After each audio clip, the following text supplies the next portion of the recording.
My name is Aldous Stafford. I woke up in a strange body, in a strange room, and I was not in my old life anymore. It felt like I had slept for a century. I woke groggy, my head splitting with pain.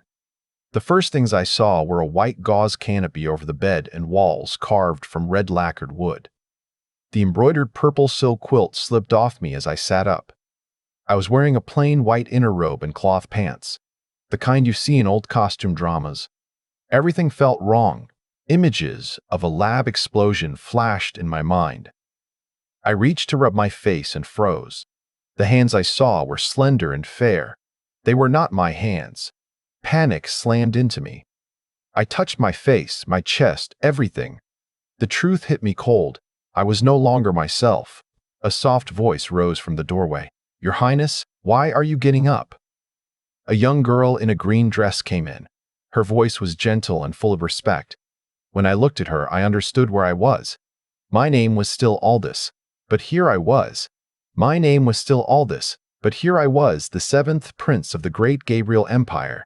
This world's history matched my old world up to the Three Kingdoms era. After that, things had drifted into a different story. If I had to compare it, it felt like the Aldous centuries mixed with the Tang in song, in technology and habits. The rest of the world was a mystery. Information in this land moved slowly, like a country cut off from the rest. I had transmigrated. I had no choice but to accept it. There was good news and bad news. Good, I was a prince and had a fief. Bad, my fief was the poorest, most remote place you could imagine. It sat at the edge of the empire, ridiculously far from the capital, Nightbloomin'. Even worse, my land touched the northern grasslands, home to fierce barbarian tribes who could raid at any time. The political picture at court was worse. Emperor Q. Stafford was old. The crown prince was weak and sickly. The throne was up for grabs. Princes schemed openly and secretly, trying to push rivals out. I had been sent away to this wasteland because the emperor didn't favor me. At 13, I had been banished. 5 years had passed and he had never called me back. The other princes, the crown prince, second, third, fourth, even the sixth, stayed in Nightbloomin'. Only the fifth prince had a fief like mine. But his land in Frederica was rich. Mine was dust and scorn. Slowly, I understood why I was treated this way. My mother had no noble family backing. All the other royals had ties to the 5 great clans or the 7 aristocratic families, old names that held power. Those families here were like warlords. They controlled land, money, and people.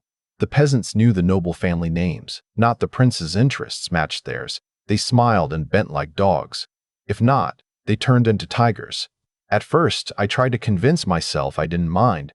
Not favored, so what? At least I can be free in my own fief. But life in my territory was harsh. The land was poor, the people were hungry, and the powerful clans squeezed everything for themselves. That was dangerous. A weak prince in a poor land is an easy target. Then I remembered how I had come here. The lab explosion. The science crystal. A thin thread of hope lit inside me. In my old life, I was a quiet engineering monk who had spent more than 20 years buried in books and machines. During the experiment, the science crystal had hit me. In the moment before I blacked out, I felt something. The crystal's presence slip into my mind.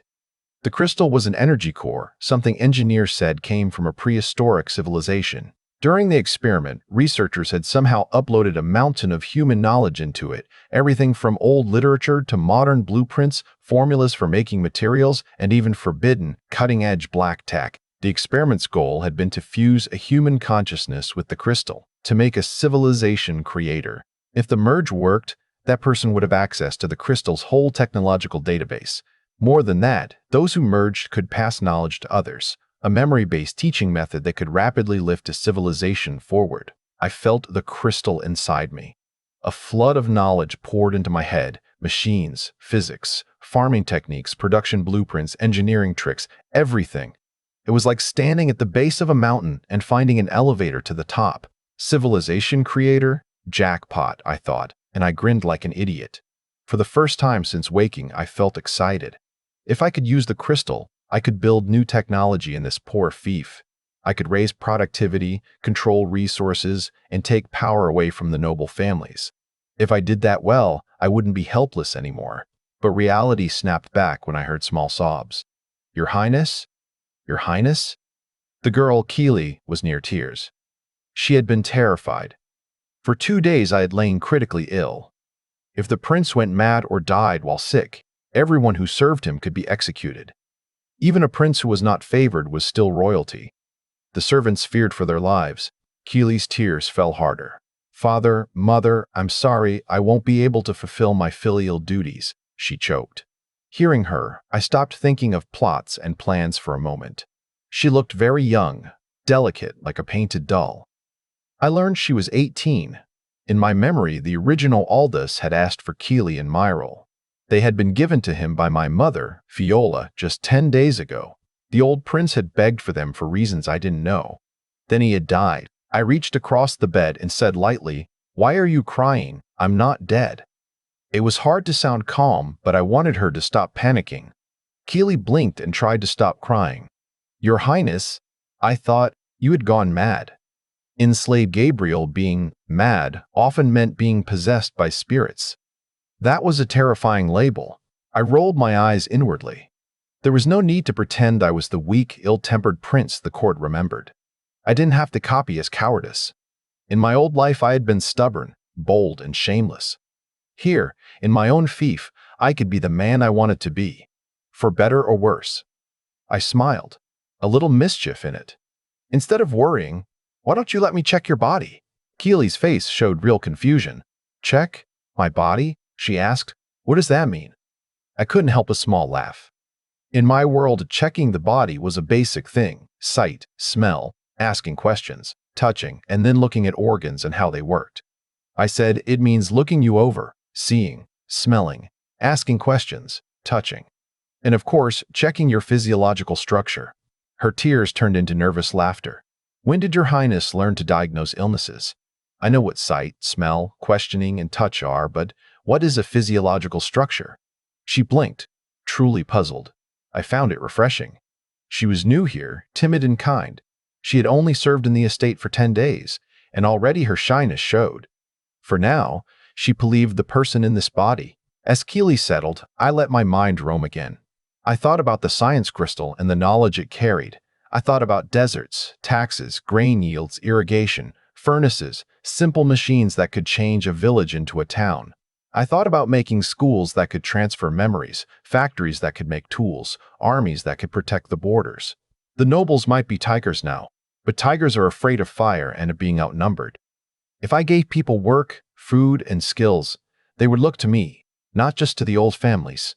For the first time since waking in the strange bed, I felt a plan forming. It was crude and dangerous, but it was mine. If I could bring even a fraction of the crystal's knowledge to life here, I could turn a forgotten prince into a force to be reckoned with. Keely cleared her throat and asked again, voice small, "Your Highness, are you feeling well? Do you need me to call a physician?" "No," I said, "not yet. Help me sit up properly. Bring water." I kept my voice low and steady. There was no need to frighten the staff. They already stood at the edge of panic. Calm was a kind of power. As Keely moved to obey, I let my thoughts settle on one hard fact. This body was young, banished at 13, alone for 5 years, and the people here had forgotten who the prince could be. My mother, Fiola, had given me these 2 girls 10 days ago. The previous prince had been weak and easily ignored. That mistake had opened my chance. I flexed the unfamiliar fingers, trying to measure the weight of this life. My old life's memories, the lab, the crystal, the years of study, fit into this new shell like a map laid over a foreign landscape. I was older in my mind than my body. That would help. I had knowledge the others did not. Knowledge can change the hungry into the fed, the powerless into the powerful. "Keely," I said softly as she handed me a cup. "Stay near me, don't cry. And when you speak of me outside, say I am recovering. Say I am well." She nodded quickly, relief washing over her face. Her small hands trembled as she wiped her eyes. When she left with a curt, careful bow, I let my grin spread. The world was large and dangerous, but it had a weak spot, a place where skill and a few new tools could make a big difference. The science crystal had dropped me here for a reason. I had been a lonely engineer once. Now I had a fief, a name, and a secret worth more than kingdoms. I sat back on the bed, feeling the red lacquered wood cool under me. Outside, the wind from the northern plains could come at any moment. Inside, for the first time since the explosion, I felt ready. This requires a more in-depth discussion. Come, sit here. Aldous patted the edge of the bed, grinning like a shady uncle luring a little girl with candy. Your Highness. Keely took a sharp step back, her voice trembling with a hint of tears. This servant is of lowly status. How dare I sit on your Highness's jade bed? If Chief Steward Paxton finds out, I'll surely be punished again. Hearing the name, Aldous frowned. Morley Paxton's full name was Morley. He was the chief steward of the Grand Governor's office in Qingzhou, essentially a military advisor and secretary. When Aldous was exiled to his fief, Morley had been personally appointed by the Emperor to follow him. His purpose was clear. Officially, he was here to teach and guide him. In reality, he was here to spy and report back to the Emperor.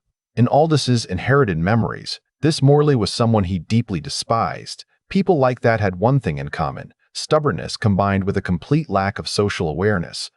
If Morley saw anything he deemed inappropriate, he would immediately report it to the Emperor, who would then write a furious letter scolding Aldous.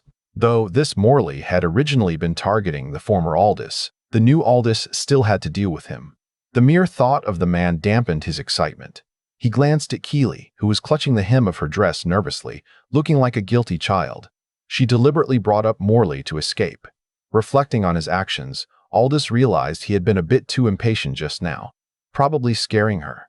It made sense, even though he had personally requested these maidservants from Fiola. The tone of her letters suggested that Keely and Myrel had begged her not to send them. But Fiola, feeling pity for her son, still reluctantly parted with them, asking him to treat them well. Clearly, they hadn't come willingly. Still, a cooked duck can't fly away. Aldous wasn't exactly a good person, but he wasn't evil either. Bullying women wasn't his style. Since that was the case, he would take his time instead. You may leave, he said. I'm going out for a walk. Keely let out a soft sigh of relief, unaware that Aldous had already seen through her little scheme. In truth, her fear was justified. Before being exiled, Aldous had been a notorious playboy and nightbloomin', indulging in every pleasure imaginable. Even in his fiefdom, he hadn't exactly behaved himself. That was why Morley kept filing complaints, likely submitting enough reports to wipe the entire Slade Gabriel Palace's backsides for a day. Since Keely had served Fiola, she would have been well aware of Aldous's bad reputation. Thus, she was terrified of him. As Aldous prepared to leave, Keely brought out his robes and said, Your Highness, allow me to assist you in dressing.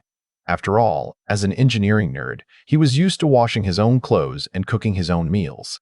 His hands, on skills, were top-notch. But just as the words reached his lips, he changed his mind. Since he was in this world now, he needed to blend in. Acting too strangely might prompt Morley to file another "His Highness has gone mad" report. If that happened, Keir, the old fox, might immediately seize his fief. Still, the whole feudal system puzzled Aldous. Though history in this world diverged from the Three Kingdoms period, the dangers of granting feudal titles should still be obvious from the Greenwood dynasty's example. A smart emperor would never tolerate the existence of powerful feudal princes. Yet, in Slade Gabriel, granting fiefdoms to princes was routine. Digging through his inherited memories, Aldous finally found the reason. After the Three Kingdoms era, aristocratic families became exceptionally powerful. These wealthy, resource-rich noble clans played a crucial role in every dynasty that followed.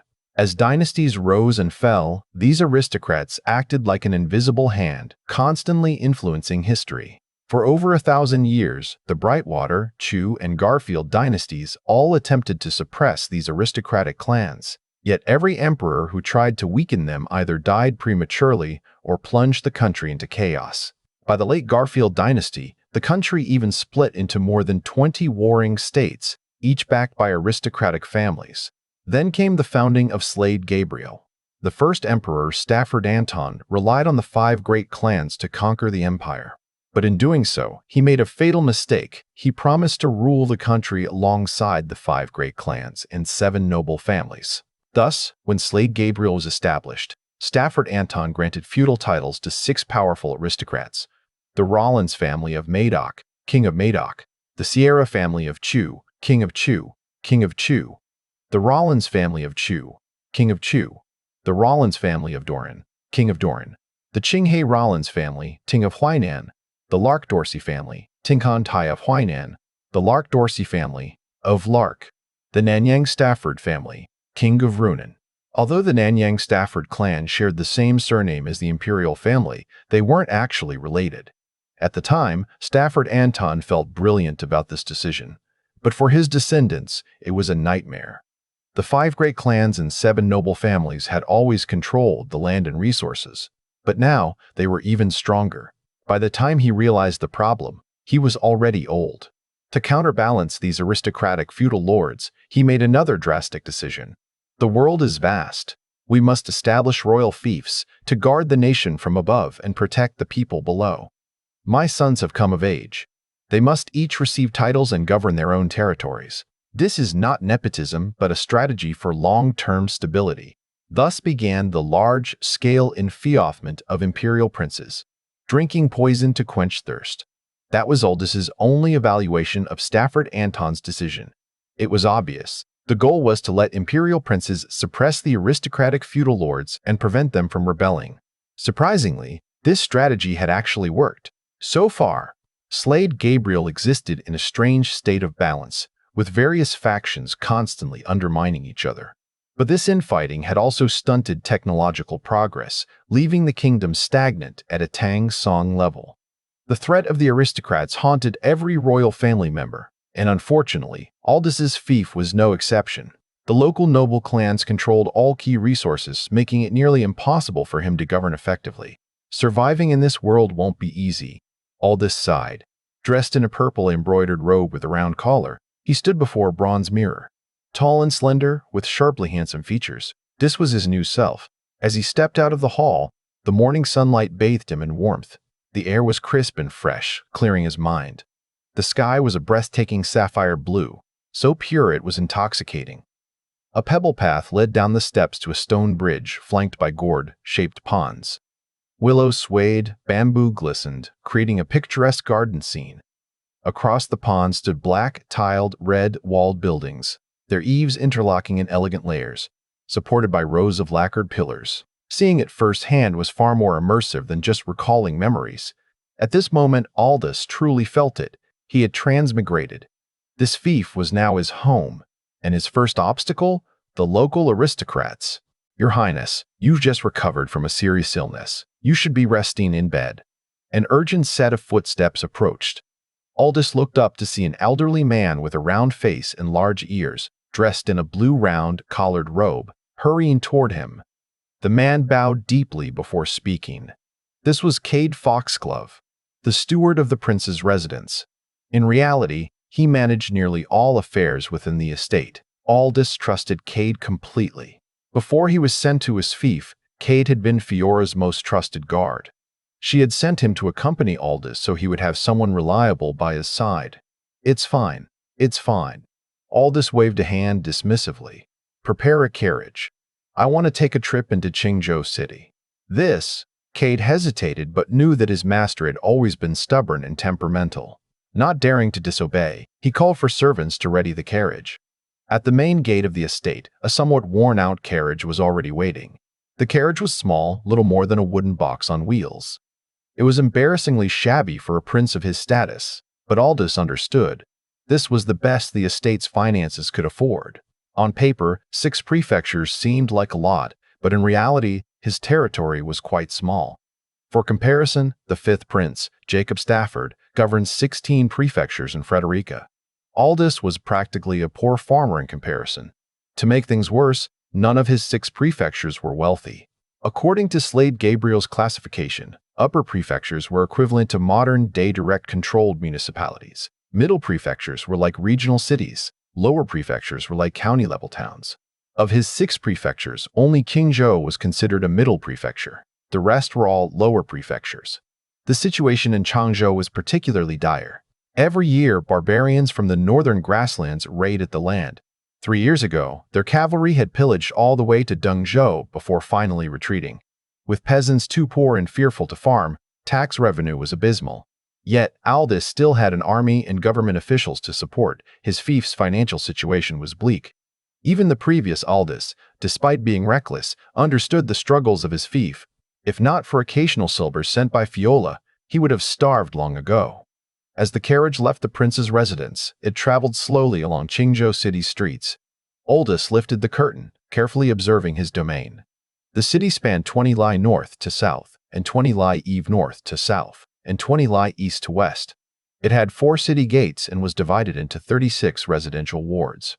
On both the east and west sides, there were 2 marketplaces, East Market and West Market. The residential wards resembled modern housing districts. Each ward was enclosed by a wall, with houses scattered inside, all uniform in size, resembling a grid of tofu blocks. As his carriage passed one of the residential wards, 3 young men basking in the sun suddenly bolted, disappearing inside. "Prince Henry is coming. Run! Run!" Aldous bitterly smiled. Clearly these were people who had been bullied by his past self. However, his focus was not on their fear, but on their tattered patchwork clothing. From the perspective of a modern man, these commoners looked no different from beggars. Reaching East Market, Aldous stepped out of the carriage and strolled into the bazaar. Kate hurried after him, his eyes constantly scanning for potential dangers. East Market and West Market were equivalent to modern-day farmers' markets. Yet, as Aldous walked through East Market, he found very few goods for sale. Most stalls only had wheat, soybeans, millet, clay pots, fabric, and woven baskets. Compared to the bustling markets of Nibelungen, this was pitifully underwhelming. After browsing East Market, Aldous visited West Market. It was no different. After browsing East Market, Aldous visited West Market. Overall, Qingzhou City was economically devastated, and this was supposed to be the wealthiest city in his entire fief. After spending the entire morning touring the city, Aldous's stomach growled. It was time to return for lunch. "Your Highness, this humble servant personally prepared vinegar, fried celery, and steamed white bread for you." After starving all morning, Aldous finally had a meal. According to his inherited memories, this was considered a luxurious meal. Cade rubbed his hands eagerly, his Adam's apple bobbing as he stared at the food hungrily. This was the reality of his fiefdom: severe material shortages. It wasn't a matter of money. Even if he had silver, there was nothing to buy. Just being able to eat a full meal was already a blessing. Eating this kind of meal once in a while was tolerable, but having it every day was unbearable. Despite his title as a prince, his standard of living was worse than a modern wage slave. If he was hungry, he could only eat boiled amaranth or boiled spinach. There was no cooking oil for frying. The vinegar, fried celery today was a rare treat, which explained why Cade had proudly presented it like a treasure. How rare, how rare. Aldous forced a smile, taking a bite of the steamed bread and celery with tears in his eyes.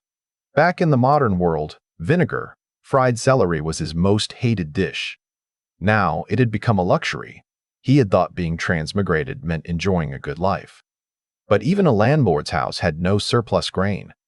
Over the next 3 days, Aldous visited several county towns near Qingzhou. What he saw was even worse. Most towns were just mud, brick walls enclosing a few straw huts. The peasants were barely surviving, and hunger was rampant. Compared to them, he was already living in luxury, eating steamed bread. Along the roads, he often saw villagers digging wild vegetables to stave off hunger. In one night, he had arrived in Slade Gabriel with no grand ambitions, but seeing his fief in such a sorry state, even worse than modern slums, was infuriating. Back in school, his favorite games were territory. Building simulations, watching a barren land develop into a thriving city was immensely satisfying. Now, he had a real fief, and it was in shambles. How could he tolerate this? Besides, the local noble families ran unchecked, and northern barbarians constantly threatened the land. Kicking out the barbarians was impossible for now, but developing his land, fortifying cities, training soldiers, and making the people prosper, that he could do. If not for defeating the noble families, then at least for a steady supply of eggs and occasional grilled meat.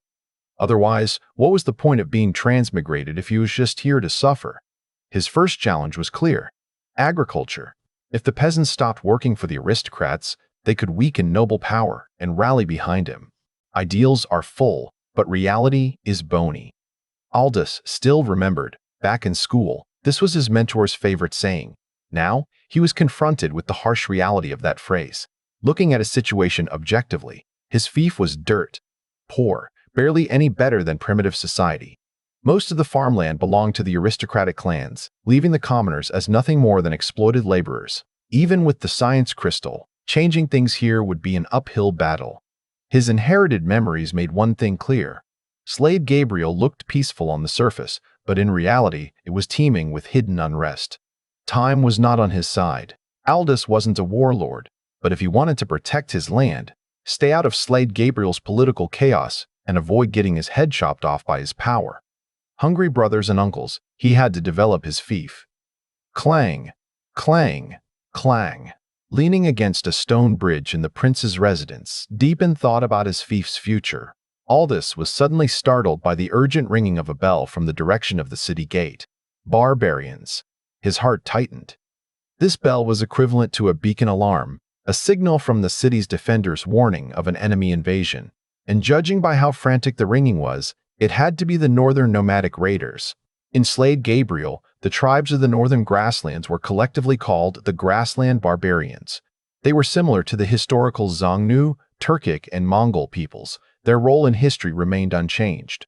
Every autumn, when horses were fat and strong, they would raid the central plains, pillaging and looting. For the past 3 years, these barbarians hadn't invaded his territory.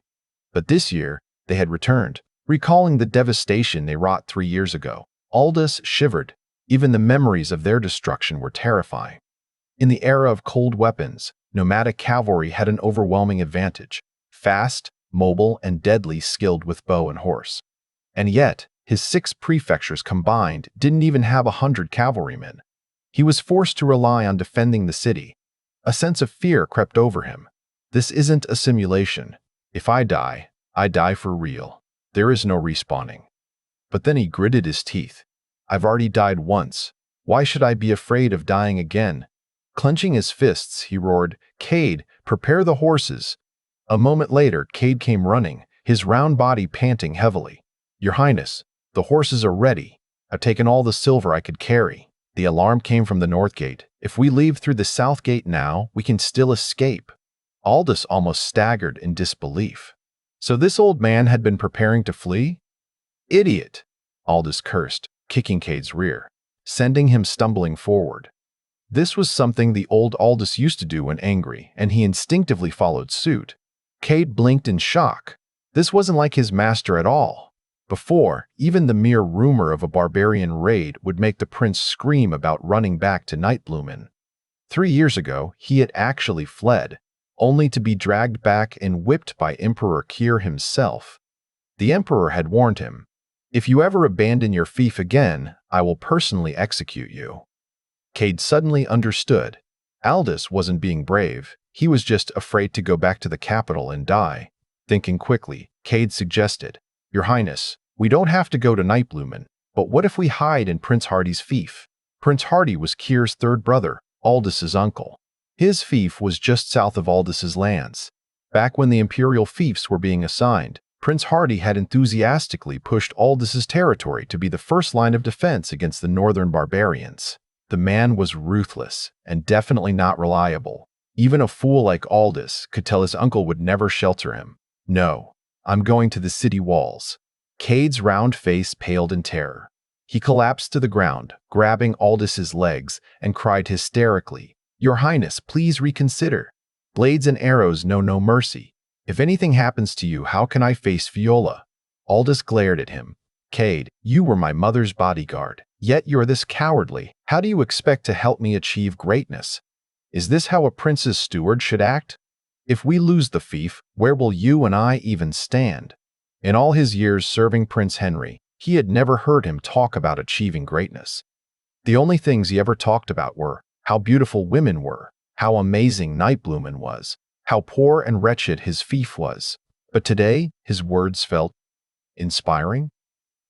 Aldous shook him off and strode toward the main gate. His heart pounded violently. This was thrilling to say, but now he actually had to follow through. At the gate, Keely stood waiting with a small bundle.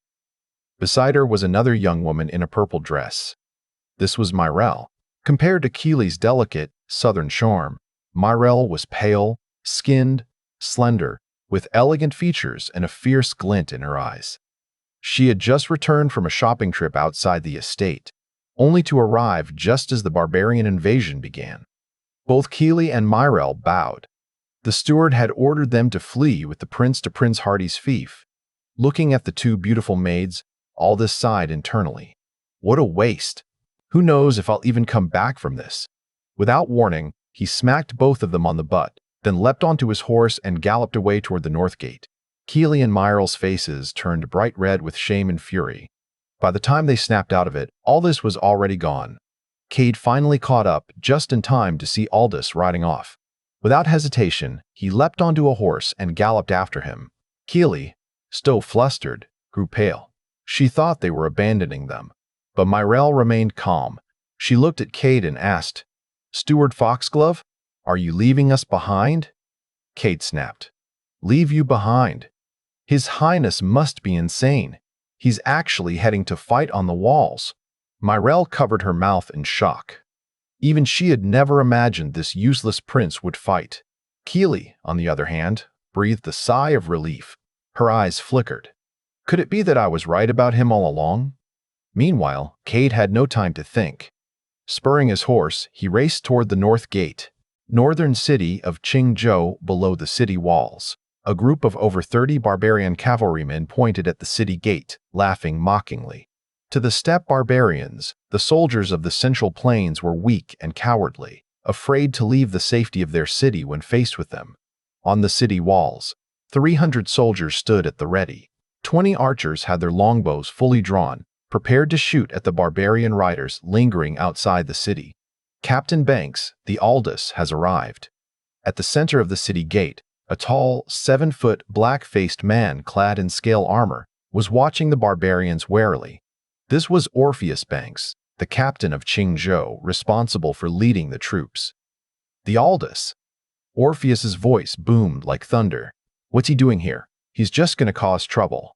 The barbarian cavalry outside noticed Aldous's luxurious attire and immediately caused a stir. This was clearly an important figure. One of the barbarians pulled his reins, drew his bow, and loosed an arrow at Aldous.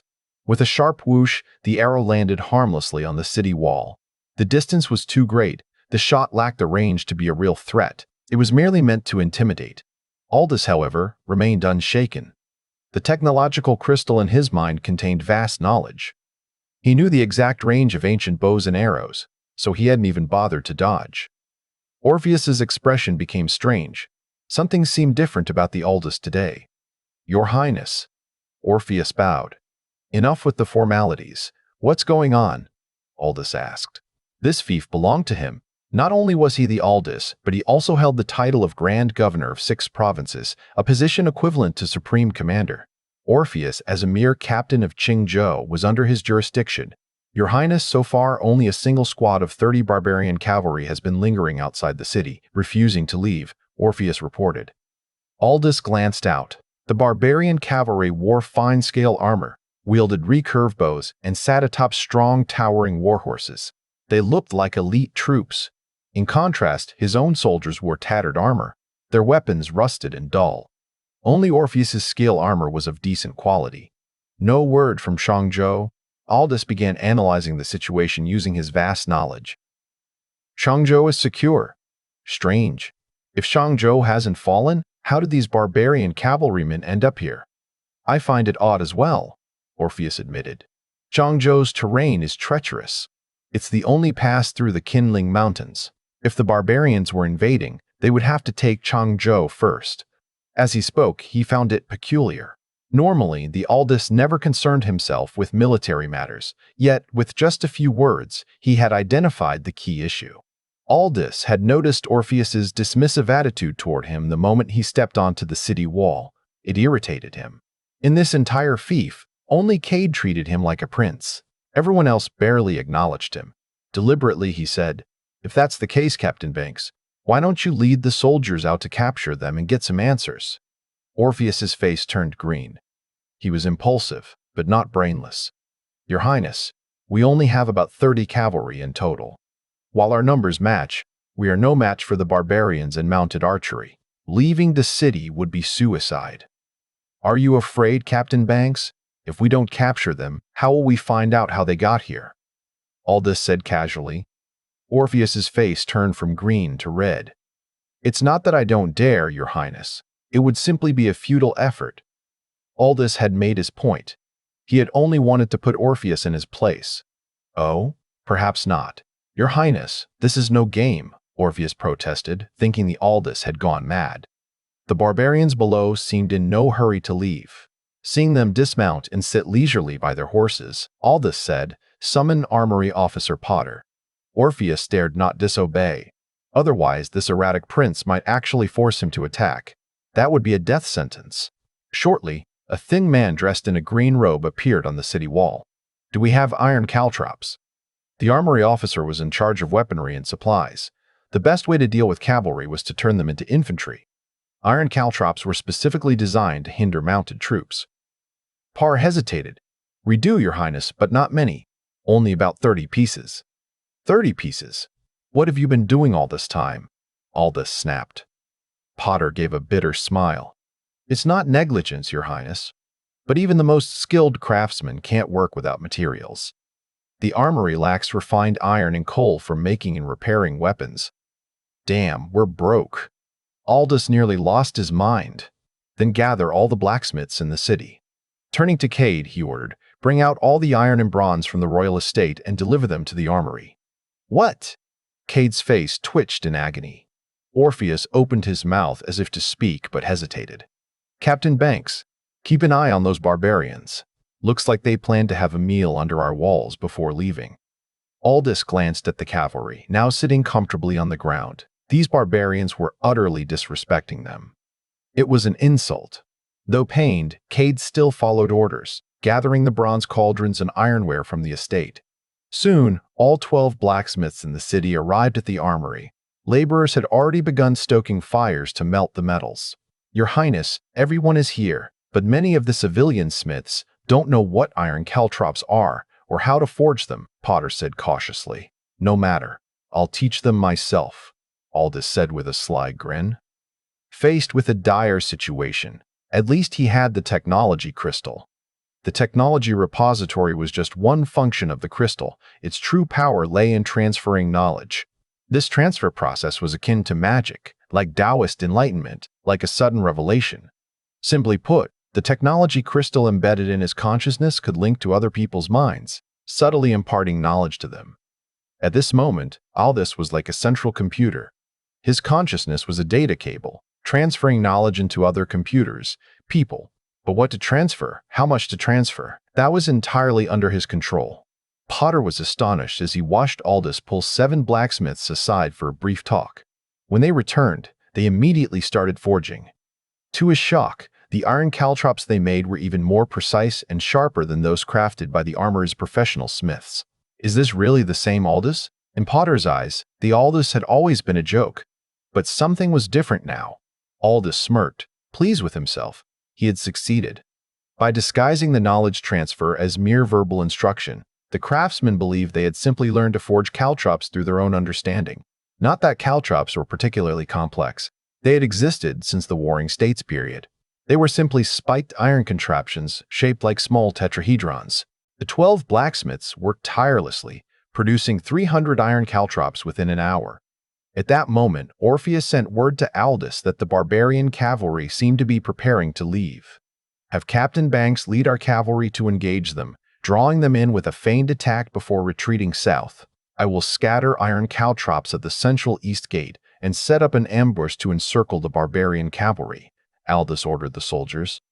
The soldier acknowledged with a swift yes and rode north toward the city gate. The armory and the Aldous' residence were close to each other and nearest to the east gate. Leading the soldiers carrying the iron caltrops, Aldous headed straight to the east gate, which was guarded by Qingzhou's bold captain, Caspar Wildwood. In Aldous' memory, Caspar had an unremarkable face, a bulbous nose, and a large mouth.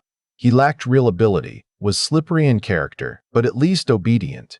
That was why Aldous preferred to assign him tasks rather than dealing with Orpheus. "Your Highness, Captain Wildwood has a point. The iron caltrops are ready. Let Captain Wildwood set them up and position the soldiers for the ambush," Cade added anxiously. As soon as these words were spoken, Caspar's expression turned even more dramatic than Orpheus's. While Orpheus merely had a change of face, Caspar went pale, his legs trembling. He was practically about to wet himself. "Your Highness, this," Caspar stammered. Aldous sighed. This was exactly why, despite Orpheus's rebellious streak, he still kept him around. One was like Pigsy, the other like the Monkey King. Caspar was useful for bullying commoners, but when it came to real battle, he was utterly useless. However, it wasn't entirely Caspar or Orpheus's fault. The barbarian cavalry had a fearsome reputation, deeply ingrained in the people of the Great Gabriel Empire. At the end of the Garfield dynasty, more than 20 states were embroiled in constant warfare. The Central Plains were too preoccupied with internal conflicts to deal with the northern steppe barbarians. During this period, the barbarians grew stronger than ever. Those who migrated to the Changbai Mountains settled down, adopting a semi-nomadic agricultural lifestyle, leading to a stable population increase. One particular tribe, the Botswer, led by Chief Zatu Botswer, rose to power, gradually conquering other tribes and establishing their own kingdom, spanning the vast northern grasslands to the Changbai Mountains. Once strengthened, the barbarians launched continuous invasions into the Great Gabriel Empire, waging over 100 battles in the past century. Slade Gabriel lost far more battles than it won. The regions of Yuzhou, Shuazhou, and Lingzhou were completely lost. In today's terms, they had surrendered all land north of the Great Wall. The very mention of these barbarians struck fear into the hearts of Slade Gabriel's people. 3 years ago, Sangzhou fell, not because the walls weren't strong enough, but because the city's commander was so terrified by a mere 1,000 barbarian cavalrymen that he abandoned the city without a fight. Had Orpheus not led the remaining 3,000 soldiers from 5 cities in a desperate counterattack, retaking Changzhou before enemy reinforcements arrived, the consequences would have been unimaginable. If he had failed, Keir wouldn't have just whipped him, he would have had him executed. Aldous never expected Caspar to handle things alone. He had only promoted him to bold captain to annoy Orpheus. The East Gate was manned by 100 soldiers, all equipped with swords and shields. Unlike the elite troops at the North Gate, they lacked a variety of weapons. Aldous ordered 10 soldiers to hide on the city walls. Once Orpheus's cavalry passed through, they were to scatter iron caltrops below, sealing off the barbarians' escape routes. He then directed the remaining sword and shield troops to hide behind the city gate. Once the signal was given, they would charge out and overwhelm the barbarians. Watching Aldous issue orders so methodically, Cade slapped himself, grimacing in pain. This isn't a dream. Caspar was equally stunned. After a moment's hesitation, he jogged after Aldous and started his usual flattery. Heh, Your Highness is truly wise and mighty, a reincarnation of the god of war. My admiration is boundless, as vast as the moon reflecting on the great river, as eternal as the heavens and earth. From the North Gate to the East Gate was a short 10-mile distance. Just as Caspar was pouring on the flattery, the sound of galloping hooves echoed from the distance. The soldiers hiding on the city wall sharpened their gazes. 3 years ago, they had witnessed the barbarian massacres across the 6 provinces. The hatred still burned in their hearts, but their impoverished fief had left them too weak to seek revenge. Outside the city, Orpheus led the charge. He shot arrows behind him while hurling curses at the barbarian cavalry, thoroughly insulting their entire lineage. Following his lead, Qingzhou's last 30 elite cavalrymen joined in, hurling insults as they rode. The barbarian riders, infuriated by the taunts, pursued them relentlessly, firing arrows as they rode. As Orpheus approached the East Gate, he glanced up at the city walls. Not a single figure could be seen. Suspicion crept into his mind. That damn Aldous has always resented me. Could this be a trap? Did he lure me out just to get me killed? If that's the case, once I shake off these barbarians, I swear I'll come back and cut him down before turning bandit. Just as this thought crossed his mind, he saw a soldier rise from the city gate. Then, in a sudden flurry, iron caltrops rained down like snowflakes. The caltrops landed perfectly behind him. The barbarian cavalry, unaware of the trap, kept up their pursuit. But before they could reach the gate, the lead horse suddenly shrieked and collapsed. Before the riders in the rear could react, 9 more soldiers emerged from the walls, dumping baskets of caltrops onto the road, sealing off their retreat. The barbarians lost control of their mounts. One after another, horses and riders crashed to the ground. As the fallen soldiers stumbled, they stepped onto the caltrops. Thin leather boots were no match for the sharp iron spikes. Agonized screams filled the air. From behind the battlements, Aldous shouted the command. The east gate swung open, and the sword and shield troops charged out, roaring as they surged toward the incapacitated barbarians. "Your Highness, watch from the walls. I will personally capture every last one of these barbarians." Seeing the once feared cavalry crippled, Caspar saw an opportunity for glory. With a heroic yell, he raised his sword and charged forward. Just as he did, Orpheus, who had completed his feint, turned his horse around. Spotting Caspar recklessly rushing ahead, he rode past and kicked him aside. At that moment, an arrow whizzed past, grazing Caspar's shoulder. "You idiot! Are you trying to die? Form a shield wall!" Orpheus bellowed. The sword and shield troops instantly tightened their formation, raising their shields as they advanced on the struggling barbarian cavalry. Orpheus had fought these barbarians in blood-soaked battle 3 years ago. He knew all too well how ferocious they could be. The fallen barbarian cavalrymen had not yet completely lost their ability to fight. They continued to shoot arrows at the shield wall, but the dense shields blocked them effectively. Orpheus, well versed in dealing with barbarian cavalry, smirked and called out, "Brothers, don't let our own caltrops trip us up. Pick them up and throw them at the enemy." The iron caltrops had hindered not only the barbarians' movements but also those of the defending soldiers. Following Orpheus's command, the soldiers picked up the caltrops at their feet and hurled them at the barbarians. The barbarians cursed while continuing to fire their arrows. The shield formation slowly tightened, curving into a semicircle that completely encircled the barbarian cavalry. Their archery was formidable, and they were skilled in close combat, but with the caltrops trapping them, they had no space to fight properly. Whenever a barbarian tried to leap out of the caltrop-strewn area, they were immediately beaten to the ground.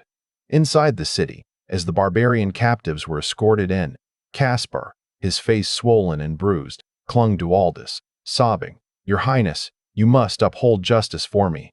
Captain Banks is too much. Just to steal the credit, he completely disregarded our camaraderie. Look at how badly I fell." Orpheus, utterly unimpressed, scoffed, "Your Highness, if I hadn't kicked him aside, the fool would be dead by now." Aldous had seen everything clearly. He was no longer the foolish prince who would stubbornly defend the wrong side out of spite. He nodded and said, "Captain Banks is right. He saved your life. You should be treating him to a drink instead." "Ha ha! Your Highness is wise." Orpheus laughed heartily, a newfound respect in his eyes. Aldous smirked to himself. He was notorious throughout his fiefdom, with few who genuinely respected him. But after this clever ambush, he might finally be able to restore some of his reputation. Orpheus's attitude alone was proof of his success. Then, Aldous turned serious. "Captain Banks, interrogate them thoroughly. Find out exactly where they crossed past Changzhou." "Understood," Orpheus responded firmly. After a pause, he hesitated slightly before bowing and asking, "Your Highness, could I request that these barbarians' horses, armor, and bows be granted to my men?" Aldous glanced at the Qingzhou cavalry behind Orpheus. They were still clad in leather armor, and their horses were far less sturdy than those of the barbarians. As Orpheus made his request, the cavalrymen's eyes gleamed with anticipation, eagerly awaiting Aldous's response. "You are the elite of Qingzhou. If these fine horses and armor don't go to you, then who should they go to?" If Aldous wanted stability in his fiefdom, he needed to maintain good relationships with his generals. This was an easy way to win their favor. After all, he was simply distributing captured loot. "Thank you, Your Highness." Orpheus was thrilled.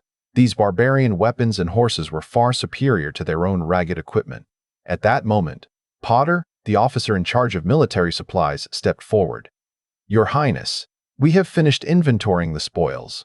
However, 2 of the barbarian horses are severely injured. They won't survive. What should we do?" Aldous's eyes gleamed like a hungry wolf. He hadn't had a single bite of meat in 3 days. He was nearly desperate enough to gnaw on his own foot. "Cade, have the palace cooks slaughter these 2 horses and stew them. Let the soldiers have a feast." "Thank you, Your Highness." The soldiers cheered in unison, their Adam's apples bobbing hungrily as they swallowed their drool. In these hard times, eating meat was an almost unimaginable luxury. Aldous could practically smell the aroma of horse meat already. He secretly leaned toward Cade and whispered, Save a leg for me." "Understood, Your Highness," Cade replied with a sly grin. "Understood, Your Highness," Cade replied with a sly grin. That evening, as dusk settled over the city, the enticing scent of stewed meat drifted from the Aldous' residence, accompanied by the shocking news that the prince had personally orchestrated the capture of the barbarian cavalry. As they savored the tantalizing scent of horse meat, the citizens of Qingzhou also found themselves puzzled. Since when had the Aldous changed so much? Instead of cowering in the palace in fear, had he actually taken the initiative to fight back? Though many found it hard to believe, a quiet hope began to stir in their hearts. "Your Highness, I'd gotten the information. This squad of barbarian cavalry stumbled upon a hidden cave in the Qinling Mountains and accidentally made their way through," Orpheus reported. As he sat around the pot of stewed horse meat, he explained the interrogation results. Given his direct and brutal methods, the captives had confessed quickly. "A cave? Do any other barbarian troops know about it?" Aldous frowned, flipping through the maps in his technology database. In modern times, Qinling referred to the Huai River region, but in this era, it clearly referred to a small mountain near Changzhou. Ancient landscapes were vastly different from modern times. Outside of official roads, most areas were covered in dense forests and swamps, making them impassable for cavalry. This was why barbarian cavalry had always been forced to breach cities in order to invade. "They claim no one else knows about it, Your Highness. But if this cave really exists, we must seal it off. If the barbarians can bypass Changzhou and attack Qingzhou directly, we will be in serious trouble," Orpheus warned. Aldous nodded. Stability in his fiefdom was essential. Without it, he wouldn't be able to focus on developing the territory. This was exactly why he had risked his life to capture these barbarians. "This must remain a secret. Captain Banks, I want you to personally travel to Changzhou and have that cave sealed off. Make sure it's well hidden." Orpheus bit into a chunk of horse meat and assured him, "Don't worry, Your Highness. I already killed all the barbarian captives. Not a single one was left alive." He spoke as if he were discussing slaughtering livestock. But that was the reality of this world. In an era where slavery was still rampant, the concept of human rights barely existed. This was a savage age. 2 horses' worth of meat was not nearly enough to feed all the Qingzhou soldiers. After distributing portions to those who had participated in the battle, the rest had to make do with bone soup. Even so, they were content. In these hard times, just being able to eat their fill was a luxury, let alone getting to drink broth.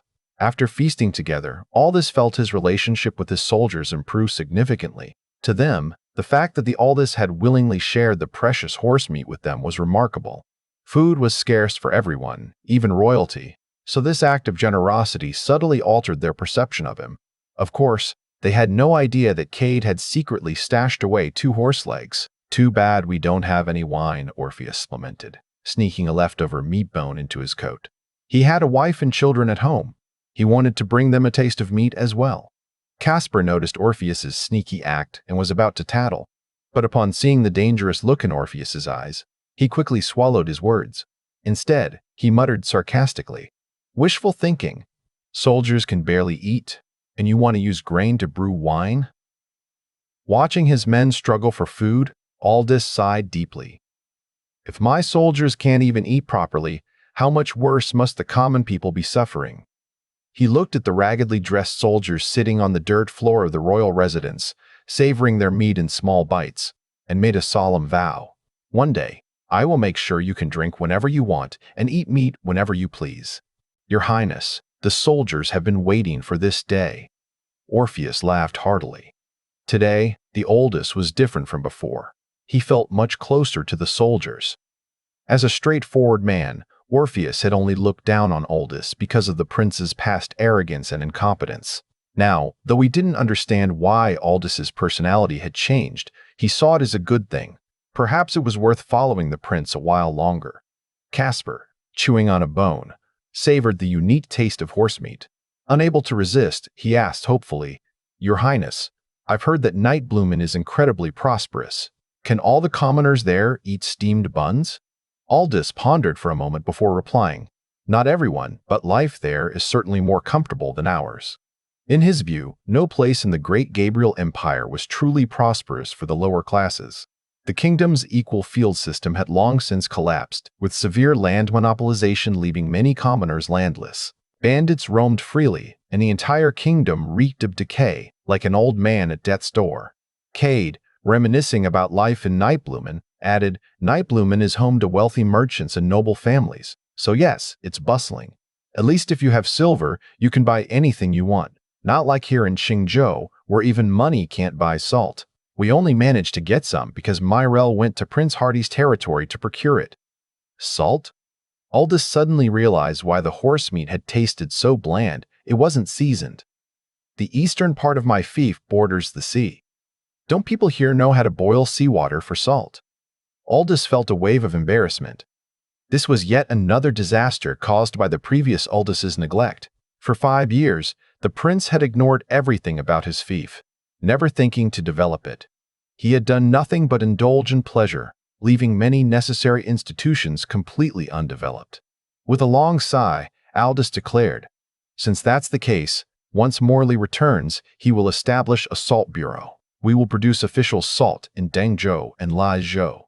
"Your Highness is wise." Katie's eyes lit up. Finally, the prince was showing signs of competence. As the sun set, Orpheus and Caspar led their soldiers back to their respective posts. Nightfall in the Slade Gabriel Kingdom meant curfew, and Qingzhou was no exception. The royal estate was shrouded in darkness, with only 2 or 3 rooms dimly lit by candlelight. The lack of resources in the fief meant even the palace couldn't afford to illuminate every corner extravagantly. In the servants' quarters, plumes of smoke rose as workers bustled in and out, carrying firewood. Just as Aldous rounded the front hall, Banks Luo suddenly appeared before him. In the pitch-black night, if not for her distinctive green dress, he might not have recognized her. "Your Highness, the hot water is ready. You must be exhausted after capturing the barbarians today. Please bathe and rest early," Banks Luo said softly. It had been 3 days since Aldous arrived in this unfamiliar world, and every night had been unbearably dull. With no entertainment, the boredom was suffocating. One day was tolerable, but after 3 in a row he was about to lose his mind. He glanced at Banks Luo. "No choice. If this continues, I'll go crazy. I might as well tease the maids for amusement." The bathhouse was in a side chamber of the sleeping quarters, reserved solely for Aldous' use. As he followed Banks Luo inside, he saw that a large wooden tub of steaming water had already been prepared. Myrel stood beside it, waiting. After 3 days of living like a peasant, Aldous finally felt a shred of comfort. "At least I still have maids to attend to me. How many single men would envy this?" "Your Highness, allow me to remove your robes." Myrel and Banks Luo stepped forward. Aldous straightened his back and stretched out his arms. He didn't bathe every day in this wretched ancient era. Even bathing was a luxury. Fetching water from the well, heating it, preparing everything, it took multiple servants just to make a single bath possible. Including Cade, the entire palace staff barely numbered 10 people. These 10 servants handled all the cleaning, cooking, and miscellaneous duties for the estate. And the estate itself was no small place, 200 meters across in both directions, making it the grandest residence in Qingzhou. With his eyes half closed, Aldous enjoyed the attentive service of Banks Luo and Myrel. For the first time since transmigrating, he felt it was worth it. Banks Luo and Myrel blushed deeply. Previously, they had only served Fiora. Never had they seen a man's body before. Their emotions were a mix of embarrassment, fear, and curiosity. But they knew that since Fiora had gifted them to the Aldous, they now belonged to him. They could only suppress their emotions. "Shall we bathe together?" Aldous smirked wickedly. Banks Luo lowered her head, too shy to respond. Myrel, however, boldly replied, "Your Highness, no need to rush. Her Highness instructed that once you are married, Luo and I will be yours sooner or later." Aldous had only been joking to relieve his boredom. Sitting in the hot water, he glanced at Myrel. "She's bolder than Banks Luo." Indeed, Fiora had hinted at this in her letter. "Just a joke, don't take it seriously," Aldous said, continuing to bathe. He wasn't some lust-driven fool. He knew what really mattered right now. After a brief pause, he asked, "Myrel, tell me, if I want my fief to prosper, what is the most important thing I need to address?" Myrel was surprised that the prince would ask her such a question. Instinctively, she replied, "I am but a mere woman. I wouldn't know such things. I order you to answer." Aldous frowned. Even now, women were still expected to be ignorant and submissive. He had expected her response. After a moment of hesitation, worried that the prince might revert to his former temper, Mirel cautiously answered, "Land. The rising power of noble families, the looming barbarian threat, the scheming imperial princes." His time was limited. Over the past few days, he had carefully analyzed everything. The first issue to address was land. In any ancient dynasty, there was always an odd phenomenon. There were always more peasants than available farmland. Whenever large-scale land monopolization occurred, it was usually a sign that the dynasty was nearing its end. Currently, his fief was no different. Vast tracts of fertile land were controlled by local aristocrats, leaving many commoners landless. His first priority was to resolve this land issue. His second priority was knowledge transmission. Sitting on a technology library yet failing to use it? That would be the greatest waste of all. After his bath, Aldous dressed with the help of Banks Luwal and Mirel. Returning to his bedchamber, he carefully considered the issue of land reform. Thinking through the night, he formulated a plan. At dawn, he headed straight for the governor's office. As he reached the entrance, he collided with a middle-aged man wearing a blue robe and a black square headscarf. Both men steadied themselves, and the man immediately bowed. "Your Highness." Aldous looked him over. It was none other than Morley, the chancellor of the fief whom Banks Lu had mentioned before. Morley had just returned from Dengzhou, where he had been inspecting tax accounts. "Why are you here, Your Highness?" "This fief belongs to me. I can go wherever I please." "Your arrival is timely, as I have matters to discuss with you," Aldous said, striding into the governor's office. According to his predecessor's memories, this was how he always spoke to Morley, so Aldous kept up the act. Even though he had heard about the prince capturing 30 barbarian cavalrymen the day before, he still found it hard to believe. "What does Your Highness wish to discuss?" Morley asked as he followed behind. The governor's office was sparsely furnished, 3 black desks and chairs, with a few official documents spread across them. Sitting at the central desk, Aldous got straight to the point. "I want to discuss the establishment of a salt bureau and the issue of land." Morley was shocked. Thinking he had misheard, he asked again, "Your Highness, what did you just say?" "I order you to immediately organize the fief's officials and establish a salt bureau in Dengzhou and Lajou. Issue a decree to all 6 provinces. From today onward, the government encourages commoners to cultivate unused land. Any land they clear will belong to them, tax-free for 3 years, and their ownership will be hereditary. For those who already own land, taxes will be reduced by 30%. Aldous' voice was firm and unwavering. Morley was completely stunned. The series of reforms left him utterly speechless. After regaining his composure, he said hesitantly, "The Salt Bureau and land reclamation are feasible. However, if taxes are reduced, the 6 provinces may struggle to cover their expenses. With a Salt Bureau, we can make up for the lost tax revenue. Moreover, I will find other ways to increase government income," Aldous said decisively. Then he asked, "As for the noble families that have seized land from commoners, what do you think should be done about them?" Morley's thoughts were in disarray.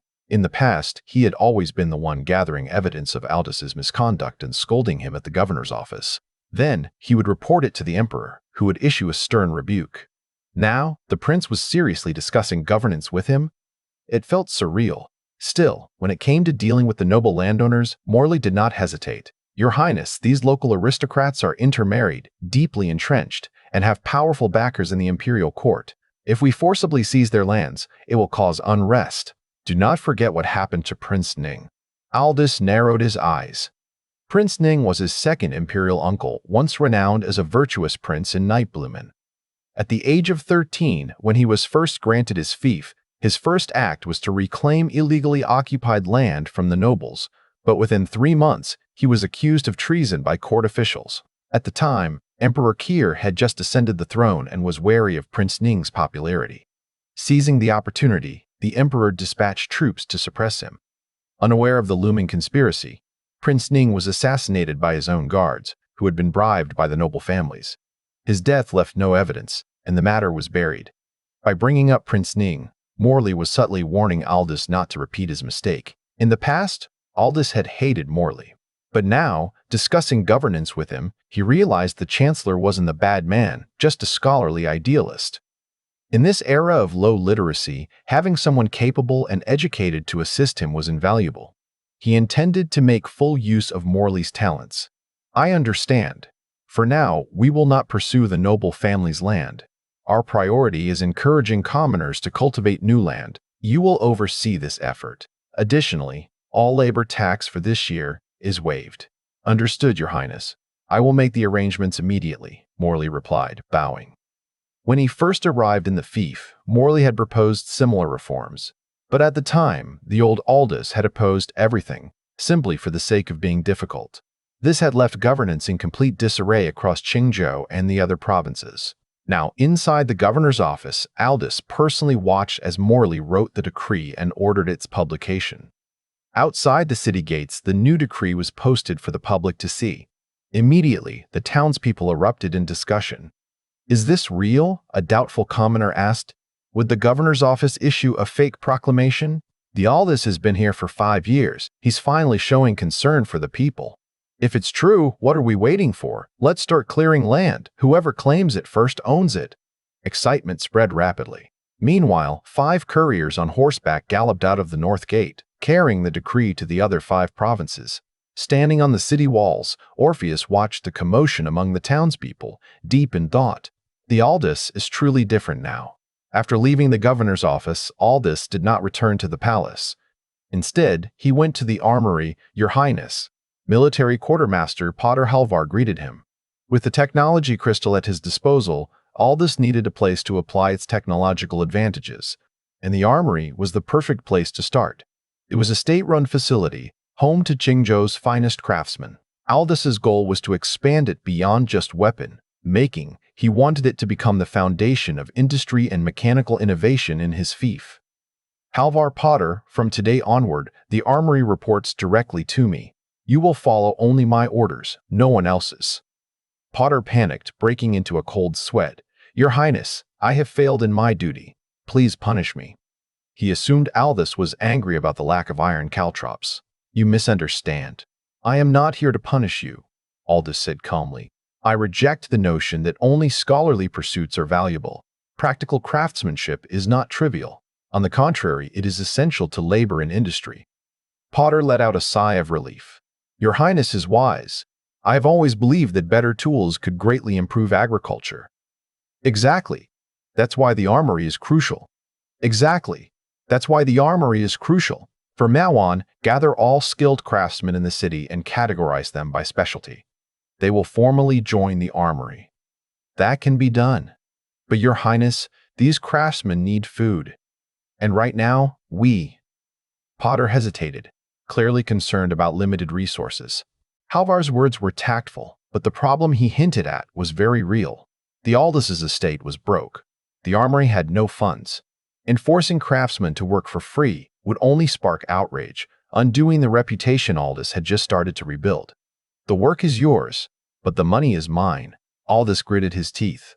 Even if he had to sell everything, he had to get the armory up and running. If he didn't, then with Qingzhou's poverty, even if he were as wise as the legendary Yao or Shun, he'd still end up slaughtered by barbarians within 2 years. Halvar studied Aldous' frowning face in confusion.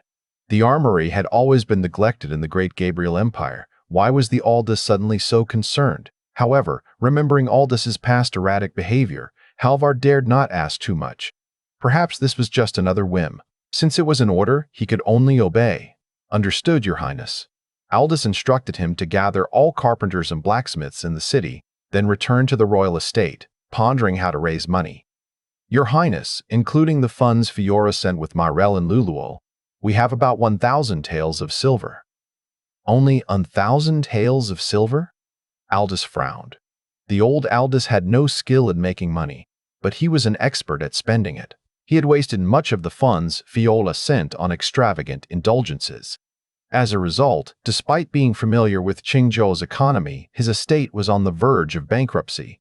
In the Slade Gabriel Kingdom, 1 tel of silver could buy 2 shy of rice, 1 shy, 120 jin, and 1 tel 240 jin of rice. If we comparing to modern prices in today's world, 1 jin of rice costs 2.5 yuan. So 1 tel of silver, it's 600 yuan. 600 yuan. At first glance, 1,000 taels sounded like a lot, but it was barely enough to cover the estate's expenses. After all, the servants, stable hands, and cooks all needed wages.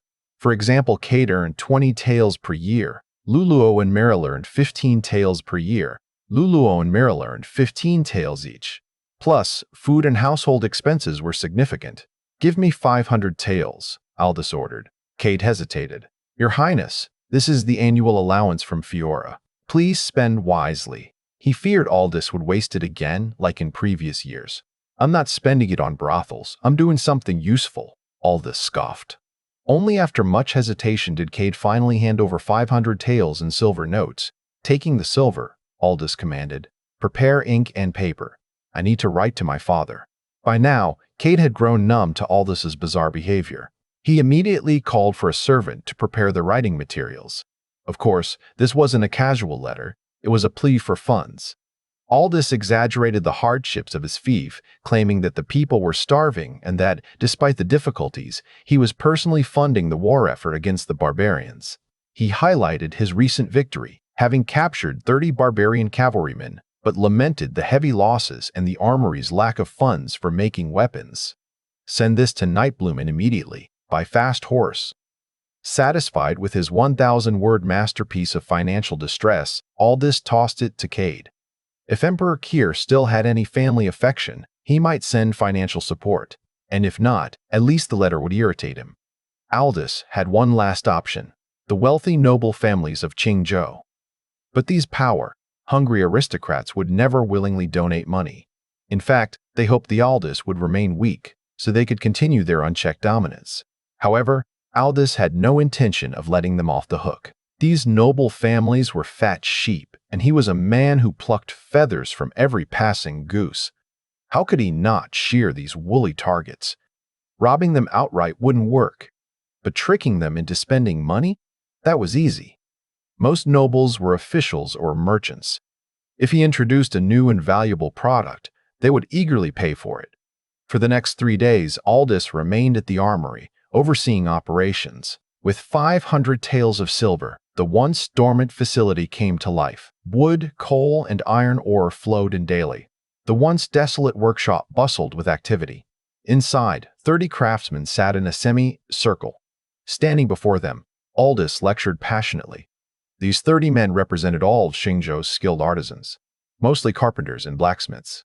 Today, Aldous introduced them to a completely new concept: lathe. After analyzing the technology library and reviewing the first industrial revolution, Aldous concluded that lathe was the key to industrialization. These included boring machines, milling machines, grinding machines, drill presses, and gear cutting machines. Before the Industrial Revolution, these tools were essential for producing precise mechanical components, and only with precision, machined parts could engineers build steam engine cylinders. The steam engine then further advanced the lathe, creating a cycle of technological progress. During the Warring States period, China had basic lathes. They were mostly wooden, powered by foot pedals, and used for shaping water wheels. The problem was wooden structures were unstable and tool bits couldn't be securely fixed. For a proper lathe, high-quality steel was necessary to secure cutting tools and shape metal parts. A craftsman is only as good as his tools. Lathes embodied the technological progress of craftsmen, and they were the foundation of the Industrial Revolution. Before lathes could be made, Aldous needed to improve steelmaking. Observing the armory's weapon forging methods, he noticed they still used the traditional crucible steel technique. It was workable but not efficient. He considered introducing crucible steel smelting, but graphite crucibles were unavailable. However, according to the technology library, Shandong province was rich in graphite deposits. If he could pinpoint a graphite mine, he could start large-scale steel production. By now, it was the late 17th century. Slade Gabriel resembled the Aldous-Leo transition era, completely oblivious to changes in the outside world. Aldous didn't know how much progress Europe had made, but if Mongolia had never conquered Europe had made. But if Mongolia had never conquered Europe, then the West might have developed freely, potentially advancing beyond historical timelines. Either way, he had to prepare. Yao and Shun are legendary rulers in Chinese mythology and a key part of classical Chinese culture. They are considered to be two of the 5 emperors who ruled China from 2355 to 1125 BC. Your Highness, all the coal briquettes and iron ore on the market in Qingzhou City have been purchased by me. The Wright family said the next batch will take some time. The last cart of coal briquettes arrived at the armory, and Halvar reported the situation to Aldous. How much silver was spent in total? Aldous asked. Aldous winced in pain, as if a piece of his flesh had been cut off. Back in his dormitory days, his nickname had been Stafford the Miser. Why are coal briquettes and ore so expensive? Halvar forced a bitter smile, not daring to respond. In his opinion, this was entirely Aldous' fault. When Aldous first arrived in his fiefdom, the esteemed Aldous quickly mingled with the local aristocratic youths. These aristocratic youths, knowing that Aldous was not favored by the emperor and was short on funds, generously showered him with money, earning his favor. However, their intentions were far from pure. Soon, the mining rights of Qingzhou's mountains were sold to these aristocratic families at cheap prices by Aldous. Among them, the Wright family of Qingzhou secured the most mining rights, and the coal briquettes and iron ore on the market all came from their mines. Your Highness, you're mistaken to blame our Wright family. The mines in Qingzhou are 50 miles away, and with no water transport available, we have to rely on horses and porters, which doubles the cost. If we don't make a small profit, our Wright family won't survive. At that moment, a frivolous voice sounded from outside the door, and in walked a handsome man dressed in a blue silk robe and cloud-patterned boots. However, the man's face was pale and he appeared somewhat frail. Isn't this Brother Phelan? In Aldous' memory, this Phelan Wright was the eldest son of the influential Wright family in Qingzhou, and the first among his circle of dissolute friends in Qingzhou, one of the so-called 4 scourges of Qingzhou in the eyes of the common people. Greetings, Your Highness. Phelan gave a slight bow to Aldous, holding a paper fan and cupping his hands from a distance. At ease. Aldous raised his hand. He was no longer the original Aldous, but the memories of the previous Aldous' fondness for Phelan still influenced him. This was similar to how his memories of Morley also affected him, but these were all preconceived notions. Now that he was no longer the old Aldous, he could have chosen to ignore Phelan. However, he understood that taking a populist approach at this time was inappropriate, because now he needed to unite all forces that could be united to deal with the real enemies. The local aristocratic families were merely internal conflicts within the fiefdom. Moreover, they held significant value for him. Your Highness, I merely went to Yizhou to check some accounts. Little did I expect that upon my return, I would hear of Your Highness personally capturing 30 barbarian cavalry. Truly admirable, truly admirable. Phelan sighed, his face filled with reverence. You flatter me, Brother Phelan. It was just a stroke of luck. Those barbarians stumbled in by accident. Aldous had an attendant bring a chair for Phelan and invited him to sit. Brother Phelan, have you just returned to Qingzhou? Indeed. My father mentioned that Your Highness has been purchasing large quantities of coal briquettes and iron ore these past few days. He sent me to inquire how much more you might need. Aldous chuckled inwardly. Phelan's words were merely an excuse. His real purpose was likely to find out what these coal briquettes and iron ore were being used for. For now, this should suffice. I just needed some materials for the armory to create a few small gadgets. If I need more, I'll certainly reach out to Brother Wright. This time, Aldous had purchased a full 10 tons of iron ore and a considerable amount of coal briquettes. These materials were simply for the craftsmen to practice with. Of course. Phelan smiled. Based on his understanding of all this, he knew Aldous wouldn't lie to him. After a pause, he suddenly leaned closer and whispered, Your Highness, to express our gratitude for your protection of Qingzhou, my father is hosting a banquet at our home tonight. Little Osric has been missing you dearly these past few days. The sugar-coated bullet had arrived. Aldous' expression turned peculiar. In the Great Gabriel Empire, banquets hosted by aristocratic families were notoriously chaotic, often no different from brothels. Apart from dining, the families would typically bring out their more attractive maids to entertain the guests and hosts. Phelan was particularly fond of such affairs. In the past, when Aldous spent time with him, such activities were unavoidable. The little Osric he mentioned was one of Aldous's former lovers. Well, as a man, it was natural to feel tempted. But right now, Aldous truly had no desire to attend. As the saying goes, he who eats from another's hand is bound by their will. Every time the Wright family hosted a banquet, they would inevitably make demands at the last moment. Aldous was no fool. If this continued, the fiefdom might as well be renamed the Wright family's domain. Seeing Aldous's hesitation, Phelan gave him a knowing look. I heard that Her Majesty the Consort has gifted your Highness 2 beauties. Has your Highness become so enamored that you've forgotten our little Osric? Ah, Brother Wright, you know how it is. Aldous played along. Phelan's face showed envy as he sighed. What a pity! Searching all of Qingzhou, I doubt we could find beauties to rival Keeley and Myrell. Your Highness is truly fortunate. When might I have the chance to? Aldous's expression instantly darkened. This Phelan was a notorious lecher in Qingzhou, and now he had the audacity to set his sights on Aldous's own maids. He was truly bold, even coveting Keeley and Myrell. Brother Phelan, Keeley, and Myrell are Her Majesty's personal maids, Aldous said sternly. Phelan, whose mind had been filled with images of Keeley and Myrell's graceful figures, suddenly snapped back to reality. Seeing the dangerous glint in Aldous's eyes, a cold sweat broke out on his forehead. His earlier words could be considered treasonous. Your Highness, please forgive me. I was being foolish, Phelan said cautiously, forcing a smile. Aldous snorted coldly. The influence of the aristocratic families in Qingzhou was significant. While he could certainly discipline them, doing so would inevitably weaken his fiefdom. Therefore, his current strategy was to use them as much as they used him. For example, he still relied on them for coal and iron. As for Phelan, if this had been the old Aldous, he might have indulged him. But now, under the new Aldous, Phelan had hit a wall. He was merely speaking in the same manner as he had with the old Aldous. No matter. Please inform your father that I won't be attending the banquet tonight, Aldous said, effectively dismissing him. Phelan, being a shrewd man, realized that Aldous was no longer following the old script. In that case, I shall take my leave.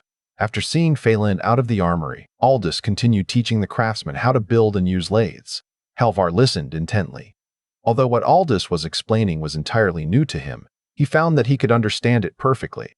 Moreover, images of these lathes began to form in his mind. Gradually, the manufacturing process of the lathes became clear to him, as if it were the most natural thing in the world. By evening, the necessary knowledge had been imparted. The detailed manufacturing process from the technology crystal had been fully transmitted. All that remained was for the craftsmen to put it into practice. As the saying goes, talking without practicing is just empty talk. Turning technological knowledge into tangible products would still take time. Emerging from the armory, it was already evening. A streak of red clouds enveloped a man and his horse, casting Aldous's elongated shadow on the yellow dirt road of Qingzhou City. Teaching technology was exhausting. Now Aldous's mouth was parched and his throat dry. But today marked a historic step for him. The pure steel lathe was already in practice.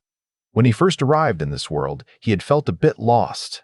Now, that confusion had been replaced by the fervor of climbing the tech tree. Aldous never believed that an ordinary person could change an era. He was grateful to be a prince rather than an extra in the crowd. In the Great Gabriel Empire, the deeply ingrained mindset of imperial rule and the age-old small-scale peasant economy meant that machinery lacked the driving force to be promoted. The abundance of population made labor cheap, further diminishing the value of machinery. In modern times, if it weren't for Western guns and cannons breaking open the doors of feudal imperial power, this self-sufficient agrarian economy of the Celestial Empire would have continued. Thus, in his view, industrial revolution required a driving force, and he hoped this force wouldn't come from external sources. Lost in thought as he passed by a residential area, the sound of string and wind instruments suddenly reached his ears. Aldous looked up. Across from him was the green bamboo lane where the Wright family residence was located. Judging by the commotion, the Wright family's banquet must have already begun. As for the guests at this banquet, he didn't need to guess. It was surely the Huxley, Hardy, and Sun families. In Qingzhou, These 4 prominent families had been intermarried for a long time, maintaining close ties. Another burst of a woman's laughter reached him. Aldous quickly urged his horse to return. Having declined Phelan's invitation, he had truly played the role of a virtuous man. At the same time, he comforted himself with the thought that such a decadent banquet could lead to illness, and that wouldn't be good. Just as he was lost in these random thoughts, the sound of a bowstring vibrating echoed not far from him. Aldous felt his hair stand on end. The great Gabriel Empire was founded on martial prowess, and royal children were trained in archery and horsemanship from a young age. They were especially familiar with bows and arrows, and the laws of the great Gabriel Empire strictly prohibited civilians from privately possessing weapons. Now, the sound of a bowstring in a residential area not far from him could only mean one thing: an assassin. Instinctively, he rolled to the other side of his horse. At that moment, an arrow whizzed past and embedded itself straight into the earthen wall of the residential area. The instinctive fight, or flight response, in Aldous's memory saved his life. He immediately shouted for help. Just then, a patrol of cavalry in the city heard his cries and rushed over. "Your Highness!" The leader of the cavalry, Orpheus, galloped over. Facing a life-and-death situation, Aldous was still somewhat panicked. Seeing Orpheus, he said, "Someone tried to assassinate me. Capture them immediately." Orpheus saw the arrow on the wall and glanced in the direction from which it had been shot. He shouted, "Seal the city gates immediately. No one is allowed to leave the city without my orders. You two, escort His Highness back. The rest, follow me." 2 cavalrymen responded, flanking Aldous to protect him. "I want them alive." After the initial shock, Aldous said coldly, "Someone wanted him dead. This was no joke." "Yes, Your Highness." Orpheus led the others to surround the residential area, while 1 cavalryman went to relay the orders to all the city gates. Returning to the prince's residence, Cade saw Aldous covered in dirt and in a sorry state. He was horrified. "Your Highness, what happened?" "Someone tried to kill me." Aldous frowned. "Your Highness, what happened?" "Someone tried to kill me." Aldous frowned. This Aldous had done so many bad things in the past that he couldn't even pinpoint the most likely suspect. Cade was terrified by Aldous's words. He frantically checked Aldous's body for any injuries. "I'm fine. Commander Banks happened to pass by and I wasn't hurt." Aldous calmed down and said, That's good. You scared me to death, Your Highness. For the next few days, you should stay in the residence and not go out until the assassin is caught." Cade's concern was evident on his face. However, Aldous underestimated Orpheus's efficiency. Before he even entered the residence, the sound of thundering hooves approached. Orpheus arrived with a squad of cavalry. Now, Orpheus and his men's horses were all replaced with sturdy barbarian steeds, tall and strong, their armor gleaming. Orpheus threw a person down from his horse. "Your Highness, we've caught the assassin." "Dead?" The body on the ground was that of a lean man, but his neck now had a large gash, blood flowing freely. "When we found him, he slit his throat rather than be captured." "Your Highness, this is no ordinary assassin. He must have been trained. Otherwise, he wouldn't have been so decisive in taking his own life." Orpheus frowned. After a moment of silence, Aldous said, "So, who would want to kill me?" Generally, the motive for murder could be deduced by figuring out who stood to gain the most. The local gentry wouldn't want him dead for now, as the previous Aldous had been sufficiently incompetent and still had some use. If Emperor Keir wanted him dead, it would be simple, no need for such elaborate measures. Such assassinations usually stemmed from power struggles within the royal family. "Your Highness, I've seen this type of arrow in Frederica. It's the piercing cloud arrow produced there." Orpheus handed Aldous an arrow engraved with clouds. "Frederica?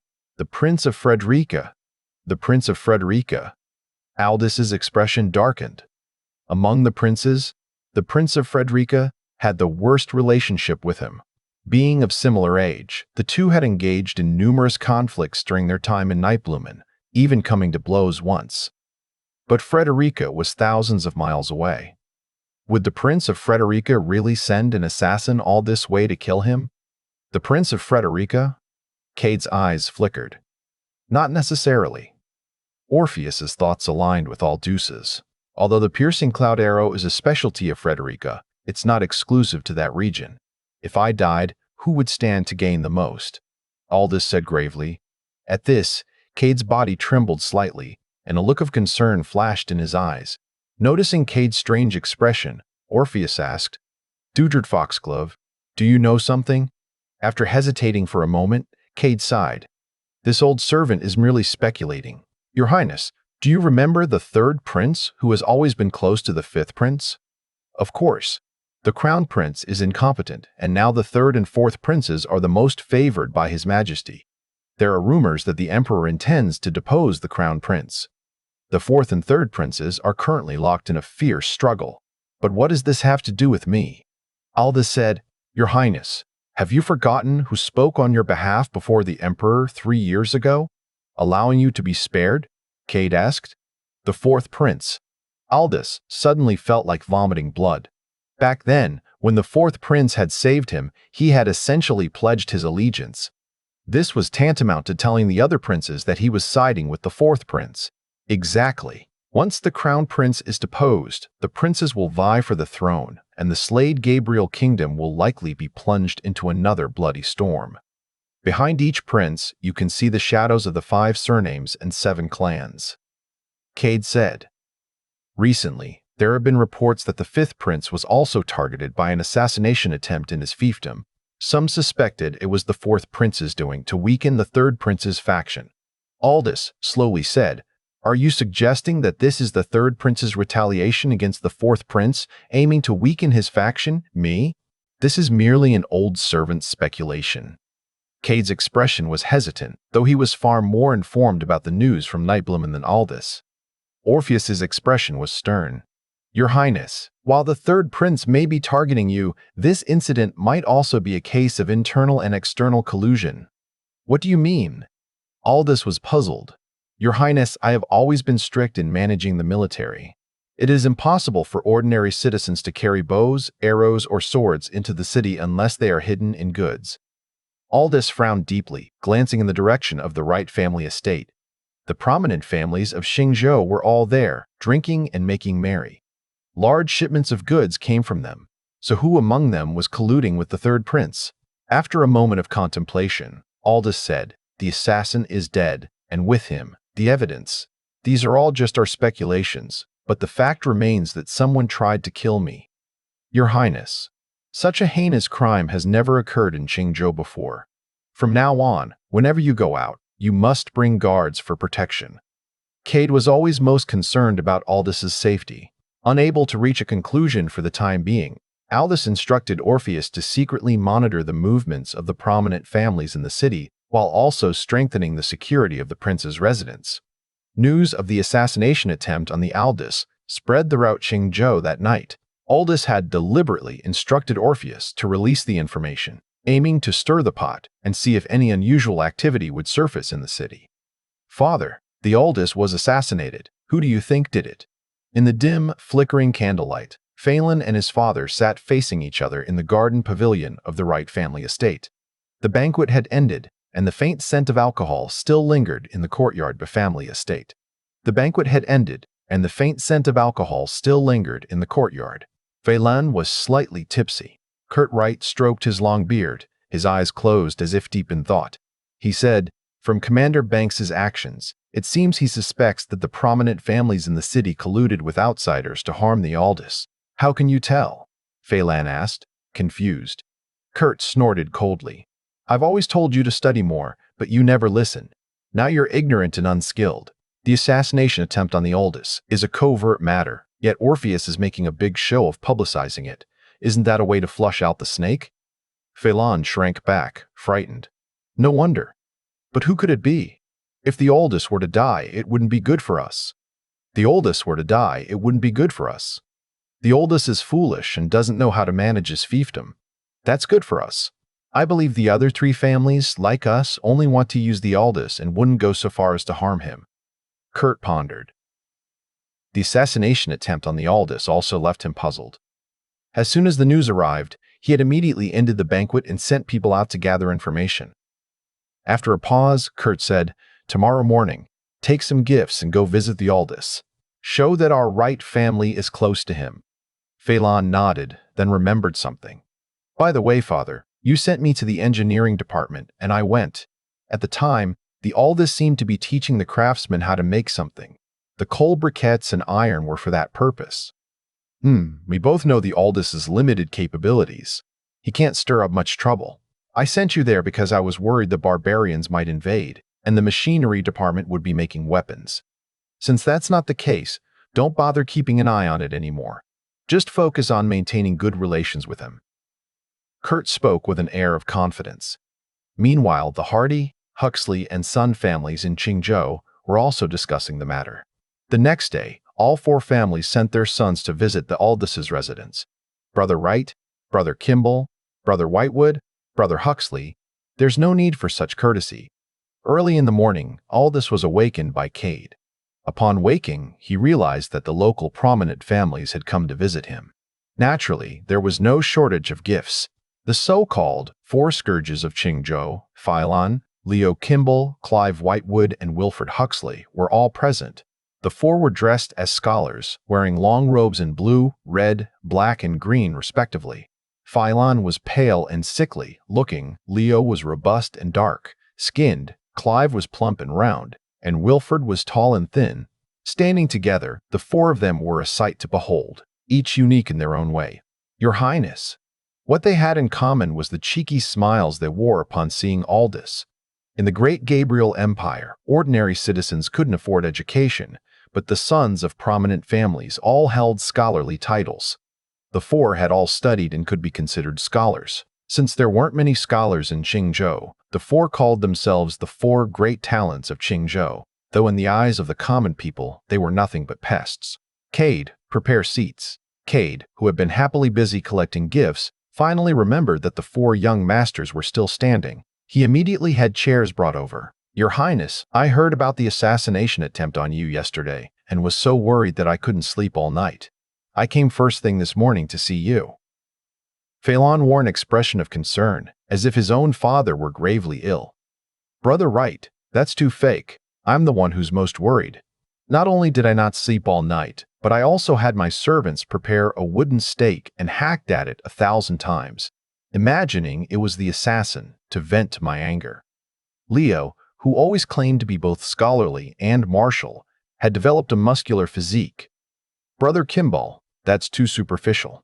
Your Highness, my father specifically sent me with a century-old ginseng to help you recover. Clive's chubby face quivered with sincerity. At this, Wilfred showed a hint of disdain. He gently waved his paper fan and said, Your Highness, they're all too vulgar. Last night, I thought long and hard and came up with an excellent place to take your mind off your troubles. You mean a trip to the Mi River? The other 3 said in unison, their tone dripping with sarcasm. It had to be said that the previous Aldous had been on good terms with these 4 scoundrels, which was why they felt comfortable joking and bantering in front of him without restraint. Although Aldous now prioritized eradicating the harm caused by the prominent families, he had to pretend to be the same as before. Whether in modern times or ancient times, dealings between interests were simple. Brothers at the dinner table, knives drawn beneath it. On the surface, everyone still had to maintain a harmonious facade. However, Wilfred's mention of the Mi River stirred something in Aldous. The Qingzhou he was in now was located in what would later become Qingzhou City, and the geographical position was roughly the same. Qingzhou was a place of half-mountain, half-plain terrain, situated at the northern foot of the Yimeng and Yi Mountains. Its mineral resources were primarily limestone and iron ore. To the south of Qingzhou City, a river encircled the city, the Mi River that Wilfred had mentioned. Before the advent of steam engines, water power was the most important natural force for the common people. In addition to the Mi River, Qingzhou also had the Sparks River and the Shaoqing River to the north. All 3 rivers eventually flowed into the Bohai Bay. Now, Aldous had taught the craftsmen how to make lathes, but that didn't mean steam engines could be produced immediately. These lathes were only meant to facilitate the production of various components. The craftsmen still needed time to hone their skills before they could manufacture steam engines. After all, the development of steam engines was also built on the foundation of skilled craftsmen. However, before that, he could give these craftsmen some practical experience by having them create traditional tools. At the technological level of this late Tang and early Song period, these tools would be comparable to the practical devices of the Aldous dynasty. Many of these devices were related to water. Aldous had always wanted to visit these 3 rivers. Now, he said, Brother Huxley's suggestion is a good one. Let's go to the My River. TN changed the translation armory to engineering department. Great Gabriel Empire to Great Gabriel Empire. Your Highness, this might not be appropriate. Cade knew that once these 4 arrived, Aldous would not be able to sit still. After all, Aldous had always been fond of play and could rarely resist their coaxing. Steward Foxglove, there's no need to worry. This time, we brought many servants in attendance. Given our respect for His Highness, how could we possibly harm him? Wilford tried to reassure Cade. At this moment, Aldous stood up and walked outside. Let's go. I'll have Commander Banks accompany us. Here, he had no real friends, only these fair-weather companions with whom he could chat and share some amusing stories. Otherwise, life would be unbearably dull. With Commander Banks accompanying us, there's no problem then. Cade felt reassured. Surrounded by Phelan and the others, Aldous boarded Phelan's carriage and headed south out of the city, straight for the Me River dock. At the dock, a painted boat was moored. The emerald green waters of the Me River flowed from west to east, giving off a majestic vibe reminiscent of a great river. Your Highness, Wilford gestured for him to board. Among the 4 prominent families of Qingzhou, the Wright family primarily dealt in coal and iron, the Hardy family in cloth and silk, the Sun family in ceramics and smelting, and the Huxley family controlled water transport. The painted boat before them was not particularly luxurious. In Aldous's eyes, compared to modern standards, he had yet to see anything truly splendid. Simplicity and antiquity were everywhere. Inside the boat, a small table was set with several dishes and a jar of wine. Under the table, a charcoal brazier was burning. As winter approached, there was a slight chill in the air. Although the boat was warm, there was a faint smell of coal. Your Highness, to help you relax, I've specially prepared some green ant wine, along with lamb, fermented beans, crown daisies, and sweet and sour crucian carp. Wilford listed the dishes with pride. Aldous glanced at what could be considered a luxurious feast and sighed inwardly. As a prince, he was truly failing at life. Even Wilford lived more comfortably than he did. But there was no helping it. The Huxley family's water transport business spanned the entire Great Gabriel Empire, allowing them to bring back various goods not available in Qingzhou for their enjoyment. Phelan clapped his hands and laughed. With Brother Huxley around, there's never a shortage of good food and wine, unlike us, who can only eat plain fare. Brother Wright, you flatter me. The sugar for the sweet and sour crucian carp was specially bought by my father's boatman in Nightblumen. The cooking oil was also purchased at great expense. Without these, we wouldn't have this dish today. Clive, who had always been a glutton, said, Brother Huxley, next time, could you bring some back for me too? Eating nothing but steamed buns, radishes, and leeks every day is so monotonous. It's driving me crazy. Aldous couldn't help but salivate. Compared to the variety of modern food, the options here were pitiful. From his memories, he knew that potatoes, corn, tomatoes, and peanuts had not yet been introduced to the Great Gabriel Empire. The variety of vegetables was also limited, mostly consisting of celery, radishes, leeks, spinach, lettuce, and eggplants. And even these were rarely grown, as the common people could barely afford to eat, let alone cultivate vegetables. These items were mostly consumed by wealthy merchants and nobles. The 5 of them sat around the small table as the boatman rowed, slowly moving the boat into the river. It had to be said that the scenery here was beautiful. Both banks of the Me River were covered in lush farmland, stretching as far as the eye could see, like a painted landscape. The riverbanks were dense with water plants and reeds, with wild ducks and egrets. In the river, the water rippled, and occasionally a fish or two would leap out. As they enjoyed the scenery, Wilford poured Aldous a cup of green ant wine. Immediately, a sour smell of rice wine hit his nose. To Aldous, the green ant wine was of poor quality. This wine was newly brewed, with the dregs still unfiltered. The green dregs gave the wine its name. While the previous Aldous could have drunk this, the current Aldous found it hard to swallow. Still, something was better than nothing. He took a few sips and tried his first stir-fried dish here, the sweet and sour crucian carp. As the boat drifted downstream along the Me River, Aldous admired the scenery while also observing the conditions along the riverbanks. In the Great Gabriel Empire, fertile farmland was mostly found along riverbanks, as it was easier to irrigate. He noticed that there were few water wheels or other irrigation tools along the Mi River. Even if there were, they belonged to wealthy families. Ordinary peasants could not afford to build them. Seeing Aldous occasionally lost in thought as he gazed at the riverbanks, Phelan asked, "Your Highness seems preoccupied during this outing. Would you care to share your thoughts with us?" Aldous was thinking about how to improve the irrigation facilities in his fiefdom, something he naturally didn't want to discuss with Phelan. At that moment, he noticed the charcoal brazier under the table and remembered something. "I'm not preoccupied, but the craftsmen at the engineering department are making something interesting, 100 times better than this charcoal brazier. I wonder if you'd be interested." "Oh?" Phelan looked surprised. "Was your Highness busy at the engineering department the other day for this very thing?" Wilfred and the others also showed interest. Wilfred said, "In that case, since we've already enjoyed the Mi River, why not go take a look at this thing your Highness mentioned?" Leo and Clive agreed enthusiastically. The day before, while teaching the craftsmen about lathes, Aldous had also instructed them to make a very practical tool. This was the modern coal stove. After living in the prince's residence for a few days and seeing the servants burning firewood for every task, he felt increasingly uncomfortable.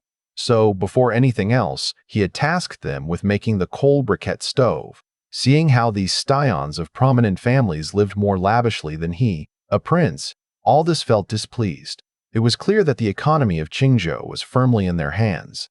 In contrast, the tax revenue of Qingzhou was declining year by year. The reason, of course, was their tax evasion. Wilfred casually mentioned spending dozens of taels of silver, something even the prince's residents couldn't afford to do so lightly. Now that he had access to the tech library, if he didn't use some modern tech to squeeze money out of them, how could he fund the establishment of his own state-run economy? After this trip along the Mi River, Aldous had a basic understanding of the irrigation situation along its banks. He said, "In that case, let's go to the engineering department and take a look." Wilfred immediately had the boat turn around, and the 5 of them returned to the dock. Once ashore, Aldous tightened his clothes. Winter was approaching, and the weather was getting colder. The coal briquette stove would come in handy now, and he was sure they would buy it, especially the Wright family, who sold him coal and iron ore at such high prices. How could he let them off the hook? At the engineering department, a coal briquette stove wrapped in iron sheets had already been produced. It was a simple coal briquette stove with an earthen inner ring baked inside the iron sheets and a mesh iron sheet at the base. While it didn't look as refined as modern versions, its functionality was essentially complete. The craftsmanship of the coal briquette stove was simple, making it the first practice project Aldous had assigned to the craftsmen. When the 5 of them arrived at the engineering department, this was what they saw. "Your Highness, what is this?" Phelan asked, puzzled. Aldous smiled slightly and asked Halvar, "Have the coal briquette been made?" "Your Highness, they've been made and are currently drying outside," Halvar replied. "Your Highness, what is this coal briquette?" Phelan asked, puzzled. Aldous gave a mysterious smile and signaled Halvar with a glance. Understanding the gesture, Halvar instructed the craftsmen to bring in the coal briquettes they had made. This coal briquette, also known as honeycomb briquettes they had made. This coal briquette, also known as honeycomb briquette, was a cylindrical shape about 10 centimeters in diameter, with holes running through it. In Aldous's previous world, this type of coal stove was very popular before the 1970s and 1980s, found in almost every household. It could be used for boiling water, cooking, and heating. Versatile and practical. Moreover, it was quite simple to manufacture. Faced with this never-before-seen object, Phelan and the other 3 were equally confused, waiting for Aldous's explanation. "Take a closer look, everyone. This coal stove is essentially a cylinder divided into 2 parts by an iron rod. The upper part is the furnace, and the lower part is the air intake. There's a vent on the outside. When it's opened wider, more air enters and the fire burns stronger. When it's narrowed, less air enters and the fire burns stronger. When it's narrowed, less air enters and the fire weakens. The coal ball is made by grinding and recasting coal briquettes. When combined with the stove, it produces a miraculous effect." After explaining, Aldous personally took charge. He used charcoal and wheat straw to start the fire, then placed a honeycomb briquette at the bottom. He also used a clay tube as a chimney, placing it on top. Soon, the fire grew strong and the honeycomb briquette ignited. Aldous then inserted a second coal into the stove and removed the small chimney. At this point, blue flames were burning vigorously inside the stove. "Your Highness, this doesn't seem much different from a charcoal brazier," Clive, who was always straightforward, said bluntly. Wilfred's eyes shifted, and he tapped his fan against his palm, displeased with Clive's comment. "Brother Whitewood, you're mistaken. If His Highness is so invested in this, it must be something extraordinary. Brother Huxley, your flattery skills are truly improving by the day, leaving us in awe." "However, I think Brother Whitewood has a point," Leo said seriously. If Clive was straightforward, Leo was a bit stubborn. From what Aldous knew, Leo had only passed the provincial examination because his father had spent a considerable amount of silver to buy his way through. As for Leo himself, he preferred martial arts over scholarly pursuits. Phelan pondered for a moment, then gave the others three a look of disdain. "When it comes to His Highness's coal stove, none of you can match my understanding. After His Highness's explanation, this coal stove does seem very practical, much more convenient than a charcoal brazier." "Brother Wright is indeed insightful, as expected of someone in the coal and iron business," Aldous praised. Phelan, who was always quick to seize an opportunity, puffed up with pride like a victorious rooster. "Your Highness, this thing is truly impressive. Where did you learn about it?" Aldous replied casually. "That's a long story. A few days ago, the steward of the prince's residence bought a book from a foreign merchant. I found many items in it and decided to study them closely.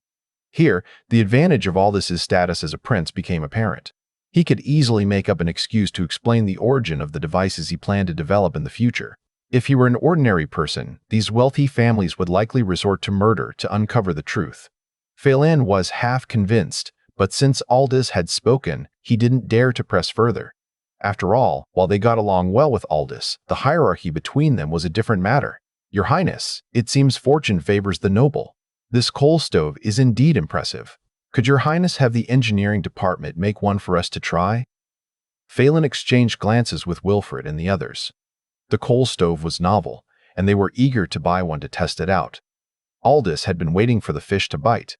It was impossible to sell the coal stove to ordinary households at this stage, as most commoners couldn't afford coal and relied on firewood.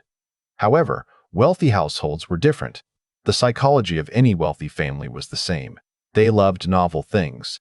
That's not impossible, but this coal stove consumes both iron and coal. The Aldous' residence has always been poor. Phelan, being a shrewd man, immediately understood. "Your Highness, no problem. Just tell us how much silver one coal stove costs and we'll pay."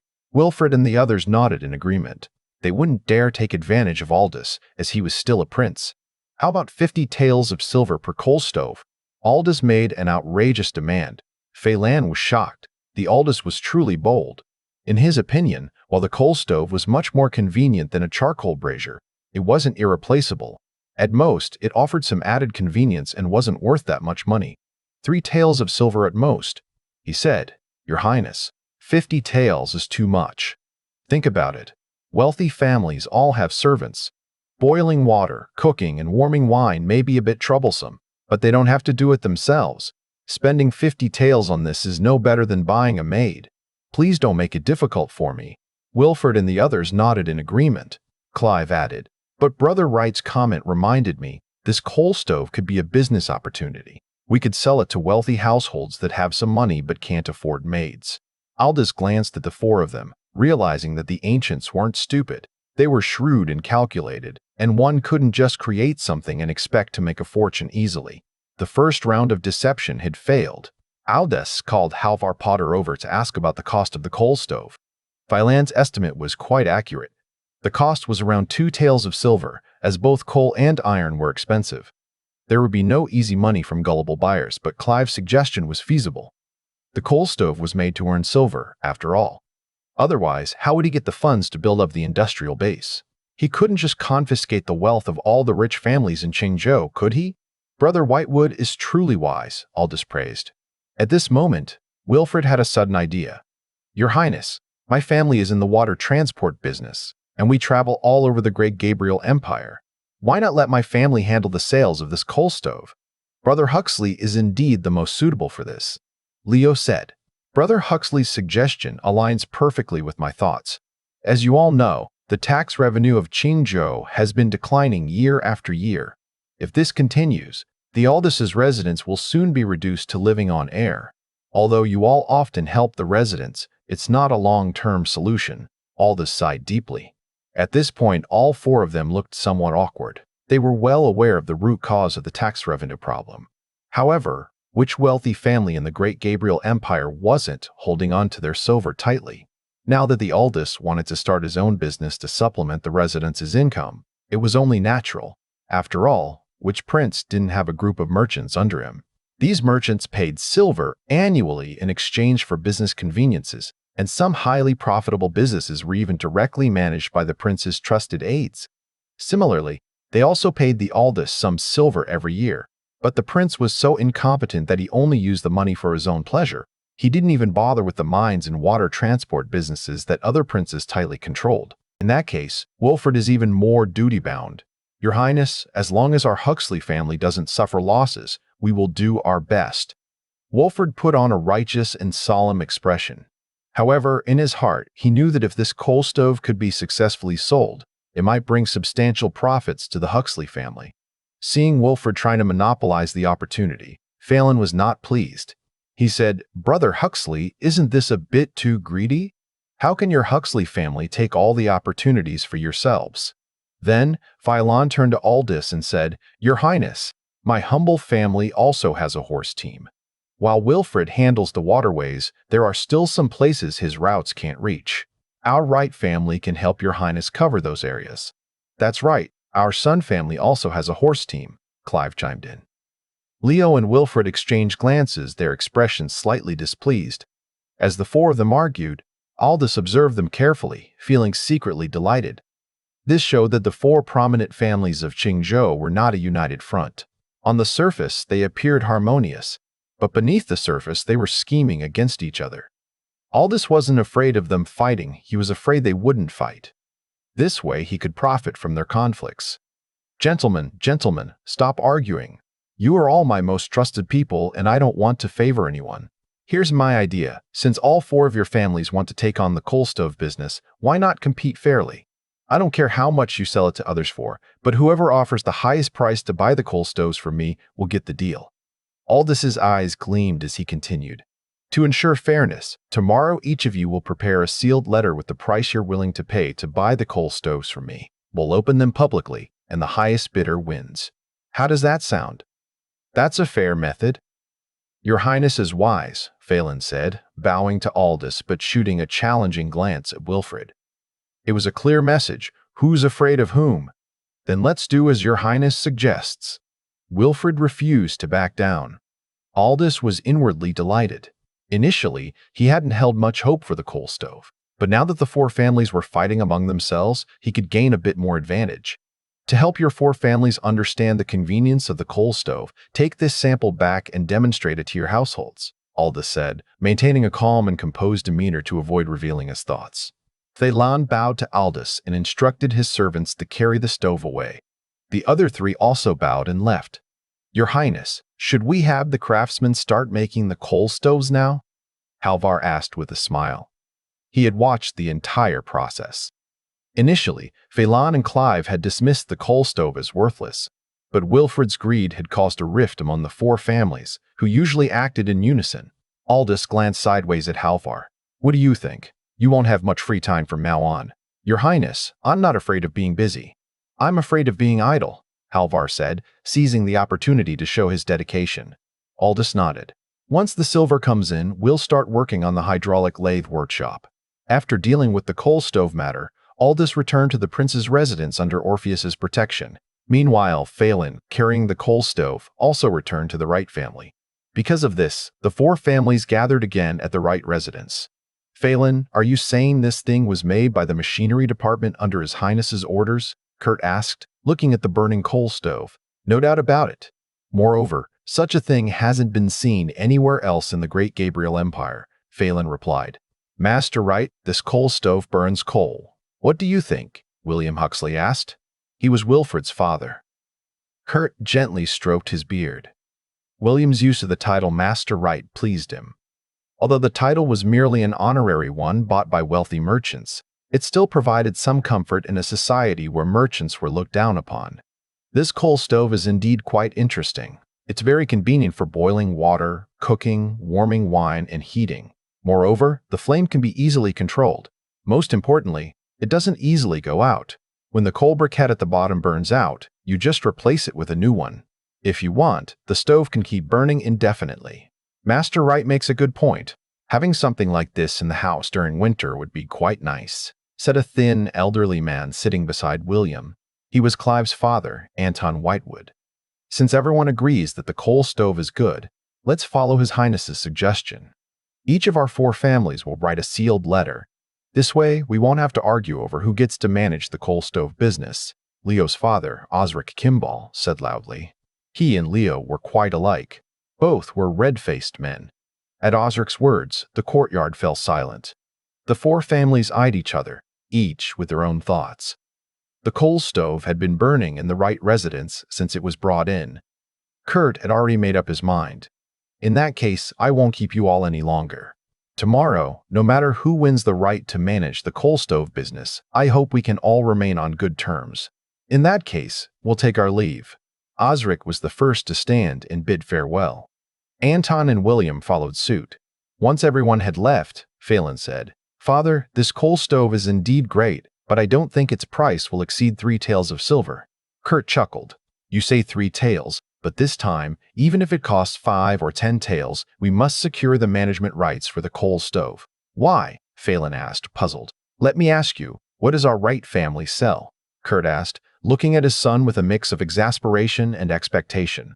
"Coal." Phelan suddenly realized, "Father, are you saying that if the coal stove becomes widely popular, our coal business?" Kurt laughed heartily. "Exactly, I just counted. If the coal stove burns for a day, it requires at least 6 coal briquettes. If every household in the Great Gabriel Empire starts using coal stoves, our Wright family could become as rich as a nation." Phelan was stunned for a moment, then burst into laughter. "Father, the Aldous is truly our lucky star." Kurt smiled, stroking his beard, but then his expression turned serious. "Phelan, there's something you need to discuss with His Highness alone." "Father, please instruct me," Phelan said respectfully. He had always been somewhat afraid of his father. "Whether our Wright family or another family manages the coal stove business, it doesn't affect us much. What matters most is the business. Look, the honeycomb briquettes sent by the Aldous are very uniform. The size, shape, and position of the holes are all consistent, perfectly fitting the coal stove. If they're even slightly off, they won't fit. Moreover, these coal briquettes are made by crushing coal and then binding it together, making them very hard to produce." "Are you saying I should try to find out from His Highness how these coal briquettes are made?" "No, the Aldous is doing this for profit. I want you to buy the method for producing these coal briquettes." Kurt's eyes burned with ambition. "Your Highness, do you think the Wright, Hardy, Son, and Huxley families will buy our coal briquette stoves?" In the Henry Prince's residence, in front of Aldous' sleeping quarters, lay a traditional garden. Clear water, stone bridges, flower beds, and a vermilion-colored pavilion with carved railings standing by the water. At this moment, dusk was approaching, and a faint twilight enveloped the residence. In the pavilion, Aldous was having his meal. Before him was a newly made gas stove. The engineering division had produced 2 units today. One had been taken by Phelan, and the other had only just been completed in the evening. Halvar, not daring to delay, had brought it over immediately. "Heh, Your Highness is brilliant. If they don't buy such a marvelous invention, then it only proves they lack vision." Cade chuckled cheerfully. For the past 5 years, Aldous had spent most of his time eating, sleeping, and playing. This time, he had finally invented something useful, which could generate some income for the residents. In Cade's view, it would be even better if the Henry Prince resumed his studies. Before coming to Qingzhou, the Henry Prince's notorious reputation preceded him. The entire journey here, they had wept in sorrow, expecting a miserable fate. Yet, after serving him for some time in the residence, they realized that he was not as terrible as the rumors had suggested. Their initial worries gradually faded. Moreover, Henry Prince was the son of Fiola, who had always been kind to them. In the past few days, Aldous himself had treated them with a surprising level of friendliness, making them feel a bit closer to him. "This servant thinks it would be wise for your Highness to have them each submit their bid in sealed envelopes," Mirel said with a gentle smile, dimples appearing on her cheeks. Seated on a stone stool, Aldous had just finished explaining how to use the coal briquette stove. Since his daily needs were attended to by these two maids, they immediately understood how convenient this new stove was. "And why do you think so?" Aldous asked. Muriel replied crisply, "If your highness asks them to state their prices openly, given their nature, they will surely conspire to lower the price together. But if they submit their bids separately, without knowing each other's offers, they will compete fiercely to secure the stove's distribution rights, allowing us to reap the benefits." "Not bad. That is precisely my intention." Aldous gave Muriel an approving glance. Her analysis was spot on. In essence, this method was a simplified form of modern bidding, where competitors had to offer their best prices to secure the deal. Luluo pouted enviously. "Myrel GA is so smart. Why didn't I think of that?" "Because you're slow," Aldous teased, grabbing Luluo's small hand and rubbing it as he looked up at her mischievously. Luluo's face instantly flushed red, and she lowered her head, too embarrassed to speak. Seeing this, Muriel's eyes darted around playfully, and the hand she had been using to massage Aldous's thigh suddenly exerted pressure. "Ouch!" Aldous yelped, feeling as if a mosquito had bitten him. Muriel quickly stood up and said anxiously, "Forgive this servant, your highness. Did I press too hard?" The two little maids were delicate and charming. Any man would be tempted, let alone when they were under his care. Taking a small advantage here and there seemed natural. Realizing that they were in the presence of others, Aldous reminded himself this was ancient times, not the modern era where public displays of affection were acceptable. He cleared his throat. Myrel appeared obedient, but he could tell she had done it on purpose. The girl was clever, but he did not want her to make a habit of using her wit against him. With a wicked grin, he said, "It's quite simple to earn my forgiveness. Since the weather is getting colder, why don't you come and warm my bed tonight?" Myrel froze. She clearly hadn't expected Aldous to make such a move. "Since you're silent, I'll take that as consent." "Myrel, you are the most thoughtful," Aldous said, standing up with a smirk. "Cade, I'll leave the coal briquette stove to you. With this, our limited staff will have a much easier time." "Yes, your highness," Cade replied, though he cast a worried glance at Myrel. Lately, he had found it difficult to predict Aldous' actions. Now, this clever maid had tried to play tricks on the Henry Prince, only to end up in a predicament herself. Aldous turned and walked back to his sleeping quarters. Luluo grabbed Myrel's hand and whispered, "Gia, what are we going to do?" "Are you really going to?" Myrel's face turned pale. Her usual cunning had failed her this time. Cade sighed and then said, "Myrel, you are indeed clever this time." Cade sighed and then said, "Myrel, you are indeed clever. But sometimes cleverness backfires. Here, let me teach you a way out." Myrel and Luluo listened carefully. Myrel hesitated. "Will this really work? Do you have any other choice?" Cade asked. "Disobeying His Highness would mean punishment under the household laws." Luluo squeezed Myrel's hand. "Gia, let's try it." Letting out a sigh, Myrel nodded. It seemed she had underestimated the Henry Prince. He was not someone to be easily manipulated. Back in his sleeping quarters, Aldous did not go to bed immediately. By candlelight, he was sketching blueprints with a brush. Once he secured funds from the four families, his next plan was to establish a water-powered lathe workshop. This was why he had visited the Mi River, not only to observe the local conditions but also to find a suitable location. The planned water-powered lathes could handle woodwork and basic iron fittings, but they weren't strong enough to process steel. The issue lay in the lathe tools themselves. They lacked the necessary hardness. Without high-strength alloy cutting tools, machining steel was virtually impossible. And to produce alloys, he needed trace elements such as nickel, tungsten, molybdenum, cobalt, aluminum, titanium, boron, and zirconium. These were not materials one could obtain easily. Although he had anticipated difficulties, the actual challenges still felt overwhelming. Starting from scratch was no easy feat. However, there was a way. His technological knowledge contained information on every type of mineral deposit, locations, associated minerals, color indicators, and mining techniques. He needed to find a trusted aide to train in prospecting, as these metals were critical, not only for alloy production but also for his broader plans to establish his own mining operations.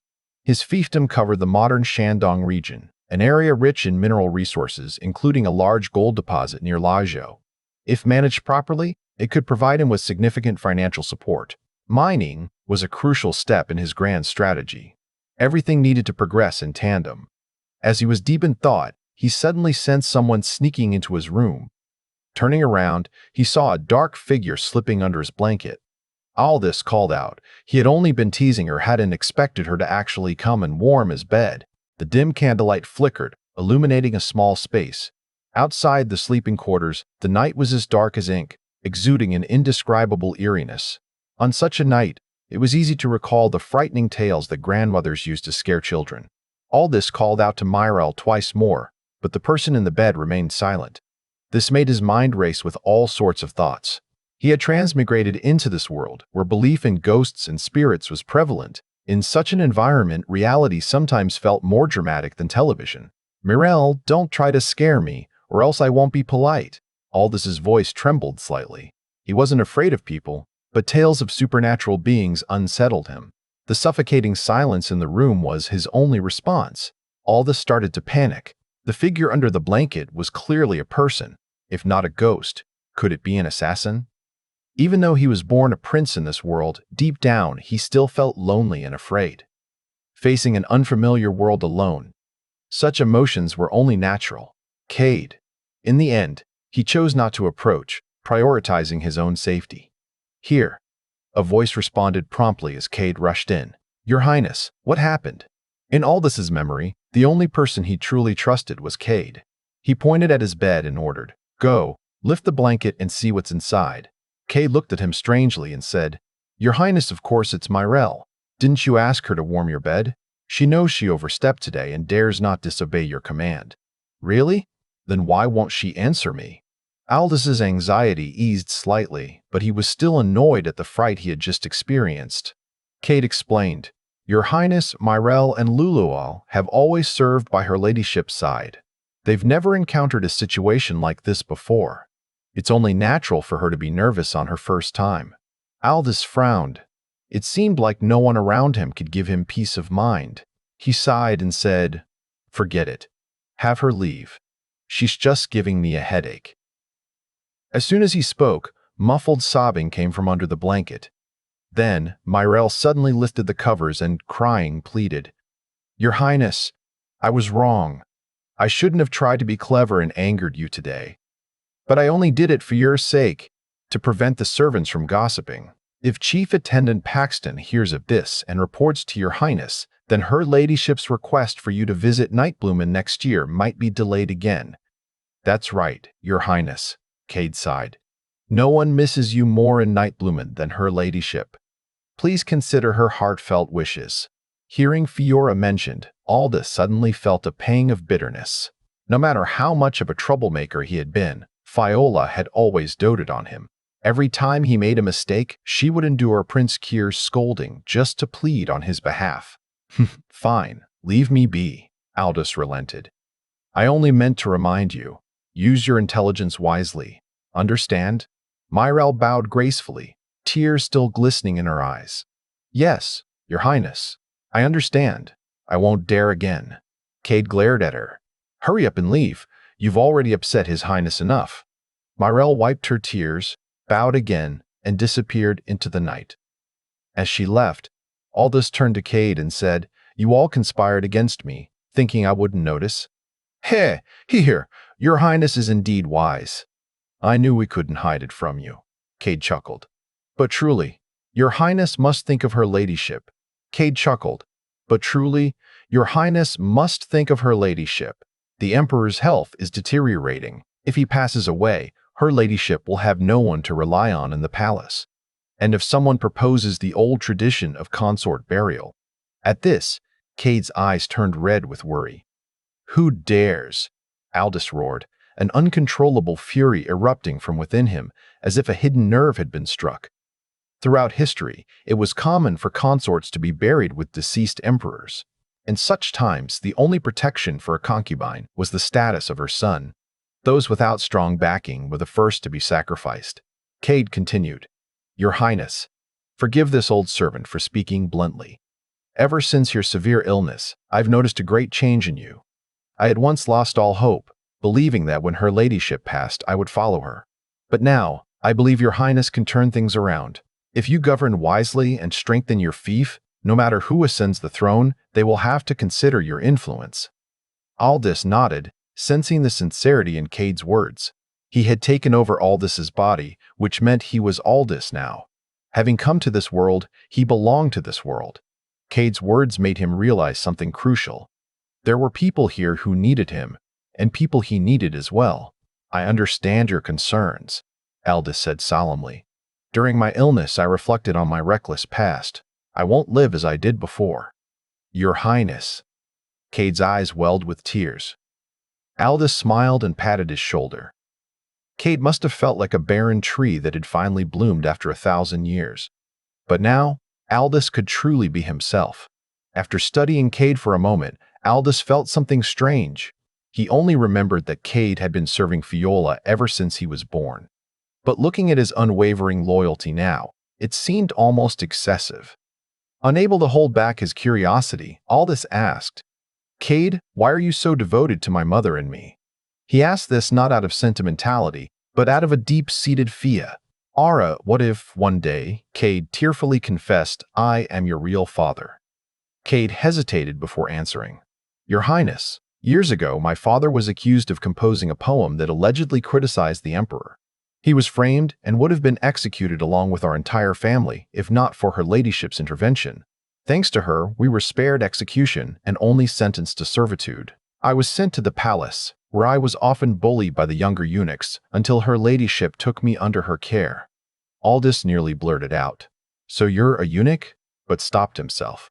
Why does every dynasty have a literary inquisition? Aldous muttered. Then he said firmly, One day, I will clear your family's name.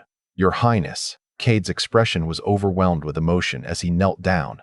We are master and servant, working together toward the same goal. No need for formalities, Aldous said. Now rise. I have something important to entrust to you. At this moment, he fully trusted Cade. Winter had arrived and the sky darkened early. By now, it was roughly equivalent to 8 p.m. in modern times. For Aldous, who had never slept before midnight in his previous life, this was prime time for leisure.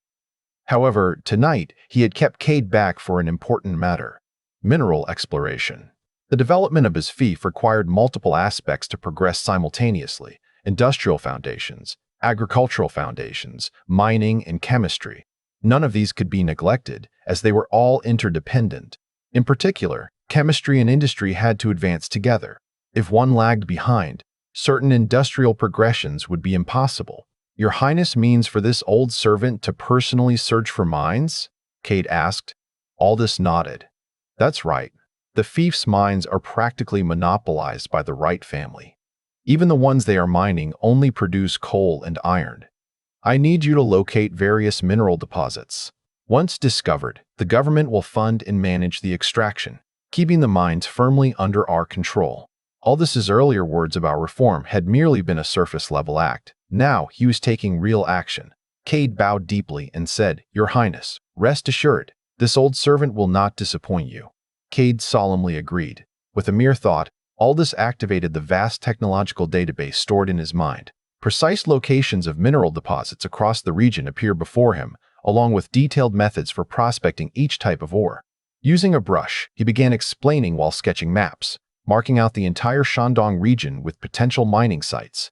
Though the locations were only rough estimates, careful searching would yield results. Cade listened intently. As Aldous spoke, it was as if clear maps were unfolding in his mind, along with vivid descriptions of each mineral's color and the geological features surrounding them. One candle burned down and another was lit. They worked through the night, stopping only when Phelan from the Wright residence arrived the next morning, requesting an audience. How much do you remember? Aldous asked. Cade seemed dazed, still processing all the information. Your Highness, I've never learned something so quickly before in my life. Aldous nodded. Good. Then let's put this mining project into action. If you have any questions, come ask me. With that, Aldous left for the front hall, where Phelan was waiting. Cade scratched his head, a puzzled look on his face. Strange. How does His Highness know all this? Doesn't matter. As long as our prince is making progress, that's all that counts. In the front hall, Fayan sat restlessly on a redwood chair, shifting around as if suffering from hemorrhoids. His father's words from last night had opened his eyes. Here was a golden opportunity for the Wright family to make a fortune. Brother Wright, why so early? Aldous yawned, feeling the effects of his sleepless night. Fian grinned cheekily. Your Highness looks exhausted. Did something pleasant keep you up last night? Heh, you already know the answer to that. Aldous played along, deliberately being vague. But why have you come alone today? Phelan cupped his hands. Your Highness, I came early because I have a request to make. A request? Brother Wright, no need for such formality. Just say it. Aldous replied, glancing at him. Phelan seemed anxious, which meant the matter was important to him. After ensuring no one else was around, Phelan leaned in and said, Your Highness, my request concerns the method for producing your coal briquettes. Aldous's expression turned serious. Brother Wright, don't underestimate the coal briquette stove. It may seem innovative, but the real key is the coal briquettes themselves. If you're asking for this method now, does that mean? Phelan chuckled. No need to rush, Your Highness. At that moment, he pulled 10 banknotes from his sleeve and handed them over. Aldous feigned ignorance. Brother Wright, what is this? Yesterday, Phelan had feigned disinterest in the coal stove. Now, he was suddenly so eager there could only be one explanation. His father, Kurt, had realized the true value of coal briquettes. After all, Phelan was only clever enough to deceive the old Aldous. Your Highness, this is payment for the coal briquette production method. My father has also agreed that aside from this sum, Your Highness will receive 40% of the future profits. Aldous rubbed the banknotes between his fingers, 10 notes, each worth 500 taels, totaling 5,000 taels of silver. With 5,000 taels, he could equip 10 cavalrymen with horses and gear. It wasn't that he didn't recognize the importance of cavalry, but his fief simply couldn't afford them, not to mention the costs of retainers, maintenance, and supplies. Aldous furrowed his brows. Giving in this easily? Not a chance. Business negotiations often started with a test offer. He was certain this was just the Wright family's opening bid. The real deal was yet to come. Phelan watched Aldous closely. Seeing his hesitation, he forced a smile and said, I nearly forgot. There's more. With that, he reached into his other sleeve and pulled out another 10 banknotes. Another 5,000 taels. What a wealthy family, Aldous mused. Clearly, Kurt had amassed quite a fortune over the years. To Aldous, the coal briquette manufacturing process was simple. It was just a matter of using the right mold. The engineering department had already produced the necessary molds. He had merely been waiting for the Wright family to show up and hand him money. To him, the coal briquette business was just a small side project. His real focus was on industrial development. Why was he so confident the Wright family would pay rather than attempt to replicate the process themselves? Simple. If he were an ordinary commoner, the Wright family could steal the method with impunity. But he was a prince.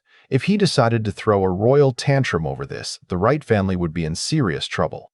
For now, neither side wanted to disrupt the balance. Since Brother Wright and your father are so generous, and for the sake of our long-standing friendship, I will sell you the coal briquette production method, Aldous finally said. Many thanks, Your Highness. Phelan beamed with joy. Aldous smiled as well. What he had just earned was purely a technology fee, the ancient equivalent of a modern patent licensing fee. After this deal, he planned to formally incorporate technology patents into governmental policy. That way, in the future, he could simply sell patents and make a fortune while letting merchants handle the hard labor. Of course, truly lucrative businesses. Those he would keep for himself. Both parties got what they wanted and continued chatting casually. Just then, a series of reports came from outside the prince's residence. It seemed the remaining 3 families had arrived. Aldous's eyes gleamed with excitement. More silver was on its way. Wilfred was the first to enter the main hall, followed closely by Clive and Leo. Noticing Phelan was already there, Wilfred asked in surprise, Brother Wright, you're usually the last to arrive. What brings you here so early today? I couldn't sleep all night because of the coal stove matter. I was too anxious, so I came earlier than usual, Phelan replied, avoiding eye contact, clearly guilty. Wilfred sneered. He was certain Phelan was up to something. Just looking at his shifty eyes, it was obvious his early arrival had ulterior motives.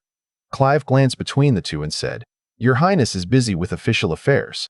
Let's not waste time and hand over our sealed bids. Leo, with his loud voice, added, That's right. Let's each take out our sealed letters and let His Highness open them in front of us. I trust His Highness to be fair." Aldous smirked inwardly. Leo was buttering him up, afraid he might show favoritism. Aldous said, "I still have to visit the engineering department later, so go ahead and give me your letters." Aldous organized the sealed bids and opened them one by one. Phelan's bid was 5 taels per stove. Clive and Leo both offered 3 taels. Wilfred, however, had bid 6 taels. "Your Highness, what's the result?" Wilfred asked nervously. The Huxley family had made a significant offer this time. Aldous spread the 4 letters out on the table. "I haven't tampered with anything. It looks like the coal stove business goes to Wilfred." Phelan's face darkened. He hadn't expected the Huxley family to offer such a high price. Still, his real focus was the coal briquettes, not the stoves, so he didn't care too much. "Congratulations." Wilfred stood up and cupped his hands toward the others, looking quite pleased with himself. Clive and Leo showed little reaction. They had always known they couldn't compete with the Huxley and Wright families in this matter. The Wright family controlled coal. The Huxley family controlled the canal trade. These were advantages neither of them had. "Since Wilfred has won, we'll finalize the arrangements. I'll have the engineering department produce the stoves, and Brother Huxley, you can pick them up daily," Aldous announced. "Thank you, Your Highness," Wilfred said joyfully. With the coal stove business settled, the 4 men left to report back to their families. Aldous counted the silver notes in his hand, grinning. Technology monopolies really are the most profitable. As an engineering student, he knew all too well what technological inferiority meant. In his previous life, countries without technology had to buy it from others, at whatever price was demanded. Technology monopolies were an absolute goldmine, and now he had unlimited technological knowledge in his mind. Once he implemented it all, he could establish his own monopoly. When that day came, he could simply sit back and collect wealth. Cade's round face was nearly lost in his wide grin. Since arriving in Qingzhou, their prince's residence had never been this wealthy. "Cade, here's 1,000 taels. Prospecting for minerals is tough work. This is for your expenses," Aldous said, slapping 2 banknotes into Cade's hands. Cade's smile grew even wider. "Since Your Highness earned this money, this old servant will gladly accept it." Aldous shook his head helplessly. The residents had simply been too poor for too long. After pocketing the silver notes, Cade asked, "Your Highness, if I leave to search for mines, who will manage the affairs of the residents?"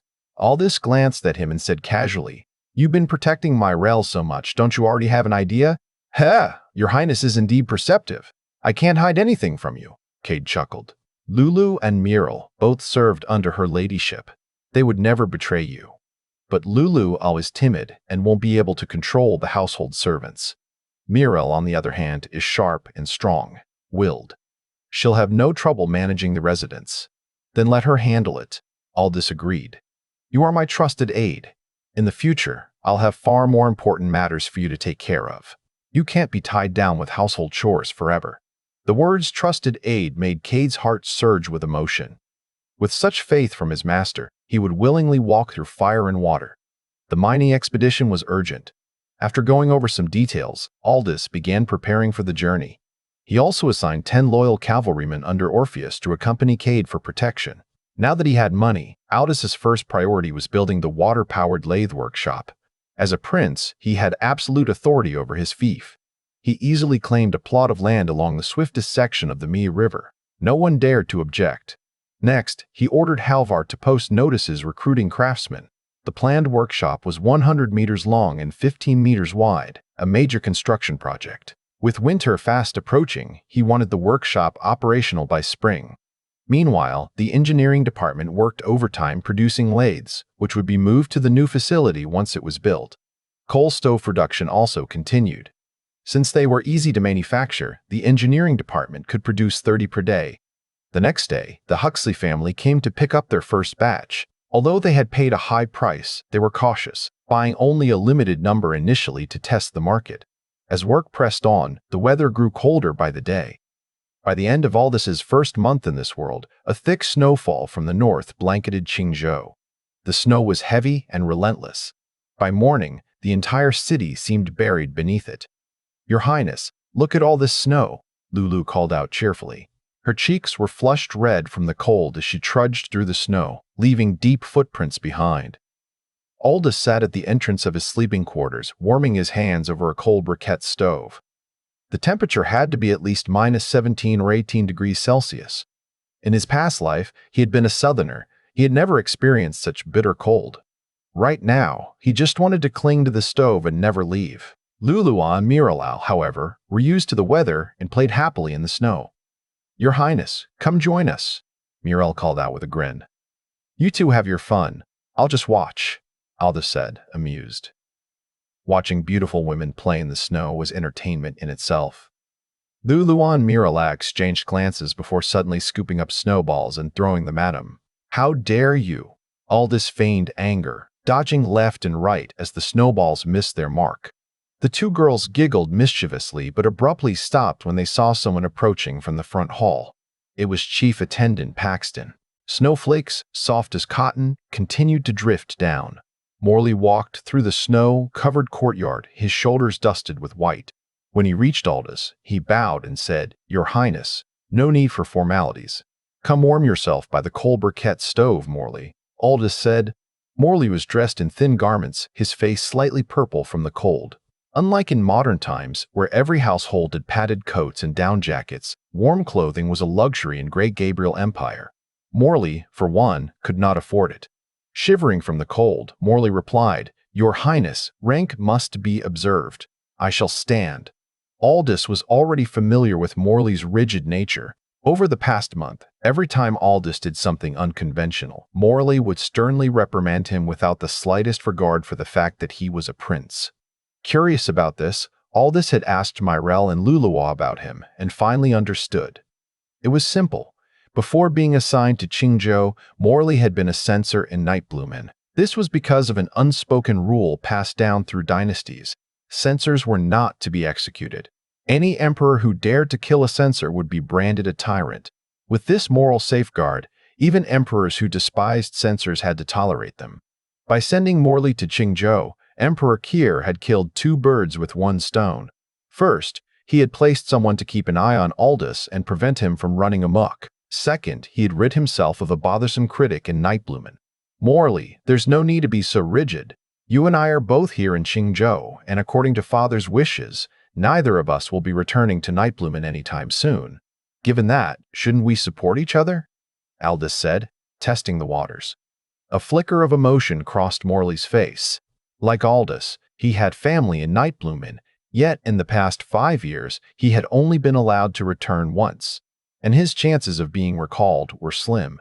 Morley was a principled man, but he was not a fool. He understood that Kier had sent him to Qingzhou out of frustration. "Your Highness is a prince, and I am Qingzhou's chief attendant. Assisting Your Highness is my duty. As long as Your Highness governs diligently and does not act recklessly, I will have no reason to report against you to the Emperor," Morley said firmly. Stubborn as a mule. Aldous cursed inwardly. Turning Morley into a personal ally was unlikely in the short term, as the man's heart belonged to Great Gabriel Empire. Aldous, on the other hand, was toiling for his fief. He had little attachment to the Empire, and the Emperor on the throne had nothing to do with him personally. "Your words are fair, Morley. I will not lament past mistakes, but seek to correct the future. If I have not strayed too far, I can still return to the right path. In the past, I was ignorant and reckless. If I have offended you, I ask for your understanding. I summoned you today, despite the snow, to discuss agricultural matters." Aldous leaned back in his chair, the warmth of the stove making his voice sound lazy. Morley replied, "Since Your Highness issued the order to cultivate wastelands, the common people have been overjoyed. In just 1 month, the local governments have reported over 300,000 mu of newly registered farmland under the names of those who reclaimed it." 300,000 mu? Aldous considered the numbers. According to Qingzhou's household registry, his fief had a population of around 1 million households. At a minimum of 3 people per household, that meant 3 million people. If each household averaged 5 people, that made it 5 million. He believed the 5 million figure to be more accurate. Given the high mortality rate of this era, most families had 3 to 4 children to ensure survival. A population of 5 million was neither small nor large for the Great Gabriel Empire. Due to long periods of stability, the empire's population had grown significantly. likely comparable to that of the Song dynasty. Seeing Aldous' dissatisfaction with the number, Morley added, "This cannot be helped. Wealthier families own oxen, allowing them to plow more land. Poorer households lack tools, so their progress is slower." Aldous nodded. "That is precisely why I called you here. I plan to establish production teams in villages across every county." Production teams? Morley's expression turned puzzled. He had never heard of such a term. Furthermore, Aldous' earlier poetic phrase, "If I have not strayed too far, I can still return to the right path," had surprised him. The old Aldous would never have spoken so eloquently. Aldous gestured for him to come closer. "This will take some time to explain. Morley, you might as well sit and warm yourself." Just then, Lulua ran in from the snowy courtyard, lifting her skirt slightly to avoid tripping. She hurried inside, grabbed a chair, and placed it beside the stove.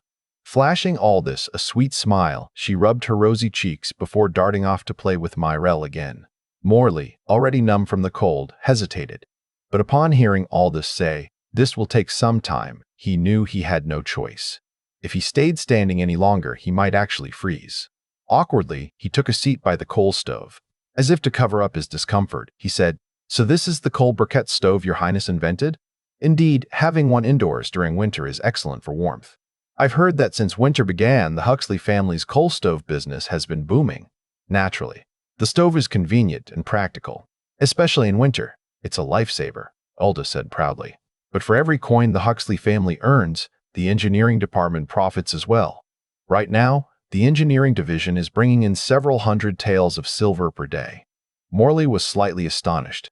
The engineering department, once a financial burden, had now become a major source of income. Even more surprising was that coal briquettes, rather than the stoves, were the real moneymaker, with Aldous taking a 30% cut from the Wright family's sales. "In that case, I hope your highness will use this silver wisely and refrain from indulging in frivolities." Morley's old habit of scolding royalty had kicked in again. Aldous was momentarily taken aback before chuckling helplessly. This man really couldn't go 3 sentences without a reprimand. "Rest assured, Morley, I haven't wasted a single tael. In fact, I had Halvar purchase a batch of oxen from Prince Hardy's fief, along with newly forged farming tools." "Oh?" This time, Morley was genuinely surprised. Aldous continued, "The production teams I mentioned earlier are directly related to these supplies. Because of wealth disparities, the amount of land each household can cultivate varies greatly. Under this new system, villagers will be grouped into production teams, each with an elected team leader. The government will provide oxen and tools, and the teams will manage their use collectively. This will greatly accelerate land reclamation and future planting efforts." All this explained patiently, and Morley listened intently. Gradually, the concept of production teams became clearer in his mind. A completely new method of production gave him a sudden sense of clarity, as if clouds had parted to reveal the sun. In truth, the idea was simple. Divide the population into small groups, provide each group with oxen and farming tools, and have them share these resources. During planting and harvesting, they would coordinate their labor, significantly increasing efficiency. Each group would have a leader responsible for overseeing the tasks and ensuring productivity. For Morley, this was an entirely foreign concept. Throughout history, governments had only concerned themselves with land distribution and taxation, never directly involving themselves in organizing production like this. Aldous observed Morley's reaction with satisfaction. This was nothing more than borrowing modern agricultural practices. The Great Gabriel Empire still functioned under a self-sufficient, small-scale peasant economy. However, even this self-sufficiency was being eroded by powerful landowning families monopolizing land, causing productivity to stagnate. Aldous had no choice but to introduce production teams. His fief was too poor. Only through strong organization could it break free from its backward state. The rampant land annexation in his fief was proof of this problem. Without firm control, the common people would lose even more. Thanks to the knowledge from the technological crystal, Morley quickly gained a thorough understanding of the production team structure. "Your Highness, I am enlightened. I will immediately notify the local governments to establish production teams and distribute the oxen and tools," Morley said. "Wait," Aldous added, "for wealthier households willing to contribute their oxen and tools for public use, they should receive some form of compensation. Also, we must draft laws to regulate the care and maintenance of these resources." Morley bowed deeply again, eager to head to the governor's office. Though he had never heard of such a system before, he now understood that it could rapidly restore Qingzhou's agricultural productivity. On his way to the governor's office, Morley couldn't help but feel puzzled by the stark contrast between the current Aldous and the one from before. Why has the Henry Prince changed so much? Frowning in thought, he suddenly considered a possibility. Has the Henry Prince been hiding his talents all along, avoiding competition with his brothers? And after the recent assassination attempt, has he realized there is no more room to hide? Glancing back at the direction of the Henry Prince's residence, Morley's expression grew thoughtful. Meanwhile, in the Henry Prince's residence, Aldous also glanced toward the governor's office. He could tell that Morley was an ambitious man. Scholars of this era all harbored dreams of serving the nation and its people. Simply put, scholars of this time had lofty ideals. Morley was known as the most ruthless censor, likely because of his deep passion for the great Gabriel Empire. That was precisely why Aldous valued him. Such men were rare. They got things done. At the same time, such men were frustrating. They were inflexible and lacked social tact. But regardless, when it came to governance, Morley was an expert. He had been in Qingzhou for 5 years, and yet the people hadn't rebelled and hanged him from the city gates. That in itself was a testament to his ability. When Aldous had explained the production team system, Morley's eyes had shone with excitement. Clearly, the idea had struck a chord with him. With Morley's enthusiasm, there shouldn't be much difficulty implementing the plan. Stretching lazily, Aldous tightened the tiger fur cloak around himself. This was genuine fur. In Great Gabriel, tigers weren't a protected species. They were a menace. "Your Highness, are you heading to the engineering department again?" Myrel approached him as he stepped down the stairs. Today, she wore her usual purple dress, but underneath, she was bundled up in thick winter clothing. Aldous had examined these winter garments before. They were padded with kapok. Some regions of Great Gabriel did cultivate cotton on a large scale, but warm clothing was still a luxury. Otherwise, why would ancient people say the wealthy's tables overflow with food while the poor freeze to death in the streets? "I'm going to check on the progress of the farming tools," Aldous said. "Then I will send someone to prepare your horse," Myrel replied, immediately ordering the servants to fetch it from the stables. Aldous nodded approvingly. Since Cade had left on his mining expedition, Myrel had been managing the residence's affairs. She had done an excellent job. Even though the assassination attempt had happened some time ago, Aldous still traveled with guards whenever he left the residence. At the main gate, 2 personal guards were already waiting for him. They had been handpicked by Orpheus. 2 brothers named Jack Dorsey and Cody Dorsey. Their sole duty was Aldous's protection. At the engineering department, Aldous went straight to inspect the farming tools prepared for distribution. The silver he had earned from the coal business had been allocated in 2 ways. Part of it went into establishing the new workshop, while the rest was spent on purchasing oxen and forging farming tools. One unexpected benefit of selling the coal briquette technology to the Wright family was that the cost of iron ore and coal had significantly decreased for the engineering department. Since the expenses were deducted from his share of the profits, it saved Aldous a considerable amount of money. Inside the workshop, blacksmiths were busy, some hammering metal, others refining iron ore. Great Gabriel's iron-making techniques still relied on the fining process. This method involved binding raw iron to wrought iron, allowing the molten pig iron to evenly merge with the softer iron, producing steel with an intermediate carbon content. Wrought iron had a carbon content below 0.02%, while pig iron contained over 2%. By heating them together, they could create steel with a controlled carbon composition. This method was widely used in Great Gabriel and was considered a decent steelmaking technique. However, given the growing demand for farming tools and coal stoves, the current rate of steel production was becoming insufficient. That was why Aldous had come to improve the steelmaking process. Unfortunately, he couldn't yet replace the fining process. Crucible steel required graphite, which was currently unavailable. Bessemer converters were even further out of reach. Blast furnace ironmaking? When Aldous suggested this method, Halvar looked utterly confused. This was the immediate problem. Aldous had instructed Cade to prioritize the search for graphite, but after a month, there was still no news. For now, the only solution was to increase raw iron production. If Cade succeeded in finding graphite, The increase in iron production could then be integrated with crucible steelmaking to form a proper manufacturing chain. Halvar and the craftsmen all turned their eyes to Aldous.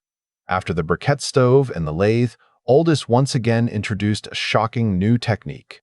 For the craftsmen, who had spent their lives mastering their inherited skills, unaltered for generations, Aldous's innovation completely upended their understanding. That's right, the crucible steel method is well established, but the steel it produces requires repeated forging to enhance its strength, which is extremely time-consuming, Aldous explained. The blast furnace iron-making technique I am teaching you will involve building two interconnected furnaces. The first will produce pig iron, which will then be refined into wrought iron in the second furnace. This way, iron production can be scaled up efficiently. Halvar instructed the craftsmen to stop their work and sit down, listening intently. By now, such knowledge sharing sessions had become routine in the engineering department, and both Halvar and the craftsmen were used to it. Aldous picked up the stone pencil Halvar had prepared, a chalk-like material that left white markings, and began sketching the blast furnace structure on a black stone slate as he explained. The craftsmen listened with utmost seriousness. Every time Aldous imparted new skills, they felt a sense of enlightenment, quickly grasping even the most unfamiliar techniques. The boring machines, drilling machines, milling machines, and grinding machines currently produced in the engineering department had all been built following Aldous's blueprints and the craftsman's visual memory. After initial trials, these lathes were proving to be successful. Another example was the boring machine, which refined the holes drilled by the drilling machine. As Aldous explained, these two machines together could turn a solid steel block into a hollow steel tube. Although the craftsmen didn't fully understand what Aldous meant by steel tubes, they instinctively felt that it was something remarkable. An hour passed quickly, and Aldous felt parched as he finished explaining blast furnace iron making. "Your Highness, how should we control the heat when refining coke?" a young craftsman suddenly asked. This young man was always the most focused during Aldous's lectures, showing an extraordinary enthusiasm for these technical skills. However, perhaps out of deference to Aldous, he had never spoken up before. This time, as Aldous merely touched on the topic of coke refining, the young craftsman couldn't help but ask, "What's your name?" Aldous was intrigued by this craftsman, who appeared to be around his own age. In his view, only those with the thirst for knowledge could truly be passionate about their craft. This young man clearly had a deep enthusiasm for the engineering department. Halvar, looking somewhat awkward, quickly explained, "Your Highness, this is my son, Henry Potter. He lacks proper manners. Please don't hold it against him." Then, turning to his son, he scolded, "Step back. This is not your place to speak." Henry frowned and protested, "Father, I just wanted to clarify the precise heat control for refining coke. If we handle it carelessly and burn it all up, wouldn't that cause huge losses for the engineering department?" Just as Halvar was about to reprimand him further, Aldous suddenly intervened. He looked at Henry with satisfaction and said, "Henry is right. Precision matters in craftsmanship. I've heard that he was also the one leading the craftsmen in building the lathes." "That is true, Your Highness," Halvar admitted with a sigh. His son had never enjoyed reading but was deeply fascinated by mechanical contraptions. Aldous gestured for Henry to come forward. "Not bad. You have a sharp mind. Would you be interested in becoming the chief craftsman of the engineering department?" Henry's face lit up with excitement but hesitated, glancing at his father for approval. Before Halvar could voice concerns about his son's youth, Aldous decisively said, "It's settled then. Your monthly salary will be 1 tael of silver. From now on, you'll be responsible for overseeing the work I assign." "Yes, Your Highness," Henry responded enthusiastically. He knew that the chief craftsman position was just one step away from becoming an official in the military supply bureau. His father had always disapproved of his passion for mechanics, but now, with Aldous's recognition, he finally felt vindicated. However, he still hadn't received an answer to his question. He quickly asked, "Your Highness, you still haven't told us the exact temperature needed for refining coke." "It should be about 30% lower than the temperature for smelting iron," Aldous replied. Iron smelting required around 1400 degrees Celsius, whereas coke refinement needed approximately 1400 degrees. Be bold in your experiments. Even if some is wasted, it's not a big deal. "Understood, Your Highness," Henry answered confidently. With the blast furnace iron-making process assigned, construction of the furnaces would take some time. Aldous hoped that by then, Cade would bring back good news about graphite. If that happened, he could establish a complete production line integrating blast furnace ironmaking and crucible steel refining. Next, Aldous inspected the lathes. These machines were equivalent to 17th-century manual lathes from his world, entirely hand-operated. Moreover, the drill bits for the lathes were crafted from steel tools forged by the craftsmen. While not sophisticated, they were sufficient for processing coarse components. Looking at the array of lathes before him, Aldous felt a sense of accomplishment. With these machines, he could begin producing small mechanical parts, which could then be assembled into one of the oldest forms of machinery, a clock. In his view, in his previous world, industrialization had its roots in clockmaking. It was from this era that precision parts began to play a significant role in history. As for firearms and cannons, Aldous had considered them, but he understood that they were unrealistic to manufacture within a few years. As the saying goes, a single cannon shot costs 10,000 taels of gold. His territory was impoverished, and the lengthy process of crafting a single firearm with manual lathes was an impractical burden. Before the advent of steam engines, producing firearms on a large scale was almost laughable. Therefore, Aldous' current strategy was to focus everything on production. Only when his territory became prosperous and had a basic industrial foundation could he develop such technologies in tandem with economic growth. After all, in Aldous' eyes, warfare was a matter of wealth and resources. Without adequate supplies, even the best weapons were useless. Prioritizing military development over economic stability was simply unrealistic. For now, his priority was building up his territory. Of course, strengthening the military was also necessary, both to defend against the nomads from the northern grasslands and to deal with banditry during the harsh winter months. Based on past experiences, winter, when food was scarce, was always the season when bandits ran rampant. By the way, the engineering department still has too few craftsmen. Now that we have enough silver, we should recruit more. Henry, I'll leave this task to you. Skilled craftsmen may be hard to find, but we can bring in apprentices. The most important thing is that they, like you, must have a passion for these technologies. Before leaving, Aldous instructed Henry. Although Halvar was a capable military officer, his thinking was somewhat rigid, far less open-minded than the younger Henry. While Halvar was competent in managing the department's daily affairs, when it came to the technology Aldous was introducing, the gap between him and Henry was substantial. Henry nodded vigorously. Being recognized by the Aldous was an immense honor for a mere craftsman with no official rank. After seeing Aldous off, Henry stood at the entrance of the engineering department, grinning foolishly. He turned to his father and said, "Father, our prince is actually quite reasonable. That's now. If this were the past, you'd have gotten a beating for speaking out of turn," Halvar said, kicking at Henry's rear. Henry dodged swiftly and laughed. "Father, I'm the chief craftsman now. You can't call me a good for nothing anymore. Look at how much His Highness values our department. I think we have a bright future ahead." Halvar huffed, his beard bristling. Having had Henry late in life, he had naturally spoiled him, allowing him to indulge in his fascination with strange contraptions. But he had never expected that his son would one day be so highly regarded. It was as if their ancestors were smiling upon them. "Since His Highness values you so much, you must not disappoint him. I've observed you over the past few days. You do seem to have a talent for this. Go on then. I'll leave the blast furnace project entirely in your hands. I will only handle procurement and finances for the office." "Don't worry, father," Henry said excitedly, realizing his father was giving him free rein. The snow continued to fall in Qingzhou City. The fierce wind carried it like drifting dandelion seeds, quickly covering Aldous in a layer of white. Behind him, Jack and Cody rode their horses closely, scanning their surroundings with vigilance. The assassination attempt last time had left a lingering sense of unease over the entire city. No one was more furious about it than Orpheus. That an assassination could happen under his watch was a great humiliation. He had, therefore, ordered Jack and Cody not to let any harm befall the Aldous.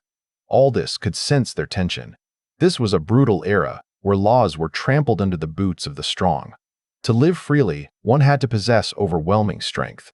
Aldous was not an overly ambitious person, but he understood that only by making his domain powerful would he truly be safe. He had no desire to get entangled in the political struggles of the Great Gabriel Empire. He simply wanted to quietly build wealth, live a peaceful life, cultivate farmland, and develop industry. turning his territory into a land of prosperity. Of course, if anyone dared to threaten this vision, he had no problem transforming from a passive sheep into a roaring lion, tearing his enemies apart. The assassination attempt might have been orchestrated by his royal siblings or other ill-intentioned forces. Yet Aldous felt no anger, because anger without strength was meaningless. This was simply the price of being a prince. Rather than wasting energy on futile investigations, he preferred to focus on development. Losing composure over such provocations would only be counterproductive. "Jack, Cody, do you remember where my farmland is located?" Life in the royal residence was dull. Lou Keeley and Myrell spent much of their free time embroidering, and Aldous didn't want to disturb them. Then, he suddenly remembered. He was a landlord. He owned a vast estate outside Jingzhou City. Every prince in the Great Gabriel Empire was granted farmland, and as a feudal king, he was no exception. When he was enfeoffed in Qingzhou, he had been allocated a large piece of fertile land according to the standard for vassal princes. Jack, being a year older and more talkative than Cody, responded, "Your Highness, your farmland is the most fertile in Qingzhou. It lies on both sides of the Sparks River to the north of the city. However, it remains entirely uncultivated, just a vast expanse of wilderness." Aldous nodded. That was indeed the case. After receiving this land, he hadn't bothered with it, so it had remained untouched. "Let's go take a look," Aldous said. "Your Highness, the roads are blocked by snow. It may not be safe to go outside the city now," Cody cautioned. He was a man of few words, but his remarks were always to the point. Aldous, however, was too excited about the farmland to heed the warning. If he remembered correctly, the standard farmland allocation for a vassal prince in the Great Gabriel Empire was 100 qing. The measurement of qing and mu was similar to modern standards, meaning he had about 10,000 mu of land, equivalent to an area of 5 li in length and width. It was no small piece of land. In the Great Gabriel Empire, land was divided into imperial estates, official lands, and civilian farmlands. His estate fell under the category of imperial farmland. It was still early winter. If he could get the land cleared over the season, by spring, he could plant crops on his estate. The more he thought about it, the more eager he became. Another idea had just struck him, one that could alleviate Qingzhou's financial burdens. He turned to his guards and said, "Summon Commander Banks, have him bring some soldiers with us. That should ensure our safety." Cody nodded. "That should be fine, though I worry about encountering bandits." You have a point. But this year, I ordered tax reductions and land reclamation efforts. Hopefully that will lessen the chaos caused by bandits," Aldous said, furrowing his brow slightly. Unlike modern times, in this era, turning to banditry wasn't unusual. Some people became outlaws because they couldn't afford to eat, others because they had broken the law. And of course, there were those who were simply wicked. Bandit gangs could easily take over a mountain and terrorize the region. Due to vast land areas, low population density, poor communication, and difficult terrain, government crackdowns were notoriously difficult. Even in times of peace, bandits still roamed the countryside, let alone in turbulent times like these. When they reached the northern part of the city and explained the situation, Orpheus's first reaction was to oppose the trip. Unable to dissuade Aldous, Orpheus had no choice but to send out all the cavalry to escort him. The Mi River was to the south, and the Sparks River was to the north. A group of over 30 riders traveled more than 10 li before finally reaching the Sparks River, which was slightly smaller than the Mi River. "Your Highness, this is your farmland. However, since you never paid much attention to it, it has remained abandoned," Orpheus said. Aldous gazed out over the snowy expanse on both sides of the Sparks River. The only movement came from the rushing waters, where snowflakes melted instantly upon contact. It seemed that he was the only one unaware of the details of his own estate. The land, Orpheus pointed out, was indeed high-quality farmland. "What a waste," Aldous murmured. Then, turning to Orpheus, he asked, "Orpheus, do you remember the military farming system from the previous dynasty?" "I remember, Your Highness," Orpheus said with a salute. He knew that Aldous would not bring this up without reason, so he asked, "Your Highness, do you intend to reinstate the military farming system?" "Exactly. At the founding of the Great Gabriel Empire, the government implemented the military farming system, where soldiers doubled as farmers. But as time passed, commoners lost their land, and the system gradually became obsolete, replaced by the current mercenary system," Aldous said, brushing the snow off his shoulders. Now that the 6 prefectures are in ruins, everything should be planned with agriculture in mind. I intend to temporarily reinstate the military farming system. Soldiers will farm during the busy seasons and train during the off-seasons. This will not only ease the financial burden, but also accelerate the economic recovery of the 6 prefectures. What do you think? Orpheus pondered for a moment before replying. Your Highness, restoring the military farming system is not impossible. You are the ruler of the 6 prefectures, and your word is law for us soldiers. However, most of the current recruits are landless commoners. If we reinstate the military farming system, they still won't have land to farm. Aldous had already anticipated this issue. He replied, I've thought of that. This version of the system will be different from the past. Please enlighten me, Your Highness. Aldous continued, those who own land can return home to farm, while landless soldiers can cultivate government-owned land. The harvest from these lands will be entirely used for military supplies. What do you think? Orpheus couldn't help but laugh. So, after all this, Aldous' plan was to have the Qingzhou army farm his land. Straightforward as always, he said. I thought Your Highness was truly concerned about the people. Turns out, it's just about your own estate. Aldous wasn't offended. From an outsider's perspective, it did seem like he was acting out of self-interest. Orpheus was taken aback. The royal family and noble clans of the Great Gabriel Empire were all known for hoarding wealth. Yet Aldous was willing to relinquish his estate's profits to the government. This was unprecedented. Your Highness, do you truly mean this? Orpheus asked again. I do. A gentleman's word is as swift as a horse's gallop, Aldous said, meeting Orpheus's gaze head-on. He knew that dealing with this stubborn officer required directness. My only concern is whether the soldiers will believe me. That's why I need you to oversee this. After a long pause, Orpheus nodded and said, I will trust Your Highness once more. If you keep your word, I will devote my life to serving you, for you are a wise and just ruler. But if you go back on your promise, I will have no choice but to take my soldiers and seek another path. I'd rather not have a gang of bandits led by you roaming my land, Aldous said lightly. Orpheus commanded great respect in the army. If he truly turned outlaw, many soldiers would follow him. In that case, leave convincing the soldiers to me, Orpheus said firmly. The snowfall grew heavier, obscuring the road ahead. Now that Aldous had confirmed the location of his estate and secured Orpheus's support for the military farming plan, he had taken a crucial step forward. The mercenary system had made the army a major financial burden. With limited funds, he could barely sustain 5,000 troops in a territory meant to support a much larger force. The soldiers were ill, equipped and poorly supplied, little more than a band of brigands. Given these dire conditions, the only way to change things was to implement the military farming system, reducing the army's drain on the treasury. This model was essentially a form of military settlement, a system that had appeared throughout history whenever resources were scarce. On the way back, Aldous continued explaining the logic behind the production-based military corps to Orpheus. He planned to divide the army into 2 groups, a production corps and a construction corps. The production corps would focus on military farming and border defense. The construction corps would handle mining, road building, and dam construction. Orpheus, being a straightforward man, only had a basic understanding of the old military farming system. But after listening to Aldous' detailed explanation, he suddenly saw the bigger picture. Your Highness, I was wrong to doubt you. This is a brilliant strategy. If that's the case, we can immediately begin recruiting, expanding our forces from 5,000 to the full 50,000 soldiers our territory should support, Orpheus said. Aldous nodded. We can, but we shouldn't expand too quickly.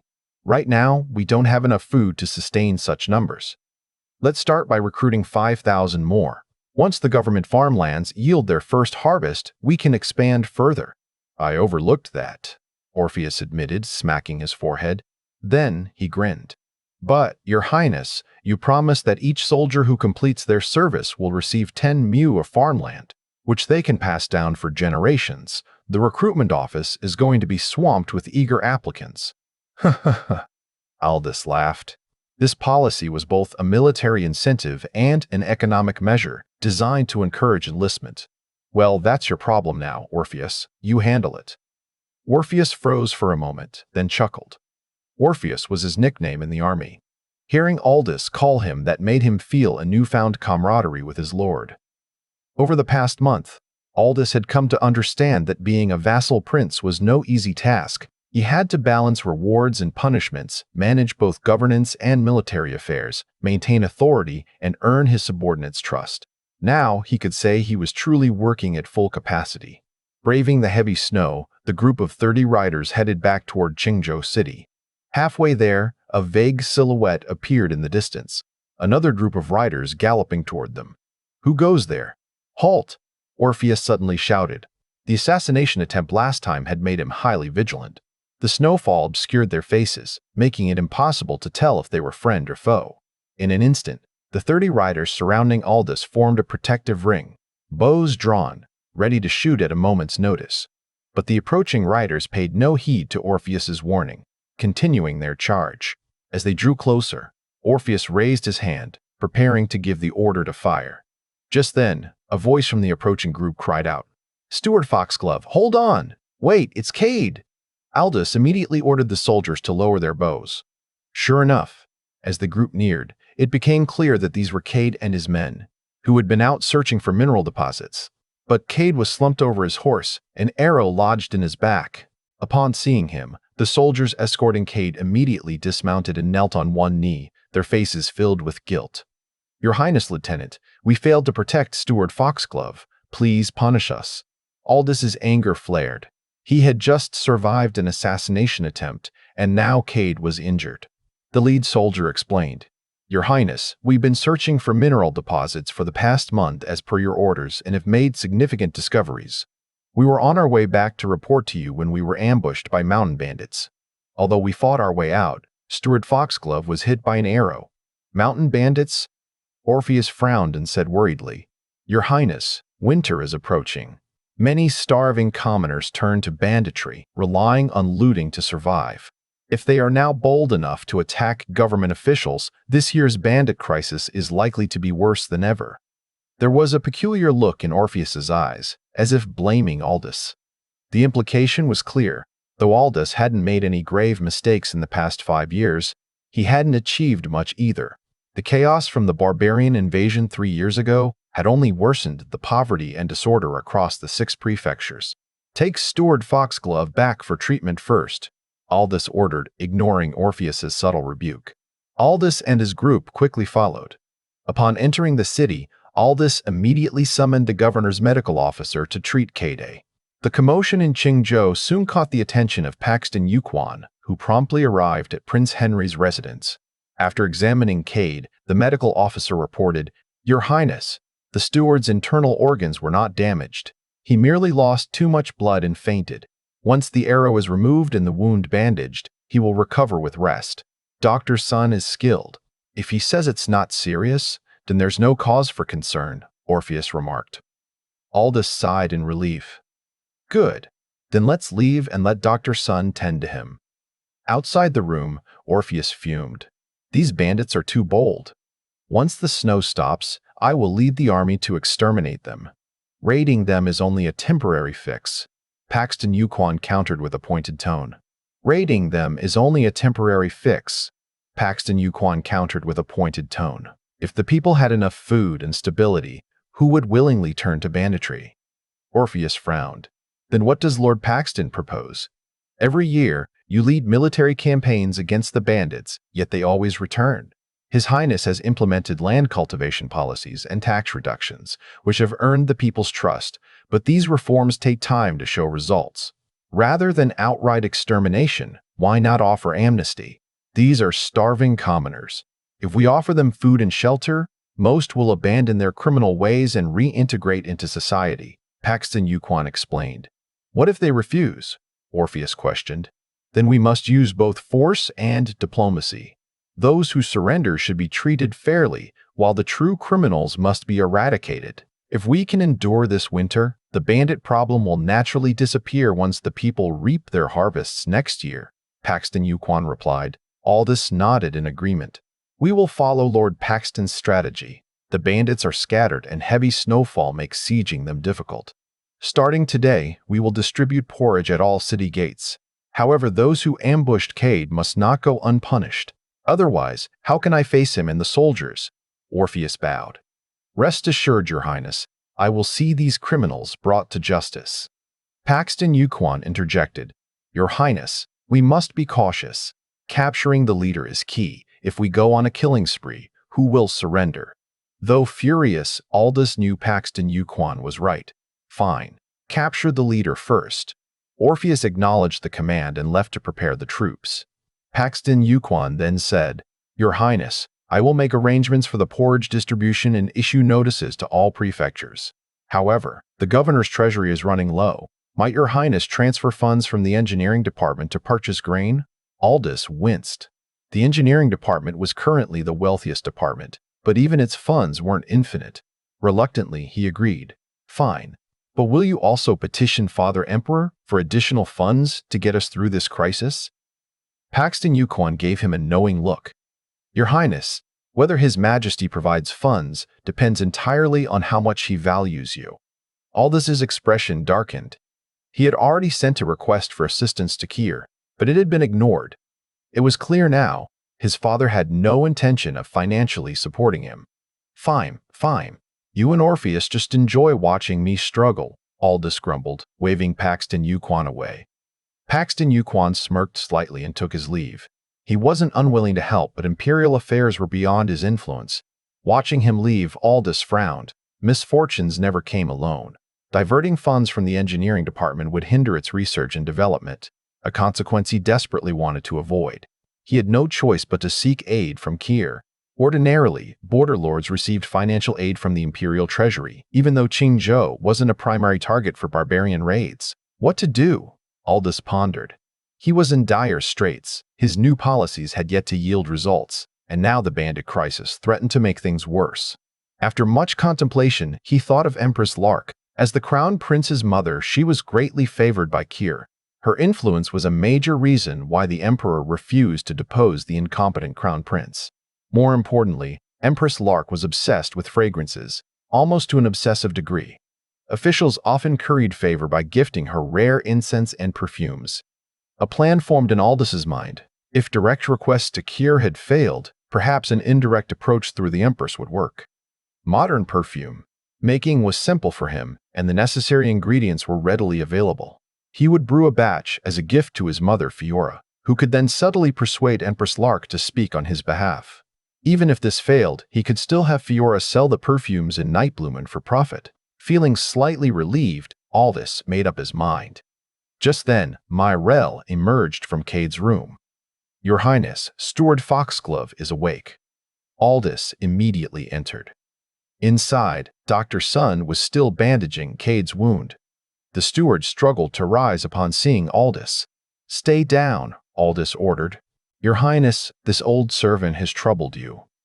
Cade's face was still pale. Blood loss and the cold had rendered him unconscious shortly after being struck by the arrow. Aldous had instructed Myrell to bring a coal stove into Cade's room. The added warmth helped him regain consciousness. Dr. Sun remarked, "Fortunately, the severe cold caused Steward Foxglove's wound to freeze, preventing excessive blood loss. Otherwise, his life might have been in grave danger." Aldous, still shaken, nodded in gratitude. "Thank you for your efforts, Dr. Sun." The physician was taken aback and quickly bowed. "Your Highness, this is merely my duty. You are too kind." Myrell and Lulur were tending to Cade. Seeing Dr. Sun so flustered, Lukili covered her mouth and giggled. It seemed the physician was startled by Prince Henry's unusually polite demeanor. She and Myrell had also needed about a month to adjust to his changed personality.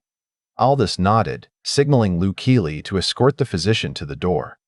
The doctor hurriedly waved his hands in refusal, clearly unaccustomed to such treatment. For Aldous, talent was the most valuable resource.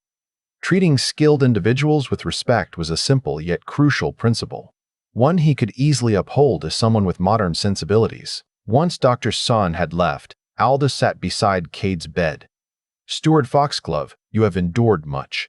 I have already ordered that the bandits who attacked you be executed and put on display as a warning." Despite his weakness, Cade struggled to sit up, his expression urgent. "Your Highness, that must not happen. The man who attacked me was Doran Winters." "Doran?"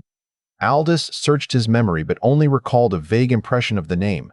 Cade elaborated. Your Highness may not remember, but Doran once owned a shipyard. When the barbarians raided, his shipyard was burned to the ground. Several merchant vessels belonging to the Huxley family were also destroyed. Doran owed the Huxley family a great debt, and they hounded him mercilessly. Out of desperation, he took his clan and fled into the mountains, turning to banditry to escape his creditors. I remember now. Wilfred even asked me to send troops to suppress them, Aldous recalled. Your Highness, when I saw Doran, he and his men were dressed in rags. They'd likely attacked me out of desperation to survive the winter. The heavy snow impaired visibility. He may not have even realized I was with the government. If Your Highness truly wishes to revitalize this land, Doran could be of great use. Aldous was momentarily moved. His domain was impoverished, but at least he had loyal retainers like Cade. Very well. I will instruct Orpheus to capture him alive, Aldous decided. Your Highness is wise, Cade said with a faint smile. The movement pulled at his wound, causing him to wince. But he continued, Your Highness, I spent over a month searching for minerals. I found a limestone deposit 30 miles north of Qingzhou City and a graphite mine 100 miles east. I also located iron, coal, and copper deposits. I have recorded their precise locations. With that, he retrieved a sheepskin map from his robes. Aldous examined it closely. The map detailed the locations of various mineral deposits, marked with precise distances measured in steps. Though only 5 sites were recorded, they were more than enough to address Aldous's immediate needs. Cade, this is a great achievement. Tell me, how shall I reward you? Aldous exclaimed, thrilled. Cade's discovery further confirmed that the geography of this world matched his knowledge from his previous life. He had read scientific theories suggesting that when history diverged, an alternate timeline could form, developing along a different trajectory. If Cade's mineral findings aligned with his mental map, then locating the remaining resources would be straightforward. With a weak smile, Cade said, Your Highness need only reward the soldiers who accompanied me. And, please spare Doran. Aldous nodded. Seeing Cade's exhaustion, he said, All right, I promised you that. Now, focus on your recovery. Cade gave a slight nod before closing his eyes. Fatigue from his wounds and the long journey had taken its toll. Turning to Myrell, Aldous instructed, Take good care of Steward Foxglove. Make sure he has the best food. Also, visit the East and West markets to see if there's any meat for sale. Buy as much as you can. Myrell's eyes flickered with a strange light, and she nodded. Yes, Your Highness. With Doran's situation in mind, Aldous needed to speak with Orpheus. If left unchecked, the hot-headed commander might kill Doran before he could be recruited. Aldous headed straight for the governor's office. Lucchili watched him go before turning to Myrell. Sister, the prince treats his servants so well now. He really has changed. Indeed. Myrell smiled, dimples forming on her cheeks. If her ladyship knew that his highness had turned over a new leaf, she would be overjoyed. Lucchili pouted, her eyes brimming with longing. I wonder when we'll return to Nightblumen. This place is so dull compared to the capital. I miss the lively streets. And the malt candy. Myrell pulled her into an embrace. Her ladyship sent us here to care for his highness. We'll return when he does. If you're bored, his highness would surely be willing to entertain you. Lucchili's cheeks flushed. Sister, don't tease me. His highness always gets too handsy. Myrell giggled. Just wait until he gets married, then we'll see what you say. She suddenly lunged at Lucchili, tickling her. Ah, sister, stop. I'm too ticklish. Lucchili gasped between peals of laughter. But if his highness really does marry, I wonder how he'll treat us then. Who knows? Myrell mused. But given her ladyship's temperament, she will surely choose a kind and understanding woman. Just then, a cough sounded from the bed. Myrell and Lucchili exchanged nervous glances before sticking out their tongues mischievously. Let's leave. We shouldn't disturb Steward Foxglove's rest, Myrell whispered. Lucchili nodded, taking Myrell's hand as they quietly closed the door behind them. At Governor's office, Orpheus arrived promptly after being summoned. He and Aldous were deep in discussion about capturing Doran and his men. So it's Doran? He truly was a master shipbuilder, Orpheus mused. But with the mountains buried under snow, tracking him down won't be easy. Aldous smirked. I've already devised a plan. Listen carefully. All you have to do is follow my instructions. 6 miles southwest of Qingzhou City, a snow-covered mountain range stretched for hundreds of miles. Among these peaks, two towering summits, each standing 400 to 500 meters high, faced each other like the humps of a camel. This was the well-known Camel Mountain among the people of Qingzhou. Days of heavy snowfall had blanketed the mountains in thick layers of white, leaving no trace of greenery. In a secluded part of the mountain forest, a group of ragged individuals huddled around a campfire seeking warmth. Their faces were gaunt, their bodies frail, clear signs of prolonged hunger and exposure. "Father, there's nothing left to eat in the mountains. If this continues, we're all going to starve," a young man, around 16 or 17, grumbled while clutching a bow and arrow.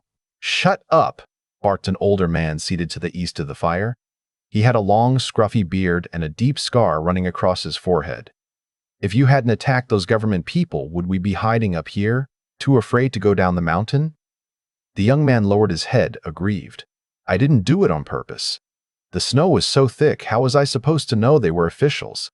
The young man sprawled onto the ground. "Go ahead, beat me. Either way, we're all going to starve to death." Doran's grip tightened around the staff, ready to bring it down, but a few clansmen quickly intervened. One of them said, "Chief Aldricher only made a mistake because he was desperate. We haven't eaten in days. We're all starving." Doran sighed deeply, lowering the staff in defeat. "It's all my fault. If I hadn't rashly led you all into banditry, we wouldn't be suffering like this." Another man chimed in, "That's true. We were shipbuilders, not bandits. We don't rob commoners and we don't dare attack the well-guarded merchant convoys of the noble families.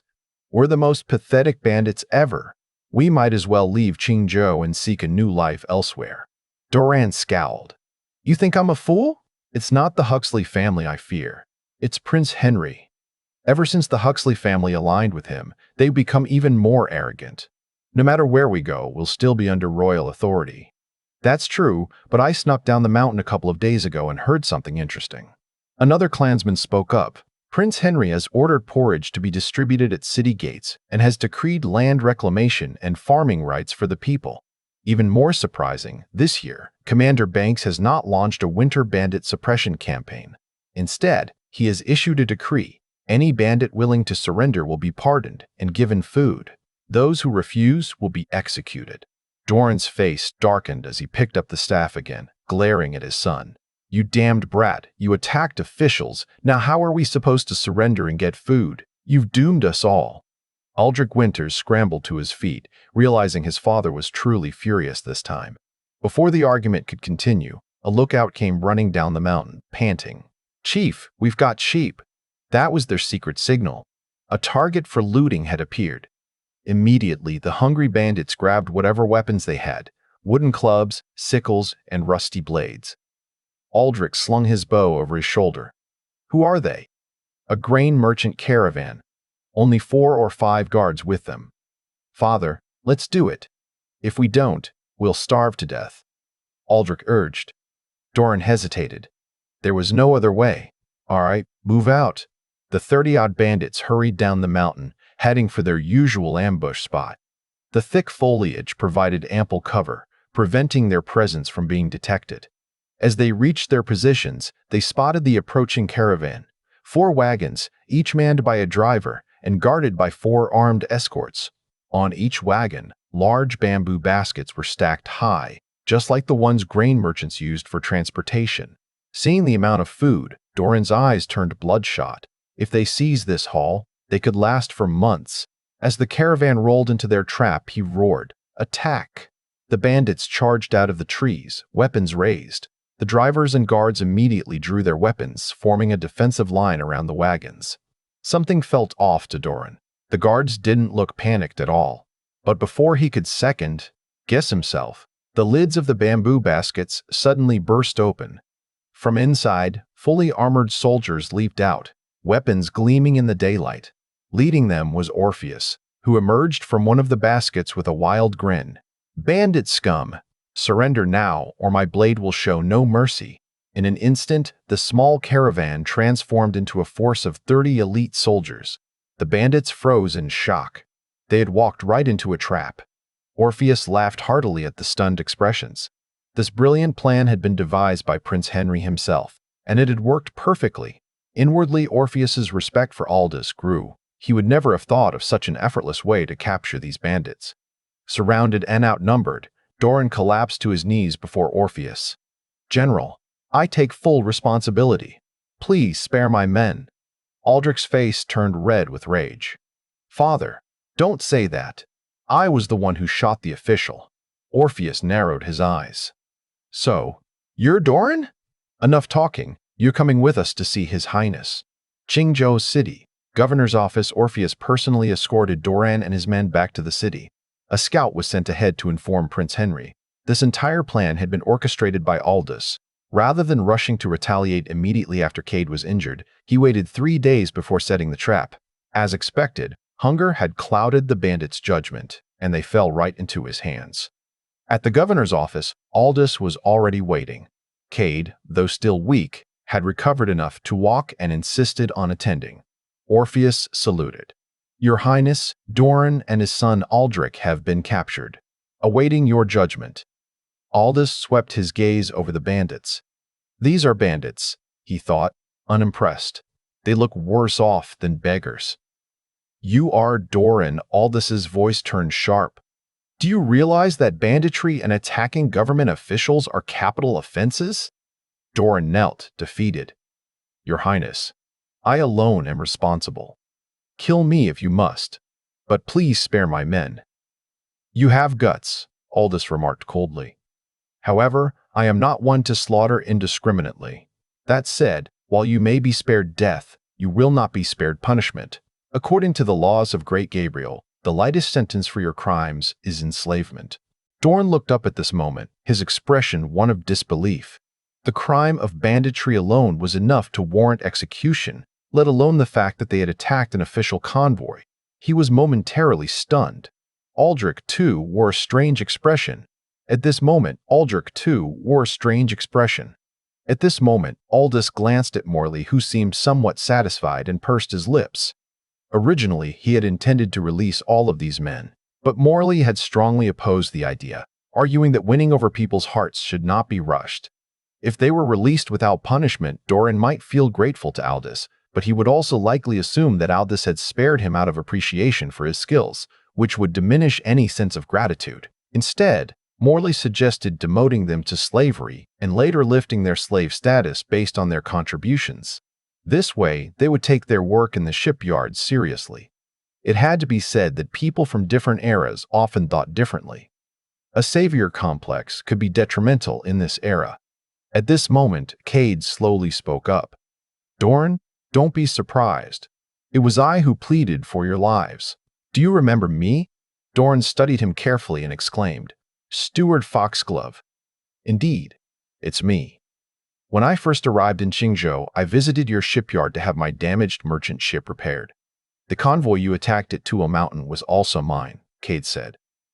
Doran said remorsefully, "Steward Foxglove, I was blind. If I had recognized you, we would never have dared to do such a thing." "Enough. Let's not speak of this again. Enough. Let's not speak of this again. Enough. Let's not speak of this again. It was I who begged His Highness to spare your lives, seeing that you have some skill in shipbuilding. From now on, you must work hard to repay His Highness," Cade continued. Cade and Aldous were playing a classic good cop, bad cop routine. Doran, feeling as though he had just escaped the gates of hell, kowtowed and said, "Thank you, Your Highness. Thank you, Steward Foxglove. Rise. From today onward, you will belong to the machinery department and be registered as slaves. Commander Banks, take them away," Aldous ordered. In the Great Gabriel Empire, slavery was still a common practice. The empire's laws explicitly stated, slaves are lowly, equivalent to livestock. This meant they were treated like animals, and the modern term lowly person originated from this concept. The servants and attendants in the Aldous's residence were essentially Aldous's private property. He could buy, sell, or even kill them at will, as they had no human rights. In the social hierarchy of scholars, farmers, artisans, and merchants, slaves did not have a place, as they merely existed as dependents of these four classes. In Nightblumen, the capital, slaves made up as much as 20% of the population. The idle nobility relied entirely on these people for their daily needs. The sources of slaves were diverse: prisoners of war, criminals sentenced to slavery, commoners who sold themselves into slavery, and children born to slaves.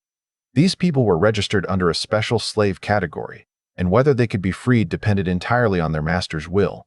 By registering Doran and his men as slaves, Aldous held their fate in his hands, and he could dispose of them as he pleased. Orpheus led Doran and his men to the machinery department, while Morley said, "Congratulations, Your Highness, on acquiring another group of skilled craftsmen." "This is all thanks to Chief Secretary Paxton's advice," Aldous replied as the two exchanged mutual flattery. Morley gave a stiff smile. "However, Your Highness, the funds allocated for the porridge distribution will only last for a month. I hope Your Highness can think of a solution. Many bandits have been surrendering recently, so it seems our efforts are bearing fruit." Aldous felt a headache coming on.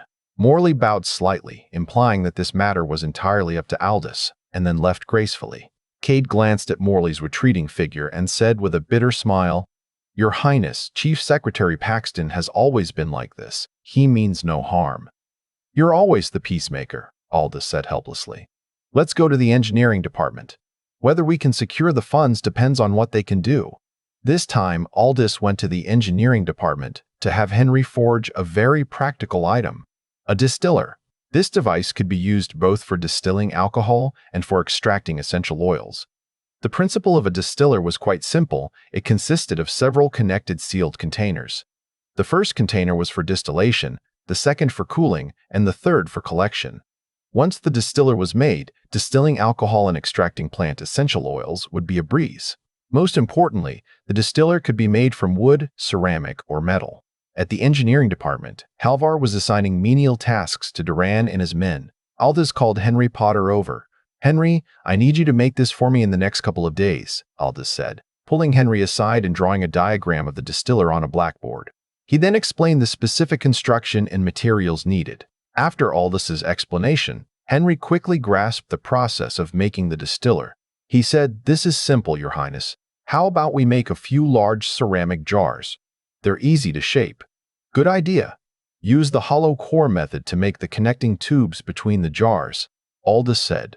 The hollow core method involved wrapping a soft rod in clay, firing it, and then removing the rod to create the condenser tubes needed for the distiller. "Understood, Your Highness. I'll have the craftsmen start on it right away," Henry said.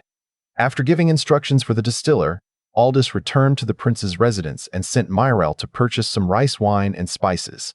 Myrel went to the east and west markets that day, but while she was able to buy rice wine in Qingzhou, she couldn't find any spices.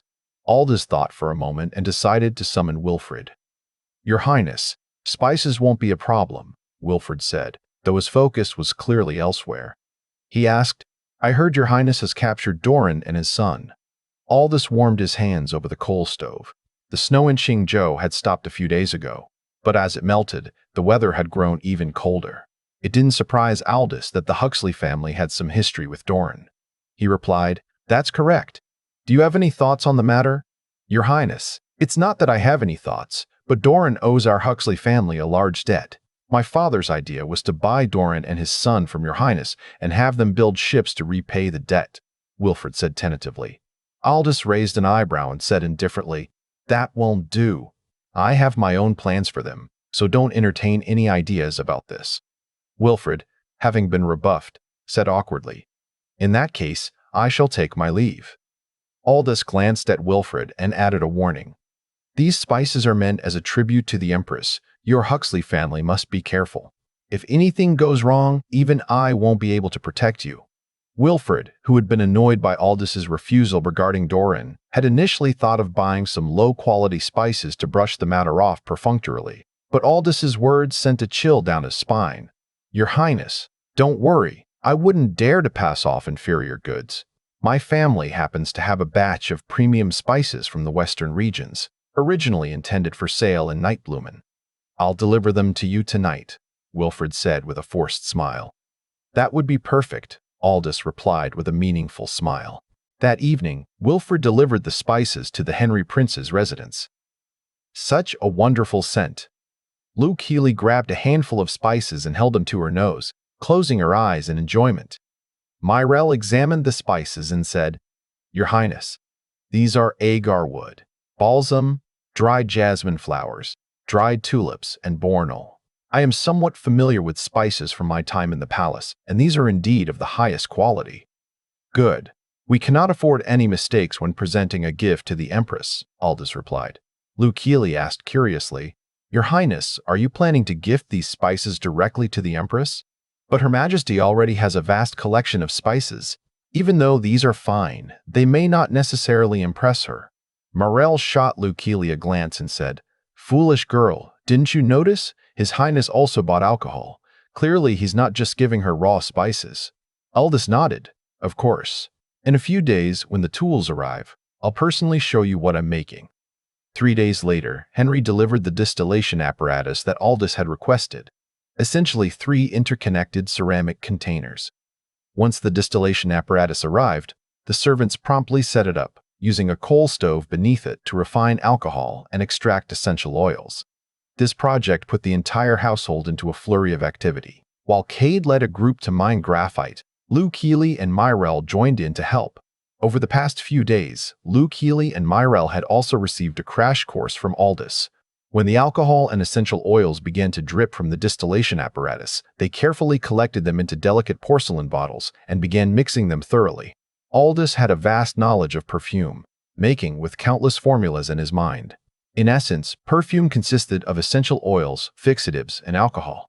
The essential oils were extracted from various plants, while fixatives, such as balsam, were oil-rich substances that stabilized the scent, similar to the base ingredients in modern facial creams. Aldous was well-versed in the precise ratios needed. Since this was the first batch, there was no need for experimentation, and the process went smoothly. The final step was to mix everything together. 2 distillation setups operated simultaneously, one refining alcohol, the other extracting essential oils, while the rest of the household shook the bottles vigorously to blend the ingredients. Even Aldous took a bottle and shook it, preferring to keep active in the freezing weather rather than standing still. Your Highness, how long do we have to shake this? Liu Keeley panted, her breath forming white clouds in the cold air. Her face was flushed from exertion. Aldous instructed, open the bottle and take a sniff. If the scent is evenly distributed, then it's ready. Liu Keeley nodded, pulled out the stopper, and took a deep breath. She froze in surprise. Your Highness, this smells amazing. Myrel also leaned in to take a whiff, her expression turning to one of astonishment. These spices were already fragrant, but this scent has a unique depth. Your Highness, how is this meant to be used? In Great Gabriel, fragrances were typically crafted into incense cakes and applied by rubbing or burning. This liquid perfume was an entirely new concept, Aldous explained. It's simple, just dab a little onto your skin. Curious, Liu Keeley poured a small amount onto her hand and applied it to her face. Instantly, a delicate jasmine fragrance filled the air. Morel, feeling envious, quickly followed suit. Well, isn't it much better than incense cakes? The scent will last for a whole day, Aldous said with a smile. Liu Keeley giggled happily, sniffing herself and then Myrel like an excited child. Myrel also smiled. This perfume, as Aldous called it, was truly remarkable. Incense cakes had to be rubbed onto the skin and easily wore off, whereas this perfume was far more convenient. Your Highness, if this perfume is gifted to the Empress, she will undoubtedly be delighted, Myrel remarked. Aldous felt reassured.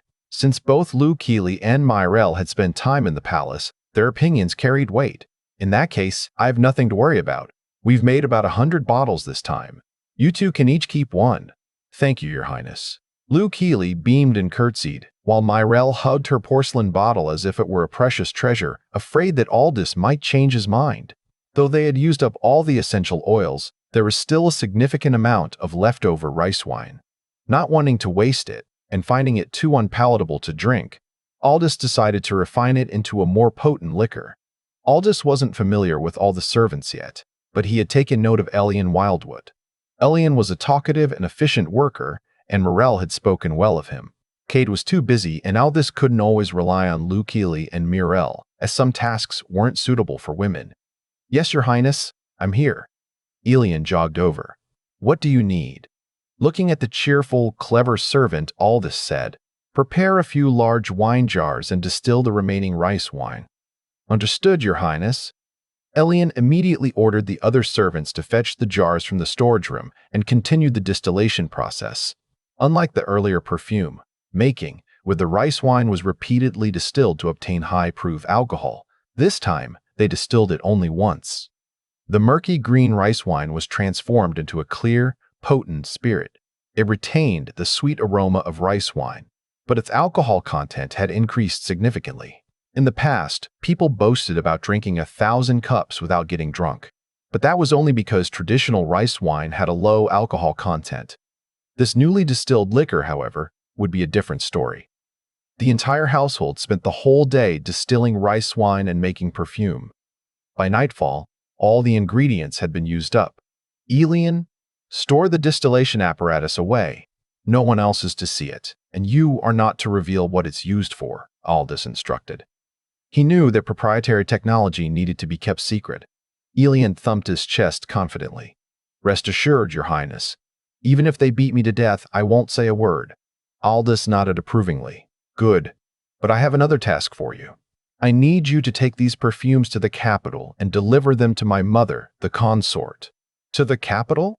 Your Highness, the journey to Nightblumen is over 1,000 miles. If I go alone and run into bandits on the way.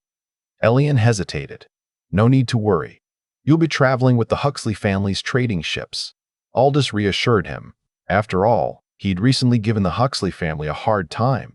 It was only fair to offer them a little incentive now. The strategy of balancing sticks and carrots had to be applied wisely. 7 days after the first snowfall in Qingzhou, another heavy snow blanketed the region. However, unlike the tranquility of the first snow, the city of Qingzhou was now bustling with activity. The Huxley family had purchased all the rice wine in Qingzhou and delivered it to the Henry Prince's estate, causing quite a stir. Those who could no longer buy wine naturally cursed both the Huxley family and the Henry Prince. However, some discerning individuals sensed something unusual and stayed up all night to gather information. His Highness has ordered that no one is to be admitted and no outsiders are allowed into the estate. At the entrance of the Henry Prince's estate, Phelan was stopped by Mirella, but he refused to give up, his eyes constantly peering inside. Mirella, with her hands on her slender waist, looked stern and scolded. Hey! Why are you still looking inside? Do you want me to have Jack and Cody throw you into the snow? Under normal circumstances, Phelan would have laughed it off, apologized, and taken his time admiring Mirella before leaving. But today was different. The Henry Prince had personally visited the Huxley family, and the very next day, the Huxley family bought up all the rice wine in Qingzhou. Moreover, rumors spread that the Henry Prince was brewing a fine wine to be sold by the Huxley family. This news unsettled the Wright family. Ever since the Henry Prince arrived in Qingzhou, the Wright family had enjoyed his trust, consistently overshadowing the Huxley family. But the prince's recent actions seemed unusual, as if he were now favoring the Huxley family. Meanwhile, Kurt went directly to the Huxley family to taste the wine and see if it lived up to the rumors. You little girl, even His Highness treats me with some respect. How dare you act so arrogantly in front of me? Phelan, anxious, spoke without thinking. Mirella, having been raised by Fiola, held deep-rooted beliefs in imperial authority. The four great families of Qingzhou might be influential locally, but outside the region, they were little more than merchants. In Nightblumen, the true noble families held positions of power for generations. Meryl looked down on the Wright family from the bottom of her heart. Enraged by Phelan's words, Meryl's eyebrows furrowed, and she retorted, How dare you? Do not realize where you are. Do you think the Henry Prince's estate is a place where anyone can act recklessly? Our prince is kind, but that doesn't mean everyone here can be bullied. Phelan's heart sank. He suddenly remembered that Meryl and Banks Luo were Fiora's personal attendants, while he was merely a drinking buddy of Aldous. If things escalated, he would surely be in trouble. He quickly apologized. Please forgive my rudeness, Miss Meryl.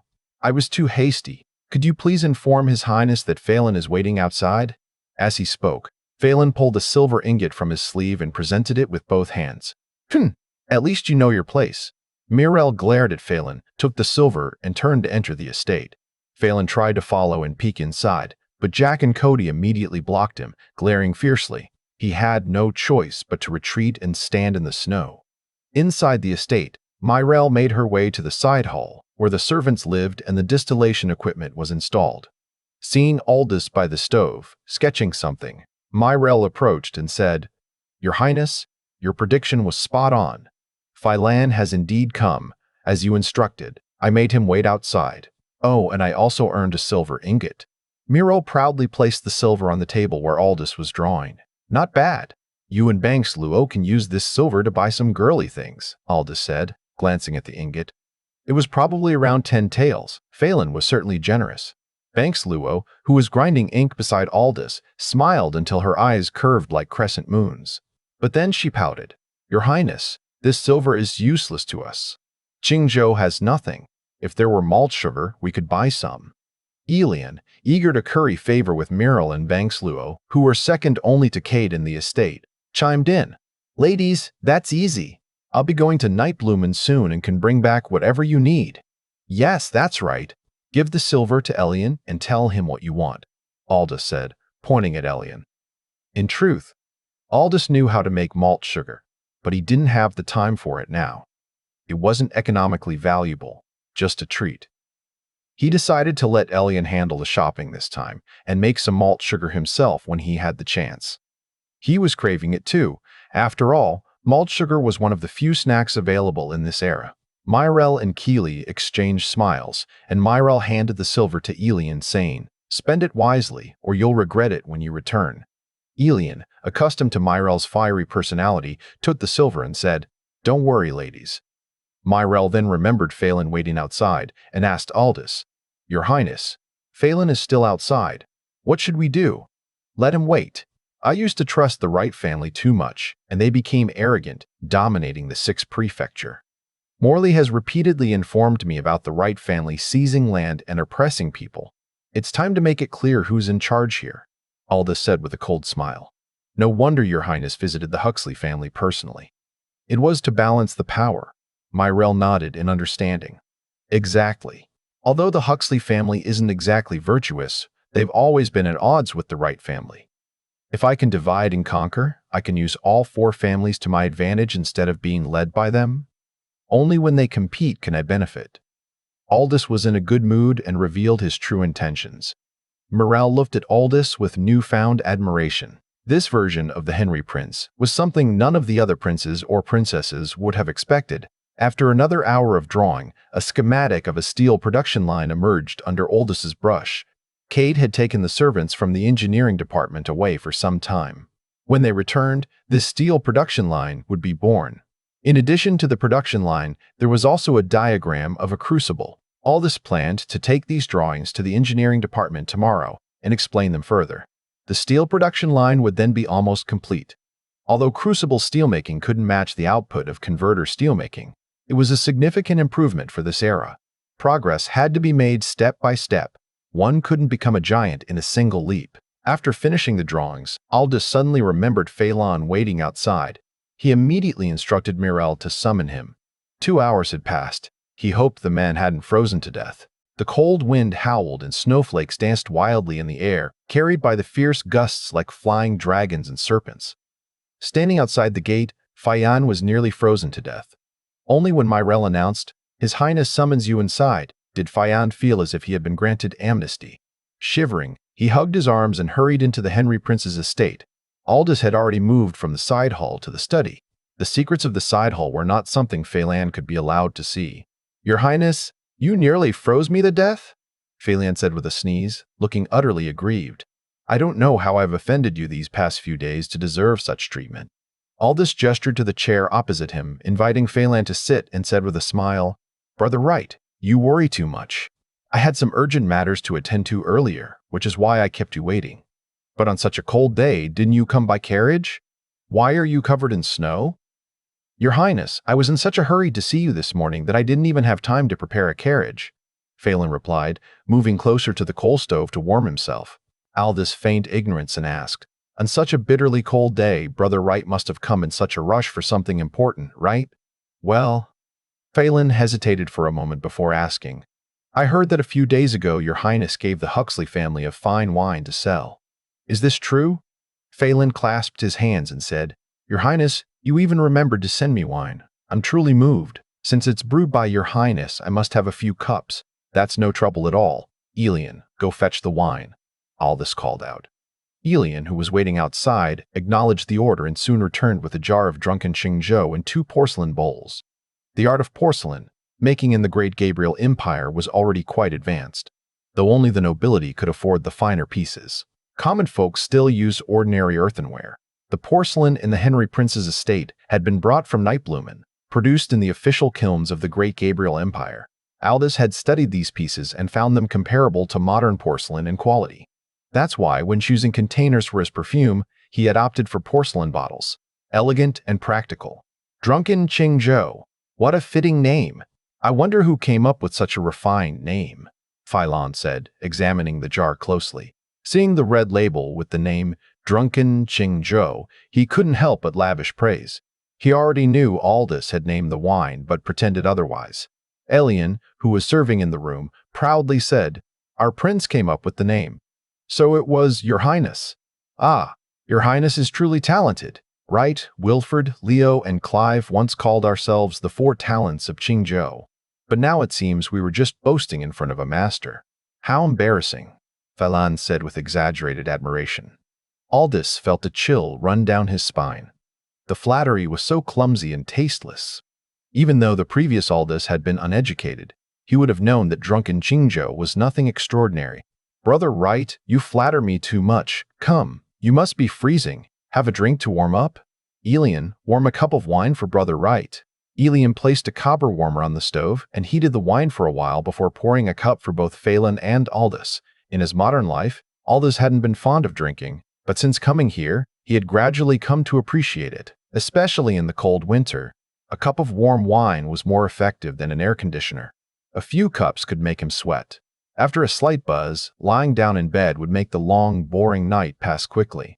And now, with the heavy snow and fierce winds making it inconvenient to go out, a small drink was the perfect way to pass the time. "Your Highness, please." Phelan raised his cup and lightly licked his lips. Aldous raised his cup as well, and the two drank together. As the warm wine went down, Aldous felt a fire slowly ignite within him. "Ah!" Phelan let out a groan, stimulated by the strong liquor. He closed his eyes, gritted his teeth, and savored the taste for a moment before saying, "Your Highness, this wine is spicy yet smooth. After drinking Your Highness's wine, the rice wine I used to drink tastes like water. Truly excellent wine. The rice wine I used to drink tastes like water. Truly excellent wine. But what a pity, a pity." "What do you mean, Brother Wright?" Aldous gestured for Elian to refill Phelan's cup. The cups in the prince's estate were wide-mouthed, narrow at the bottom, and could hold at least 2 taels of wine. Phelan had just downed his cup in one go, as he was accustomed to doing. Phelan, still preoccupied with his father's instructions, seized the opportunity to bring up the matter. "It's a pity that our Wright family cannot sell this wine." "Brother Wright, there's a reason I gave the wine to the Huxley family. While the Wright family has a horse caravan, it can't compare to water transport. Giving it to the Huxley family allows me to earn more silver," Aldous explained. Part of the reason he gave the wine to the Huxley family was to support them, and part of it was what he had just said. In this backward era, land transport was inferior to water transport. Although water transport wasn't fast, it could carry large quantities and was relatively safe. "I see," Phelan said, feeling slightly reassured. But he couldn't resist probing further. "When did Your Highness learn to brew wine? Was it also from that book?" "Let's keep that between us," Aldous deflected, unwilling to elaborate. He raised his cup and said, "Come, today we drink and enjoy the snow. Let's not bother with trivial matters." Having drunk a bowl too quickly, Phelan was starting to feel the effects. His head was spinning, and he thought to himself that he had asked what he needed to ask. "Why not just enjoy the wine?" He said, "You're right. Let's drink." With that, he downed another bowl. "Brother Wright, you have quite the capacity," Aldous said, taking only small sips. He knew how potent the wine was, but Phelan was clearly used to drinking this way. "Your Highness, your humble brother can drink 1,000 cups without getting drunk. This little wine is nothing," Phelan boasted. Remembering that the main hall of the Henry Prince's estate had 3 floors, he suggested, "Your Highness, drinking here is rather dull. Why don't we go up to the pavilion, enjoy the snowscape of Qingzhou, and drink there?"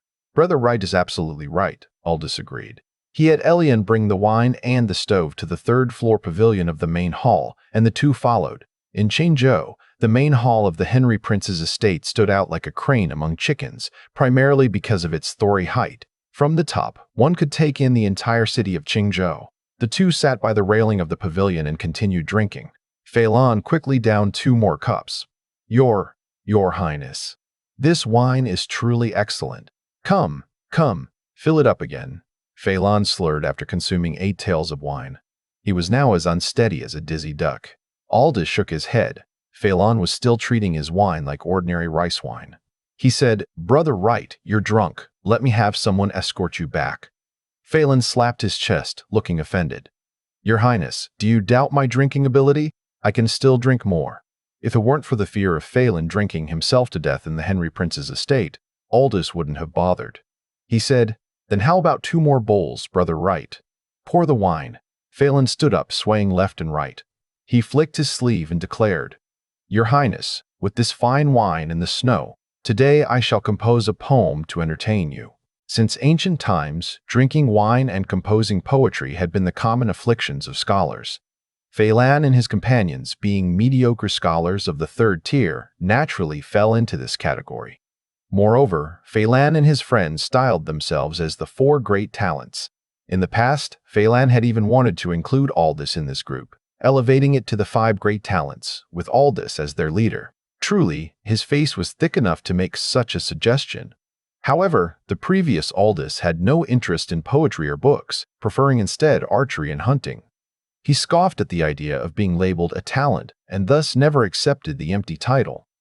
But since they were self-proclaimed talents, drinking wine and composing poetry were part of the routine.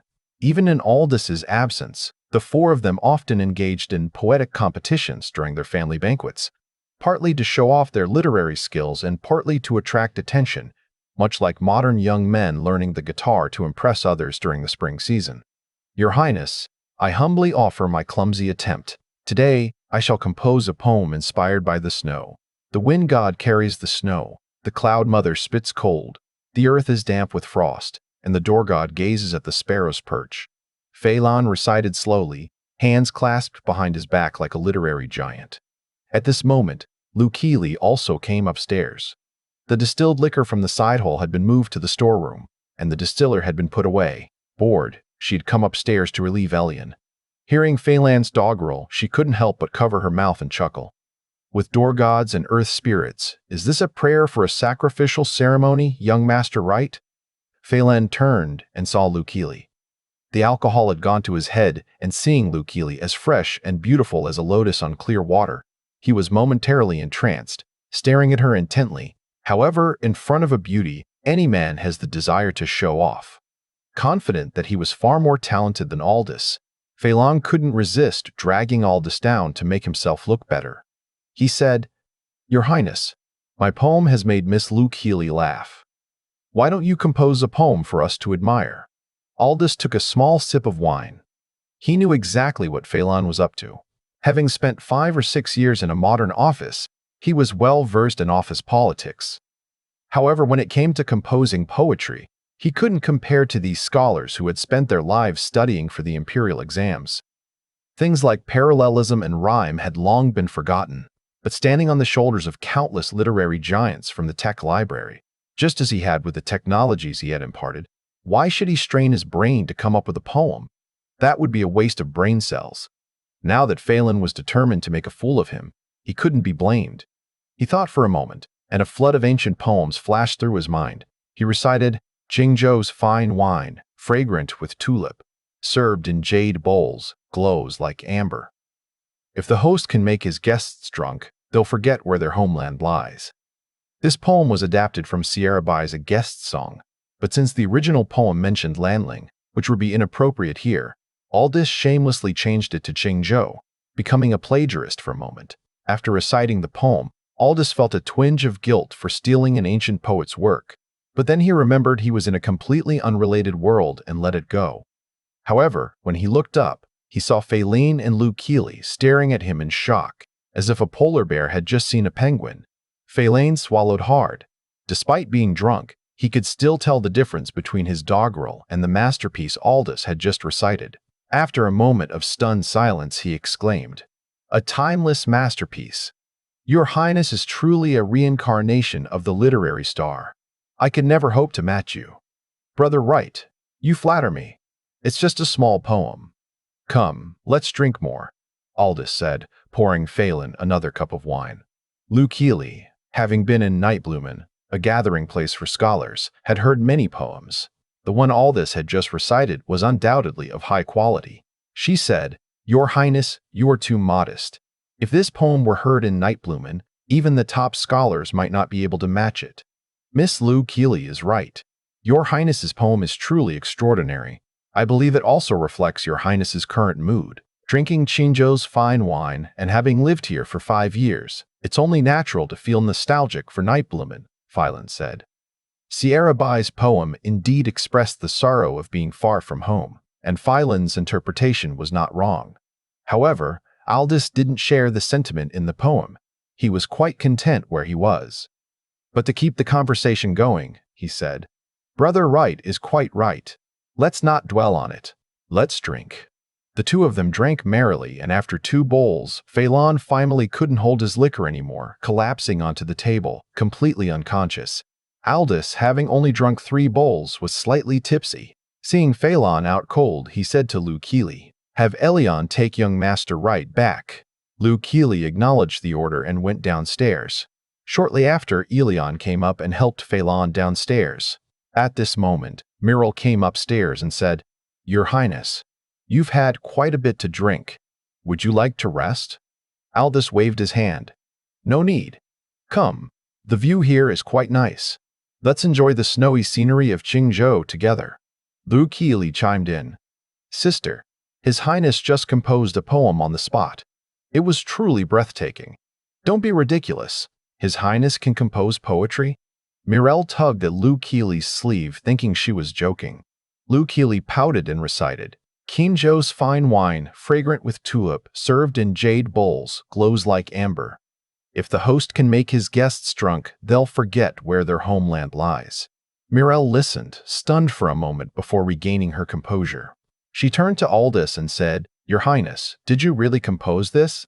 Aldous blushed but had to say, Of course. Do you doubt my literary skills? Not at all. It's just that I never expected Your Highness to have such talent. When I was by Her Majesty's side, she often said, Your Highness was unlearned, but now it seems that during your years in Qingzhou, you must have studied diligently, Muriel said.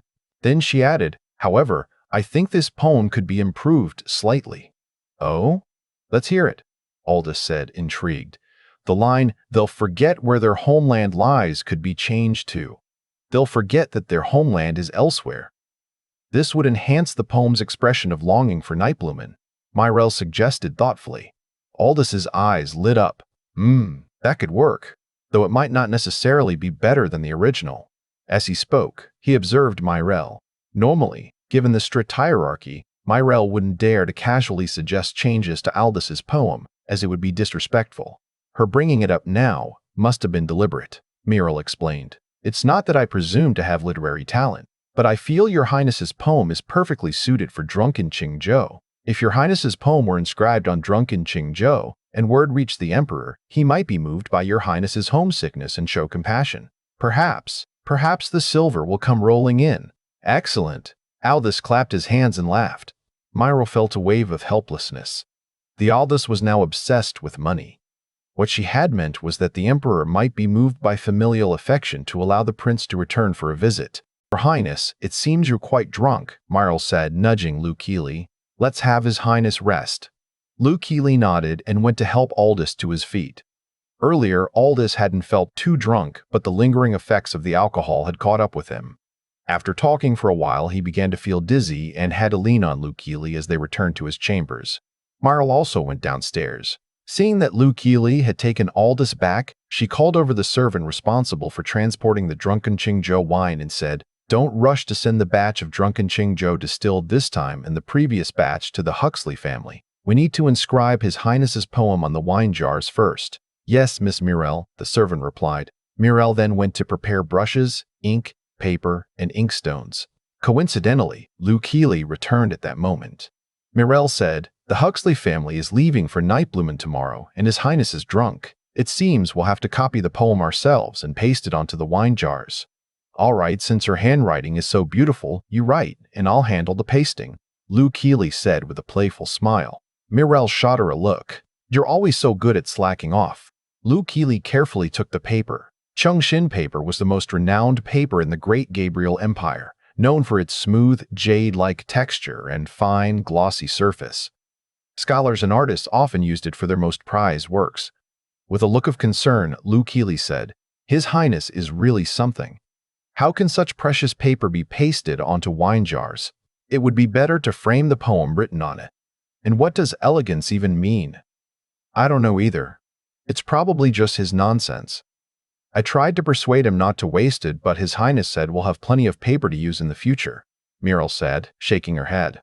True. The current His Highness certainly has a lot of ideas. The two shared a laugh, one cutting and pasting the paper while the other copied the poem. By noon, they had finished pasting the poem onto all the drunken Qingzhou jars and had Elion deliver them to the Huxley family. By then, Aldous had also woken up. He hadn't been too drunk, just a little tipsy, and after a short nap, he had sobered up. After asking about the drunken Qingzhou and confirming that it had all been delivered to the Huxley family, he felt reassured. Elion could set off for Nightbloom the next day. In the afternoon, he discussed with Mirel and Lou Keeley what items Elion should purchase from Nightbloom. Vegetable oil was at the top of the list. Recently, he had been eating animal fat, and sometimes, due to shortages, he had gone without. He couldn't stand it anymore. With vegetable oil, he could at least fry some dishes. Next on the list were preserved meats, malt sugar, pastries, and other snacks. Unlike modern times, during winter, fresh vegetables were scarce. Radishes hadn't yet been introduced to the Great Gabriel Empire. Cabbage, however, was a native crop, and during the depths of winter it could still be found for sale in Qingzhou's east and west markets. Thinking of a modern winter dish, cabbage and pork stew with glass noodles. Aldous's mouth watered like the Yellow River overflowing. But then he remembered that sweet potatoes, the main ingredient for glass noodles, were also an imported crop and not available in the Great Gabriel Empire. What a place of scarcity, Aldous muttered, finally giving up on the idea of making a shopping list. There were only a handful of items he could think of anyway. However, this scarcity also presented an opportunity. Potatoes, sweet potatoes, tomatoes, chili peppers, none of these modern staples were available in the Great Gabriel Empire. If he could introduce and cultivate these crops in his fiefdom, with the high yields of potatoes and sweet potatoes, would he still need to worry about his people going hungry? At this thought, Aldous remembered Doran. He had kept him around precisely for shipbuilding, and not just any ships, but large ones. The Great Gabriel Empire was like a frog trapped in a well, complacent and ignorant of the outside world. If Western history hadn't been disrupted, this would have been the glorious age of exploration. The nation he had once loved had lost out during the era of maritime dominance, and he couldn't let that happen again. Of course, he understood that the upper echelons of the Great Gabriel Empire, lost in their dream of being the Celestial Empire, would never agree with him. But he didn't need their approval. With his own fiefdom, he could be the pioneer, using his own resources. Leaving Mirel and Lou Keeley to excitedly continue discussing the shopping list, Aldous went alone to the third floor of the main hall. From there, he could see all of Qingzhou City. Taking out a fresh sheet of paper, he began to sketch the most famous ocean-going ship of the age of exploration, the galleon. This three-masted ship had a lifespan of nearly a century, undergoing numerous modifications until it was eventually replaced by ironclads. The Black Pearl from Pirates of the Caribbean was modeled after a galleon. Of course, Aldous was also familiar with the structures of treasure ships and Fuquan ships. However, compared to galleons, treasure ships were too large and not suitable for later modifications into warships. The galleon, which had dominated the seas for centuries, had a long, narrow hull, low freeboard, and square sails, giving it superior seaworthiness among sailing ships of its time. Most importantly, it was well suited for naval warfare. Galleons with cannons mounted on both sides became the prototype for later ships of the line. The design Aldous was sketching wasn't the original galleon, but a later, optimized version, with improved seaworthiness, faster construction, and more efficient use of materials. He also left space for gun ports on both sides of the ship, allowing for future modifications into a warship. However, His current goal in building a galleon wasn't for naval warfare, but for potatoes. Compared to an assembly line for steel production, the structure of a galleon was far more complex. After an afternoon of work, Aldous had only completed about 1/20th of the design. Since he had slept in the morning, he wasn't tired at night. Seizing the opportunity, he worked through the night, and by early the next morning, he had completed another portion. At that moment, Elian came to pay his respects and discuss the trip to Nightblumen. On this trip to Nightblumen, you must be cautious and avoid causing any trouble. Do you understand? Aldous sternly reminded him. Elian's mission was to secure the silver, and Aldous didn't want any mishaps.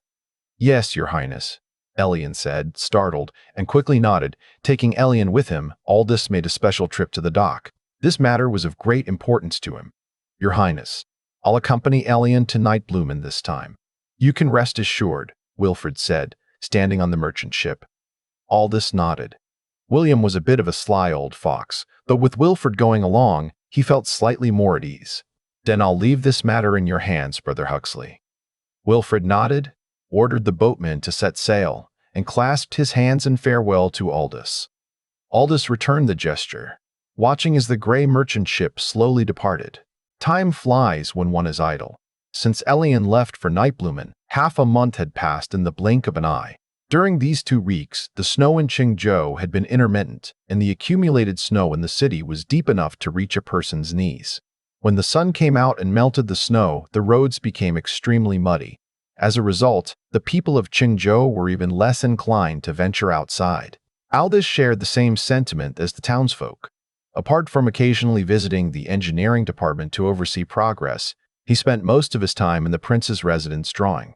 Today, he had finally completed the structural diagrams, overall renderings, and detailed node drawings for the galleon. Thankfully, I have some artistic skills, Aldous said smugly. In his modern life, his only hobby had been drawing comics, so he had some experience with illustration. Although he was using a brush, his drawings were quite impressive, with clear lines that rivaled computer-generated designs. Your Highness, what has you so happy? Lou Keeley asked as she brought in his breakfast. Since winter had arrived, the food had become even more monotonous. Breakfast consisted of 2 flatbreads and a bowl of dough-drop soup. However, this was also the season for hunting, so there was some venison and wildfowl available in the market. I finally finished drawing the ship, Aldous said happily, taking the flatbread and letting his fingers brush against Lou Keeley's hand. Lou Keeley shot him a reproachful look, but was already accustomed to Aldous's playful nature. Looking at the dozen or so drawings on the desk, Lou Keeley stuck out her tongue. Your Highness is truly amazing. If it were me, I wouldn't know how many years it would take to draw so many. Aldous was in high spirits. With the drawings complete, it was time to get Doran started on the project. He believed that in terms of shipbuilding technology, the Great Gabriel Empire wasn't lagging behind at this stage. What was lacking was innovative thinking and advanced techniques. It's not that hard. If you're free at night, come here and I'll teach you. I guarantee you'll improve quickly, Aldous said between bites of his flatbread. Lou Keeley blushed. Your Highness is just trying to tease me again. I won't fall for it. With that, she pouted and left Aldous's chambers. Aldous chuckled mischievously as he watched Lou Keeley leave. After quickly finishing his breakfast, he took the drawings and headed to the engineering department. In the depths of winter, there wasn't much else to do, so he spent his time shuttling between the engineering department and the prince's residence. Moreover, he wanted to take advantage of the agricultural off-season to establish some simple workshops which would be ready for use by spring. Your Highness, Henry greeted Aldous with a bow. Unlike other places, the engineering department was bustling with activity. Craftsmen and servants were hard at work, and in the backyard, 2 blast furnaces over 3 meters tall had been erected. On either side of the furnaces were earthen steps for loading materials, and at the base, each furnace was connected to a large bellows for air supply. In front of the furnaces were piles of black, unremarkable objects, not coal but coke, that Aldous had instructed Henry to produce. How's the iron smelting experiment going? Aldous asked. The mature techniques Aldous had taught Henry had saved him a lot of trial and error, but the process still required hands-on experimentation. Your Highness, the initial attempts at producing coke weren't successful. The iron produced had too many impurities. Later, we adjusted the temperature and sealed the carbon more tightly, which finally yielded qualified coke. We also had to adjust the airflow and coke quantity multiple times during smelting to produce qualified wrought iron that met the necessary standards for forging, Henry explained. Since all this had instructed him to use blast furnaces for iron smelting, Henry had thrown himself into the task. Now, he had finally succeeded in producing wrought iron. Aldous nodded. Good. Once the crucibles are ready, this wrought iron can be refined into qualified steel, and the strength of our machine tools and cutting tools will also improve. We're just waiting for Steward Foxglove to return. It's been over 20 days since he left. Why hasn't he come back yet? Henry couldn't help but feel anxious. Aldous frowned. He was also worried. With the roads blocked by snow and bandits on the loose, he hoped nothing had gone wrong.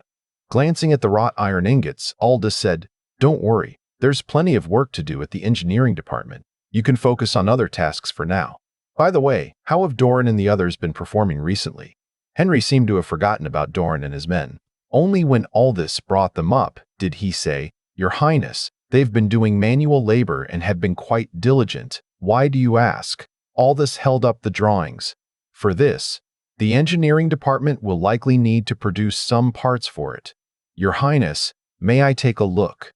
Henry immediately became eager. Knowing Henry's nature, Aldous didn't tease him and handed over the drawings. "Is this a ship?" Henry glanced at the drawings and exclaimed, "But I've never seen a ship like this before."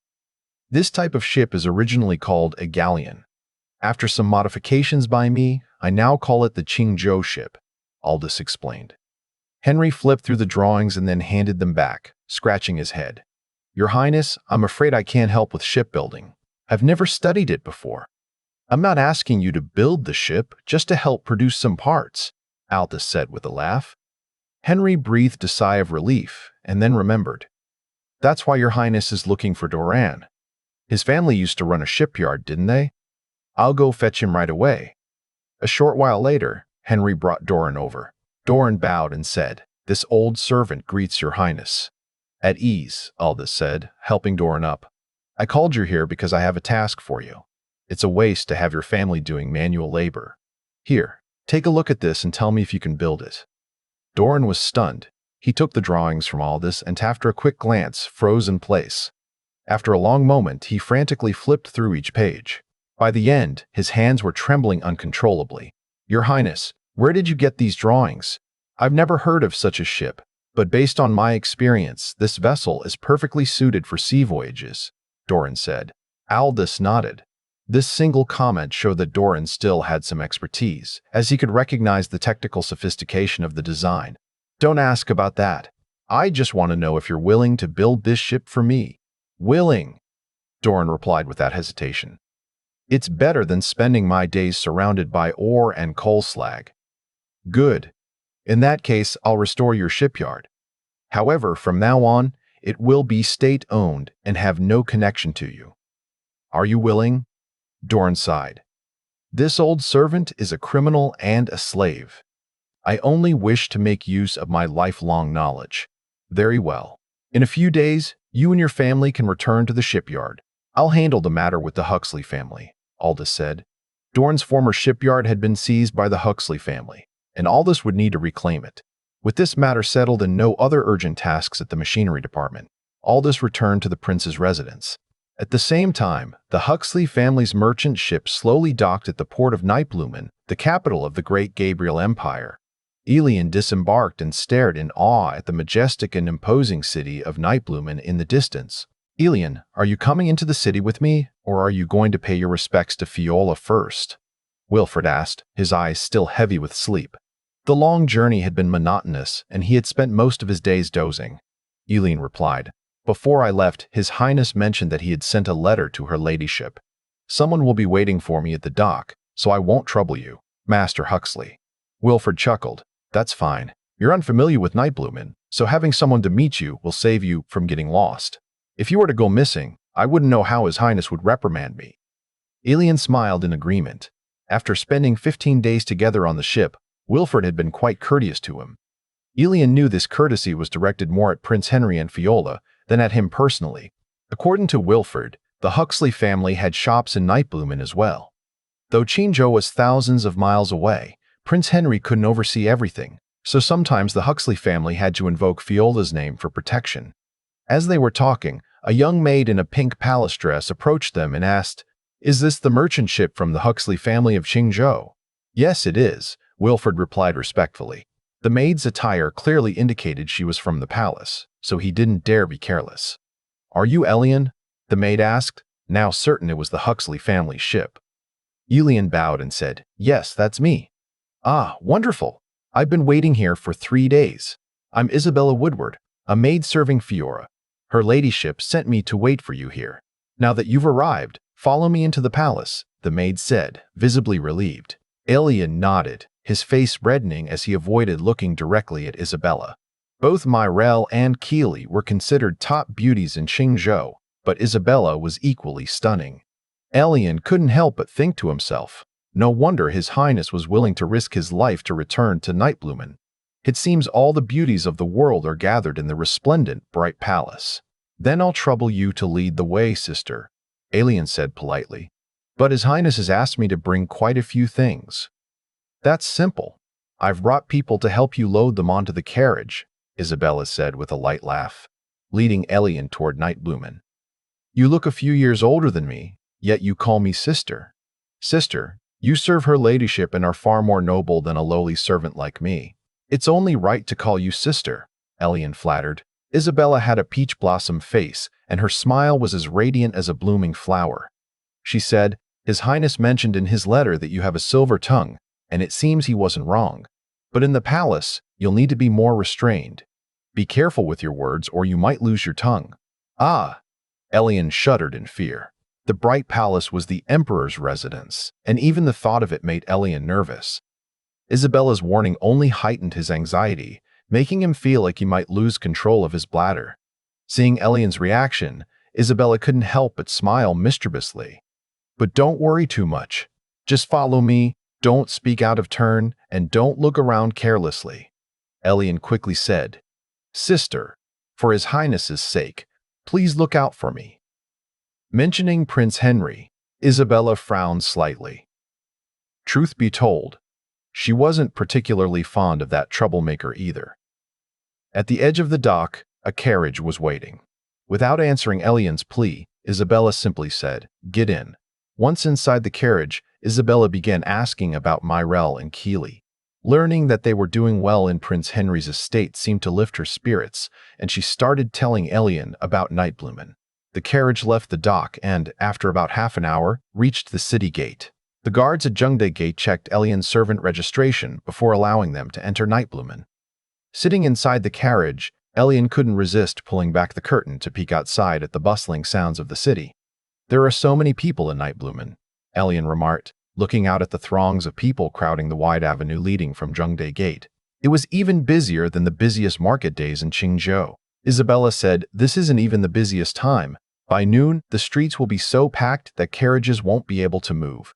Elian was awestruck. He continued to look out and saw that, aside from their carriage, the 50-meter-wide stone-paved avenue was filled with luxurious carriages adorned with gold and jade. Inside the carriages were officials in purple, red, and green robes, wealthy merchants in fine silks, and occasionally, behind beaded curtains, the strikingly beautiful faces of noblewomen. Glancing down at his own coarse blue clothing, Elian suddenly felt a pang of inferiority. Even the common folk in Nightblumen dressed better than he did. "No wonder His Highness says Nightblumen is the most prosperous place in the world," Elian sighed. "Of course," Isabella said. "But why didn't His Highness prepare you with more presentable clothing for this trip?" She had easily recognized Elian earlier because of his shabby attire. Elian scratched his ear at Kai's ear. "His Highness said I had to dress like this. Otherwise, how could I cry poor?" "Cry poor?" Isabella looked puzzled. "Cry poor? Cry poor?" Isabella looked puzzled. "It means being so poor that you cry," Elian explained. Is that a Qingzhou saying?" "How amusing," Isabella laughed, her beauty making Elian blush again. He was about the same age as Prince Henry, and at that age, thoughts of romance were never far away. As they chatted, the carriage traveled for another hour before reaching the gates of the bright palace. Here, everyone, from high-ranking officials to commoners, had to proceed on foot. After getting out of the carriage, Elion gazed in awe at the magnificent golden-roofed palaces within the bright palace complex. Isabella explained that Nightblumen stretched 60 li from north to south, with 360 residential wards, 3 times the size of Qingzhou. This gave a sense of the city's wealth and prosperity, and the splendid bright palace was the crowning jewel of Nightblumen. Entering through a side gate, Isabella led Elion into the palace. The main gate leads to the Wuji Hall, where the emperor and his ministers discuss state affairs. "We can't go there," Isabella explained as they walked. "This side path will take us directly to the inner palace." Once inside the palace, Elion grew visibly more nervous. The passing maids and eunuchs kept glancing at him, making him increasingly anxious. He could only nod repeatedly. They were now walking through a narrow alley between 2 high walls. At the end of the alley was an arched gate, beyond which lay a red-painted wooden corridor. On either side of the corridor were large lotus ponds.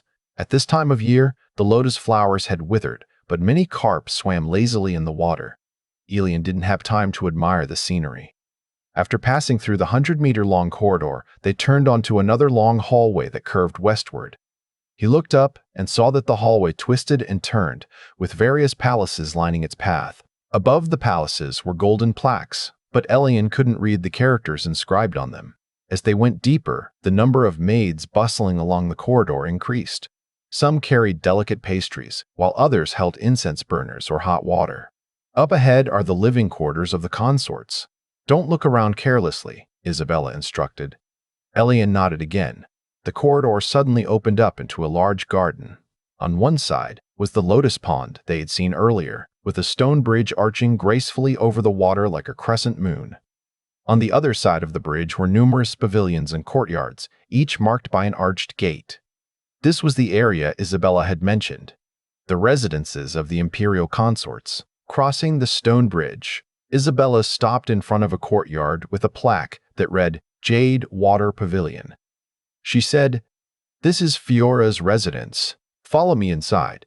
"Your ladyship, I have brought Elion," Isabella announced, leaving Elion to wait outside Jade Water Pavilion as she entered the main hall to report. Inside the hall, behind a screen painted with delicate ink landscapes, a noblewoman dressed in luxurious violet robes reclined on a couch, reading a Buddhist scripture. Upon hearing Isabella's words, she sat up and said, "Bring him in. Aldisar has been quite mysterious in his letter. I'm curious to see what this perfume he mentioned is." With that, Fiora rose and, assisted by 2 maids, made her way to the main hall where she took a seat on a redwood chair. At this moment, Isabella called for Elion to enter. "Your humble servant from the Henry Prince's estate pays his respects to Fiola," Elion said, bowing deeply without daring to look up. Seeing Elion dressed in coarse, tattered clothing, Fiora frowned slightly. "Since you are Aldisar's man, there's no need to be so formal. Aldisar mentioned something about perfume in his letter. Is it true?" Elion finally dared to look up and saw a woman of extraordinary grace seated before him. She had phoenix eyes, willow leaf eyebrows, a face as fair as powdered jade, and lips as red as cinnabar. Though not a beauty capable of toppling kingdoms, she was undoubtedly stunning. It was said that Fiola, originally named Rurik Asair, hailed from Suzhou in the Great Gabriel Empire. Her father, Rurik Shang, had been a 7th-rank magistrate in Taiping County, Suzhou. 20 years ago, when the Empress Dowager was selecting concubines for Emperor Qir, all officials with daughters were required to present them as candidates. Rurik Asair had been chosen during this selection and quickly won the emperor's favor. Within a decade, she had risen to the rank of Fiora. However, in the ever-shifting world of the imperial harem, where new faces constantly replaced the old, Fiola's influence had waned over time. "Where are the items?" Fiola asked. Isabella answered, "Your ladyship, His Highness has sent quite a lot this time. I had a few eunuchs bring them over. They should be here soon." As she spoke, a melodious laugh echoed from outside, and a concubine dressed in red robes entered, followed by several eunuchs carrying the perfume and wine sent by Prince Henry. "Sister, Prince Henry is truly filial. He's sent so many things so early in the morning," the red-robed concubine said with a smile, seating herself casually in a chair on the side without any formality. Fiora chuckled lightly.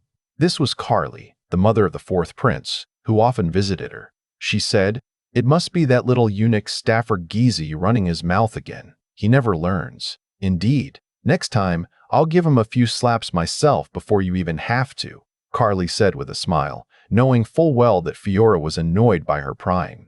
Given her status, Stafford Giese wouldn't dare refuse her questions. Fiora smiled. I appreciate your kindness, sister. Since you're already here, why not join me in seeing what Aldiser has sent? Life in the palace can be dull, and it's always nice to have something new to look at. Carly, who had been curious from the start, was now even more intrigued. However, she still politely said, Sister, if it's inconvenient, I can leave. In his letter, Prince Henry had made it clear that he wanted the concubines to know about the perfume. Therefore, Fiola wasn't upset with Carly's presence. In fact, Carly was known for her gossipy nature, and her involvement could help spread the word. Sister, you're being too polite. It's no trouble at all. Isabella, open the boxes, Fiora instructed. Isabella acknowledged the order, but before she could act, Alien eagerly stepped forward to open the wooden crates, saying softly to Isabella, These crates have nails. Let me handle it so you don't get hurt. Isabella smiled and nodded. 4 crates were opened, 3 containing small porcelain bottles of perfume and 1 filled with wine. Alien took out one of the small porcelain bottles and handed it to Isabella, saying, This is the perfume personally crafted by His Highness. Isabella took the bottle and presented it to Fiora. Having read Prince Henry's letter, Fiora had some idea of what the perfume was. She removed the wooden stopper from the bottle and, using a feather provided by Isabella, dabbed a bit of the perfume on herself. Sister, what is this? It smells so delightful, Carly asked, having watched Fiora's actions closely. As soon as the perfume was applied, a captivating fragrance filled the room. The scent was refreshing and pleasant, unlike the mixed aromas of traditional incense. Fiora, who had initially been skeptical about Prince Henry's gift, was now pleasantly surprised. She explained to Carly, Sister, this is called perfume. It's a special fragrance Aldiser learned to make in Qingzhou. It's said to be much more practical than incense. Perfume? I've never heard of such a thing. May I try it? Carly asked. Concubines, like all women, were always at the forefront of fashion. In modern terms, they were the trendsetters of their time. Moreover, in their constant competition for the emperor's favor, concubines were always on the lookout for something new and exciting. Carly, being well versed in such matters, immediately recognized the potential of this novel item. Taking the perfume, Carly followed Fiora's example and dabbed some on herself. Instantly, she was enveloped in a delightful fragrance. Oh, sister, this is truly wonderful. It smells amazing and it's so easy to use, Carly exclaimed, her eyes lighting up. She glanced at the 3 crates of perfume and her eyes sparkled with interest. Prince Henry has sent quite a lot. You're so fortunate, sister. Fiora, understanding the underlying meaning of Carly's words, said, These perfumes were sent by Aldiser as gifts for all the sisters in the palace. If you like them, please take a few bottles for yourself. Carly was overjoyed. You're always so kind to me, sister. With that, she eagerly moved to select a few bottles. At this moment, Elian spoke up. Your ladyship, before I left, His Highness instructed me to mention that he forgot to include this in his letter. The 3 crates contain perfumes with different scents: tulip, jasmine, and agarwood. The intensity of the fragrances also varies, so each lady may choose according to her preference. Oh? Carly was even more delighted. Quick, bring the other 2 scents here. Elian bowed and retrieved the other 2 perfumes, presenting them to Fiora. After smelling the different scents, Fiora and Carly exchanged smiles. Fiora said, The jasmine is light and elegant, perfect for me.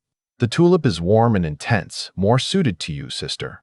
You're absolutely right, sister. I never expected Prince Henry to have such talent. This perfume is simply divine. I'm already in love with it, Carly said, holding the bottle of tulip perfume with glee. In that case, this bottle is yours, Fiora said. Carly glanced at the crates, each containing at least 30 bottles. She smiled ingratiatingly and said, Sister, when did you become so stingy? This bottle is so small. Why not give me a couple more? As she spoke, she tugged at Fiora's sleeve, pleading. Fiora laughed. All right, since you insist, take 2 more bottles. Carly, fearing Fiora might change her mind, happily took the extra bottles and thanked her profusely before leaving. Once Carly was out of earshot, Isabella snorted softly. Your ladyship, why did you give her 2 bottles? Carly is always taking advantage of your kindness. Fiora shot Isabella a warning look. You can say such things in front of me, but never outside. Be careful, or you'll regret it. Your ladyship, Sister Isabella, is just concerned about His Highness's perfume. After all, it was made by His Highness himself using the finest ingredients, Elian said cautiously. Mentioning Prince Henry, Fiorla couldn't help but feel a pang of sadness.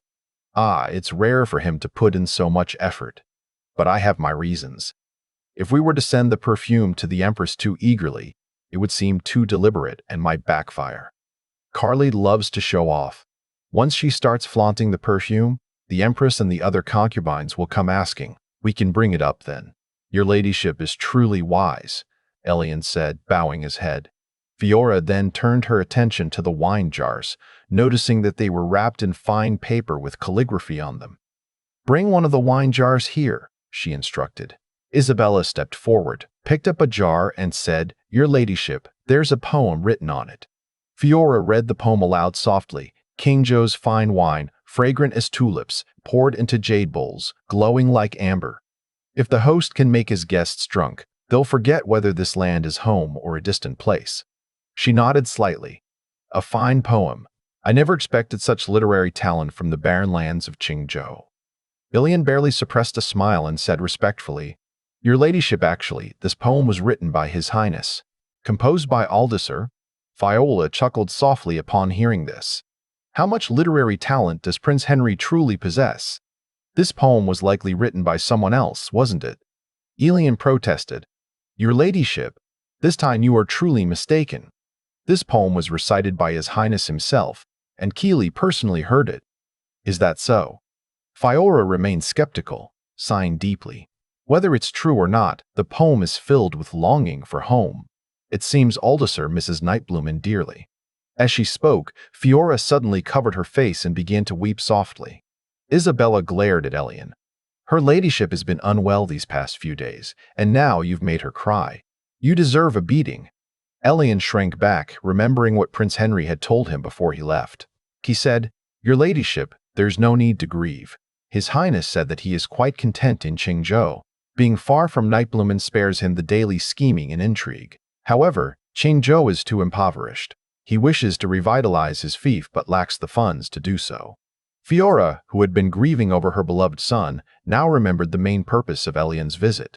She sighed. If only he had realized this earlier. When he was in Nightbloom, he never bothered to curry favor with the Emperor. Now he's scrambling for solutions.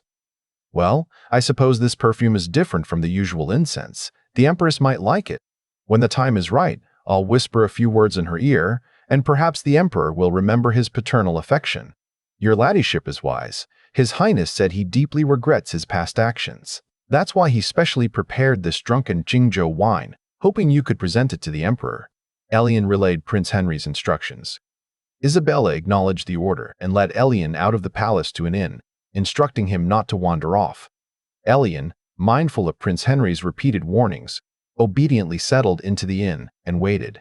Meanwhile, in the palace, Fiora seemed to have set aside the matters of the perfume and wine, spending her days reading in her chambers. One morning, as Fiora was going about her usual routine, a lively commotion erupted outside Jade Water Pavilion. Among the chatter, Carly's voice could be heard. Isabella hurried into the chamber and said, Your ladyship, your foresight is remarkable. Carly flaunted the perfume in front of the Emperor, and it's said that the Emperor was so taken with the scent that he spent 2 nights in her chambers. The news has spread like wildfire among the concubines, and even the Empress can no longer sit still. She's on her way here with the other concubines. Fiora, dressed in a grand green embroidered palace gown, smiled. Yes, I expected this to reach the Empress's ears by now. Let's go. This morning we'll be busy. She stepped out of her chamber just as a woman in a phoenix yellow palace robe, surrounded by attendants, entered Jade Water Pavilion. With a square face, star-like eyes, and sharp eyebrows, she exuded an air of authority. This was Empress Lark, the reigning Empress of the Great Gabriel Empire. Greetings to Her Majesty the Empress, Fiora said, hurrying forward to pay her respects. Empress Lark smiled and gently stopped Fiora from bowing. No need for formalities, sister. Today, I've brought the other sisters with me. I hope we're not intruding. Your Majesty, you speak too kindly. I'm delighted to have you all here. Please come in, Fiora said, ushering Empress Lark into the main hall. Empress Lark took the seat of honor, while the other concubines seated themselves below. Carly, Frederica, and Sierra were all present. Sister Fiora, if it weren't for Carly, I wouldn't have known that Prince Henry sent you something called perfume. I heard it's quite extraordinary, so I thought I'd come and see for myself. Empress Lark said with a smile. The other concubines also looked on with curiosity. The news of Carly's newfound favor with the Emperor had spread like wildfire, and they were all eager to learn more. Carly's smile was strained. She had only enjoyed the Emperor's favor for 2 days before others began vying for his attention. She had even punished the eunuch who had leaked the news. Seeing that the time was right, Fiora no longer held back. Your Majesty, it's true. This perfume was crafted by Prince Henry. He intended it as a gift for you, but I was hesitant to present it immediately, fearing it might be another of his whims. I wanted to test it for a few days first. Now that Your Majesty is here, I won't keep it hidden any longer. With that, she instructed Isabella to bring out the remaining perfume. 3 wooden crates were placed on the floor, and Empress Lark's eyes lit up with anticipation. She had always been fond of fragrances, especially rare and exotic ones. Isabella, Fiora called, and Isabella promptly opened the 3 perfume bottles, filling the room with their enchanting scents. Empress Lark had first sought out Carly after hearing about the perfume, but Carly had claimed to have used up her supply. Now, experiencing the fragrance firsthand, Empress Lark knew immediately that this perfume was far superior to any incense she had encountered. Seeing Empress Lark's delight, Fiora said, Your Majesty, these are just 3 of the available scents. Prince Henry mentioned that if you have a preferred fragrance, he can specially craft a perfume for you. Empress Lark sampled each of the 3 scents and found herself enchanted by all of them. The idea of having a custom fragrance made her even more excited. Prince Henry is truly thoughtful. Curious about how to use the perfume? Empress Lark asked. How does one apply it? Fiora stepped forward, took a feather, dipped it into the perfume, and lightly flicked it, causing the fragrance to mist over Empress Lark. This is how it's used. It's very simple, and the scent lasts all day. If it fades, you can simply reapply. How convenient, Empress Lark said, inhaling the delightful aroma lingering on her robes. The other concubines murmured among themselves, Your Majesty, the scent is truly captivating. I can smell it even from here. No wonder the Emperor followed Carly around for 2 days.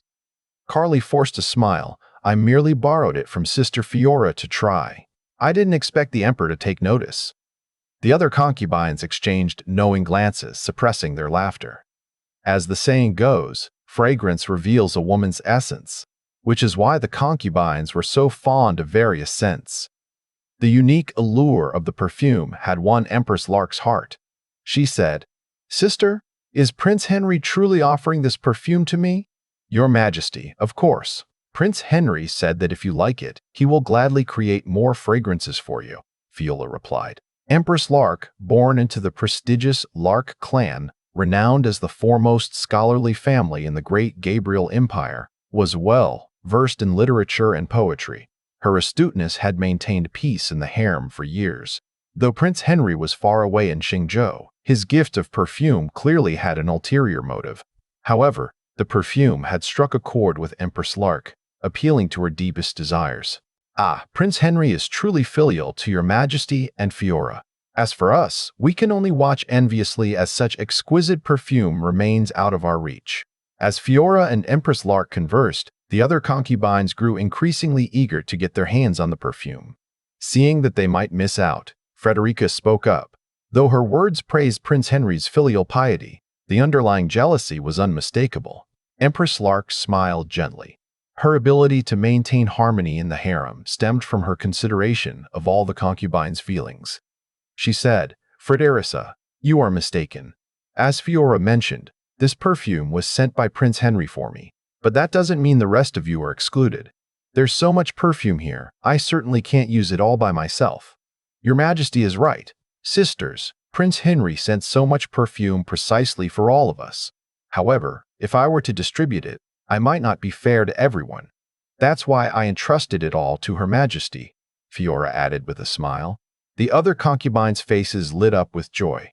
Sierra remarked, Prince Henry has become quite thoughtful. Empress Lark and Fiora exchanged a glance. Among the concubines, the two had a good relationship, as both were diplomatic and kind-hearted, unwilling to offend anyone. Fiora, in particular, had no powerful family backing, yet she had managed to navigate the harem safely through her intelligence and amiable nature. Only the higher-ranking concubines had dared to come to Fiora's chambers. Those of lower status wouldn't have presumed to intrude. With Empress Lark's permission, the concubines could no longer contain themselves. They rushed forward, almost scrambling to claim their bottles. Soon, only 6 bottles remained in the crate, 2 of each scent, reserved for Empress Lark. The concubines knew better than to be too greedy. As the room filled with the concubines trying out the perfume, Empress Lark gestured for Fiora to join her for a private conversation. Fiora understood and led Empress Lark to a secluded corner of the main hall. Empress Lark then said, "This perfume is so unique, it must be quite expensive. Prince Henry's fief is impoverished. Producing so much perfume must have cost him a fortune." Fiora sighed, her expression troubled. "To be honest, Prince Henry sent the perfume to the palace to curry favor with your majesty. I have no reason to hide this. Your Majesty surely remembers the incident 3 years ago when Prince Henry fled back to Nightblumen. He did commit a grave mistake, but his fief is so poor that he lacks the funds to maintain his army. With only 3,000 poorly equipped soldiers, how can he possibly defend against barbarian invasions? Moreover, according to Elian, Qingzhou has been buried under heavy snow for half a month. Many desperate citizens have turned to banditry. Although Prince Henry has been distributing porridge in 6 cities, the treasury is running dry." She paused before continuing. "So, he sent the perfume for 2 reasons. First, he hopes your majesty can put in a good word for him with the emperor and secure some funds to help him through this crisis. Second, he's left with no choice. If his majesty still refuses, he'll have no option but to sell the perfume to raise money." Empress Lark sighed. "I had no idea Prince Henry's situation was so dire. Even now, the Emperor becomes furious whenever Prince Henry's unauthorized return to Nightblumen is mentioned. Given his current efforts, I'll see what I can do." Fiora bowed deeply. "Thank you, Your Majesty." "No need for thanks. Let me gauge the Emperor's mood first," Empress Lark said. Then, with a spark of interest, she added, "You mentioned Prince Henry can create custom fragrances for me?" Fiora was momentarily surprised, but quickly smiled. "Yes, Your Majesty. In his letter, Prince Henry assured that he could craft any fragrance you desire." Empress Lark nodded thoughtfully. "These 3 scents are lovely, but now that all the concubines are using them, they've become rather commonplace." Fiora, ever perceptive, immediately understood Empress Lark's implication. As the Empress, she couldn't possibly use the same perfume as the other concubines. She wanted a unique fragrance, one that would set her apart. "Your Majesty, that won't be a problem. Simply let Prince Henry know your preferred scent, and he will create a perfume exclusively for you. No other concubine will have it," Fiora said with a smile. Empress Lark nodded in satisfaction. It was always easier to converse with someone as astute as Fiora, unlike Carly, who often feigned ignorance. "Then I'll trouble Prince Henry with this request. Tonight, I'll speak to the Emperor about his situation," Empress Lark said. "I'll speak to the Emperor about his situation," Empress Lark said. Fiora remembered the drunken Qingzhou wine and added, "By the way, Prince Henry also sent some fine wine. Your Majesty might consider sharing a drink with the Emperor tonight. Prince Henry claims the Emperor won't want to leave after tasting it." "Really?" Empress Lark's eyes sparkled with interest. Like all the concubines, she longed for the Emperor to spend more time in her chambers. Fiora nodded. "I can assure you, Your Majesty. I've tasted it myself, and it's truly exceptional." "In that case, I'll take it back and let the Emperor judge for himself." Having obtained what she desired, Empress Lark returned to her seat, exchanged a few words with the other concubines, and then departed. Once Empress Lark left, the other concubines also made their excuses to leave, only to return shortly afterward, sneaking back one by one. What Empress Lark had realized, they had too. Each wanted the unique fragrance, and Fiora agreed to their requests. However, unlike Empress Lark, she made it clear that creating custom perfumes would be costly, and they would need to provide the funds. These concubines hailed from the most powerful and wealthy families in the empire. With their monthly allowances and family wealth, money was no object. The entire day was spent finalizing the perfume arrangements in the harem. That evening, Fiora stayed in her chambers, waiting news from Empress Lark. Meanwhile, in Fengming Palace, Empress Lark was sharing a drink with Emperor Kier. It was customary for the Emperor to visit the Empress once a month before moving on to other concubines. But tonight, he was captivated by a jar of fine wine. This wine was sent by Prince Henry? Emperor Kier asked, surprised. Empress Lark placed a piece of lamb in the Emperor's bowl and said, "Yes, but Prince Henry was afraid of angering your Majesty, so he sent it to me first." Emperor Kier's expression darkened. "Poof! Qingzhou is so impoverished that they barely have enough grain to eat, yet he has surplus to brew wine. I was too lenient with him 3 years ago." Empress Lark spoke softly. "Your Majesty, please calm your anger. No matter his faults, Prince Henry is still your son and a prince of the great Gabriel Empire. Cough, cough. I have no son who is so unruly, lacks ambition, and abandons his fief to flee." Kier slammed his jade cup on the table and coughed heavily. "Your Majesty, please take care of your health," Empress Lark said with concern, patting Kier's back.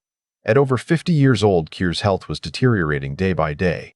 Despite the imperial physicians prescribing countless remedies, his condition showed no improvement. This decline in health had led to growing ambitions among the princes and Nibelungen, each harboring their own schemes. Empress Lark's willingness to help Fiola wasn't solely due to the perfume.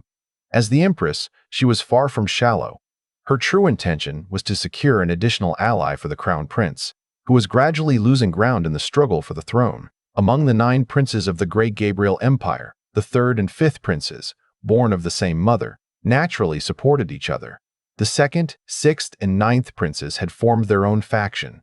The 4th prince, a highly intelligent man, was currently close to the 8th prince and was also trying to win over the 7th prince, Aldous. However, due to Aldous' remote fief, the 4th prince maintained a distant relationship with him. Empress Lark saw this as an opportunity to secure an external ally for the Crown Prince. She knew that the support of the Lark family alone wouldn't be enough to ensure the Crown Prince's ascension to the throne. When Kier had ascended the throne, he had not only been the Crown Prince, but had also gained the support of most of the feudal lords. Even so, some princes had rebelled. Upon ascending the throne, Kier had personally led his army to quell the rebellion, defeating the strongest of the feudal lords, the Prince of Aldous. After 5 years of war, none of the princes give me peace of mind. Sooner or later, they'll be the death of me. How can I take care of my health? Take the Crown Prince, for example. He's over 30. Yet he spends his days indulging in pleasure, showing no sign of a future ruler. This morning, I asked him what should be done if the people have no food. Do you know what he said? "Your Majesty, though Matthew may lack talent, he is kind-hearted." Empress Lark defended her son. To her, no other prince could compare to him. Kind-hearted. Empress Lark defended her son. To her, no other prince could compare to him. Kind-hearted. Indeed he is. He said that if the people have no food, they can eat lamb and beef instead. What nonsense! How can I entrust the empire to such an incompetent crown prince? Every day, ministers petition me to depose him and appoint a new heir. Kier fumed. Empress Lark's face turned pale. She said sternly, "Your Majesty, the crown prince is the eldest son. Even if he is incompetent, he cannot be deposed so easily. If the crown prince is deposed, the princes will vie for the throne, leading to fratricide. Each prince is backed by powerful families. If this escalates, it could lead to widespread conflict." Kier sighed deeply. "That's precisely why I haven't deposed him. Moreover, I've received a secret report from Morley. Not long ago, Prince Henry was assassinated." "Assassinated?" Empress Lark exclaimed. "Why didn't Fiora mention a word of this to me?" "Prince Henry probably didn't tell Fiora. At least he's considerate enough to spare her feelings," Kier said. Though Morley's report was brief, it pointed directly to the 3rd and 5th princes. Empress Lark's eyes narrowed. This was an opportunity she could exploit. She said, "Your Majesty, the crown prince hasn't even been deposed, yet the other princes are already turning on each other. If the crown prince is deposed, the consequences would be unimaginable." Having experienced fratricide on his path to the throne, Kier dreaded the thought of his sons repeating his history. He said, "Don't worry, I won't depose the crown prince. However, he is isolated among the princes. If he wants to secure his position, he needs support." "Your Majesty, isn't Prince Henry the perfect candidate? Among the princes, he is the only one who hasn't openly supported anyone. Moreover, Prince Henry and Fiora have no powerful families backing them, posing little threat to the crown prince. I've been considering this as well." In his letter, Morley mentioned that Prince Henry has changed significantly and seems to be genuinely governing his fief. Morley wouldn't lie to me. "If this is true, we could use Prince Henry to counterbalance the other princes," Keir said. Empress Lark was pleased. Keir said Sance aligned with hers. Since the crown prince was incapable of winning over the other princes, she had to step in. "In that case, Your Majesty, why not allocate funds to Prince Henry, just as you have with the other feudal lords?" Before coming here, Keir had been hesitant. If Aldous was incompetent, any funds allocated to him would be squandered. Being naturally suspicious, he hadn't fully trusted Morley's report. However, after his trusted envoy returned from Qingzhou with confirmation of Morley's claims, Keir began to reconsider. Still, he hadn't considered supporting Aldous, as the more powerful princes were already causing him enough headaches.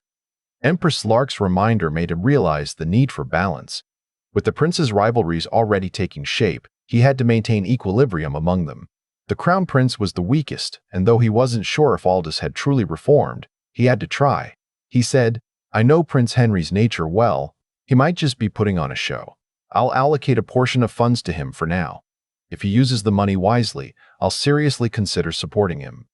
If he remains as he was, don't expect him to be of any help to the crown prince. He'll be beyond saving." "Understood, Your Majesty," Empress Lark said, relieved. For the crown prince's sake, she would have to help Aldous. Keir sighed and drained his cup. Suddenly, he smiled. "I must admit, the wine Prince Henry sent is quite to my liking. Let's hope he doesn't disappoint me." "If Your Majesty is pleased, Prince Henry will surely be overjoyed," Empress Lark said, refilling Keir's cup. "Thanks to the fine wine, Keir's cup." Thanks to the fine wine, Keir spent the night in Fengming Palace. The next day, Empress Lark personally visited Jadewater Pavilion to inform Fiora that the Emperor had agreed to allocate funds to Prince Henry. However, she didn't reveal her deeper motives to Fiora. She trusted that Fiora, being astute, would understand why she was so eager to help Aldous. With the influence of the perfume and wine spreading in the palace, and Keir agreeing to allocate funds, both of Aldous's goals had been achieved. Upon receiving the good news, Elian purchased some items, reunited with Wilfred, and eagerly set off back to Qingzhou. The winter snow had been falling intermittently for 20 days. It wasn't until this morning that a crystal, like blue, finally peeked through the gray clouds. Golden sunlight broke free from the clouds, casting a dazzling golden hue over the white snow. "Your Highness, it's been over 20 days since Elian left. Do you think the perfume and drunken Qingzhou have impressed the Empress and the Emperor?" Lu Keeley stretched out her small hands, warming them over the coal stove while supervising the servants distilling rice wine in the courtyard. "Counting the days, he should be back soon," Aldous said, wrapped in a thick felt blanket.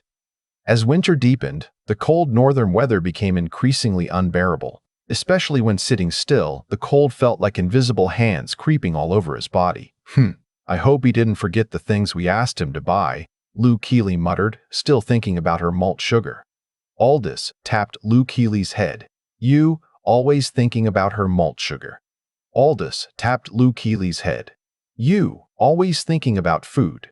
Aldous tightened the felt blanket around him and looked in the direction of Nightblumen, the political and economic center of the Great Gabriel Empire. Even a fool could guess that few people living in Nightblumen were kind-hearted. He just hoped Elian would bring good news and avoid causing too much trouble. Although there was no news from Elian, word from Wilfred came quickly. Drunken Qingzhou had become a sensation in Nightblumen. Scholars, merchants, and nobles alike were clamoring to buy it after tasting it.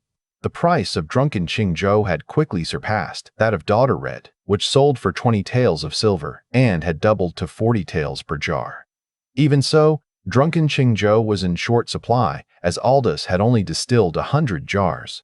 Unable to wait, Wilfred sent a fast horse, and the news reached Qingzhou in just 5 days. Upon hearing this, William personally visited Aldous, requesting an increase in the supply of Drunken Qingzhou, and promising to raise the cost price to 30 taels per jar. The 10-tael profit per jar made William, the old fox, deeply appreciate the benefits of cooperating with Aldous. As a gesture of goodwill, he also handed over the Winters family shipyard to Aldous, a clear exchange of interests. With the fiefdom in dire need of development, Aldous was most in need of silver. He naturally wouldn't refuse such an offer. He immediately had Henry produce 9 more distillers and converted a side hall of the prince's residence into a small factory. The production of drunken Qingzhou increased from 10 jars a day to 100. At this scale, Aldous dared not expand further. Due to his need for green ant wine, large quantities of grain were being purchased for brewing, causing the price of staple foods to rise significantly. If production were to increase further, the lives of the common people would become even harder. This winter was already difficult for the people. As their feudal lord and the parent of the 6 prefectures, Aldous had to consider their well-being. Therefore, he planned to establish an official brewery, but instead of purchasing grain from his fiefdom, he would buy it from regions with surplus grain. Once the people of his fiefdom had enough grain, he would then purchase locally to stimulate economic development. By the way, Your Highness, this morning when Sister Myrelle went to Heizhou, she mentioned that our residence is short on manpower. She asked me to tell you if we should buy some slaves, Luke Keeley suddenly said, remembering something. Myrelle had been sent by Aldous to the fiefdom of Prince Hardy to purchase plow oxen. Compared to the 5 million households in the fiefdom, the shortage of plow oxen was too great. With only 3 months until spring, if the farming tools weren't ready, it would definitely affect the next year's harvest. Prince Hardy, the old fox, seemed to have figured out Aldous's shortage and raised the price of plow oxen by 3 taels. Now, a plow ox cost 20 taels of silver, which was a headache for Aldous. He had considered buying oxen from other places, but the distance was too great and the transportation risks made it unfeasible. Buy, Aldous said decisively. During Elian's absence, Aldous had been thinking about development issues. In this technologically backward era, people were a production resource. In past wars with the barbarians, the goal of many battles was to capture slaves. Because these slaves could be converted into labor, greatly boosting production, Aldous now faced the same problem, a lack of funds and a shortage of labor. With the fiefdom's limited resources, the 4 to 5 million people could only be used to restore agricultural production, while workshops required a large number of workers. In the early stages of industrialization in the modern West, a significant portion of wealth accumulation came from the black slave trade.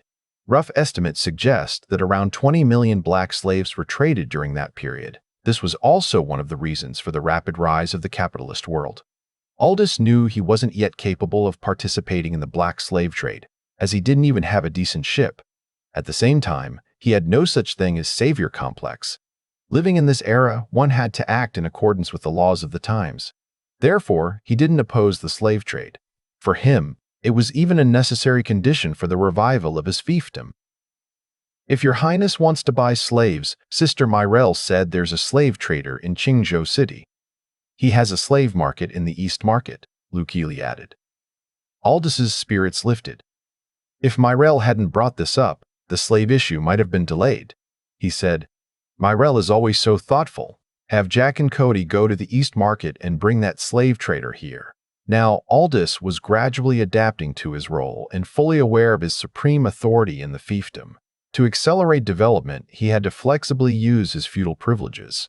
Luke Keeley acknowledged the order and went to find Jack and Cody. Half an hour later, a shifty-eyed man was brought to the Aldous' residence. This humble commoner, Augustus Rundwood, greets His Highness, the Aldous. Augustus bowed deeply, not daring to breathe too loudly. When Jack and Cody appeared, he was terrified, thinking the authorities had come to arrest him. After all, no one in the slave trade was clean. At ease. Are you Augustus? Aldous sat upright in the main hall, the red flames of the stove illuminating half of his face. Yes, I am, Augustus replied cautiously, glancing at Aldous.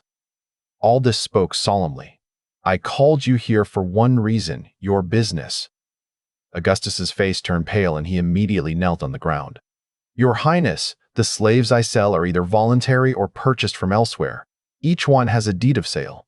None were abducted. Your Highness didn't accuse you of human trafficking. Why are you so eager to clear your name? That must mean you're guilty, Luke Keeley, who was serving by Aldous's side, suddenly interjected. Aldous glanced at the girl. It was rare for her to use her brain like this. Perhaps she had experienced something similar in her childhood, given that she was now a servant herself. You can't even fool one of my maids, yet you dare to deceive me? What punishment do you deserve? Aldous slammed the table in anger. Augustus was so frightened that he prostrated himself on the ground, kowtowing like a pestle. Your Highness, spare me! Your Highness, spare me! This lowly one deserves death. I did indeed buy a slave of unclear origin yesterday, but I swear I didn't abduct any commoners. In the Great Gabriel Empire, while the slave trade was legal, commoners, referred to as good people, were protected by law. Anyone caught abducting and selling commoners would be executed immediately. This was an ironclad rule. Aldous had only intended to scare Augustus, but he hadn't expected to stumble upon the truth. He said, "In that case, release that person immediately." "Yes, Your Highness. This lowly one will go release them right away," Augustus said, scrambling to his feet to flee. "Wait!" Aldous called out to stop him. His goal wasn't to investigate a case. He said, "I'll keep this matter on record. You can go release the person later. Today, I called you here for another matter." Aldous said, "I called you here to discuss a business partnership. I want to collaborate with you on the slave trade." "What?" Augustus couldn't believe his ears. "You heard me right. I called you here to discuss this matter. If you do well, you might even be granted a title in the future," Aldous said. After the initial shock, Augustus was overjoyed. In the Great Gabriel Empire, merchants were at the bottom of the social hierarchy, and slave traders were the lowest among merchants, often looked down upon. Now, not only was the Aldous offering to collaborate with him, but he was also promising a future title. Augustus felt like he was dreaming. "Your Highness, are you serious?" Augustus asked again. "I didn't call you here for small talk," Aldous said. "This matter is simple. It stays between you and me. I will support you behind the scenes and provide you with silver. In return, you will supply me with slaves." Augustus nodded. "Your Highness, that's simple. As long as Your Highness needs them, I can provide slaves. I don't just want ordinary slaves. I'll pay more for craftsmen, carpenters, blacksmiths, and the like," Aldous said. "Such people are often from low-status households, and many are slaves. I'll pay more for craftsmen, carpenters, blacksmiths, and the like," Aldous said. "Such people are often from low-status households. It shouldn't be difficult," Augustus analyzed. "Good. Since you're well-versed in the slave trade, you must have many ways to acquire slaves, but in our partnership, you must never violate the law against abducting commoners. If you do, I won't hesitate to draw my sword. Starting today, I will fully support you. You must do everything in your power to bring slaves to Qingzhou from everywhere," Aldous said. Augustus asked, "Your Highness, what about Kunlun slaves?" Aldous' expression shifted slightly. The Kunlun slaves Augustus referred to were the dark-skinned, short-statured natives of Southeast Asia. However, in recent years, some African slaves had also appeared in Nightblumen, mostly brought through the western regions. These slaves were highly sought after by the nobility in Nightblumen, seen as a symbol of status. Now that Augustus had brought up Kunlun slaves, it seemed he had already tapped into the overseas slave trade. "Of course, as long as you can get your hands on them," Aldous said. Augustus replied, "Your Highness, this lowly one understands." After discussing the specifics with Augustus for a while, Aldous purchased 20 slaves from him to serve as servants in the prince's residence. These were high-quality slaves, averaging 10 taels of silver each, half the price of a plow ox. After Augustus left, Lou Keeley seemed downcast, as if the dirty dealings between Aldous and the slave trader had stirred up painful memories. Lou Keeley was never one to hide her feelings. Aldous said, "Do you think it's beneath me to associate with a slave trader? That it lacks virtue? Your servant, your servant." Lou Keeley wanted to deny it, but a surge of emotion seemed ready to burst forth. Aldous laughed and said, "I know what you're thinking. Although the slave trade is legal in the Great Gabriel Empire, it's still not honorable. But have you considered that my fiefdom has only 1 million households? With such a small population, how many years would it take to revive the fiefdom?" But Lou Keeley suddenly didn't know what to say. "Moreover, if I don't buy these slaves, they'll fall into someone else's hands. How can you be sure they won't have an easier life under me or even gain their freedom?" Aldous continued, "What I need is labor, not their status as slaves. Lou Keeley clenched the hem of her clothes and nodded lightly. Your servant was wrong. I thought your highness wanted to profit from the slave trade. Mentioning silver made Aldous' head ache. He had thought that 4,000 or 5,000 taels of silver a day was a lot, but between buying plow oxen, slaves, materials, and building workshops, the funds were stretched thin. I set my heart on the moon, but the moon shines on the gutter, Aldous sighed bitterly, seemingly saddened by Lou Keeley's misunderstanding. Lou Keeley anxiously said, Your Highness, it was my mistake. Enough, I forgive you, Aldous said, taking Lou Keeley's small hand and earnestly rubbing it. Let's not talk about this anymore. Look at how cold your hands are. Come, let me warm them for you. Lou Keeley's face turned bright red. Just then, a plump figure appeared at the entrance of the main hall. Aldous was startled and quickly withdrew his hand. Ahem, Your Highness. Cade coughed twice. Besides the graphite, we've also brought back some limestone as you requested. Would you like to take a look? Not long after Elian left for Nightbloomin, Cade had returned with the graphite. The first batch of crucibles had already been put to use in the machinery department. A small-scale steel production line had been established. With steel production increasing, the machinery department's need for steel to produce lathes was largely met. Currently, the department had produced 2 sets of lathes. These lathes were to be installed in the hydraulic lathe workshop under construction. However, a new problem had arisen. To operate these lathes, Aldous needed to train a group of skilled lathe operators. But the machinery department was already short on craftsmen and couldn't spare any more hands. This was why Aldous had turned to the slave trade. To monopolize the technology, it was essential to train a group of highly skilled slaves. Of course, let's go. Prepare the horses, Aldous called out loudly, snapping out of his thoughts. The graphite mine had been found, and the limestone mine had also been located. Although the mines hadn't been fully established yet and systematic production was still a ways off, it was possible to extract some materials in advance. However, even extracting a small portion required significant resources. The laborers needed for mining and transportation had to be paid in silver. This was why Aldous was so eager to collaborate with Augustus. Only with a large number of slaves could the mines and workshops have enough manpower. Then he could select some strong young slaves to train in various technologies, gradually building Qingzhou's industrial foundation. With 1 master and 1 servant, the 2 left the Aldous' residence and headed to the machinery department. Nowadays, aside from overseeing the implementation of various policies at the governor's office, Aldous spent most of his time at the machinery department. At the machinery department, Henry was fine, tuning the production line for crucible steelmaking. While the technology was in place, deviations often occurred during actual production. During this period, Aldous had focused on training Henry, who had received the most knowledge from the tech crystal. Other craftsmen were only taught specific steps of the process rather than the entire workflow. Aldous did this to prevent the leakage of technology. Moreover, the machinery department had implemented strict confidentiality measures. If one person leaked information, everyone on that production line would be punished. In the Great Gabriel Empire, craftsmen were considered low status and were strictly monitored by the government to prevent them from privately manufacturing weapons. Their household registrations were categorized separately as craftsman registrations, making it easy to control their movements in and out of Qingzhou. Your Highness, these are the limestone rocks, Henry said, pointing to a pile of grayish-white stones in the backyard of the machinery department. In modern times, limestone was not only essential for cement production, but also a necessary flux in blast furnace iron making. Limestone effectively removed sulfur and silicon impurities, improving the quality of the iron and preventing the resulting steel from becoming brittle. Aldous walked over to inspect the limestone. The pile stood about 2 meters high and the stones were of good quality and size. The 2 blast furnaces were operating simultaneously, with 4 workers taking turns operating the bellows to supply air to the furnaces. Craftsmen were pouring iron ore, coke, and limestone chunks into the furnaces. Red molten iron flowed from one furnace to another, and finally, the wrought iron flowed into crucibles set on 1-meter-high stands. When one crucible was full, it was replaced by another.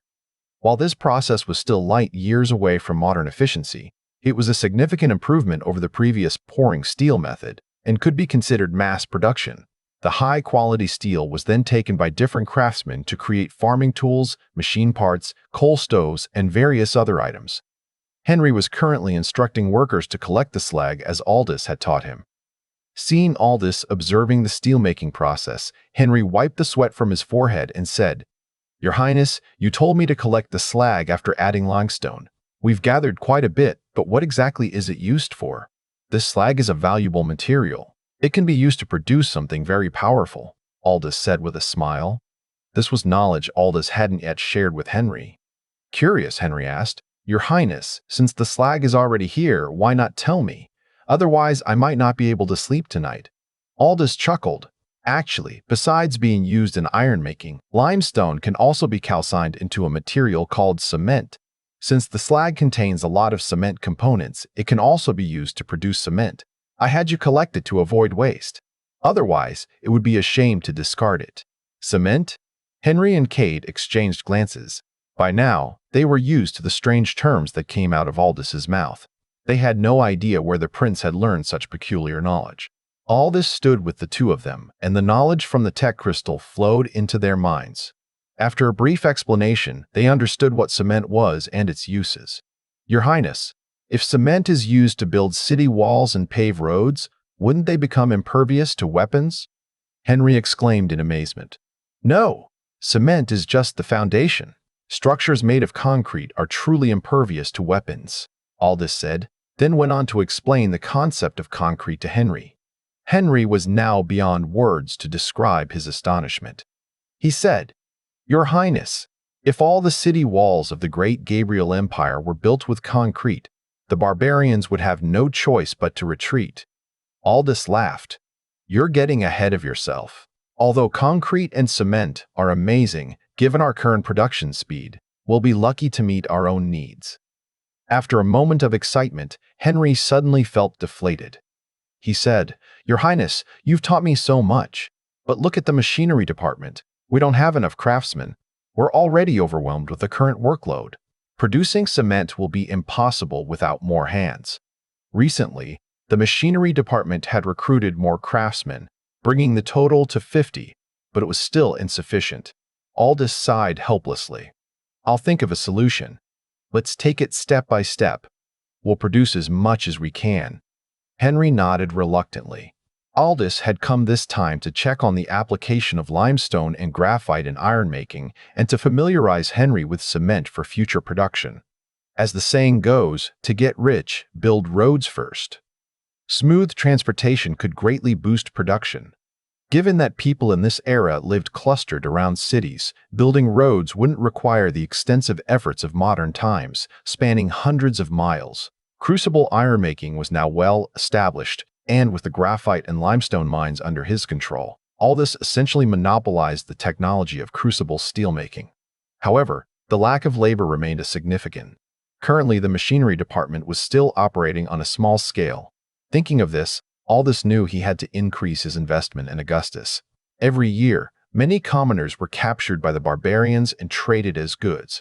Numerous smugglers operated between the Great Gabriel Empire and the barbarians, engaging in the slave trade. For slaves, Aldous naturally preferred people from the Great Gabriel Empire. As for foreign slaves, they were mostly suited for manual labor, given the language barrier. After spending some time at the machinery department and guiding the craftsmen on the finer points of steelmaking, Aldous and Cade headed back. On the way, a man on horseback suddenly emerged from an alley and blocked their path. It was Phylan. Upon seeing Aldous, Phylan immediately cupped his hands in greeting, a fawning smile on his face. Aldous feigned surprise and said, "Isn't this Brother Wright? What brings you here? What a coincidence." Phylan thought to himself, "I've been freezing out here in the snow for half the day just to wait for you." But instead, he said, "Your Highness, this only proves that we are fated to meet. I've heard that you've been keeping to yourself lately, declining visitors and immersing yourself in scholarly pursuits. I never expected that just by strolling around today, I'd happen to run into your Highness." In truth, Aldous had been avoiding the Wright family, deliberately playing hard to get. For the past few days, Changzhou had been blanketed in heavy snow, and the bitter cold gave him the perfect excuse to refuse all visitors. Phylan had come looking for him several times, only to be turned away each time. Especially now, with the Huxley family growing rich from drunken Qingzhou wine, Phylan could no longer sit still. He had been coming by every few days, and today, upon hearing of Aldous' whereabouts, he must have rushed over to wait for him.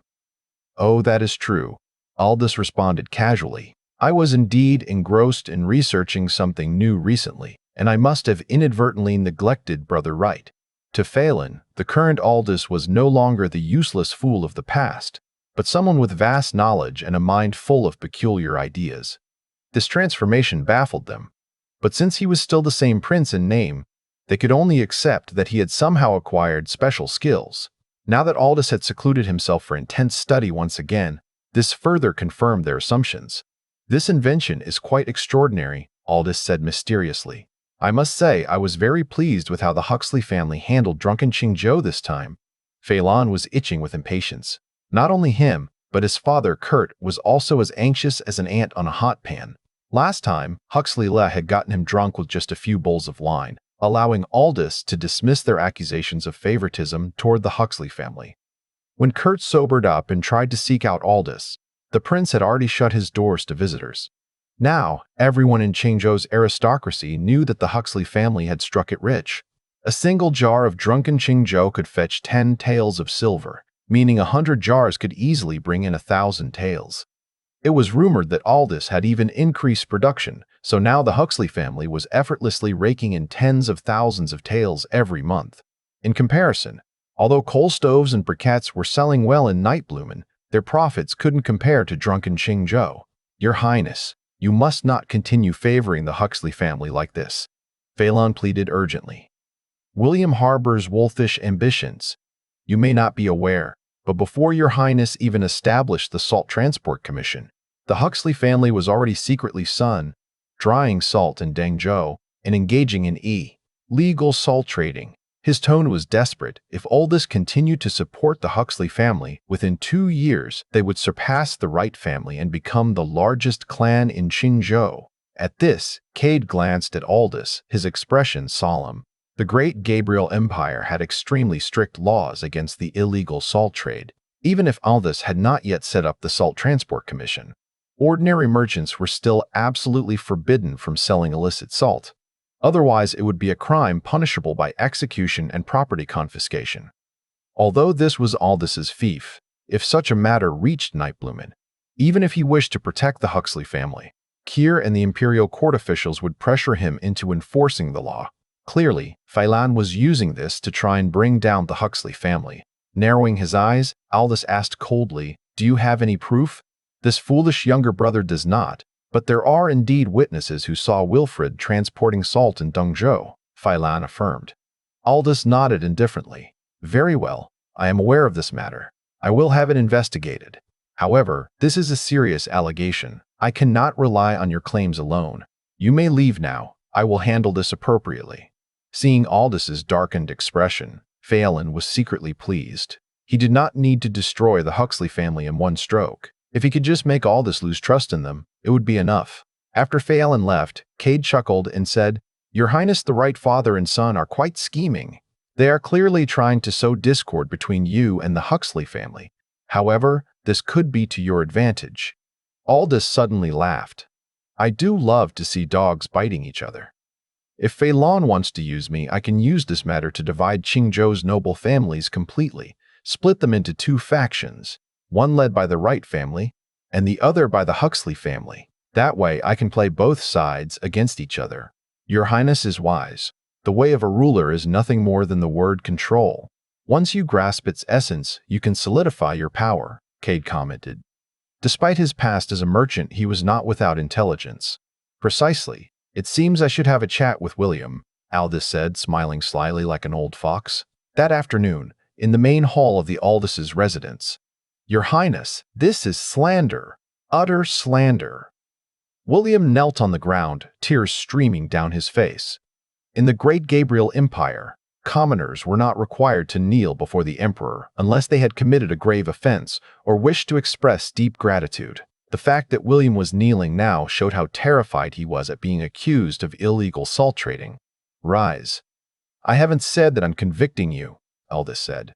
William was so frightened because illegal salt trading was a capital offense. If Aldous truly wanted to confiscate his family's property and execute them, he would have no way to resist. Doing so would be tantamount to rebellion. Your Highness, Phelan is falsely accusing me. He is the true villain here. Ever since Your Highness implemented the land cultivation decree, the Wright family has not only refused to cooperate, but has also been hoarding plow oxen, raising their prices to exploit the commoners. They even hid their oxen from Your Highness, forcing you to buy from Prince Hardy instead. Please, Your Highness, investigate this. William spat with hatred, clearly seething at the Wright family. Aldous mused internally. These noble families truly are all the same, saying one thing while doing another. If the Huxley family hadn't made a fortune, and if the Wright family weren't jealous, they would still be pretending to get along. Now that he had torn apart their fragile peace, they would fight to the bitter end, perfect for his plans. Is this true? Aldous demanded sternly. While the illegal salt trade accusation was about past events, the issue of hoarding plow oxen had occurred after he enacted the land cultivation decree. Though the oxen belonged to the Wright family, exploiting the crisis for profit left Aldous deeply displeased. It is absolutely true. If Your Highness does not believe me, you may conduct a covert investigation of the Wright family's estates in various prefectures, William insisted. Just then, Kate arrived at the hall's entrance and announced, Your Highness, Kurt requests an audience. That old fox, William growled. He plotted against me first, and now that Your Highness has summoned me, he must know his scheme has been exposed. Aldous was secretly delighted. Having the two face each other directly was exactly what he wanted.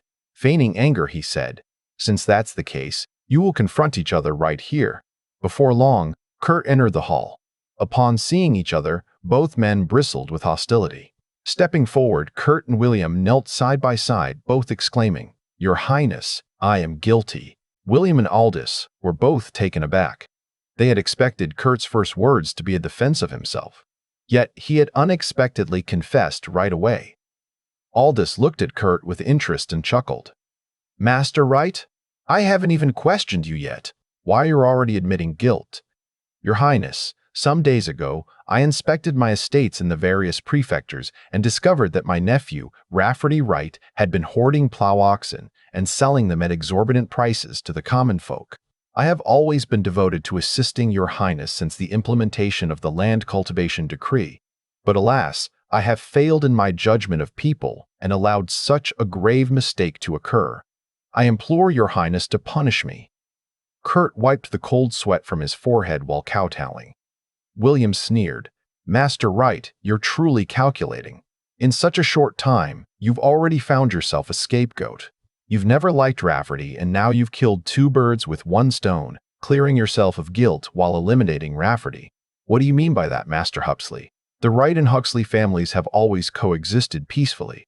Why must you be so venomous and seek to destroy my Wright family? Kurt growled. It was true that Phelan had mentioned the illegal salt trade in front of Aldous under Kurt's instructions. In the past, Aldous had always favored the Wright family, allowing them to navigate Qingzhou effortlessly. There were even times when Kurt had treated Aldous with condescension. Back then, Aldous had indeed been an incompetent fool, living lavishly off the Wright family's silver. But times had changed. After his severe illness, he had undergone a drastic transformation overnight. Not only was he now a shrewd ruler, but he also keenly adopted the strategies of Morley. Kurt was no fool. He knew Morley was no ordinary man, and it was likely that many of Aldous's actions were influenced by him. This was something Kurt could never allow. That was why he devised this ruthless plan to drive a wedge between the Huxley family and Aldous. Haha, Master Wright, you're truly shameless, like a turtle without teeth. Who was the one who slandered my Huxley family before His Highness, falsely accusing us of trading illegal salt? William's beard trembled with anger. Had Aldous not been present, the two men would likely have come to blows. Humph. Whether or not the Huxley family traded illegal salt, you know better than I do. Kurt scoffed before turning to Aldous with a bow. Your Highness, please investigate thoroughly. Aldous' gaze flickered between the two. Both the Wright and Huxley families held significant influence across the 6 prefectures. Many local officials were either related to or closely tied to them. Their vast estates housed not only private soldiers and retainers, but also countless tenant farmers and servants. If he were to take sides and wipe out one family entirely, the other might act out of desperation, which would be disastrous. Right now, his domain was still in the early stages of recovery. Stability was what he needed most. If these disputes dragged on for years, it would only hinder his progress. Instead of taking a definitive stance, why not strike both sides and extract benefits from them? He could continue to manipulate their rivalry, ensuring they remained at odds while he reaped the rewards. Once he had built his new army and fully consolidated control over the 6 prefectures, these aristocratic families would no longer be a threat. By then, he could deal with them however he pleased. Having made up his mind, Aldous said, "Enough.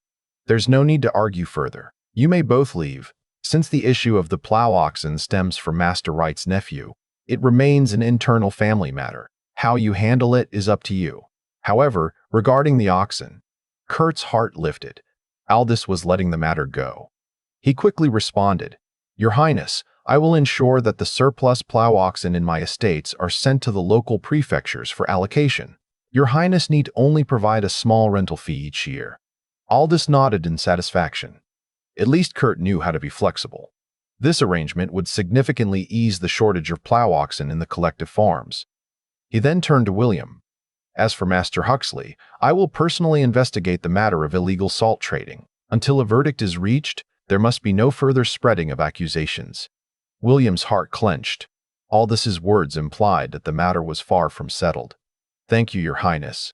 Both men rose, throwing each other a hateful glare before turning to leave. Once they were gone, Cade chuckled.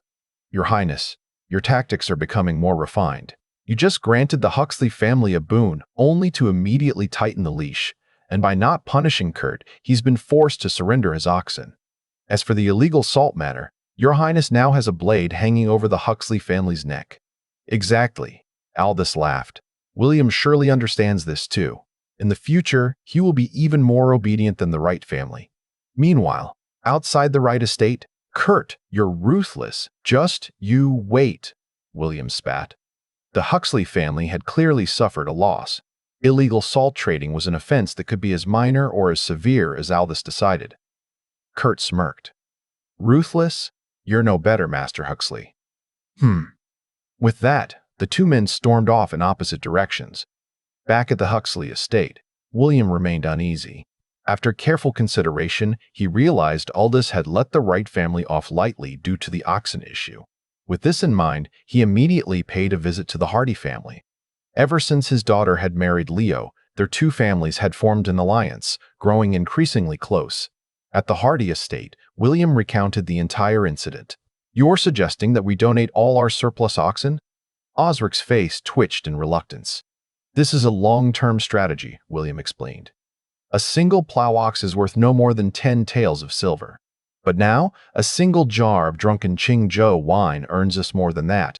With production expanding, our annual profits will reach tens of thousands of taels. We must weigh the costs and benefits." Osric grumbled sourly. "No matter how much you earn, it's still your money, Master Huxley. All I can do is envy you." William chuckled. "Come now, let's not be petty. Your family is the largest grain merchant in the 6 prefectures with the most farmland and oxen. Giving up 1,000 oxen is hardly an issue. If need be, I'll compensate you in silver." Osric sighed.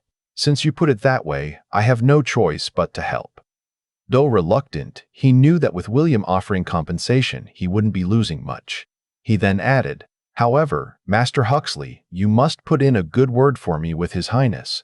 William hesitated for a moment before laughing. He patted Osric's hand. "Rest assured, I will make sure His Highness hears of your generosity. If we can win his favor, both our families will prosper. Times have changed.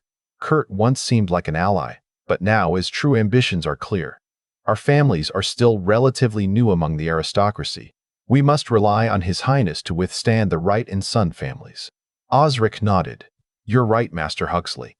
Qingzhou City, Wright residence." Kurt and Anton sat facing each other in the main hall with Phelan seated below them.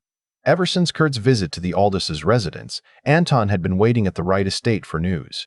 Now that Kurt had returned and briefly recounted what had transpired, he slowly said, "Brother Wright, that was truly a close call. His Highness did not punish the Wright family, which shows that he still values your family." Of course. Over the past 5 years, my Wright family has spent so much silver on him. The Aldous will still remember old ties. However, I can no longer read him. This time, we were merely lucky, Kurt said with lingering fear. You're right. His Highness now bears the demeanor of a virtuous prince, and he seems quite close to Administrator Paxton. No one understands why, Anton said, equally puzzled like many others. Kurt furrowed his brows. Such a drastic change in the Aldous must be related to the recent assassination attempt. He must have realized the dangers of the imperial succession struggle and is now trying to build up his power to protect himself. Brother Wright makes a good point. Back then, the Prince of Hardy in the South was just as foolish as the Aldous. But after experiencing the brutal reality of the succession struggle, he turned over a new leaf. Now his fief is one of the most prosperous, Anton noted. Exactly. So the Aldous is likely following the same path, Kurt frowned. But this means we can no longer manipulate him as we once did. Instead, we'll have to tread carefully around him. Kurt nodded and sighed. So be it. The situation has changed, and we must adapt.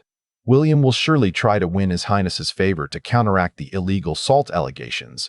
We can't let them outshine us. Favor to counteract the illegal salt allegations. We can't let them outshine us. I propose that our families each donate 500 plow oxen. What do you think? 500 oxen is acceptable, as long as it helps suppress the Huxley and Hardy families, Anton agreed. Father, isn't that a bit too little? Phelan interjected. From what I gathered, His Highness seems to have a new business venture in mind, something quite profitable. However, he was vague about whether he would give it to the Huxley family. Kurt, having been preoccupied with explaining away the plow oxen issue, had overlooked this. He quickly asked, "Are you certain His Highness said this?" "Absolutely. His Highness mentioned that this new thing is as profitable as drunken Qingzhou," Phelan affirmed.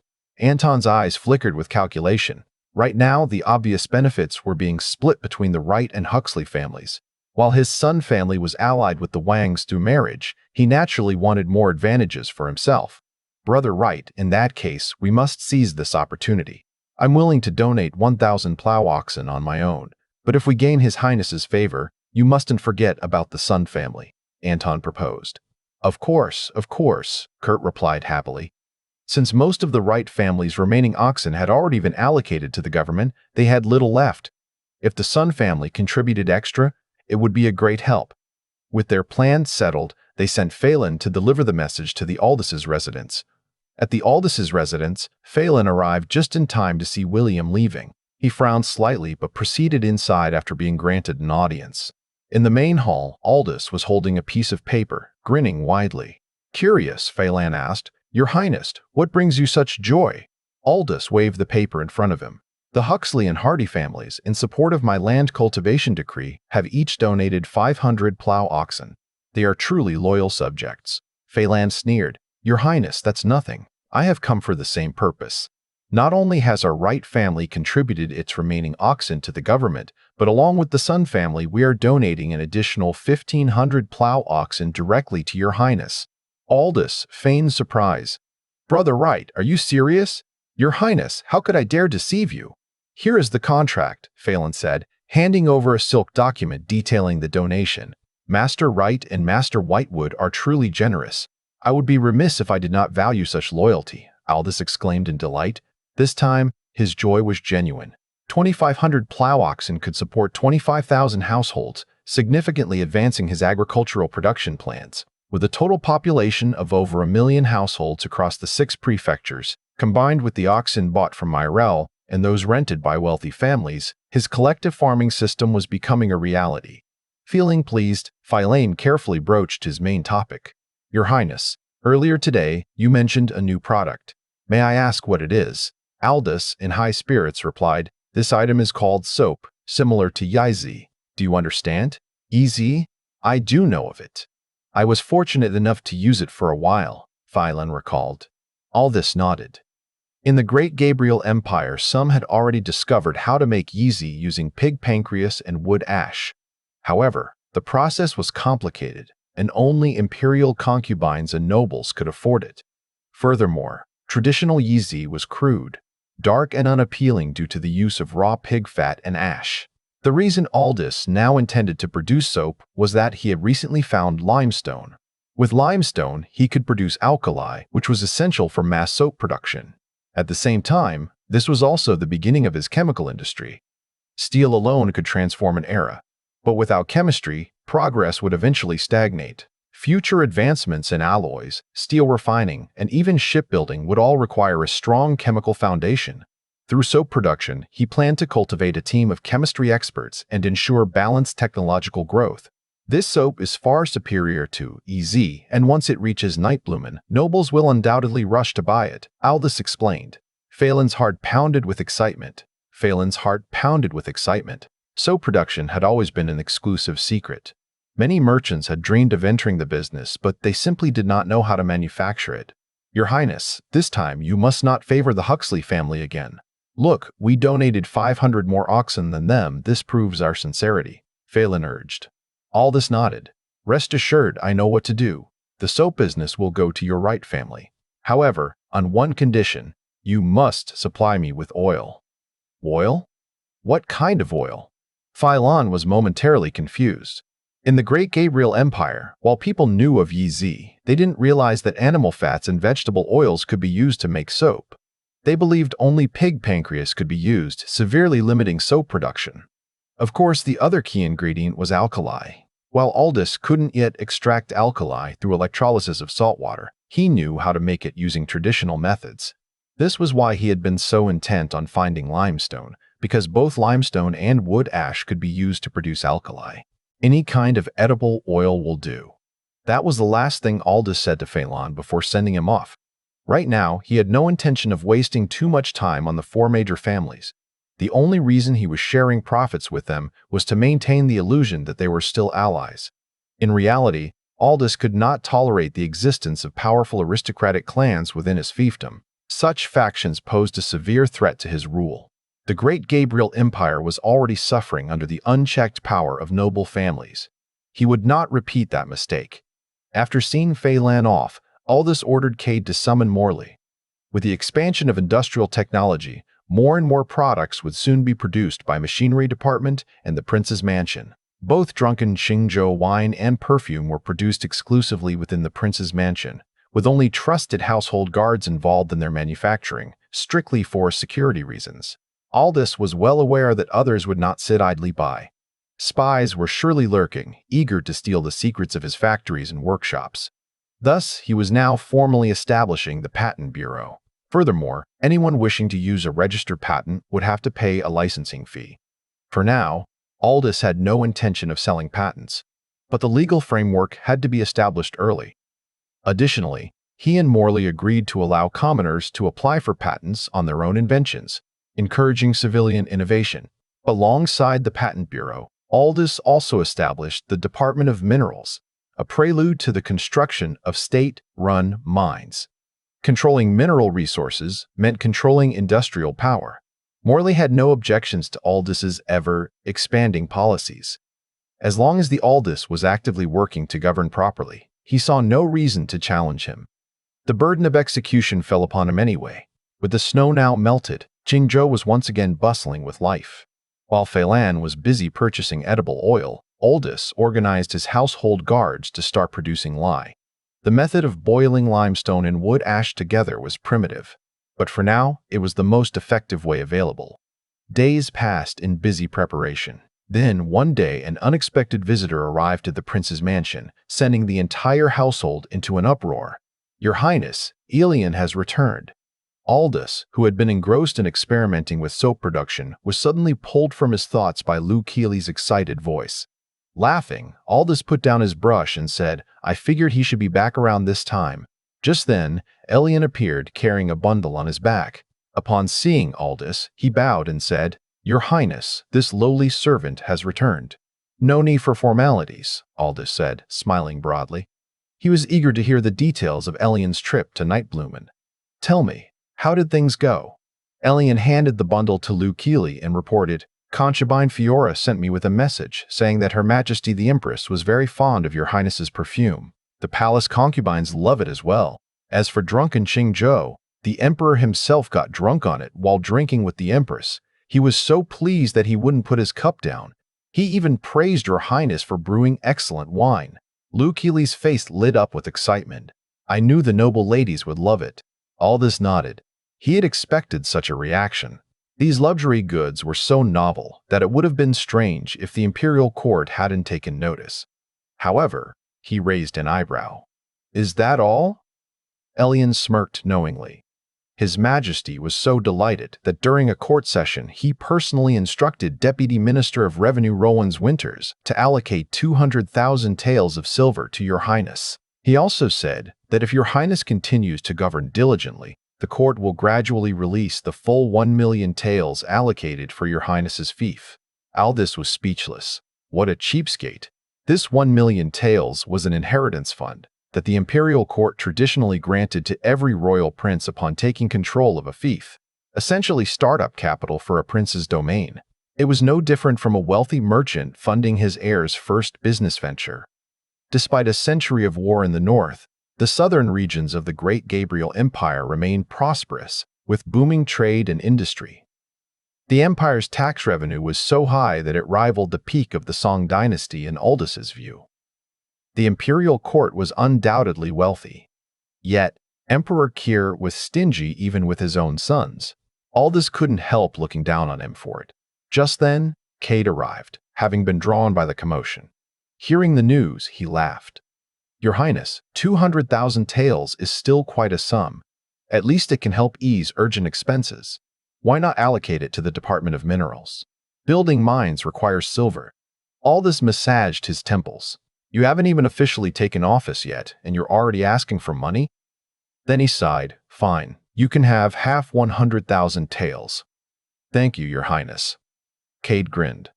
Though 100,000 taels was a drop in the bucket, it was still better than nothing. With the Department of Minerals now in operation, his responsibilities were immense, not just overseeing coal, iron, limestone, and graphite mines, but also the other mines Aldous had designated. Even with 100,000 taels, it would likely vanish like water into sand. Just then, Elian added, "Your Highness, aside from the imperial grant, concubine Fiora has personally sent 200,000 taels in banknotes for Your Highness." Aldous was stunned.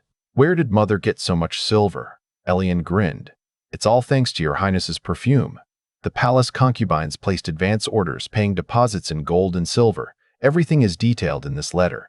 Handing over a letter, Aldous opened it and quickly frowned. The money was indeed from perfume sales. However, that was not the main issue. The letter mentioned both Empress Lark and the Crown Prince. If it were just the Empress, it wouldn't be concerning, but mentioning the Crown Prince made things complicated. While concubine Fiora only made brief remarks, Aldous understood the implication. Empress Lark was trying to pull him into the Crown Prince's faction. That would make him an enemy of all the other princes who wanted to overthrow the Crown Prince. Cade noticed Aldous' change in expression. "Your Highness, what's wrong? This is troublesome." Aldous sighed.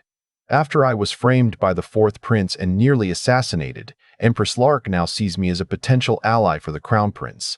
This means I've just defended every single prince who wants to remove the Crown Prince." Cade scanned the letter and nodded grimly. "Indeed. The letter states that Empress Lark and the Crown Prince sympathize with Your Highness's struggles in Qingzhou and will add another 100,000 taels to the imperial grant. That alone makes their intentions obvious." After a moment of thought, Aldous shrugged lazily. "Well, since the money is already here, we might as well accept it. Right now, developing our fiefdom is what matters most. If I can maneuver between all the princes, that would be ideal." The day after Elian returned, the imperial grant arrived in Qingzhou. With the court's silver and the palace concubines' down payments, Aldous now had a total of 500,000 taels of silver at his disposal. In Qingzhou, this was an enormous sum, but for Aldous' development plans, it was a mere drop in the ocean. Moreover, 200,000 taels were deposits for perfume orders from the concubines, which meant a large portion had to be spent on purchasing raw materials for production, effectively reducing the available funds. Aldous had no intention of selling perfume to anyone else. While he was willing to share certain businesses to divide and control Qingzhou's aristocrats, some industries needed to remain under his direct control to maximize profits. Especially in the prosperous south, where commerce thrived, trade was the fastest way to generate wealth. Given his technological advantage, he had been planning for a long time to establish his own merchant guild. The real reason he had tasked Doran with building ships was trade. History had proven time and again that commerce was the key to national prosperity. Captain of the fearless cavalry, Caspar, greets your highness. Now that he had funds in hand, Aldous' desire to establish his merchant guild had grown even stronger. However, he had struggled to decide who should run it until now. The officials he trusted, like Cade and Halvar's family, were either his personal confidants or had no local connections, making them ideal for preventing aristocratic influence. Caspar had already been investigated by Cade. He had no powerful background and was not deeply connected to the Qingzhou elite. His extroverted personality and clever, adaptable nature made him far more suited to business than the military. "Rise," Aldous said. "I have an important mission for you." Caspar smiled. "Your Highness, please command me. I will serve to the death." Aldous knew his personality well and ignored the flattery. "I am establishing a merchant guild, and I want you to be its leader." Caspar's face went pale in an instant. "Your Highness, I have already reflected on my failures with the barbarians." Aldous waved him off. "This is not a punishment. I did not blame you for what happened. You will retain your military position, but you will also be responsible for the merchant guild. If I recall correctly, your father, Sierra Shengji, was a merchant in Qingzhou, wasn't he?" Caspar grimaced. In the Great Gabriel Empire, although commerce had gained some respect over the past century, merchants were still looked down upon due to the traditional agrarian focus. He had only become an officer because his father had paid a fortune to purchase his military rank from Aldous. This was why Orpheus had always despised him. Now, Aldous was asking him to become a merchant instead of a military officer. It was humiliating. However, since his military rank would remain, he felt a bit relieved. "Your Highness is correct," Caspar admitted. "Before my father passed, he traded textiles across various prefectures." Seeing his reluctance, Aldous said, "I know you're not thrilled about this, but understand, this merchant guild is an official enterprise. Though it deals in commerce, it belongs to the government, and you will still be a government official. If you insist on staying in the military, I can find someone else. However, I must warn you, Orpheus recently reported that due to the harsh winter, many livestock in the northern grasslands have died. It's highly likely that the barbarians will raid the south this winter." "Your Highness, I accept." Caspar shuddered. He was the only son in his family. Given the choice between being looked down on as a merchant or dying in battle against the barbarians, he would rather choose the former. Aldous smirked and patted his shoulder. "Now you're thinking wisely. The key to success is using people in the right roles, and you are not suited for the military. Come, let's discuss how we'll establish the Merchant Guild." Caspar sighed in defeat and moved closer to listen. The Merchant Guild would officially operate under the Aldous' name, ensuring safe passage across the empire and protection from corrupt local officials. The guild's name was 10,000 Connections Merchant Guild. Aldous allocated 50,000 taels of silver to purchase 5 small trading ships for maritime trade and 10 caravan teams for overland trade. At the moment, this was a small-scale operation, but every great endeavor starts somewhere. Beyond logistics, Aldous introduced modern business concepts to Caspar, leveraging his technological knowledge crystal to help him quickly absorb and understand these advanced strategies. Since Caspar's family had been merchants, he had some background in business. These teachings were like lifting a fog, bringing clarity and ambition. "The first product you will handle is perfume," Aldous instructed. "You will ship it south by water routes, sell it directly to major prefectures." Still shaken by his newfound knowledge, Caspar couldn't help but feel excited. "Your Highness, I have trusted friends in the military. May I bring them along?" "Fine. Take whoever you want, except Orpheus," Aldous joked. Caspar nodded. Saladus joked. Caspar nodded. Saladus joked. Caspar nodded, saladed, and left to begin organizing the Merchant Guild. As soon as Caspar left, Augustus entered the hall, led by Cade. Aldous immediately asked, "Augustus, how goes the purchase of slaves?" "Your Highness, it was a difficult process, but I gathered every contact I could. This time, I have 950 slaves for your Highness. Once the road's clear, I plan to travel north and buy more." Although 950 slaves was still far too few, it was a start. Ultimately, shipbuilding and overseas trade would be the key to scaling up labor acquisition. "Well done. Continue buying slaves. You will be well rewarded." Aldous glanced at Cade, signaling him. Cade stepped forward and handed Augustus 20,000 taels in silver notes. "Your Highness, this is quite generous," Augustus said, thrilled. He had never conducted such a large and easy transaction before. "Consider it an advance payment for the next batch of slaves," Aldous replied. "Where are the current slaves?" "They're at the northern dock of Qingzhou City," Augustus answered happily. Aldous turned to Cade. "Take Orpheus with you. Move the slaves to the eastern military camp for now. I will inspect them personally tomorrow." Cade nodded and led Augustus away. Now that he had ample funds, Aldous was determined to accelerate development. The warning he had given Casper about the barbarian threat wasn't just a scare tactic. In reality, Changzhou's outskirts were already seeing large numbers of barbarian scouts. Qingzhou Eastern Military Camp. This was the barracks where the Qingzhou army was stationed. Compared to its peak strength of 3,000 soldiers, the camp now housed only a little over 300 troops. Many barracks in the camp had been left vacant. In the past, these rooms were covered in cobwebs and thick with dust. But now they had been cleaned out and recruitment notices had been posted. Lately, a steady stream of people had been coming to enlist. In just half a month, new recruits would begin training. This round of recruitment would fill the camp's barracks to capacity, restoring the Qingzhou army to its former glory. The veteran soldiers were especially excited, as if they had returned to the days before the barbarian invasion.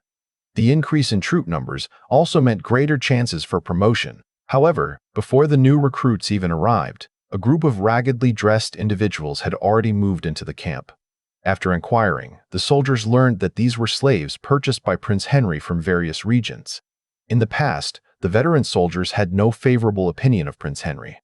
But over the past 2 months, rumors of his transformation had spread throughout the city, gradually changing their perception of him. "Your Highness, these slaves can't stay in the camp indefinitely. The new recruits will be arriving soon, and I have no space to spare," complained Orpheus as soon as Aldous arrived at the Qingzhou camp the next day. Despite the golden sunlight, Aldous still shivered from the chill. "If that's the case, then I suppose it's fine," Orpheus sighed in relief before asking. "But, Your Highness, why did you buy so many slaves before asking?" "But, Your Highness, why did you buy so many slaves? Surely the royal mansion doesn't need that many servants?"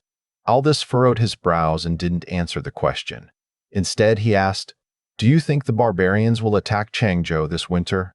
"I can't say for sure," Orpheus replied gravely. 3 years ago, Qingzhou was ravaged by an invasion. Over 100,000 able-bodied men were taken away, and we still haven't recovered. Logically, the barbarians should realize there's nothing left to plunder here. But merchants from the grasslands report that a severe winter has killed off many of their cattle and sheep. The Kodiyantuo tribe, which lives north of Changzhou, has suffered particularly heavy losses. I fear they might become desperate." Aldous nodded. "If I remember correctly, the Kodiyantuo tribe can muster an army of at least 30,000, right?" "That's correct. The barbarians train their entire population as warriors.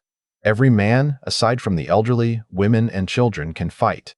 This time, they're desperate because their livestock have frozen to death, and they won't have enough to eat next year. That means they'll raid to stockpile food. If that's the case, could we do business with them instead? Qingzhou cannot afford another invasion. If they attack Changzhou with 30,000 men, even if we win, it would be a costly victory. Something I want to avoid," Aldous mused. Orpheus was straightforward, but not without intelligence. The new recruits were untrained. Bandits were still causing trouble in the 6 prefectures, and engaging in a full-scale war with the barbarians would be disastrous.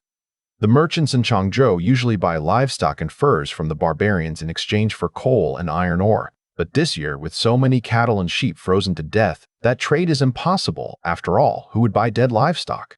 Orpheus shook his head, thinking the plan was unfeasible. Aldous lowered his head in thought. He had accumulated a good amount of soda ash for making soap, but the price of oil remained high, a problem that had been troubling the Wright family. Now that the barbarians had lost a large number of cattle and sheep, wasn't this the perfect opportunity to purchase animal fat? And since Orpheus mentioned the coal and iron trade, the Wright family would have to be involved. The Great Gabriel Empire officially prohibited selling coal and iron ore to the barbarians, but smugglers were always around. Aldous naturally harbored no goodwill toward the barbarians. The growing might of the Grassland Empire was a significant threat to both himself and the Great Gabriel Empire. But for now, he was powerless to change that. They simply could not win a war at this time. For the sake of stability and development, Aldous had to swallow his pride and find another solution. This crisis could likely be resolved through the Wright family, as they had long-standing business dealings with the barbarians and private connections. With his plan set, Aldous chose not to discuss it with Orpheus. The enmity between the barbarians and the Great Gabriel Empire was centuries old, and this kind of trade was anything but honorable. His main reason for coming to the camp today was the matter of the slaves.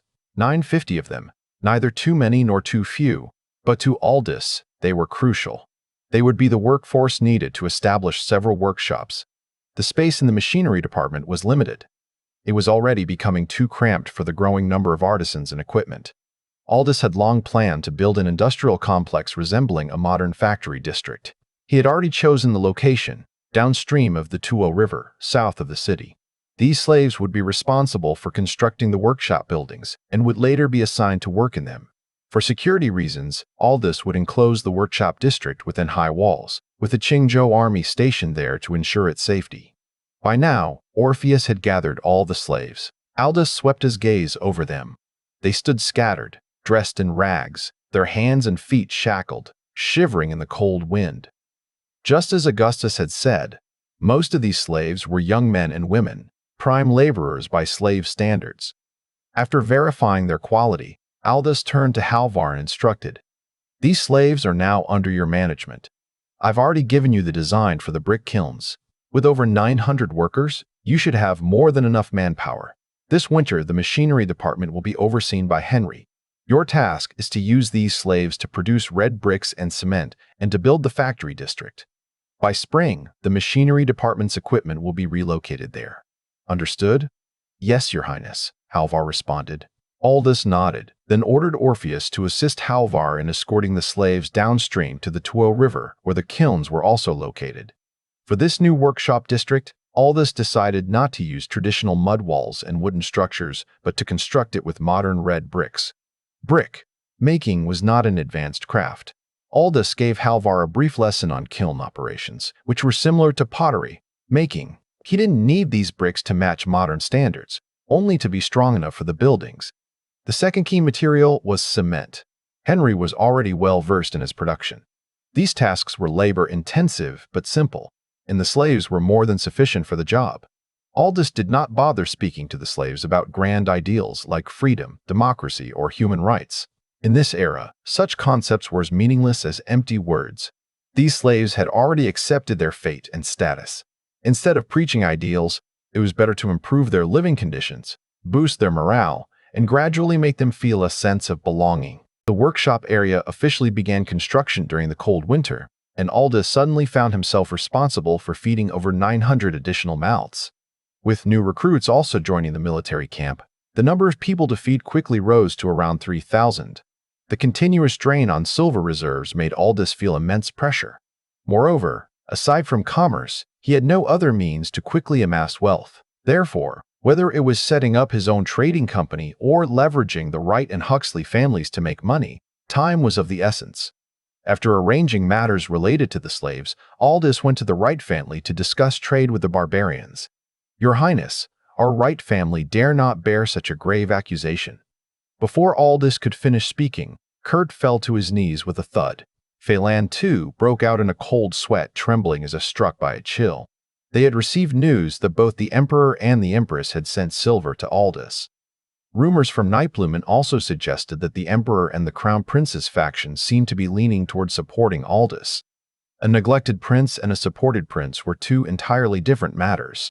In the past, they might have dared to take advantage of Aldous' ignorance. But now, with the forces backing Aldous, they had to carefully weigh the pros and cons. If Aldous accused the Wright family of colluding with foreign enemies, the entire family could face execution. Aldous felt somewhat helpless. This was the first time he had seen fear in Kurt's eyes. It seemed that the silver sent by Emperor Kier and the Empress had arrived just in time, allowing him to borrow their authority. He said, "Master Wright, Brother Wright, please rise. I am not here to accuse you of any crime. As you are well aware, this year, many of the Huyantuo tribe's livestock froze to death on the grasslands. Recently, barbarian scouts have been frequently spying on the defenses outside Changzhou. I'm sure you understand their intentions. Kurt wiped the sweat from his forehead and forced a smile. Your Highness, I have indeed heard about this. Many livestock have frozen to death. The barbarians rely on milk, beef, and mutton for their daily sustenance. With the livestock dead and no offspring, they will have no animals to herd come spring. By then, the barbarians will face starvation. Commander Banks said the same thing. Therefore, the simplest way to solve this problem and prevent the barbarians from besieging Changzhou is… Aldous trailed off. Your Highness, please continue, Kurt urged. Aldous didn't directly state his plan as he didn't want to bear the blame for it either. Instead, he hinted at a solution, preparing to nudge Kurt into taking the initiative. He said, with the livestock dead, merchants naturally won't want them. However, the fat from these animals can be used to make soap. If Master Wright were to exchange grain for this fat, how would the barbarians react? The barbarians only care about the meat. The fat is worthless to them. If this cheap fat is brought back, it can be used to produce large quantities of soap. What do you think, Master Wright? Phelan and Kurt exchanged glances, their expressions strange. Very well, I've said my piece. Imbo and Yaturt exchanged glances, their expressions strange. Very well, I've said my piece. I still hope Sangzhou remains safe, Aldous said before leaving the Wright residence. Phelan quickly stood up to see Aldous out. Shortly after, he returned and said to Kurt, Father, His Highness is right. If we exchange grain for fat now, it would be an incredibly profitable venture. Moreover, His Highness seems to be encouraging us to do so. Kurt, still kneeling on the ground, slowly rose and sat down in a chair. This Aldous is truly unpredictable. He doesn't want to bear the accusation of colluding with foreign enemies, yet he wants to resolve the crisis in Changzhou. But our Wright family can't take this risk either. Then what should we do? Phelan asked. Kurt chuckled. There's still a way. We don't need to do this ourselves. Just spread the word among the merchants in Changzhou that our Wright family is purchasing fat. Then, let the method of exchanging grain with the Huyan tool for fat circulate. With that, we won't lack for people willing to take the risk. At most, we'll spend a bit more silver. But it's better than bearing the accusation. I don't want to end up like the Huxley family, with a handle held over us by the Aldous. Phelan gave a thumbs up. Father, you're truly brilliant. 7 days later, the Wright family delivered the first batch of animal fat to Qingzhou, completing the final ingredient needed for soap production. Although various sources indicated that the Wright family hadn't taken the bait, the large quantity of fat excited Aldous. For this purpose, he had the machinery department forge 5 massive iron cauldrons and chose the workshop area as the site for soap production. From now on, this would be the location for soap manufacturing. Your Highness, this smells so oily. How is this soap supposed to be used? Lu Keeley, who had insisted on coming to witness the soap-making process, asked. Since the concept of soap was introduced, news of it had gradually spread throughout the prince's residence and Qingzhou city. Unsurprisingly, women were the most interested in this new bathing product. In front of Aldous were 5 large stoves, burning coal with 2-meter-wide iron cauldrons on top. The animal fat inside was steaming. Since it was winter, the fat hadn't spoiled or gone rancid. The first step was to render the fat from the lard and grease, as the barbarians wouldn't have refined the oil for him. Once the fat was rendered, the meat scraps and skins were skimmed off. They had now reached this stage. Don't worry. The essential oils I asked you to prepare weren't for nothing, Aldous said with a grin. Lu Keeley was momentarily stunned before she understood, blushing as she said, I thought your Highness was using them to make perfume. This time, Aldous didn't avoid Phelan and even had him personally oversee the process. Seeing Aldous and Lu Keeley flirt, Phelan couldn't help but feel envious. Your Highness, you're truly fortunate. Lu Keeley's face turned bright red, while Aldous shot Phelan a glare. The young man couldn't go 3 sentences without bringing up such topics. Aldous said, I brought you here to supervise the use of the animal fat. I run my business fairly and won't take advantage of your Wright family. Since the Wright family provided the fat, it was only appropriate to involve them. However, Aldous wasn't worried about the soap-making technology being stolen, as the key ingredient was the alkali. This time, Aldous brought the alkali directly, and Phelan had no idea what it was for. The unrefined fat was a transparent orange-yellow color, similar to modern soybean oil. Once the first batch of pure fat was ready, All this had the alkali poured in. A chemical reaction immediately occurred in the cauldron, and soon the fat thickened, resembling tofu pudding. He then had the essential oil stirred in. When the soap mixture in the cauldron reached the right consistency, 10 strong slaves lifted the cauldron and poured the mixture into prepared square molds. Once cooled, the soap mixture solidified into large, milky white blocks that looked clean and emitted a faint fragrance. Slaves responsible for cutting used long knives to slice the soap into standard small squares along marked lines. "Your Highness, is this soap?" Phylon's eyes lit up as he reached out to take one of the soap bars. He had seen Yeezy, but those were dark and dull, completely unlike this clean, beautiful, and aesthetically pleasing soap. "Wait, don't touch it yet," Aldous reminded him.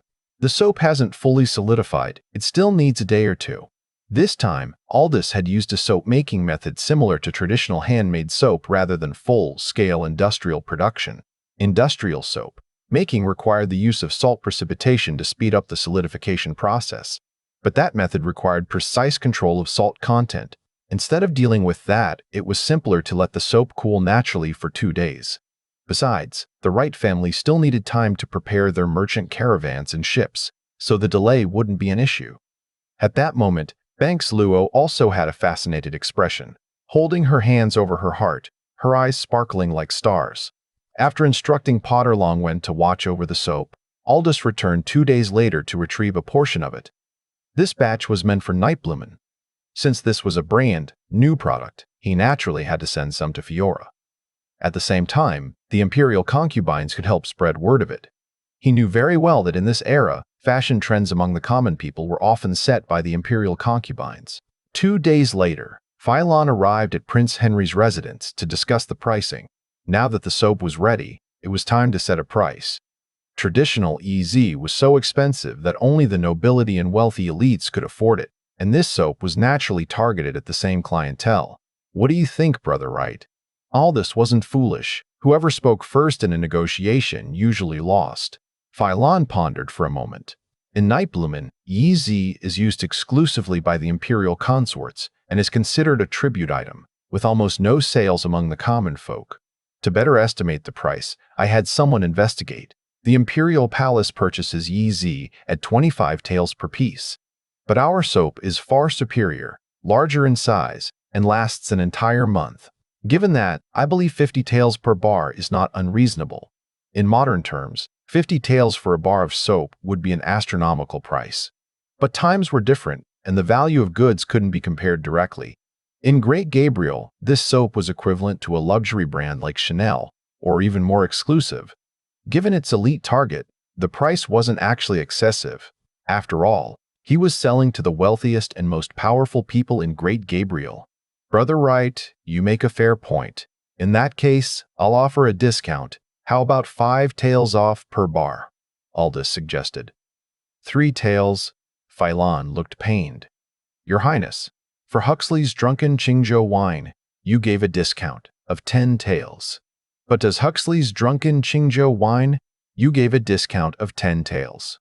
But does Huxley's drunken Qingzhou ship 1,500 jars per batch?" Aldous countered. This time, he had produced 1,500 bars of soap in a single batch. Offering a discount greater than 3 taels would be foolish. Phelan had no retort. Drunken Qingzhou only produced a few hundred jars per batch, and due to grain shortages, Aldous strictly controlled its output. Unlike soap, which could be produced in unlimited quantities. Even with a 3-tael margin, the Wright family would still make enormous profits through volume sales. Both Kurt and Phelan were well aware of this. "Very well, I will discuss this with my father and report back to your Highness." Phelan wasn't ready to commit without consulting his family. After sending Phelan off, Aldous summoned Caspar. "We cannot let the Wright and Huxley families monopolize the business. Over time, corruption and shady dealings are bound to arise. This time, I will allocate 50% of both drunken Qingzhou and the soap to our own merchants. Take these goods south and sell them." "Your Highness, why not take full control of the business? That way, all the profits will belong to us," Caspar asked. Ever since becoming the head of the commercial division, he had quickly adopted a merchant's mindset. Aldous replied, "The 4 great clans of Qingzhou still hold significant power. Whether it's enforcing policies or implementing the Tunqian decree, We need their cooperation. If they decide to obstruct us, it will make territorial development incredibly difficult. By sharing some of the profits, they will be more inclined to work in my favor." Casper nodded. "Understood. I will prepare the merchant ships for the southern trade." Aldous nodded in approval and watched as Casper left. His goal in establishing the commercial division was to regain control over trade while preventing the Wright and Huxley families from price manipulation. Although he controlled the pricing of drunken Qingzhou and soap, there was no guarantee that the Wright and Huxley families wouldn't secretly inflate prices for maximum profit.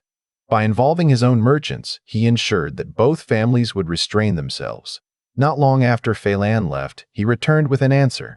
Just as Aldous expected, the Wright family agreed. Only a fool would refuse such a lucrative business opportunity, especially since their profits would rival those of Williams' ventures. First drunken Qingzhou, then perfume, now soap, Aldous was determined to focus on these three products, particularly soap, which would be mass-produced for maximum profit. Thus, he planned to dedicate the winter season to expanding the workshop district, establishing dedicated factories for brewing wine, making soap, producing perfume, refining steel, and constructing water-powered lathes. In the future, this area would become the heart of Qingzhou's industrial development. At the same time, Caspar's merchant caravans, along with the Wright and Huxley family trade routes, spread across the empire. These products were carried to distant regions, bringing back vast amounts of silver. And so, in Aldous's first winter in Qingzhou, a small butterfly flapped its wings, starting a ripple effect that would transform the entire Great Gabriel Empire. "Nightblumen, the Imperial Palace, Your Majesty. Did you use the soap last night?" "Ah, you wouldn't believe it. It felt incredible while bathing. It's like all my past baths were wasted," one of the concubines exclaimed. "Exactly. My skin feels so much smoother and even smells wonderful. And most importantly, it removes oil. My skin gets greasy so easily, but this soap takes care of it perfectly. Compared to this, Yeezy is utterly shameful. I told my maid to throw it away. I'll never use it again." Another concubine chimed in. Empress Lark watched the concubines chatter excitedly about the soap, smiling. This soap had just arrived from Qingzhou, sent by Prince Henry. After their previous experience with his perfume, the concubines had eagerly snatched up the soap, and now, just a day later, they were gathered to discuss it. At this moment, Carly remarked, "I heard that some merchants in Nightblumen have started selling soap too, but honestly, how could commoners outside the palace appreciate its true value?"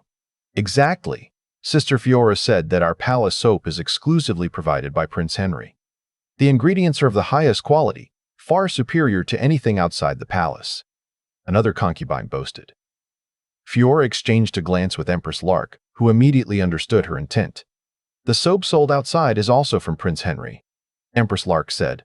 "Since Prince Henry is so loyal, we should do our part to support him. Her Majesty is right. I'll summon my sister and tell her that all the imperial consorts are using this soap." Fiora smiled approvingly. Aldous had bribed the right people this time. Gaining the favor of these concubines meant that he now had powerful voices advocating for him in the imperial court. Phelan had been in Nightblumen for 7 or 8 days, bringing soap with him. Initially, this novel product did not attract much attention from the noble ladies. However, today, everything changed. Overnight, a long line had formed outside the Wright family shop in Nightblumen. The people waiting at the entrance were housekeepers, maids, and attendants from various prestigious households, all with one purpose: purchasing soap. At the same time, word spread throughout Nightblumen that the imperial concubines in the palace were all using soap. This revelation caused a stir among the noble ladies who seldom left their residences. Anything used by the Empress herself became a must-have, driving them out in droves to buy soap. After the first batch of soap was brought home and used, demand skyrocketed the next day. Even wealthy young men had joined the frenzy. "Oh, isn't this Brother Sierra? Brother Lark, it's been a long time. You're here for? Brother Sierra, you too?" "Brother Sierra, you borrowed it?" Lark Gongzi asked in surprise. "I haven't even tried it yet. What a shame." "Ahemen, as scholars, let's not use the word borrow. I merely took it," Sierra Gongzi corrected indignantly. Just then, the shop's doors swung open. With lightning speed, Sierra Gongzi grabbed Lark Gongzi and dashed inside. Standing at the entrance, Phelan was dumbfounded. He had not expected soap to become this wildly popular, nor had he anticipated that aside from noble ladies, courtesans from brothels would also become a major customer base. Meanwhile, in the south, Caspar was reaping substantial profits. While most of Great Gabriel's aristocracy resided in Nibelungen, the wealthiest merchants were concentrated in the south, particularly in Jinling. In fact, Jinling's prosperity had long rivaled that of Nibelungen. Since drunken Qingzhou and perfume had already gained widespread popularity, these two products were selling exceptionally well in Jinling. Moreover, neither the Wright family nor the Huxley family had access to perfume. Only Caspar's merchants carried it. Soap didn't take long to gain traction either. Once news spread that the imperial concubines were using it, the entire stock sold out within days. Now, discussions about these three miraculous products were happening everywhere in Jinling. Even while dining at an inn, Caspar couldn't avoid overhearing excited conversations. At a nearby table, a young noble stood up, holding a bottle of perfume. He strutted around the room, proudly displaying it. "Do you know what this is?" he asked. The other young men at the table, unfamiliar with Jinling's latest trends, shook their heads. The noble smirked. He removed the stopper, waved the bottle in the air, and let the scent waft around the room. "Ah, that smells amazing," everyone gasped. "Exactly, this is called perfume. Do you know about Miss Shuang from Wanhua Pavilion? You mean the stunning beauty, but also the one plagued by body odor?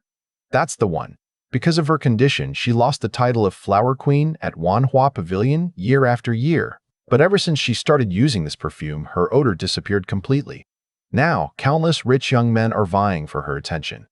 Is it really that effective? Can it mask any bad smell? I don't believe it. Then let me try," another noble eagerly said. The proud perfume owner handed it over. The other young man dabbed some on himself and declared, "I also have body odor. For the sake of my brothers, I shall test it." Back in Qingzhou, the situation at Prince Henry's residence was unprecedented. Unlike previous years when the estate was quiet and unvisited, it was now bustling with endless traffic. The entrance was so crowded that it was nearly impossible to get through. In just 2 months, soap, perfume, and drunken Qingzhou had gained immense fame across both the northern and southern regions. Merchants, sensing an enormous business opportunity, swarmed Qingzhou like cats drawn to the scent of fish. Naturally, their first order of business was to seek an audience with Aldous. These days, Myrell's hands were sore from receiving endless gifts, and Aldous spent each morning meeting with eager merchants. Yet, despite days of discussions, the merchants remained relentless, refusing to leave until they secured a deal. Unsurprisingly, the Wright and Huxley families were growing increasingly anxious. So many competitors had suddenly arrived to challenge their monopoly. In response, they tried to ingratiate themselves with Aldous through discounts and favors, while also using more underhanded methods, intimidation, threats, and even covert attacks on rival merchants. But these efforts had little effect. The lure of profit was simply too strong. The merchants kept coming, fully embodying the saying, "A man will risk his life for wealth, just as a bird will for food." "Your Highness, the estate's storerooms are overflowing with gifts." The entire residence was caught between joy and exhaustion. The servants indulged in delicacies and treats from all corners of Great Gabriel while working tirelessly to accommodate the endless stream of merchants. Aldous chuckled. "If there's no more space, clear out some other rooms." Keely, her cheeks stuffed with malt candy, nodded vigorously. These days, she no longer had to worry about getting her favorite sweets. Nearly every visiting merchant brought pastries and confections as tribute. "Delicious, delicious," she mumbled to her full mouth. "This is the royal estate of Prince Henry. Such disorder is unseemly." Morley sighed, shaking his head. Aldous had called him in to help deal with the merchants, but upon seeing the chaotic state of the residence, Morley couldn't resist launching into a lecture. Keely shrank back, grabbed onto Myrell's sleeve, and ran away, fearing Morley would scold her. Aldous reassured him. "Lord Paxton, the household is merely in high spirits. There's no need to be so strict." Morley remained stern. "Your Highness, forgive my bluntness, but after accepting so many gifts, what do you plan to do? If you agree to their requests, not only will the Wright and Huxley families suffer losses, but even your own commercial ventures will take a hit." "You worry too much, Lord Paxton. We must think long-term." Morley, a scholar raised on Confucian teachings, had always looked down on merchants. To him, they contributed nothing to production and merely profited from transactions. no different from parasites. Over the past few days, Aldous had engaged in several heated debates with him, using his vast knowledge of economics and industry to gradually convince him that merchants could be beneficial. Aldous had a clear plan. At first glance, monopolizing all three industries, soap, liquor, and perfume, seemed like the best way to maximize profits. However, this was a short-sighted approach. The combined strength of the Wright, Huxley, and Stafford businesses was limited. They could never distribute soap nationwide in a short time. This would restrict sales to a few regions, capping profits. Instead, Aldous decided to open up soap, making technology to outside merchants, allowing them to set up workshops in Qingzhou. This would significantly boost production capacity. By doing so, he could allocate his own resources to higher value industries rather than low-tier products like liquor and perfume. After all, his ambitions extended far beyond mere wealth. He aimed to dominate the world. However, the technology would only be partially open. The alkali making process would remain exclusive to him. He would supply alkali, while merchants would only handle soap production. Workshops could only be established in Qingzhou and other territories under his control. These measures ensured that Aldous would profit more from selling alkali than from making soap himself. Meanwhile, the concentration of merchants in Qingzhou would further accelerate its economic boom. As for the Wright and Huxley families' concerns, once he explained the nature of his plan, they would understand soon enough. The influx of merchants made Qingzhou more bustling than ever before. The streets and alleys were filled with traders who had traveled from afar. After waiting in Qingzhou for 3 days, the merchants were greeted with an announcement that sent them into a frenzy. A proclamation was posted throughout the city. All merchants in Qingzhou may obtain the method for producing soap from the patent office. Further details can be discussed at the patent office. As soon as the news spread, the merchants immediately inquired about the patent office, what it was, where it was located, and then rushed toward the building which was situated across from the governor's office. While most merchants were ecstatic, some were deeply unsettled. As Aldous had expected, the Wright family was the first to seek him out after the proclamation was issued. "Your family can also establish workshops to produce soap," Aldous said, instantly rendering Phelan speechless. "That way you can manufacture as much soap as you want." Phelan pondered for a long moment before speaking. "But, Your Highness, with such a massive increase in soap production and merchants selling it everywhere, how will prices be controlled? And what about competition between merchants?" "I've already thought this through," Aldous replied with a calm smile. Now that they all had access to soap, they would undoubtedly try to monopolize the business within their own territories, barring outside merchants from entering. This kind of regional protectionism was not unique to this time period. Even in modern times, local businesses often suppressed competition from outsiders. "May Your Highness enlighten me?" Phelan asked. Merchants were greedy by nature, and the Wright family was no exception. They understood that opening up soap production would benefit them, but they were reluctant to give up their control over direct sales. "A trade guild," Aldous said simply. "The competition among merchants would inevitably lead to chaos, making a regulating body essential." Aldous's real goal, however, was to use this guild to transform Qingzhou into Great Gabriel's commercial hub. Phelan didn't fully understand what a trade guild was, so Aldous took on the role of a teacher once again. The guild would regulate product pricing, divide trade territories, and, most importantly, extract profits from the merchants. Of course, some aspects of his plan were better left unsaid. What Aldous could tell Phelan was that the guild would assign the Wright family an exclusive sales region, but they would have to pay a fee for it. After sending Phelan away, Aldous began preparations for establishing the guild. All merchants involved in soap production would be required to join. Without guild membership, the patent office would not provide them with the necessary technology. At the patent office, visiting merchants were introduced to the concept of the guild. "Brother Potter, this Prince Henry is quite something. First, he surprises us with a patent office, and now he's forming a trade guild," one merchant remarked, holding a set of technical documents from the patent office.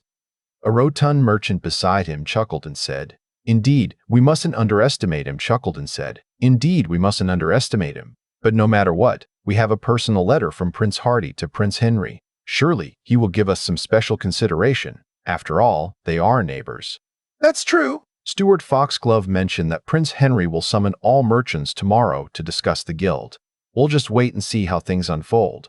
However, I hear that merchants under the command of Prince Madoc of the Rollins family, Prince Chu of the Sierra family, and Prince Doran of the Rollins family have all come as well. The competition will be fierce. Exactly. And it's not just the regional lords. Several imperial princes have sent their merchants too, he said, glancing at the courtyard of the patent office. Groups of merchants, clad in silk robes and adorned with gold, stood in small clusters, each one a wealthy magnate. The next day, as promised, Aldous convened nearly 1,000 merchants at the governor's office in Qingzhou. With the immense profits at stake, no one dared to miss the meeting. Seated at the head of the hall, Aldous surveyed the crowd with a smile. Many of these merchants had brought letters personally written by high-ranking nobles, regional lords, ministers, and even a few imperial princes and princesses, hoping to secure favors. Aldous wasn't surprised.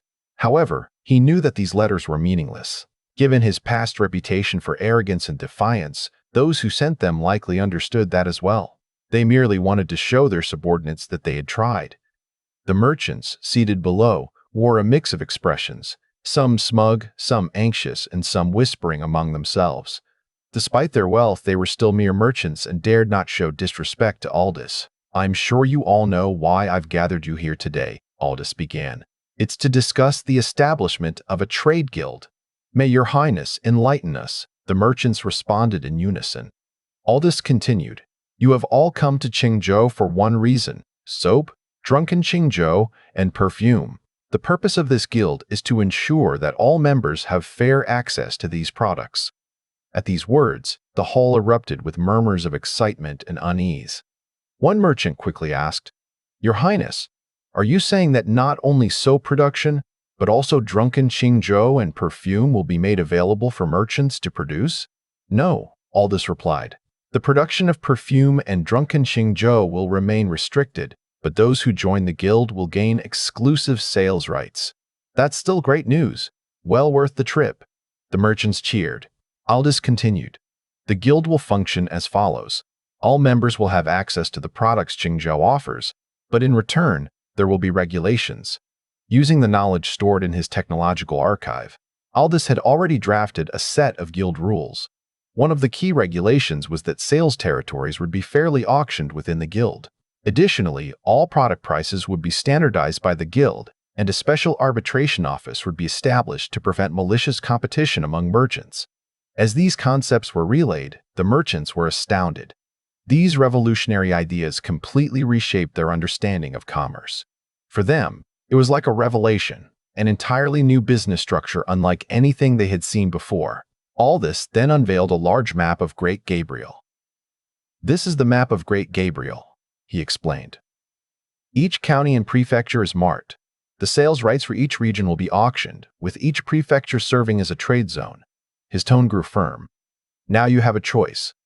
Join the guild and secure enormous profits, or leave Qingzhou. The decision is yours. I will not force anyone." A heavy silence fell over the hall. The merchants exchanged glances, weighing their options carefully. For them, this was not an easy decision. "Brother Greenwood, what do you think of this trade guild?" After Aldous's summons, the merchants of Qingzhou gathered in groups at the Weijia restaurant. The waiters were so busy they barely had time to catch their breath. Business had boomed thanks to the influx of merchants. "All I can say is that Prince Henry is a master strategist. With this move, even though he remains in Qingzhou, he has effectively put merchants across the entire empire under his control. Any merchant who joins the guild must follow his lead." A merchant surnamed Greenwood sighed. "I was thinking the same. But the problem is, Prince Henry holds the keys to fine wine, perfume, and soap. If we don't join, we get nothing. Yet if we do join, we'll be at his mercy, forced to pay a hefty sum just to sell products and lands that should belong to Prince Madoc. Why not pressure him by having Prince Madoc issue a ban on these goods?" "That won't work." Greenwood shook his head. "Prince Henry wouldn't care if Prince Madoc banned sales in his territory.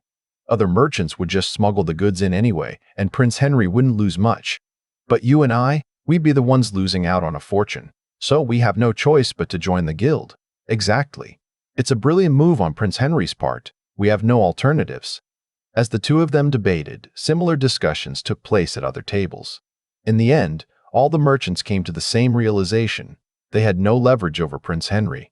They scoured the map of Great Gabriel, searching for their hometowns. Though they felt reluctant, they knew they had to buy the rights to sell in their home regions.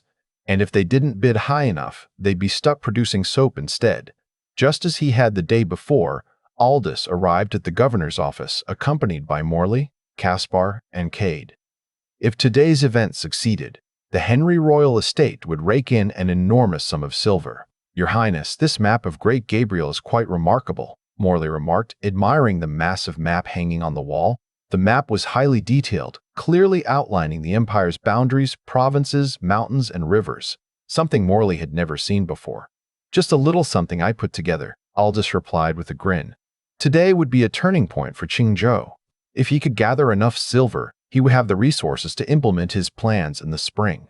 After all, there was so much to do. As they spoke, a wealthy merchant suddenly called out from below, "Your Highness, I want to purchase all the counties within Prince Hardy's territory. Will 300,000 taels of silver suffice?" Caspar chuckled. Everyone knows that Prince Hardy's lands are among the richest in the empire. Jinling, in particular, is a hub for merchants, scholars, and courtesans alike. 16 counties in total. Don't you think 300,000 taels is a bit low? The crowd erupted in whispers. "Isn't that Falk Reeves from Jinling?" "Yes, it's him. They say his family's wealth is worth at least 10 million taels of silver. He alone contributes 1 million taels to Prince Hardy every year. I heard his dining bowls are made of gold." Aldous nearly choked when he heard this. A personal fortune of 10 million taels. Meanwhile, he had been ecstatic over mere tens of thousands of taels. How embarrassing. Morley, seeing Aldous' shock, remarked coolly, "Your Highness, why are you so surprised? Every feudal lord's territory has a few immensely wealthy merchants. Falk is nothing special. The richest family in the empire is the Carey family from Jiangnan. They say their wealth rivals that of the entire kingdom, amounting to over 10 million taels of silver." 10 million taels? Aldous' jaw dropped. That was 100 million taels. Aldous' jaw dropped. That was 100 million in modern terms. The Carey family was essentially the Great Gabriel Empire's version of the legendary Aldous dynasty merchant Kirk Wan. Morley smirked. But in the end, they are nothing more than fish on the chopping block. If Prince Hardy ever needs money, he could simply kill Falk and seize his wealth. A cold shiver ran down Aldous' spine. This empire was truly one where officials ruled over wealth. To men like Morley, merchants were merely pigs raised for slaughter. The fatter, the better. "Well said, Lord Paxton," Aldous replied, though he resisted the urge to argue. This was no time for a debate. He had a show to watch. Another merchant sneered. "Brother Reeves, since when did you become so stingy? The counties under Prince Hardy are worth at least 1 million taels. If you're not interested, how about letting me take them instead?" The speaker was a man named Grant Greenwood, a leading merchant under Prince Madoc. He turned to Aldous. "Your Highness, I offer 1 million taels of silver for Prince Hardy's territory." Falk's expression soured. He knew 300,000 was too low, but 1 million was far too high. Prince Hardy and Prince Madoc's lands were both in the wealthy Jingnan region and had long-standing rivalries. Grant, a merchant just as wealthy as Reeves, was clearly trying to provoke him. Now that they were bound by guild regulations, whoever bought the rights would have exclusive control. If Grant won the bid, Reeves would lose face in front of Prince Hardy.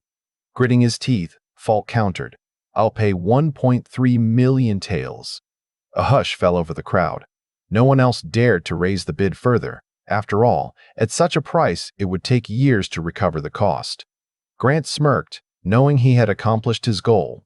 Aldous, watching from his seat, merely smiled. These merchants came from all over Empire, representing various factions and power struggles. But in the end, when the snipe and clam fight, the fisherman profits. With Falk setting the precedent, the territories under Prince Madoc, Prince Lark, and other feudal lords were swiftly monopolized by their respective local magnates. The fiercest bidding war, however, took place over the imperial territories, especially Nightbloomin, where 10 merchants had formed a joint venture to secure the rights. This was essentially a modern-day corporate partnership. The Wright and Huxley families were both involved, proving that when it came to excluding outside competition, they were perfectly aligned. By the end of the day, the entirety of Great Gabriel had been divided up among the guild's merchants. And Aldous, with zero upfront investment, he had just made 7 million taels of silver. Aside from the two largest transactions, both over 1 million taels, the other territories fetched far lower sums. Some regions, being less wealthy, saw little competition and a few were outright ignored. Yet, Aldous's business model was not uncommon in modern times. He had essentially appointed local agents, while positioning himself as the master distributor. Now that the regional sales rights were secured, the next step was for the merchants to purchase land in Qingzhou and build factories. The true growth of Qingzhou's wealth was only just beginning. After the auction for the agency rights of various prefectures and counties concluded, the merchants dispersed. At this moment, Morley stood before Aldous, a rare smile on his face, and said, "Congratulations, Your Highness. This time, Your Highness has collected 7 million taels of silver." Truly a cause for celebration. Cade and Caspar also wore expressions of wild joy. When had Qingzhou ever seen so much silver? Cade said, "Your Highness, with this sum of silver, our mines, workshops, and estates can all start operating simultaneously." "Exactly, and the shipyard too. Doran is in desperate need of silver to build ships. The merchant fleet urgently needs large vessels," Caspar added. From struggling to scrape together a few thousand taels of silver to suddenly having 7 million taels in hand, Aldous felt like a nouveau riche. However, recalling that even a single merchant under Prince Hardy was wealthier than him, he quickly deflated. If a mere merchant was this wealthy, one could only imagine the prosperity of Prince Hardy's fiefdom. He said, "The road ahead is long and arduous, but I will strive tirelessly. This is just the beginning. As long as we work together, I believe our fiefdom will not lose to Prince Hardy's." Morley gave Aldous a surprised look. Aldous's previous poem, A Guest's Song, had already left Morley in awe. Now, Aldous's casual remark, "The road ahead is long and arduous, but I will strive tirelessly," carried a unique charm. Morley's perception of the Aldous shifted slightly. However, camaraderie aside, business had to be taken care of. Morley said, "Your Highness, spring is just a month away. The production teams are still short on plow oxen and farming tools, and the Qingzhou treasury is running out of silver. Your Highness, my mines are in the same situation. 100,000 taels for purchasing slaves and building the mining area will soon be insufficient," Cade sighed. Halvar and Caspar simultaneously clasped their hands. Aldous raised his hand to stop them. "No need. I understand. No wonder you're all grinning from ear to ear. You've got your eyes on my silver." The four of them laughed. Morley said, "Your Highness, without silver, nothing can be accomplished. Now that Your Highness has demonstrated great talent and earned a substantial amount of silver, we naturally admire you. However, for the sake of long-term planning, this silver should be used for the fiefdom." Aldous smiled wryly. It seemed the silver wouldn't even have time to warm his hands before it was gone. He said, "Fine, fine. Tell me how much each of you needs." The four of them were delighted. After some discussion and calculations, Morley took 1 million taels to replenish the Qingzhou treasury. Cade took 1.5 million taels to develop the mines, and the machinery department took 2 million taels for the construction of the workshop district and production procurement. The remaining 2.5 million taels, plus the 1 million taels sent by Kier, totaled 3 million taels. With a flourish of his brush, Aldous allocated 2 million taels to the shipyard. As the saying goes, it takes 10 years to build an army, but 100 years to build a navy. Aldous didn't hesitate to spend money on maritime transport. The Great Gabriel Empire was just one market, and the Great Gabriel Empire was just one market, and the Great Gabriel Empire itself was only a small part of the world. The real market was overseas, and only by dominating the overseas market could one control wealth. After the division of spoils, the four of them returned to their respective tasks. With silver in hand, they were no longer hesitant and prepared to forge ahead boldly. For all this, he wasn't heartbroken over the silver. From a modern economic perspective, spending large sums of silver in his fiefdom could stimulate economic growth, boosting domestic demand. The benefits would ultimately fall on the common people. Pocketing the remaining silver notes, Aldous happily headed back to the prince's residence. This auction had finally given him some financial breathing room. Now, should he consider improving his personal life? perhaps visiting a brothel and chatting with a courtesan for some entertainment. As he fantasized about whether the courtesans of the great Gabriel Empire were as beautiful as movie stars, a sudden clatter of hooves interrupted his thoughts. Aldous turned around to see Orpheus riding toward him at full speed. His heart tightened. In such a situation, Aldous couldn't help but worry. Although Orpheus was now one of his close ministers, aside from Cade, Aldous couldn't fully trust anyone else. After all, to him, these people were outsiders, and trust would take time to build. As Orpheus charged toward him, Aldous couldn't help but feel nervous. The shadow of the assassin still lingered in his mind. "Your Highness!" Orpheus reined in his horse just in front of Aldous.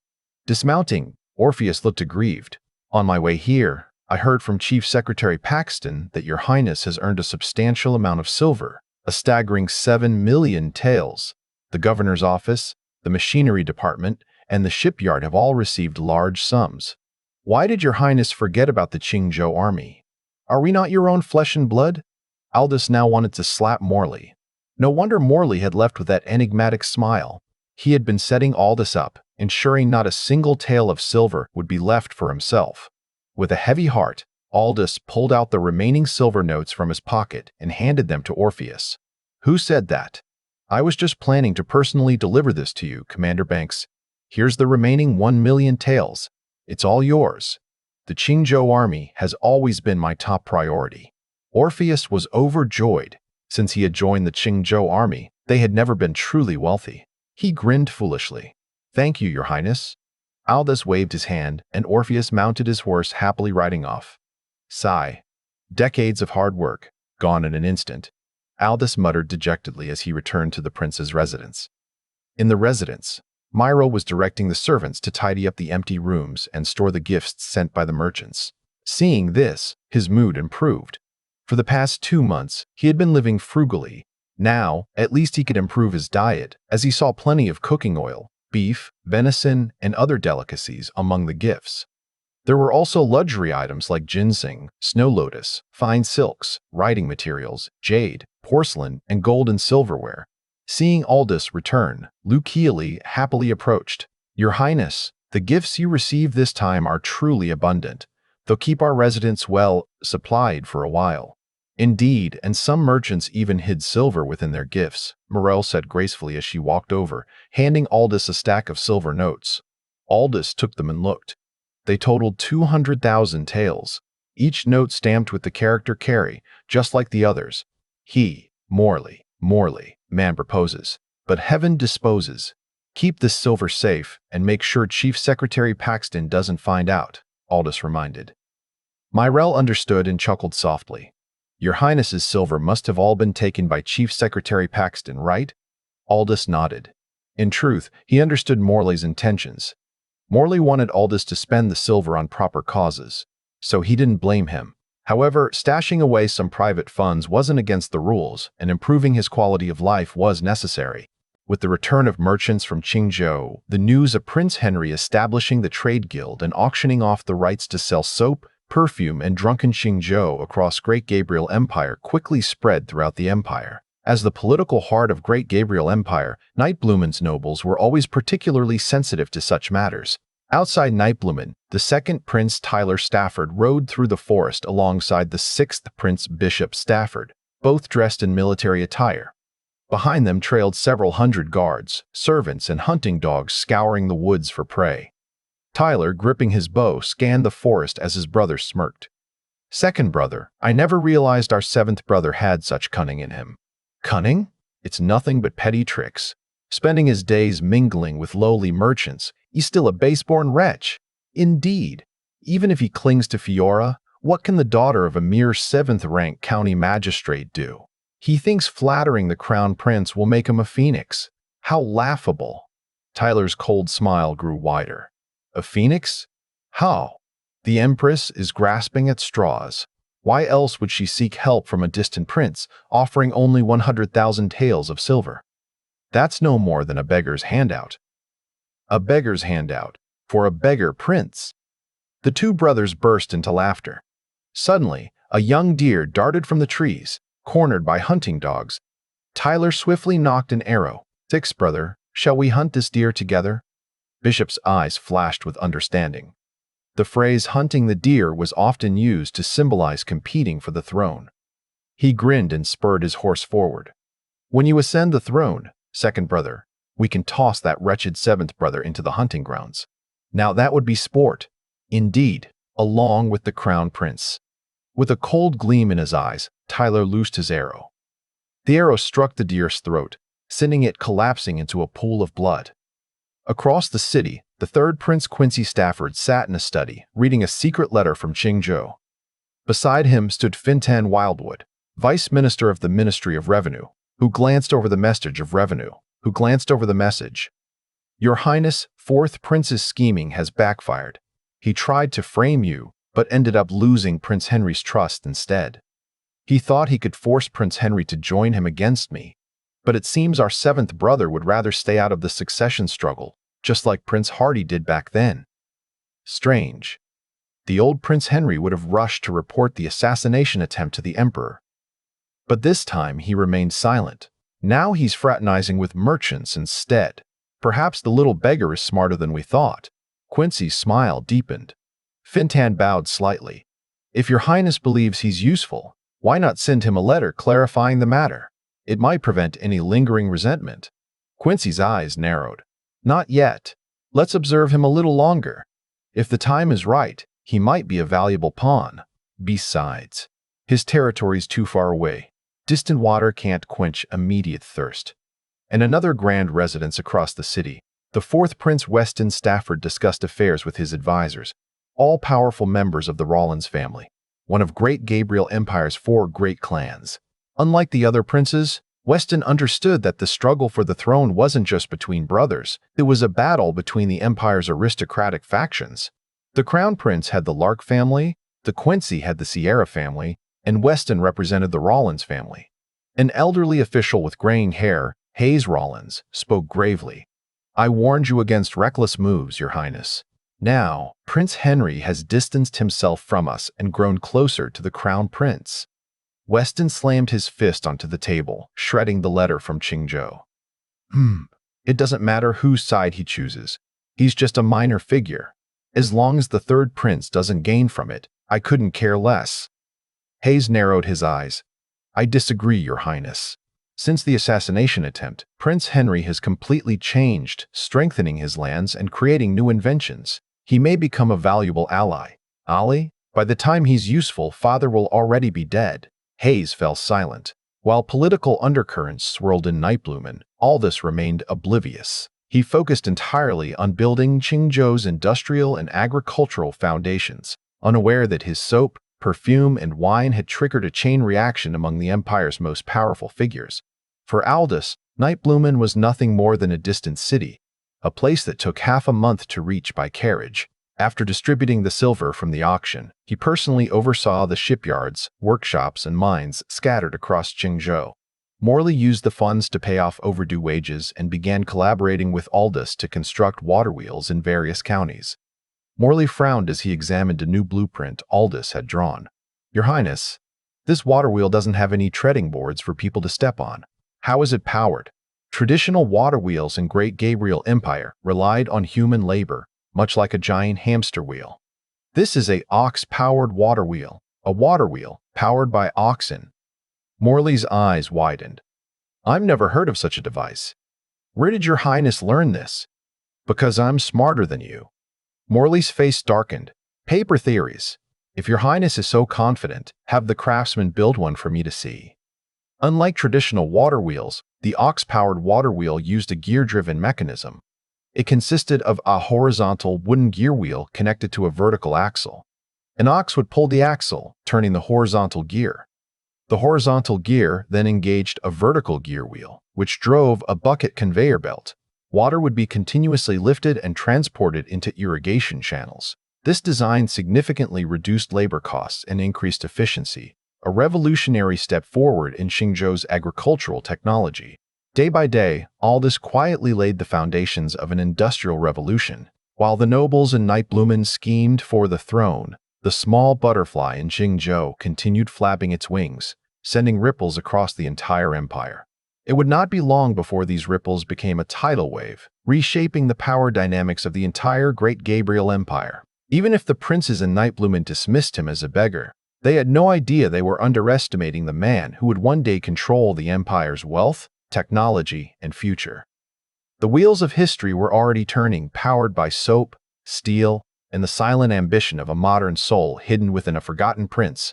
5 days later, a finely crafted ox-powered chain water wheel was completed by the machinery department. Morley stared in shock at the water wheel that Aldous had described. At this moment, the water wheel, driven by 3 differently sized gears and pulled by an ox, continuously transported water from the Shaoqing River onto the shore. Moreover, since the contraption was powered by 2 oxen, the tracks Aldous mentioned were quite wide, and the water troughs on the tracks were deep. Each lift could bring up a large volume of river water, several times more efficient than any water wheel Morley had ever seen. Morley was born into a scholarly family. His ancestors served as minor officials in the county, far from the ranks of aristocratic clans.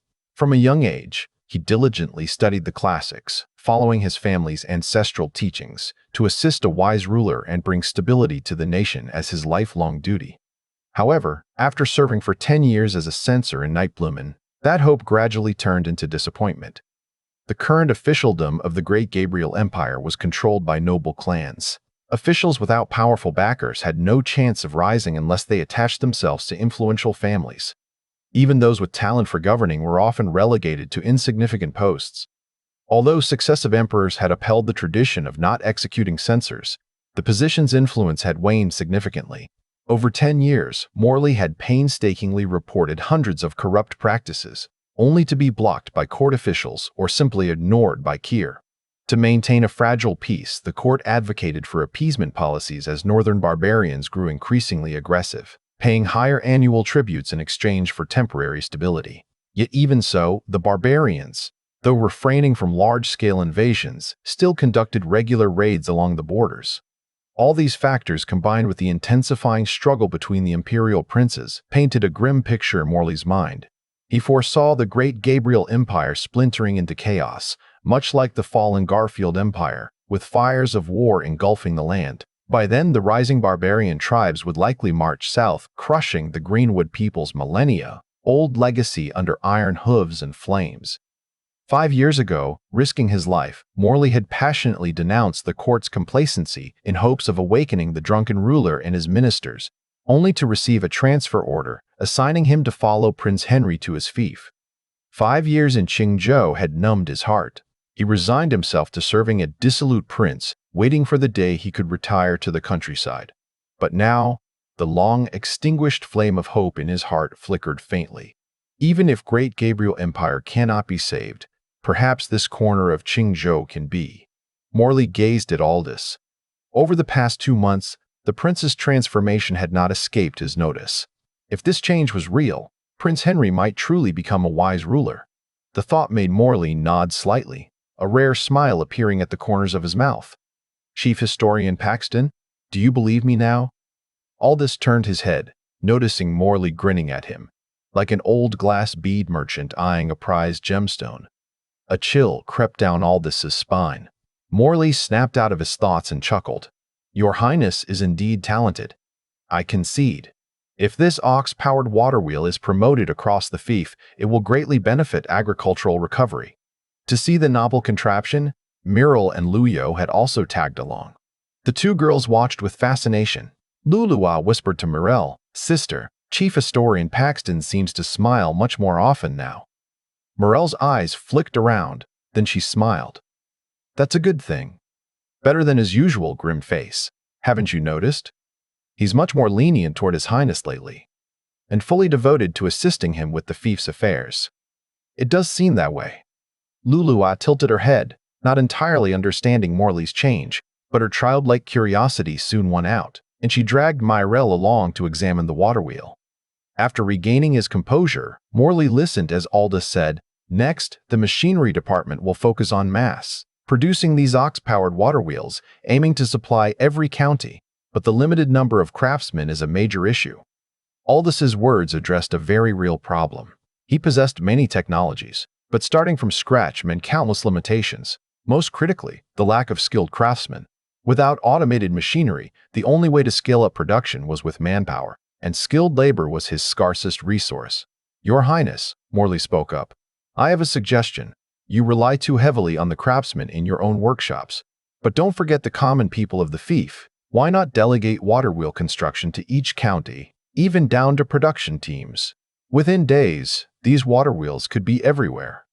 Aldis's eyes lit up. He had been making a crucial mistake, trying to do everything himself while overlooking the labor force of the common people. As the highest authority in the fief, he could organize the population for infrastructure projects.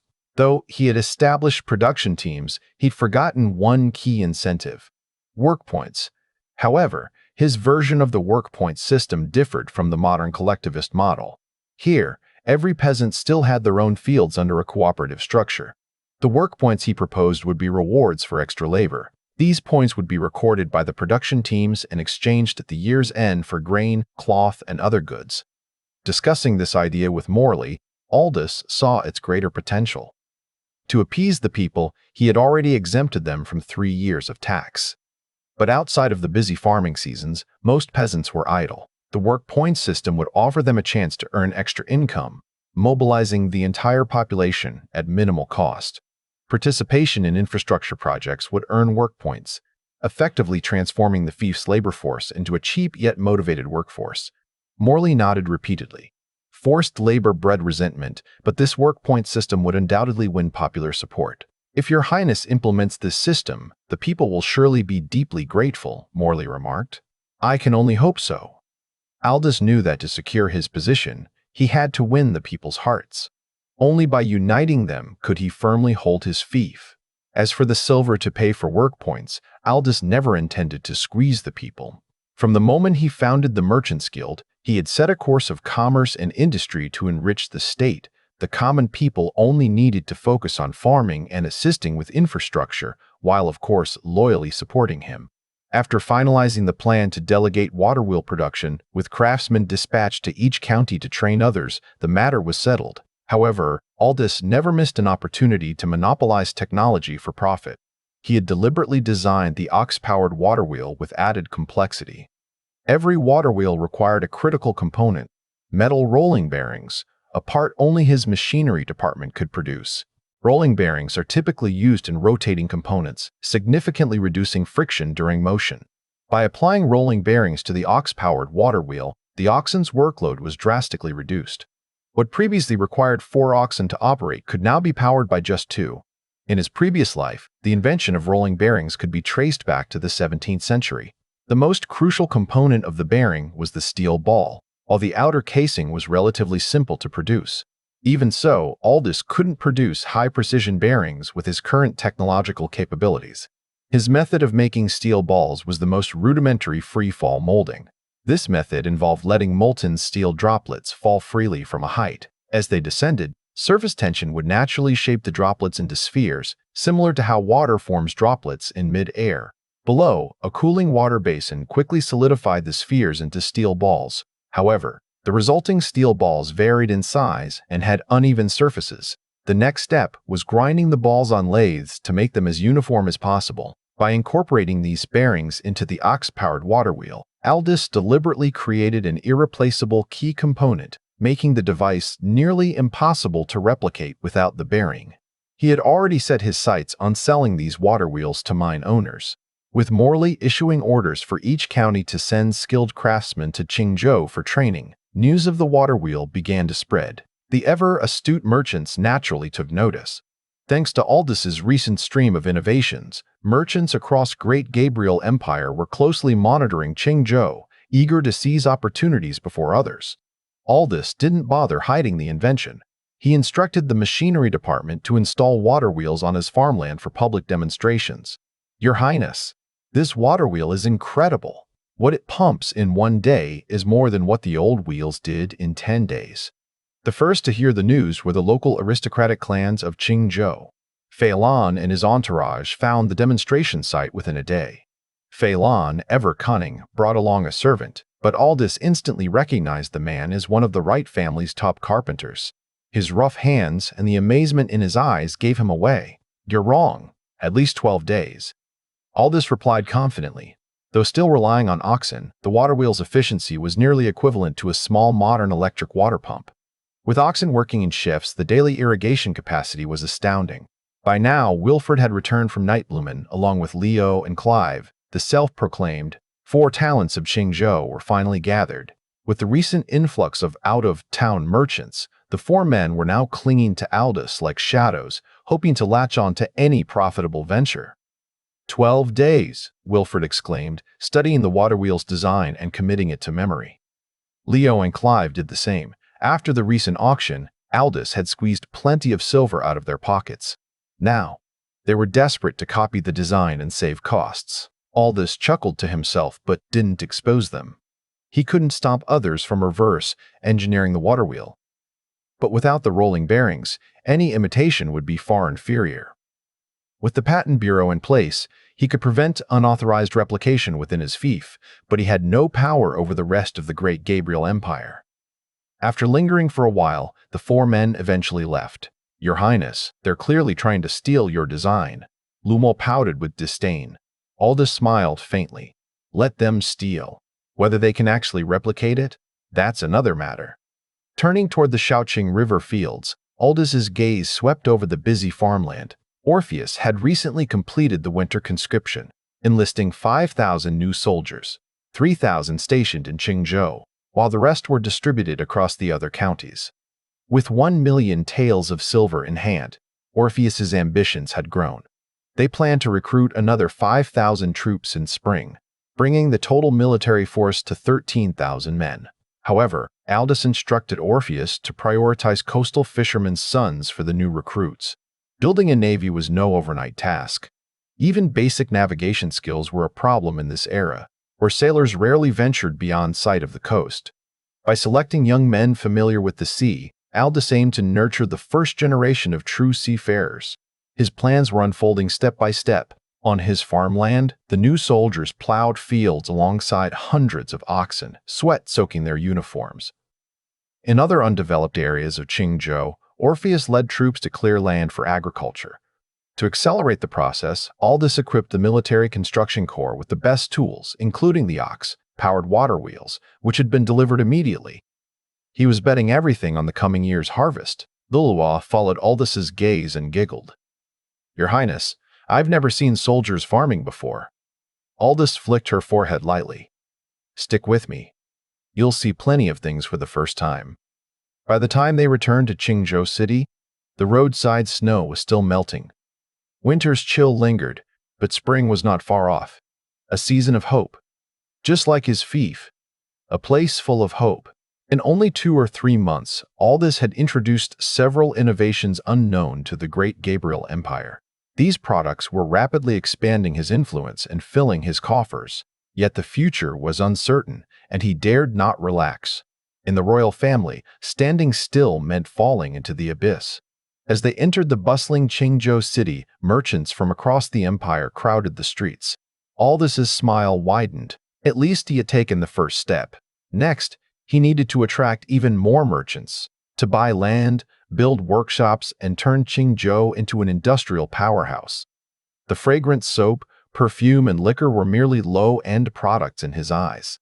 The ox-powered water wheel had a hint of technological content, but the true treasures in his mind were still waiting to be turned into reality. However, one glaring issue had surfaced. His fief lacked skilled craftsmen. Morley's idea of sending craftsmen from various counties for training was a good start, but far from enough. It was time to establish his own technical reserve, and the best candidates, they were the easiest to control. And with proper training, they could become the foundation of Qingzhou's industrial revolution. As spring approached, Aldous's vision for Qingzhou began to take shape. Military expansion, infrastructure projects, technology monopolies, merchant influx, and now, technical education. Every step was paving the way for his industrial empire. In this world, knowledge was the greatest weapon. While others obsessed over wealth and power, Aldous quietly laid down his technological traps, turning Qingzhou into a ticking time bomb that would one day reshape the entire Great Gabriel Empire. "Your Highness, this time I brought you 3,000 slaves, hee." Before Aldous had even gone to seek out Augustus to ask if he had any new slaves, The man had already taken the initiative to find him. Only a few days had passed since the ox-powered water wheel was completed, yet Augustus had already returned from the grasslands, eager to report his haul. 3,000? How could there be so many this time? Huxley Lee's voice carried disbelief. Augustus chuckled smugly. Your Highness, we must thank the heavens for their gift. This year's harsh snowstorm killed off many of the barbarians' cattle and sheep. Even with trade routes open to Great Gabriel Empire, the tribes couldn't afford to keep so many slaves. Rather than letting them starve, they preferred to sell them to me in exchange for food. He paused, then added with a hint of pride, I traveled through several tribes to gather these 3,000 slaves. Those barbarians were quite cunning, though. They sold them at high prices. But knowing your Highness urgently needed slaves, I bought them all. Aldous nodded in satisfaction. This time, Augustus had done well. At this point, Aldous no longer concerned himself with the fact that the barbarians were Great Gabriel Empire's long-standing enemies. The development of his fief came first. Everything else was secondary. Over the years, the barbarians frequently raided the borders, abducting countless Great Gabriel Empire citizens. Many captives died during the journey to the grasslands, while those who survived lived as slaves in unbearable misery. Less than 1 in 10 ever returned alive. Rumors often spoke of the barbarians treating Great Gabriel Empire captives like prey, releasing them into the wild only to hunt them down for sport, a game to pass the time. You've done well. A higher price doesn't matter. These people are Great Gabriel Empire citizens. That they were captured is already a humiliation for Great Gabriel Empire. No matter how they are brought back, through silver or through force, it is always a good deed. Name your price. I'll take them all. Augustus's eyes flickered with surprise. He had heard rumors of Aldus's recent wealth. The Merchant Guild, the auctions, and the influx of foreign merchants were all proof. But knowing the prince had money was one thing. Actually getting a share of it was another. Aldus's lips curled into a faint smile. The Qingzhou Merchant Guild had become a legend among traders. Through word of mouth, its reputation had spread like wildfire, with merchants whispering promises as if they were slogans from a pyramid scheme. Join the Qingzhou Merchant Guild and you'll make a fortune. I would have spoken to you about this had you not been away, Aldous said casually. Since you're already working with me on the slave trade, you're naturally one of my people. Joining the Merchant Guild is a given. His voice lowered slightly. However, I've also established my own trading company. If you're willing, you can report to Caspar. From now on, you'll be one of my men. And if your contributions are sufficient, he paused, eyes narrowing, I might grant you an official position in the future. Augustus's entire body trembled. The 4 words, official position, rang in his ears like heavenly music. In Great Gabriel Empire, as in most dynasties, society was rigidly stratified. Commoners had little hope of rising in status. Even those who passed the imperial examinations had to face the Kane interview, a brutal screening process where officials evaluated not only a candidate's knowledge but also their family background, appearance, and reputation. Those without powerful backers were quietly eliminated. Only the top 3 scorers bypassed this process and gained entry into the imperial court. For a merchant like Augustus to become an official was nothing short of a phoenix rising from the ashes. Your Highness's great kindness, Augustus will never forget. Overcome with emotion, Augustus fell to his knees with a loud thud. Aldous watched him quietly. In his mind, an official position was nothing more than a carrot on a stick, something to dangle in front of those who could be useful. But in this era, such a promise was more precious than gold. Don't celebrate too early, Aldous warned. What I give, I can just as easily take away. Everything will depend on your own merit. Augustus bowed low. I understand. If your Highness ever needs me, I will walk through fire and water without hesitation. Aldous smirked faintly. We'll see about that. After dismissing Augustus, Aldous made his way to the workshop district where the new slaves were being housed. With the influx of laborers, Halvar had built a slave housing compound within the workshop zone. Tall walls surrounded the area, both to prevent escapes and to keep outsiders from prying. When Aldous arrived, he found the slaves huddled together, far different from the previous batch. The new arrivals were little more than walking corpses. Years of torment had drained every shred of life from their eyes. Only the young and strong still carried a flicker of light. Aldous ordered the guards to separate the elderly and children, leaving behind those between 13 and 30 years old, the age group most capable of learning. Out of 3,000, only 300 fit the criteria. The race had either died or been killed by the barbarians long ago. With these 300, Aldous would lay the foundation for his industrial empire. The next morning, he stood before them by the Shaoqing River. His voice was calm, neither harsh nor overly kind. You were once great Gabriel Empire citizens. The barbarians stole you from your homes. But now I have bought your freedom. A ripple of shock passed through the crowd. None of them expected to hear these words. I will not force you to stay. Those who wish to leave may go. The slaves looked at one another uncertainly, but no one moved.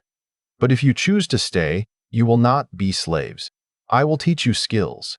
Those who work hard will earn food, clothing, silver, and one day, freedom. The faint flicker of hope in their eyes burned brighter. I will not give you chains. Aldous' voice echoed across the riverbank. I will give you a future. Not a single person left. From that day on, they were no longer slaves. They were the first apprentices of Qingzhou's Industrial Revolution. The gears of history had begun to turn. In the coming years, these forgotten men would become craftsmen, engineers, and foremen, the backbone of Aldous' factories. While others scrambled for power, Aldous quietly laid the foundation of a new era. One day, these 300 men would build machines that would shake the entire Great Gabriel Empire. One day, their hands would forge the weapons that would break the shackles of the noble clans. One day, they would look back on this moment and realize that hope had been reborn by the banks of the Shaoqing River. 300 young and strong slaves stood facing him. At this moment, Aldous asked a somewhat thin and frail-looking boy standing in the middle. Though the boy was lean, he was the most spirited among them. He was about 1.7 meters tall, with large eyes that kept darting around, taking in his surroundings. He looked very clever. Reporting to my master, my name is Riley Banks, the boy replied. At this, Jack barked. The person before you is the 7th prince of the Great Gabriel Empire, His Highness the Aldous. You should address him as Your Highness. The term master was how slaves addressed the barbarians on the grasslands. To Jack, this was a sign of disrespect toward Aldous. Riley's face showed surprise. Having been bought from the grasslands, they had traveled by sea directly to this place and had no idea where they were. Now, he exclaimed with joy, Your Highness, this lowly slave is from Changzhou. 3 years ago, when the barbarians breached Changzhou City, I was captured by them. At the same time, most of the slaves began to stir. They spoke up one after another. Is this Changzhou? We've returned. We're finally home. This is wonderful. Aldous also felt a flush of embarrassment. Although this was the fault of his predecessor, he now had to bear the responsibility. Thinking quickly, he said, After enduring countless hardships, I have finally brought my people back. Jack, Cody, remove their shackles at once. Riley's eyes reddened and tears streamed down his face. He fell to his knees, pressing his face to the ground, and clutching a handful of yellow soil, he wailed, Father, Mother, I've returned. I finally returned. The other slaves also began to weep. The sight of returning home was already enough to stir emotions, let alone after 3 years of enslavement and suffering. Halvar, who was usually silent and never disobeyed Aldous' orders, also spoke with a look of shame. Your Highness, these are all people of Qingzhou. I beg your Highness to restore their household registrations and free them from their status as slaves. Of course, Aldous said to Riley. Rise. Since you are people of Qingzhou and were once free, from this day forward, I restore your freedom. I will provide you with silver and household registrations. You may each return to your hometowns. After he finished speaking, none of the slaves moved. They looked at each other, their faces filled with confusion. Riley stood up and said, Your Highness, my parents were killed by barbarian soldiers while helping me escape the grasslands.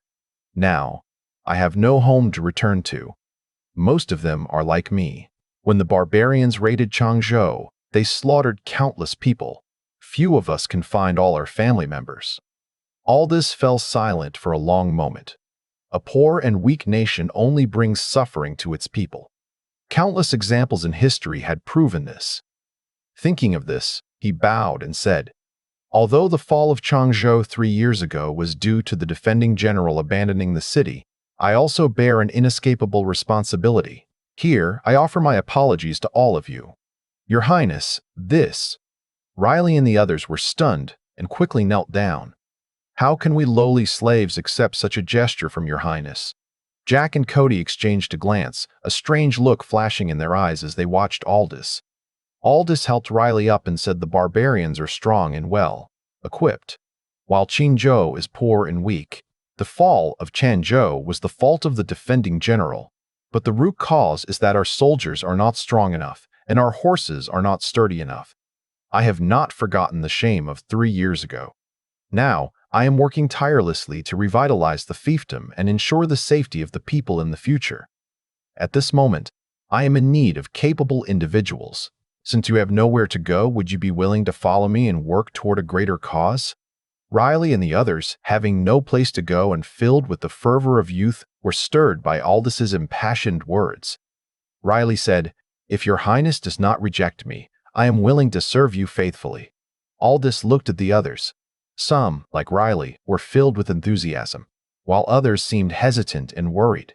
He realized that not everyone was like Riley, who had lost both parents and had no one to rely on. He said, "Those who wish to stay with Riley are welcome. If anyone wishes to return home, I will not force them to stay and will provide silver for their journey." "Thank you, your Highness," several voices rang out. Aldous then said to Halvar, "Go and ask the other slaves. If they are people of Qingzhou, restore their freedom. Provide them with travel expenses if needed. If they wish to stay and work in the workshops, pay them as craftsmen." "Yes," Halvar nodded and headed into the workshop. At the same time, those who wanted to return home followed Halvar. Out of the 300 people, about a third left, leaving around 200 behind. They all looked at Aldous, waiting for his orders. Now that they had no home to return to, and Aldous, a prince, was willing to take them in, this was an incredible stroke of luck. It was far better than suffering on the grasslands where they could be killed at any moment. Looking at the remaining 200 people, Aldous said, "Since you have chosen to stay, from now on, you are my people. I selected you to teach you some special skills. Starting today, you will return to Qingzhou with me and live in the courtyard next to the Aldous' residence. From tomorrow, I will begin instructing you in these skills." "Yes, your Highness," Riley and the others bowed and replied. Aldous nodded and had Jack and Cody take them back. He wasn't worried about whether they would be willing to become craftsmen.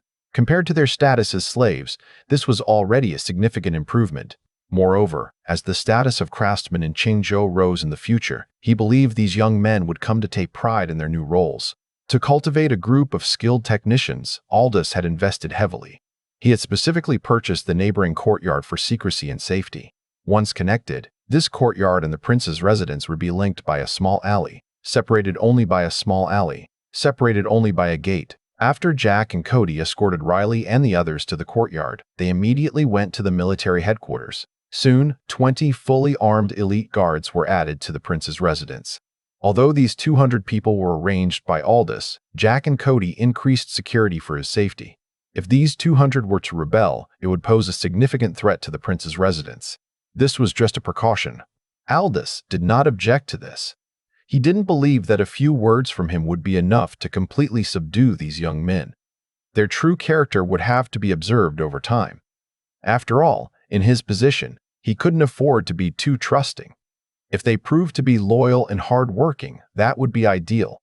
But if they were to betray him or harm the interests of Qingzhou, he would not hesitate to act. As a member of the royal family, he always remembered that he could not afford to be overly merciful.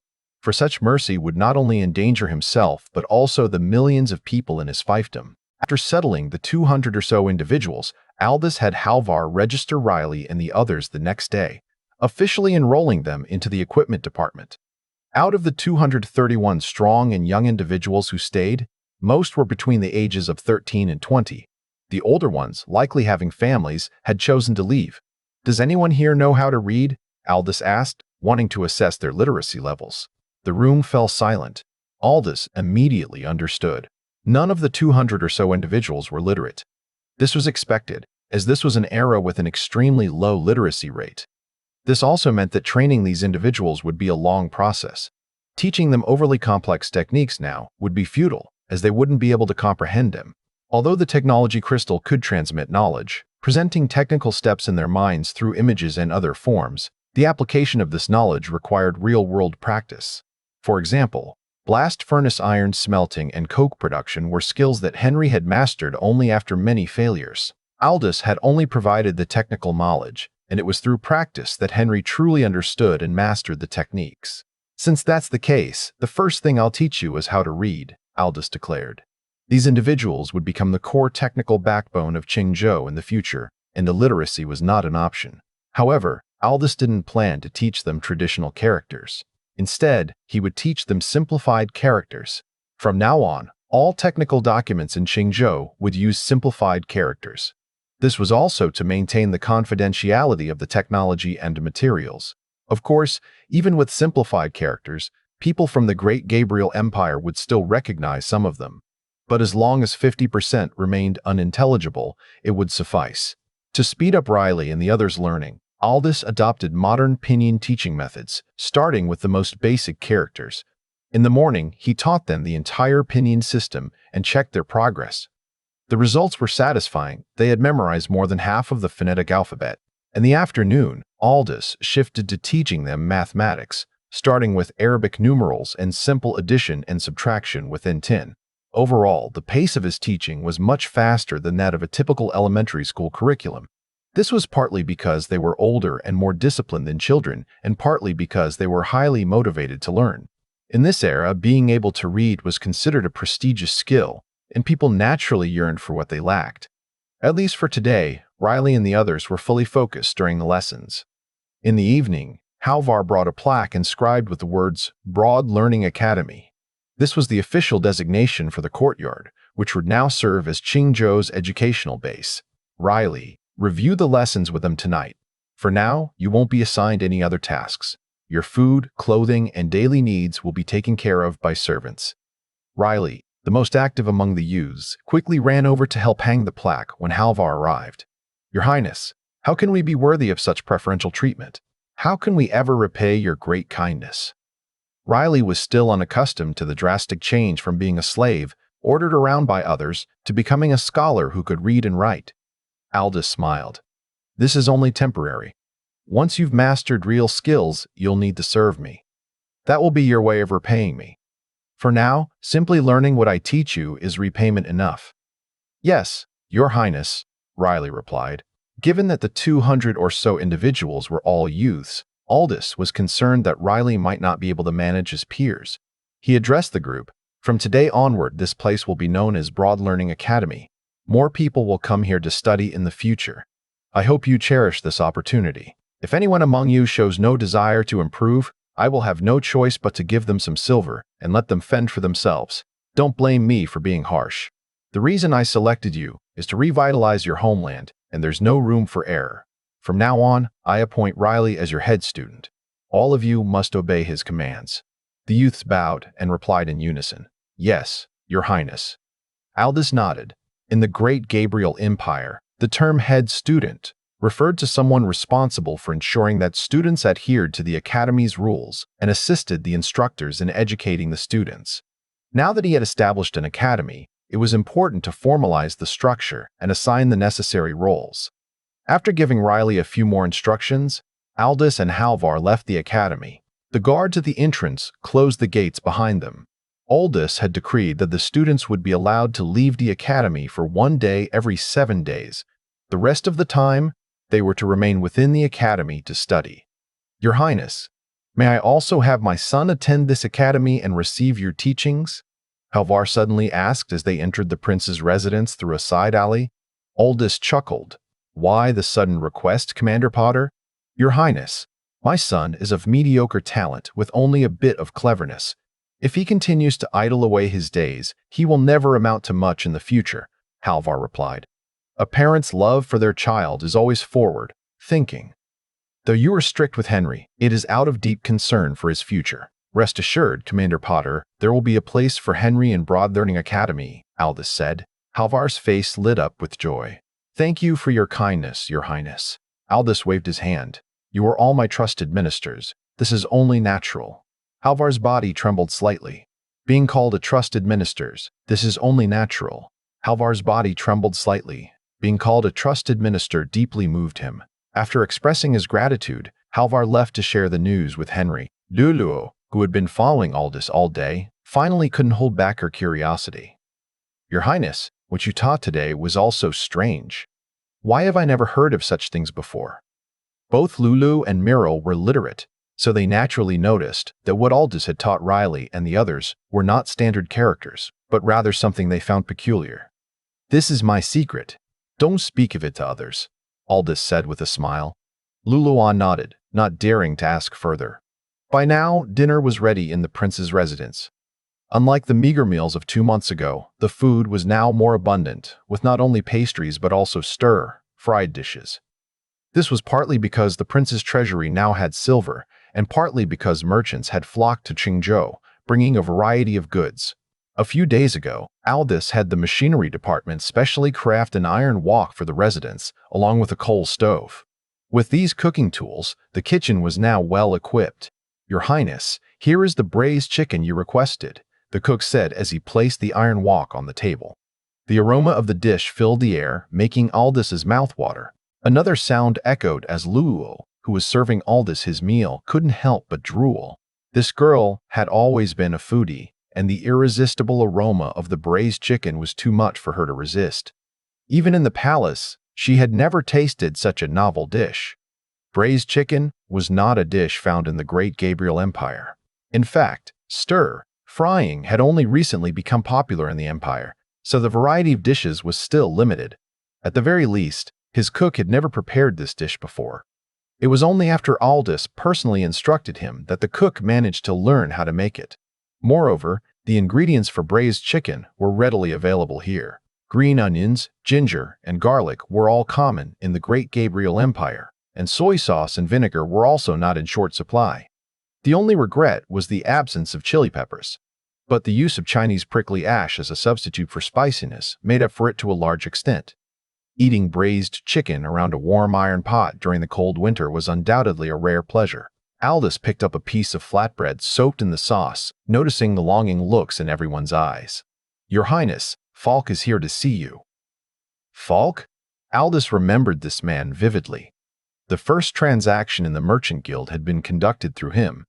Moreover, he was the wealthiest man in Jinling City.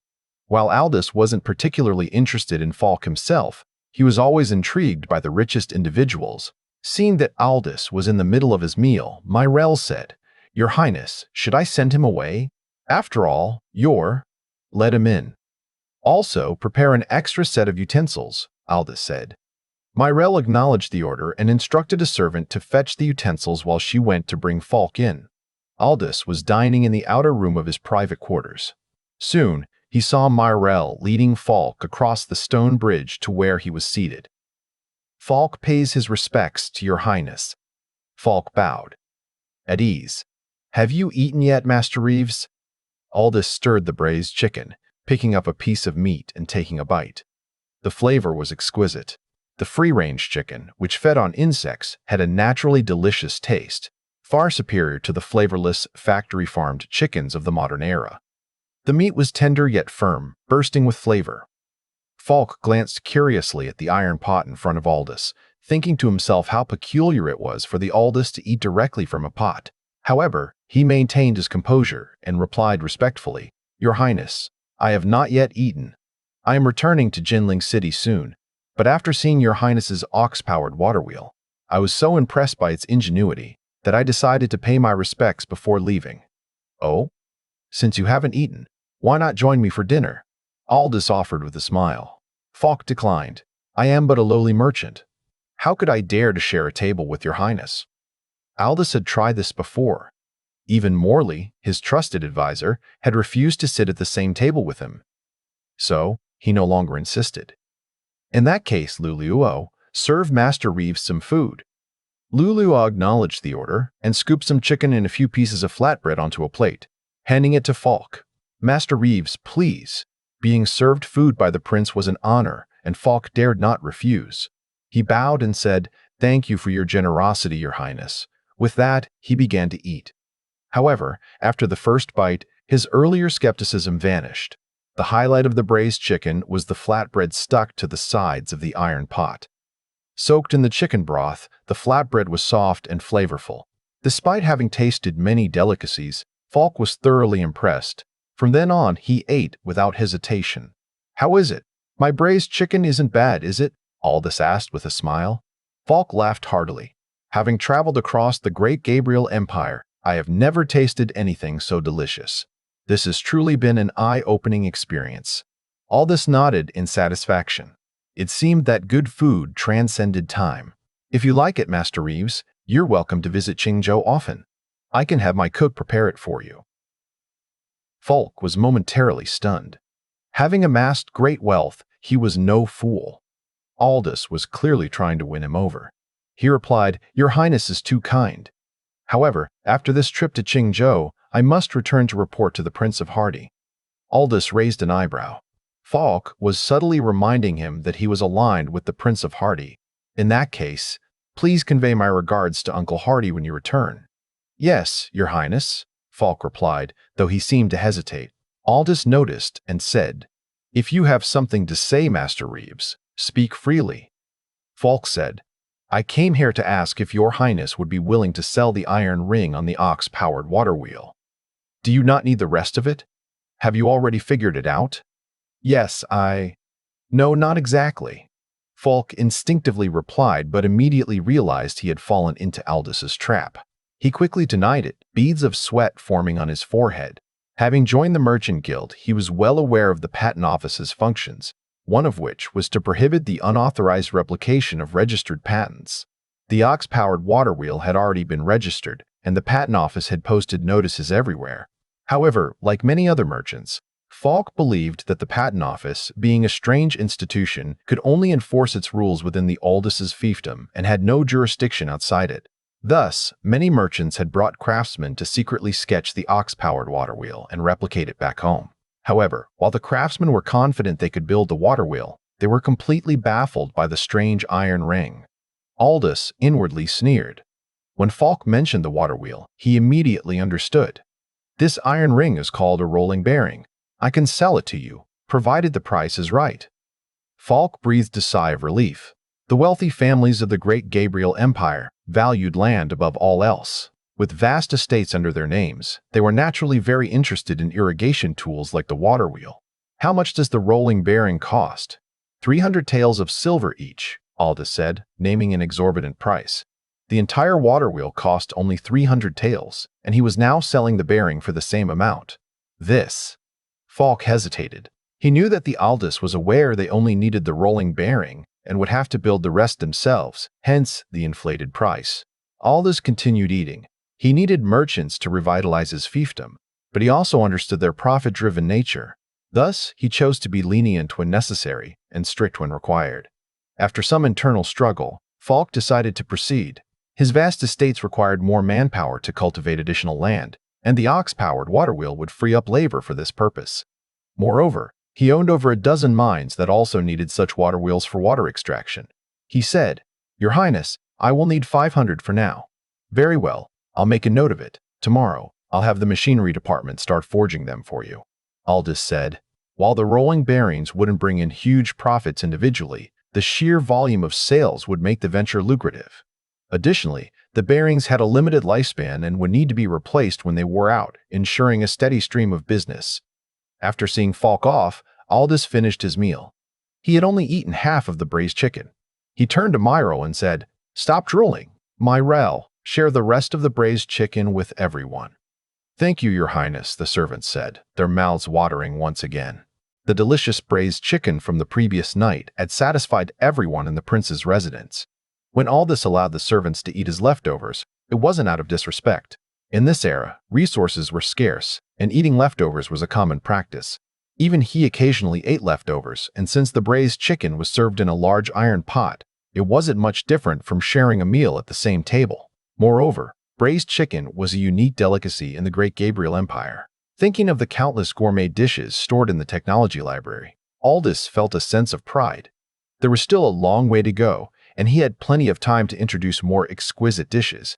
However, now was not the time to indulge in luxury. The most important task was still making money. After Falk, over the next few days, more people came to the prince's residence to visit Aldous, all inquiring about the ox-powered water wheel. Aldous handled them all by quoting a price of 300 taels of silver. Some wealthy merchants, unbothered by the cost, readily agreed to purchase the bearings. Others hesitated, and some outright gave up, choosing to stick with their old water wheels. During this time, Phelan and others had been studying the ox-powered water wheel, but in the end, they also brought silver to purchase the bearings. By this point, Aldous had a good understanding of the current technological level of the Great Gabriel Empire. It seemed they were unable to replicate his rolling bearings. After Halvar returned, Henry began attending classes at Broad Learning Academy regularly. That day, just after Aldous finished his lecture, Henry approached him with this suggestion. Aldous frowned. The machinery department was already handling a lot of tasks, producing coal stoves, providing parts for Doran's shipyard to build galleons, manufacturing steel and coke, and producing water wheel components. With the sudden influx of bearing orders, it was no wonder Henry was feeling overwhelmed. Over the past few days while teaching, Aldous had also been pondering this issue. He realized that low-end technologies shouldn't consume too many resources. For example, producing coal stoves, while profitable, wasn't highly lucrative and still required a significant number of craftsmen, which wasn't cost-effective. Moreover, it interfered with the layout of the industrial foundation. The current focus should be on steel production. In modern times, a nation's strength was often measured by its steel output. Now, he had to make some tough decisions. How many craftsmen are currently working on coal stove production? Aldous asked. We need to produce at least 300 coal stoves a day, and about 50 craftsmen are dedicated to this task, Henry replied. Aldous nodded. From now on, we assign all 50 craftsmen to producing hydraulic lathes, milling machines, drilling machines, and other machine tools. Also, out of the 2,000 newly purchased slaves, half should be assigned to steel production. Commandant Banks, now that he has silver to spare, has been boasting about buying a new set of armor from me. I've promised to produce a brand new set for him, and in a couple of days I'll personally teach the craftsmen how to make it. New armor? Henry's interest was piqued. Your Highness, I know how to make scale armor. It's not scale armor. You'll see when the time comes, Aldous said with a smile. Henry scratched his head, clearly eager to learn more. Riley, standing nearby, looked on with envy. Henry was about the same age as him, but he was already capable of handling major responsibilities on his own. Noticing Riley's expression, Aldous said, "Don't worry, I'll have tasks for you too. Consider it practical training." Really, Your Highness? Riley immediately perked up. He knew that only by proving himself useful to the Aldous like Henry could he earn a place of importance. Aldous nodded. His approach to training Henry and Riley was different. Henry's focus was on mechanics and physics, while Riley's was on chemistry. Over the past few days, Aldous had been teaching the youths how to read and write. Now, it was time to introduce them to chemistry. This way, chemistry and physics could progress simultaneously. After all, rare metals and alloys required chemical methods for extraction and synthesis, and future advancements in gunpowder would also rely on a solid foundation in chemistry. For Aldous, the most critical area was materials science. Only with high-quality materials could high-quality products be produced. From now on, these 200 individuals would be responsible for research in chemistry and materials. Of course, tomorrow I'll teach you how to produce alkali. This will be your first project, Aldous said. Riley nodded, though he was still confused as he didn't yet understand what alkali was. With the machinery department relieved of some of its burdens, Henry was naturally thrilled. He said, "Your Highness, I'll go back and make the arrangements. But what about the Wright family?" "I'll handle the Wright family," Alda replied. "I'll handle the Wright family," Alda replied. He planned to sell the coal stove production technology to them. Since he had already given them the coal briquette technology, adding the coal stove wouldn't be a problem. After the day's lessons, Aldous checked on Riley and the others' progress. They had already mastered over 300 common characters. Aldous was pleased with their progress. His basic requirement was for them to become literate and learn basic chemical symbols. After that, he would take them to the workshop area to start building the chemical industry. The workshop area was now divided into two parts. One half belonged to Henry, and the other was reserved for Riley.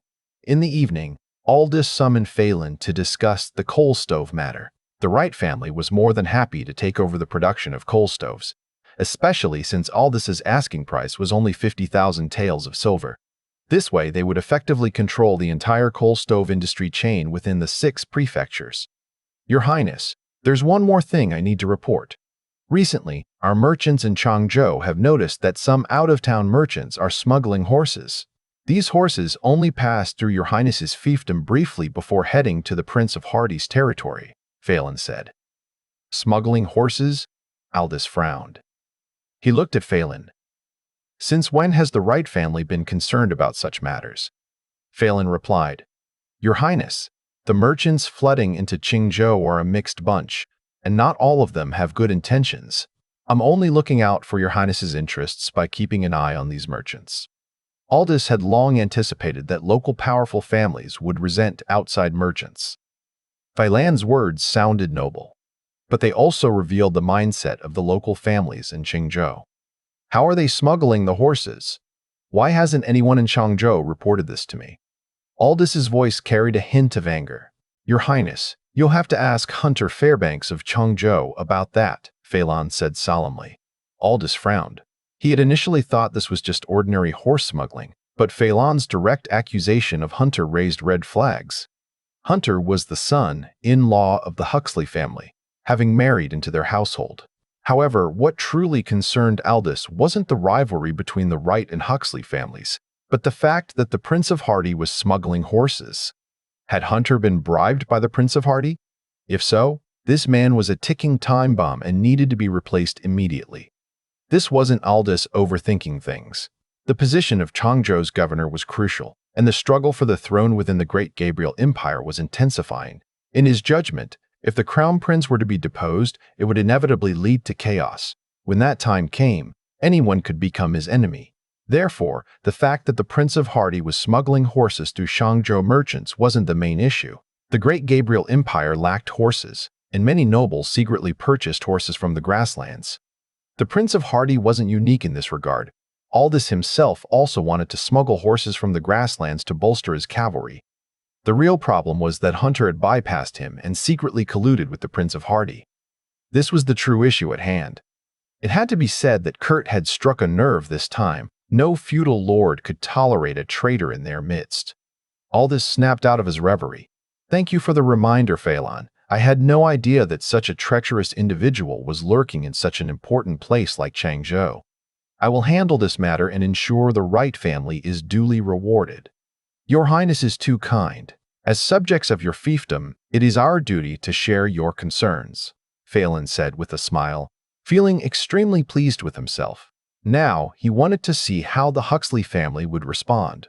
To squeeze out outside merchants, the Wright, Sun, Hardy, and Huxley families had jointly purchased the operating rights for soap, perfume, and drunken Qingzhou in Nightblumen.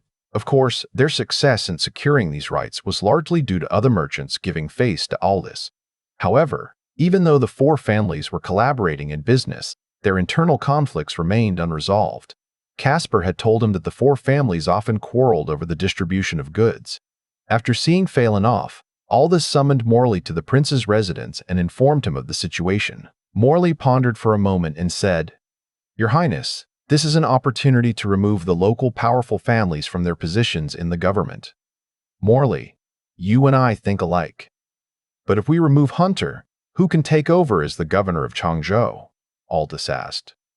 If Your Highness trusts me, I can recommend a few individuals. They are all from humble backgrounds and have earned their qualifications. But due to the corruption in the officialdom, alas. Aldous understood Morley's meaning. These individuals had passed the imperial examinations but had not been appointed to any official positions due to the dark nature of the bureaucracy. Compared to the 4 families, Aldous trusted Morley more. Even if these recommended individuals formed factions with Morley in the future, it would still be a matter of officialdom. However, the 4 families had members occupying key military and administrative positions across the 6 prefectures, which was what truly worried Aldous. This was also why he had been so tolerant of the 4 families. If he were to recklessly purge the 4 families' influence from the government, they would inevitably retaliate, plunging the fiefdom into chaos. Now that the Wright and Huxley families were at odds, he could use this opportunity to remove these key officials. At the same time, he could exacerbate the conflict between the two families. Morley, feel free to recommend them. I'm in desperate need of talented individuals who can offer me sound advice. I've endured for 5 years, all for the sake of eliminating the 4 scourges of this fiefdom. Aldous said through gritted teeth. Morley nodded. In that case, I will send them a letter and have them come to Qingzhou. Good. Let's set aside the matter of Hunter for now. Once they arrive, I will order Orpheus to arrest Hunter. Aldous said. Commander Banks Orpheus? Morley was somewhat surprised. 3 years ago, Changzhou fell because the defending general abandoned the city. Now, with the horse smuggling in Changzhou, neither Hunter nor Roger Thompson, the military commander of Changzhou, have reported anything. Your Highness means that the two of them are colluding? Morley's expression changed. Exactly, Aldous said.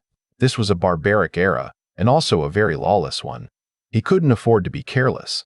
If Hunter and Roger learned that he intended to execute them, they might resort to desperate measures, such as rebelling or even colluding with the barbarians to invade. If that happened, he would be finished. Morley thought for a moment and understood. He said, Your Highness's foresight is truly admirable. Aldous chuckled. Morley, you actually praising me now? Not at all. It's said that a scholar can be judged anew after 3 days. That applies to Your Highness. I take my leave now, Morley said with a bitter smile. By now, dusk had enveloped the prince's residence, and the servants were lighting the red lanterns one by one. In the past, when the prince's residence was short on funds, Aldous had avoided wasting resources, leaving the residence in darkness. Now, he had Myrell purchase lanterns, each fitted with candles, and placed them along the paths of the residence, hanging them on bamboo poles. This finally gave the prince's residence a more dignified atmosphere. It also gave him a sense of security. After all, he was afraid of the dark, and this setup also improved safety. If any assassins tried to enter, the guards would spot them immediately. Returning to his chambers, Lulua had already prepared hot water for him. After bathing, he went to rest. The chill of winter was gone, and the air carried a hint of spring warmth. Winter was giving way to spring, and the farming season was approaching. Aldous was afraid of the dark and the cold. Thinking of the coming spring, he felt a sense of anticipation. When the time came, he could go out to enjoy the spring scenery, go fishing, and savor the beauty of nature. With these thoughts drifting through his mind, he spent the night half dreaming. The next day, he taught a morning class at the academy, briefly introducing the periodic table of elements. In the afternoon, he went to the machinery department. Your Highness, what kind of armor are we making? Henry asked eagerly as soon as Aldous arrived. He hadn't slept well the previous night. Plate armor, Aldous said. Plate armor, which was quickly rendered obsolete by the advent of firearms, didn't have a long history. However, its combination of protection and mobility was exceptional, especially against soldiers armed with swords. A soldier clad in plate armor was a nightmare for such opponents, as the armor provided nearly complete protection against slashing attacks. Aldous wasn't planning to use this armor to defend against firearms, as armor was unnecessary in the age of gunpowder. Instead, he intended to use plate armor to counter the armies of the Great Gabriel Empire and the barbarian cavalry. The superior protection of plate armor would effectively block swords and arrows. Plate armor? Henry looked puzzled. But before that, we need one more thing. A hydraulic forging press, Aldous said. This was the real reason he had chosen plate armor. Scale armor and lamellar armor were too labor-intensive to produce. Equipping his entire army with such armor would take an eternity. However, with the hydraulic forging press, he could mass-produce plate armor and equip his army on a large scale. After all, steel was his advantage. Hydraulic forging press? Henry exclaimed in delight. These were terms he had never heard before, but he was already accustomed to Aldous continuously creating these miraculous machines in the mechanical department. For him, it was a source of satisfaction. Aldous nodded, found a chair to sit on, and offered Henry a seat as well. He then began to explain the knowledge of plate armor and water-powered forging hammers to Henry. Plate armor, which was phased out by firearms in the 16th century, has always been a subject of controversy in history. The debate over the strongest armor has never ceased. However, Aldous believed that war only eliminates outdated armor. During the long medieval period in the West, after countless wars, Western knights ultimately chose plate armor. This could only mean that the cost-effectiveness of plate armor far surpassed that of other types of armor. Moreover, after the medieval period, the advent of hydraulic forging press made the mass production of plate armor possible. The concept of forging has existed since the emergence of steel. The saying, "100 temperings make fine steel," refers to the process of forging. The more times steel is forged, the better its quality becomes. However, this manual hammering method made the production of armor and weapons very slow. Thus, the West first introduced hydraulic forging press, which some scholars believe marked the beginning of Western military technology, surpassing that of the East. Now, Aldous was preparing to replicate the hydraulic forging press.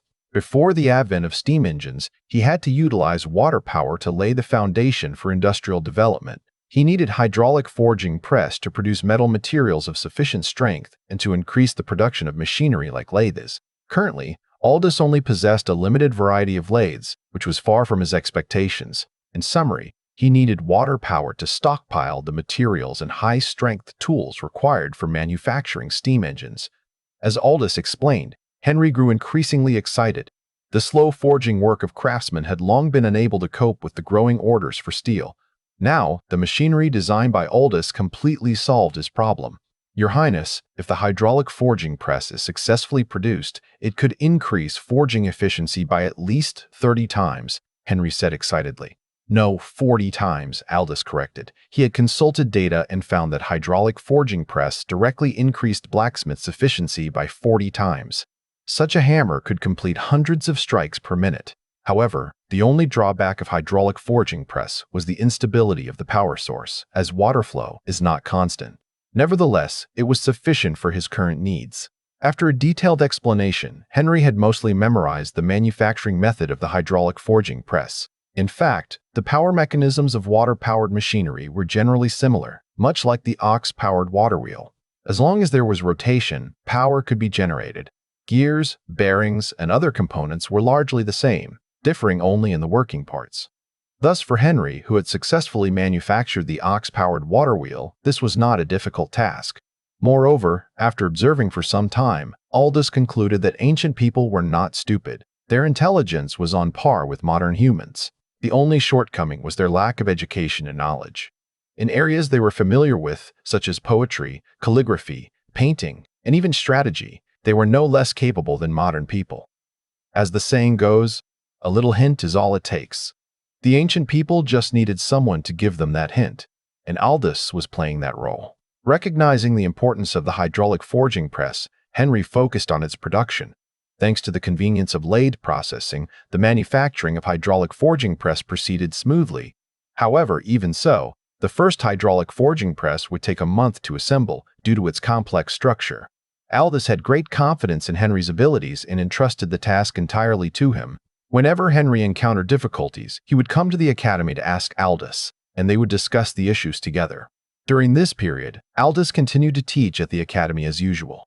However, he had Riley and others begin their first chemical production task, extracting alkali from plant ash. This task was originally handled by the royal residence servants and the machinery department, but Aldous had now completely separated it to refine the industrial system.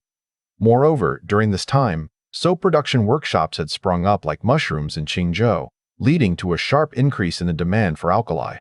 This was why Aldous decided to produce alkali separately. Otherwise, he would be constantly bothered by merchants coming to buy alkali. "Thank you, Your Highness." Another batch of alkali was transported out of the palace, and the merchants purchasing it were all smiles, though they also felt a pang of pain.